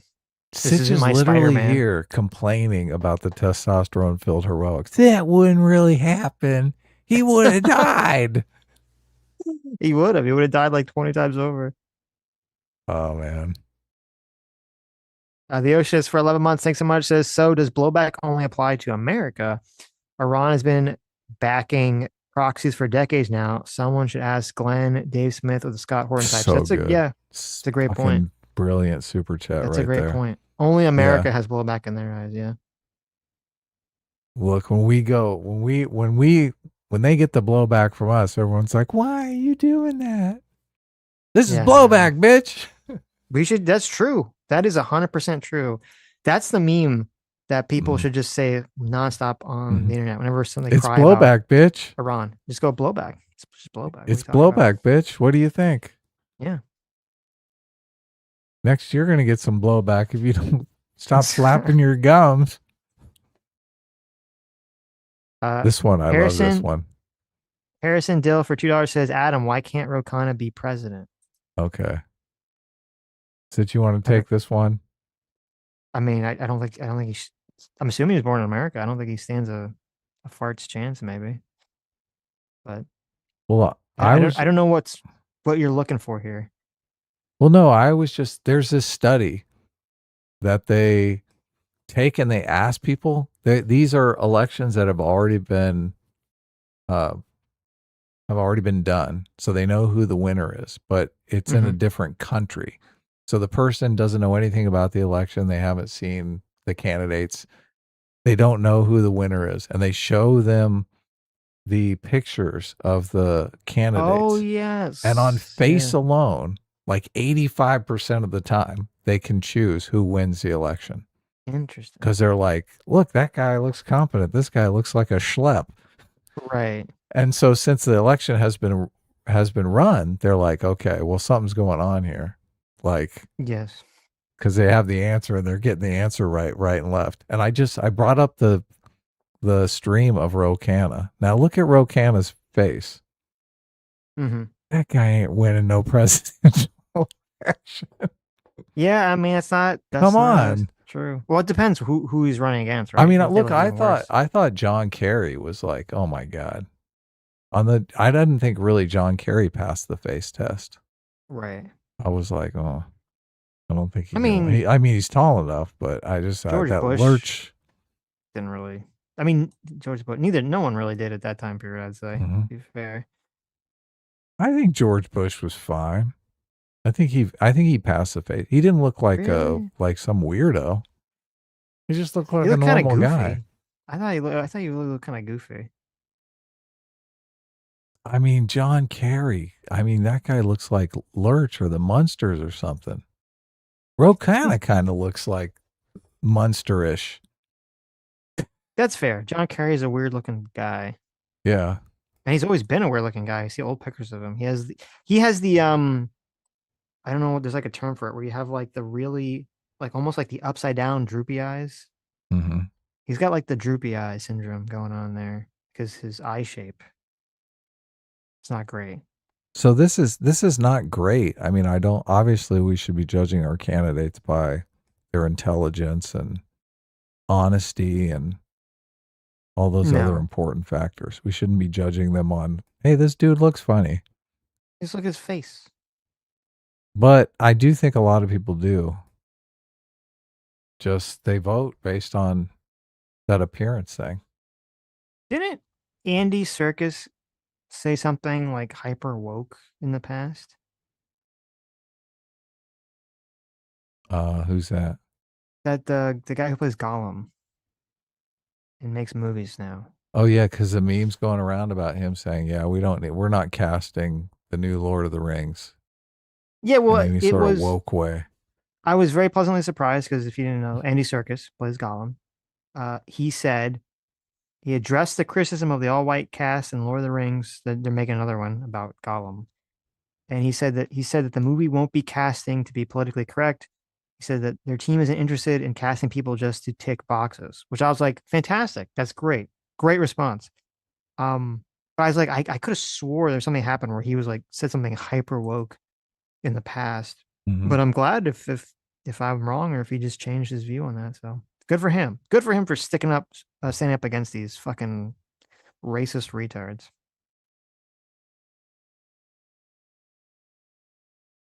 Is that the last super chat? Steel Wrath for $5 says Hassan is unwatchable without the dead air cutout, even when it's mocking him. Yeah, you can see how many cuts they have every time he speaks, just nonstop. Insane, yeah. I put up a poll. I don't know if you saw it on if people are done with Hassan. Should we ban Hassan videos from the show? Oh, thank you. Righteous Indifference said he made the Animal Farm movie that was like about capitalism of communism. That's what I was thinking of. So that's very interesting. Yeah, he did. So I don't know. That is woker than woke. That's true. That's true. Holy shit. He's probably trying to get out of woke jail for that one. Maybe he's trying to get out of woke jail. He's like, we're not going to do any woke casting after my last woke movie and it failed. Hassan's been doing this weird thing. I didn't have like clips of it. It's almost too cringe to watch. So there's a YouTuber named More Pegasus that I'm sure most people are probably familiar with. I love that guy. I subscribe to his channel. Yes, exactly. Yeah. More Pegasus is great. He's very funny. I like his videos. He does a lot of like shooting on Hassan videos. And recently Hassan's been doing this really weird thing where he's been I guess More Pegasus is from Singapore, right? Yeah, he's threatening to sue him. Well, he's not only threatening. Did he drop the lawsuit? Did he drop a lawsuit on him? No. I don't think he ever did officially. But no, he's doing this thing that's even weirder where he keeps making these like weird comments where he's trying to get the Singaporean government to like arrest More Pegasus and joking about More Pegasus being like caned or executed by the government. And it's weird because he keeps doing it like for like days. He's been it's like not like a one-off comment. He just keeps going on and on and on, spending hours of his stream like with this weird meme about how like oh let's try to tell the Singaporean government, like let's pretend that I'm an important business person and kind of trick the Singaporean government into thinking that as an important business person they won't get my business unless they arrest more Pegasus. It's very the whole thing is very cringe, but it's very bizarre. So when He's, Hassan is really going off denaturalized and deported, how are you going to feel about that? Because I'm going to throw a fucking party. Well, he's definitely going to make it easy for to support that, right? Yeah, look. He's definitely going to make that easy. So This guy is like the worst person on the fucking planet. he's pretty bad. He's pretty bad. I mean, he's not the worst person, right? He didn't, you know, you're trying to or get, but he shocks his dog. Like you're trying to get this guy, look, he's trying to get another YouTuber caned yes, because he makes videos about him shocking his dog, which he literally shocked his dog on a fucking live stream. It's so, remember, as soon as that happened, I was like, this is the end of Hassan. You can't shock your dog like that. And the internet, I mean, they took a good go at it.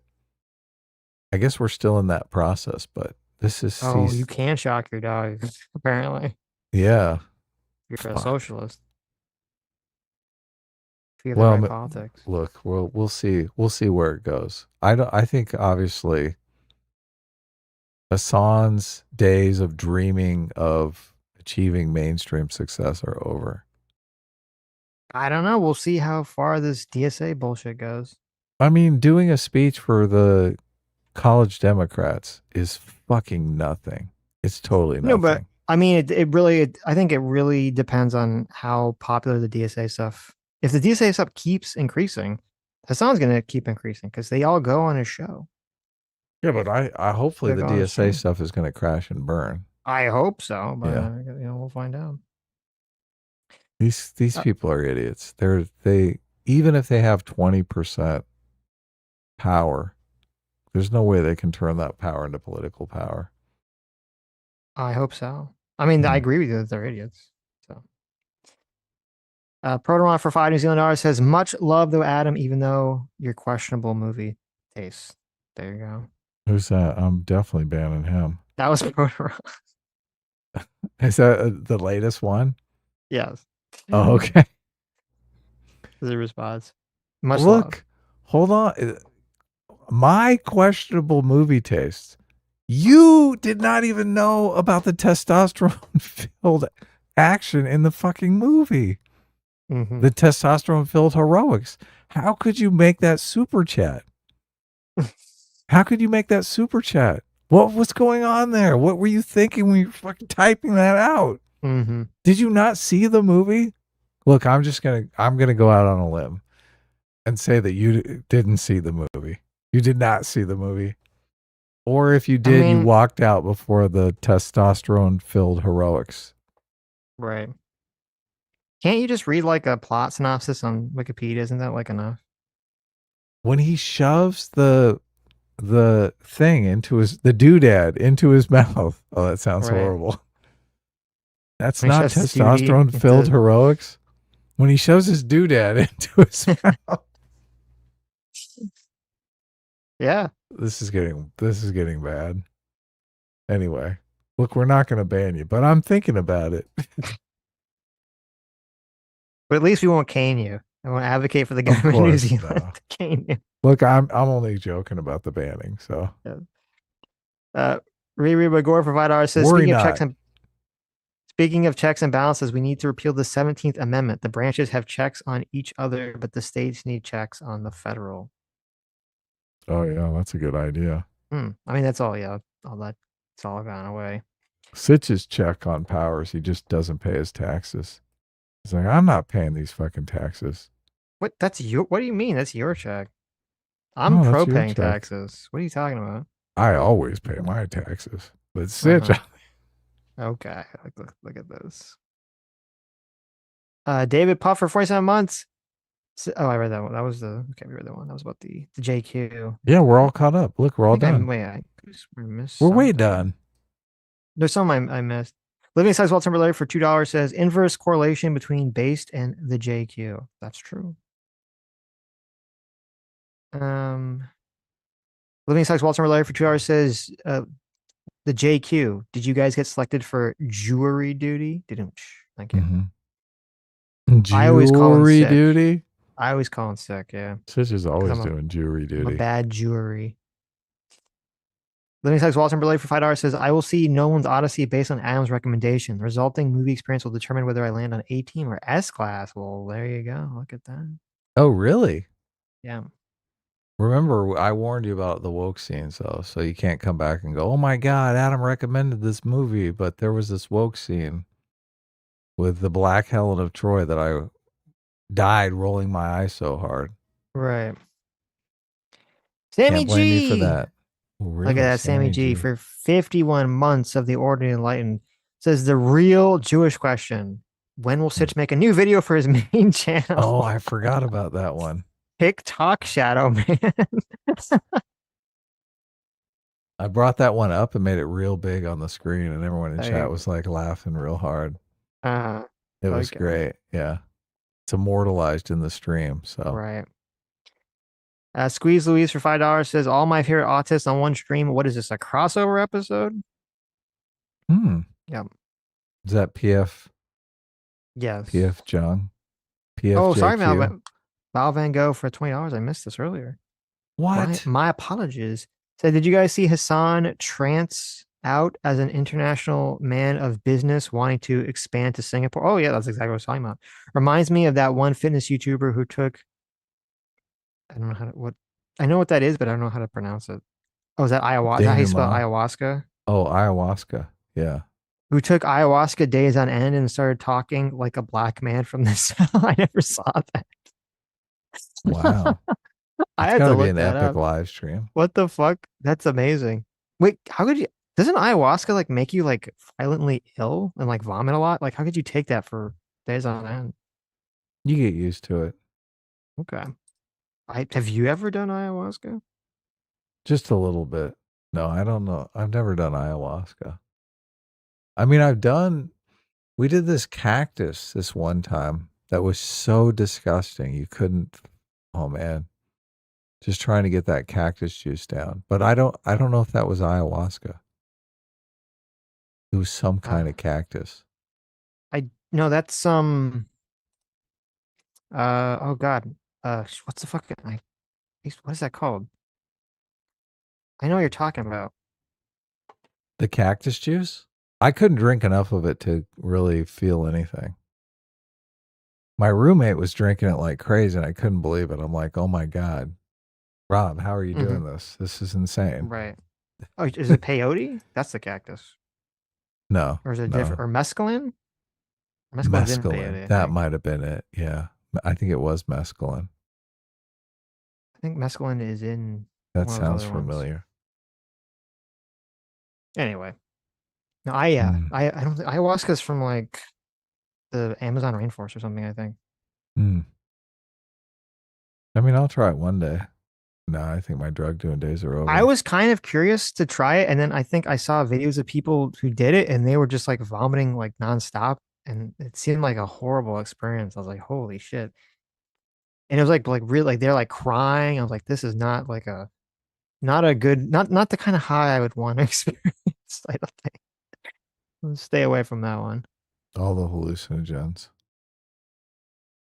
Valve Go for $5 says Grok immigration related facts as the top two causal factors when asked why did California switch from Republican to Democrat.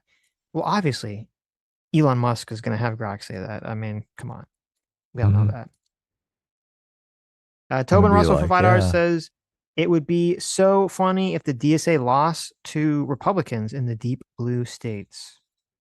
That would be. Oh yeah. That would be epic. The deep blue states, yeah, that'd be pretty great. And they also said A team. Nice. We would have to see Hassan's reaction on election night when that happened because oh my God, it'd be glorious. Yes. We want to see Hassan's power waning. Hassan doesn't really have any fucking power, okay? I hope it stays that way. Hassan is never going to run for Congress. Yeah, I agree with that. I agree with that. So, Jim is Prime for $2 says if they switched, why did the D still love FDR? Yeah, no, it's a good point that the other super chatter I think had a good take on that. Let's see. I read that one. Did I read all these? I think I got the rest of them.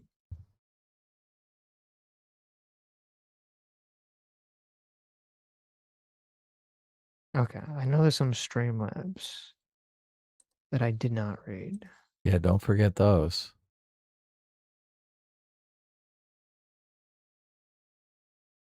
Hmm.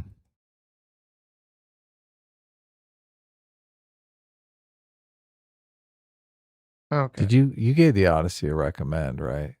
I still gave it a recommend, Yeah. even though I had issues with it. Because I don't know if my issues would be other people's issues. That's why I gave it a recommend. Yeah. Wasn't my issue at all. I was like, it I needs have got more that. of this. Should have been like 200 guys. There should have just been like a wave of men like running in. You know that scene in From the Matrix? No. Oh, I was thinking of that scene where he's fighting all the Agent Smiths and just knocking them all over. Yeah. Like the I was- thousands of Agent Smiths. Yeah. I was that's what thinking I of the wanted. scene from. Do you remember Jet Li's The One?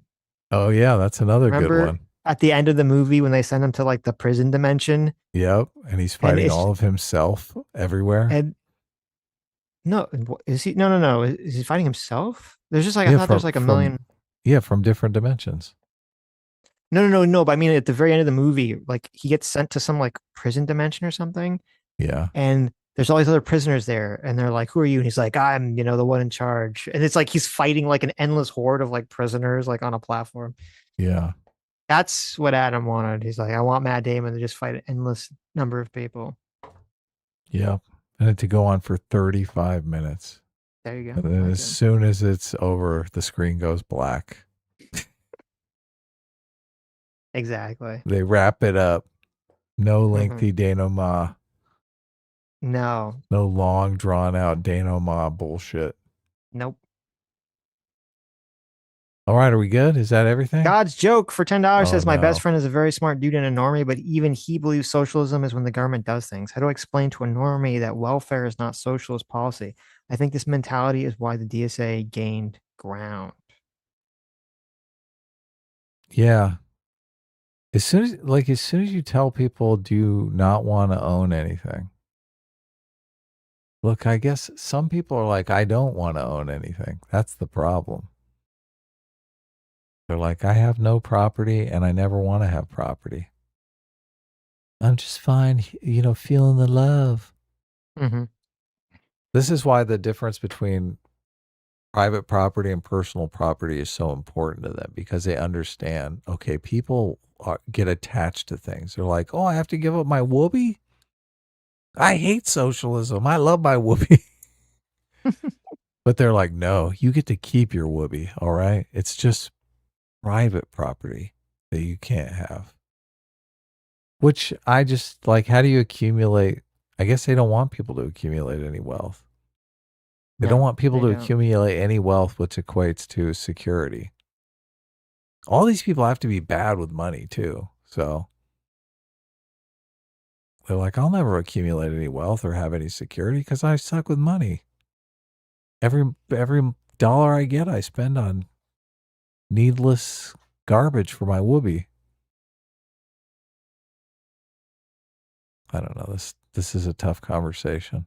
Arrhythmias for $2 says, Sitch, in 2009, the government bought a 60% stake of GM and forced GM to completely restructure. Then they slowly sold off the stock until they no longer held any shares. The 10% stake in Intel is hardly unprecedented.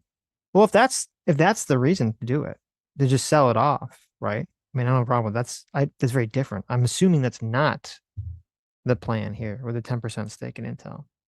I don't know what the specifics are on that plan, but I do think sooner or later they're going to sell it off. The TARP was they bought a bunch of mortgage-backed securities that were underwater and held them until they became valuable and actually sold them off and made money. So that's the same thing, right? This says the government owns 10% equity share in Intel. Yeah, look it up. Just look it The up. government holds a 5-year warrant to buy an additional 5%.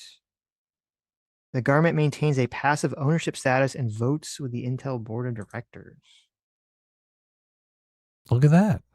But how? Ooh. Do they get one vote on the board of directors? How does that or work? is it- Like, who's the person in the U.S. government that votes? That makes that decision? Probably Treasury Secretary. Bassett probably is the deciding vote. I don't know. I don't know. But look, about all this. one vote on the board of directors is nothing. Okay. Most things don't come up to a vote on the board of directors anyway. Very interesting. I think the Very board of interesting. directors are only influential in like ousting Yes. people. Okay. Look, it's something to, obviously Trump is doing it so he can exercise political pressure on them. The political pressure he wants to exercise is to reshore manufacturing to the United States, something I think I support. I definitely support. I know I support, but I think that's obvious what he's doing. Okay. And you support it too, so you should just be. I support the concept of making sure that we win the chip race and Yeah. and getting manufacturing, especially robotic manufacturing in America. So it's a I good agree with move. that. Did you buy your SpaceX stock yet? SpaceX is down now. I did not know. I would wait till it goes down. If it makes it to 75, oh my God. Mhm. Load up the truck. Okay. Let's see. Where was that? Holy Sales shit. temp for It $6 made says it one of down the to the reasons. 20s. Sales temp says for $6, one of the reasons we integrate immigrants better than the UK or Europe is that we don't disincentivize them from working with a generous social welfare system. I guess the DSA didn't really think that through. Maybe. I guess I don't really know enough about what's causing those issues in the UK and Europe. But also, isn't it like they get a lot more, or they did? Maybe it's different now. Than us, because we were getting most of our immigrants from like Central and South America, and they're getting most of their immigrants from like the Middle East and Africa. So also, different cultures coming into the country. And also, in America, and this is, I think, the big, like back in the day, especially in America, there was much more like American culture for many, many decades, it's kind of been weakened now, was really built around this kind of concept of like, you, with hard work, you could make it. And you can, you'll be accepted as an American if you just work hard. Right. And you follow the laws and you speak English, like you'll be accepted as American. That was kind of like American culture, I think. Or at least that was, I'm sure the people that didn't support that were racist or xenophobic or whatever, but that there was definitely underpinnings of that in American culture, I think, for many, many, many years. I'm not sure that attitude really existed in the European countries. No, they were like, you become immigrant and you're our slave forever. There you go. You're always the foreigner, the outcast. Solid for JR says, Devil's Advocate, how do you respond to people that say you're just culture warriors and don't care about art? How do you respond to people that say anti-wokes are idiots for not watching enough independent films? What is that? First of all, it's like a complete red herring. No, he's saying like people argue that. I'm assuming to Sala or online, right? First of all, it's a complete red herring. If someone says like, oh, I think some movie is bad or the artistic endeavors or going on Hollywood is bad right now, and they're like, well, why don't you watch independent films? It's a complete red herring. It's completely bullshit. Because first of all, part of the issue is we're talking about the direction that majority culture is going in the country. Majority culture, most people are not watching independent films, so it's completely irrelevant to the conversation. To the culture war, yeah. Yeah. It's just, there's nothing wrong. The real thing is to say, fuck you, you're a culture warrior. The same people that complain about this and they say, oh, you're just culture warriors. Those people fucking cried endlessly and pissed and shit themselves endlessly when the culture wasn't going in the direction. We had to sit through so many years of fucking, oh, these movies are, racist. These movies are not feminist enough. These movies are, et cetera, et cetera, et cetera, et cetera, et cetera. That's why it had to get shoved into everything. And now that they've got their political messaging shoved in everything, they sit back and they go, "Oh, why do you guys care so much about politics and culture? Why are you focusing this so much? Just ignore it." They're just saying that because they won in a lot of avenues and they want it to stay that way. So they're just dishonest pieces of shit. So that's what I would say to anyone that complains about this stuff. I tell them to fuck off. I mean, it, So it says, makes the movies suck, though. So sure. Says, Sitch, you're in favor of a public option, which would also compete with private healthcare insurance and could presumably also run those companies out of business. Why is that okay, but government-run grocery stores is bad? So I think there's a big difference between a national public option that is competing with national industries, national healthcare industries, which, first of all, for something that I do think should be a lot more in the realm of more non-profity, right? Or more controlled, because healthcare costs are getting wildly fucking out of control. Wildly out of control. And a big reason that they're getting wildly out of control is because we all have to put up with this insane medical insurance middleman system. There's a specific problem. And this is what I think the difference. There's a specific problem in the healthcare industry where there is this middleman that has been inserted into the equation that's adding a horrible burden cost onto the American public. And that shouldn't really be there. That's not the case with a grocery store. A grocery store is just a store that exists to facilitate the sale of food. Okay. So I don't think that's the same thing. I don't think that's really comparable. And also, talking about like a local run store versus some sort of national health insurance chain. I just don't think those are comparable. Dr. Diller for $3 says if the Democrats can't figure out how to beat the DSA, maybe they do deserve to lose. Those people can't even share their conceptual agenda without lying. True. Dr. Diller for $2 says, I thought the Jewish question was, can I have that? That's a joke. For the record, I would never be racist to anyone but South Americans. Oh. Nice. Dr. Diller for another $3 says, why has nobody interrogated how fucking privileged these leftists are to have their chief issues and psychosis being some sandbox war 1,000 miles away? That's true. That is like the ultimate privilege issue. So what was that? I don't know. I didn't hear it. Oh, okay. So you're warming up the harmonica. Raisins for $2 says, one other thing on Intel, there was infighting in the Intel boardroom about spinning off the chip fabrication business, which would have killed that business entirely. Intel is the only company in the U.S. that is capable of manufacturing leading-edge silicon. This makes them the only company that can produce leading-edge chips for the U.S. military, which makes their fabrication business extremely strategically significant. That's kind of a big deal. Haha, look at that. Everyone's coming after you now. Okay. Well, listen, there could be... I said I was cautious about it, okay, which I think everyone should be cautious about it. I think we should always be cautious, right? But I'm just saying that's what I said. You were like immediately dismissively like, oh, how dare I even bring this up, right? I said I'd be cautious about it. There could be good reasons for it, and it could actually all work out in the end. Yeah, but it's not socialism. He was trying to bring it up as in, look, this is socialism. Well, don't we already have socialism? I don't think he was saying that. I think he was just trying to throw shade at Trump. He wasn't trying to say we already have socialism, so socialism is not bad. But Trump is a socialist the too. clip that I saw. So, but no, you should be cautious. Maybe it'll all work out. We'll see, right? They did bring that up on CNBC when all this went down. They were like, "Isn't this socialism? Should the government really be taking a stake in Intel?" I do think it's unprecedented. I could be mistaken. I do think it's unprecedented for the American government to take stake in a company that's not like, failing, about to go to business or something. So, if you don't want Trump to do something, the way to dissuade him is not to say that the thing he's doing is unprecedented. Because that's just I understand that. That's more likely to make him do it. I'm just saying that's why you should be a little. It's very interesting to me that a lot of conservatives who, if this was happening under a Democrat, would immediately scream bloody murder, are okay with it because Donald Trump's president. Of course, everyone that's just there's no consistency to anyone's positions on anything. Yeah, anything Democrats do, they're going to scream about. I know. I'm just saying they're going to call it socialism. When I hear something that if a socialist president did it or a Democrat president did it, I'd raise an eyebrow and say, wait a minute, is that a good idea?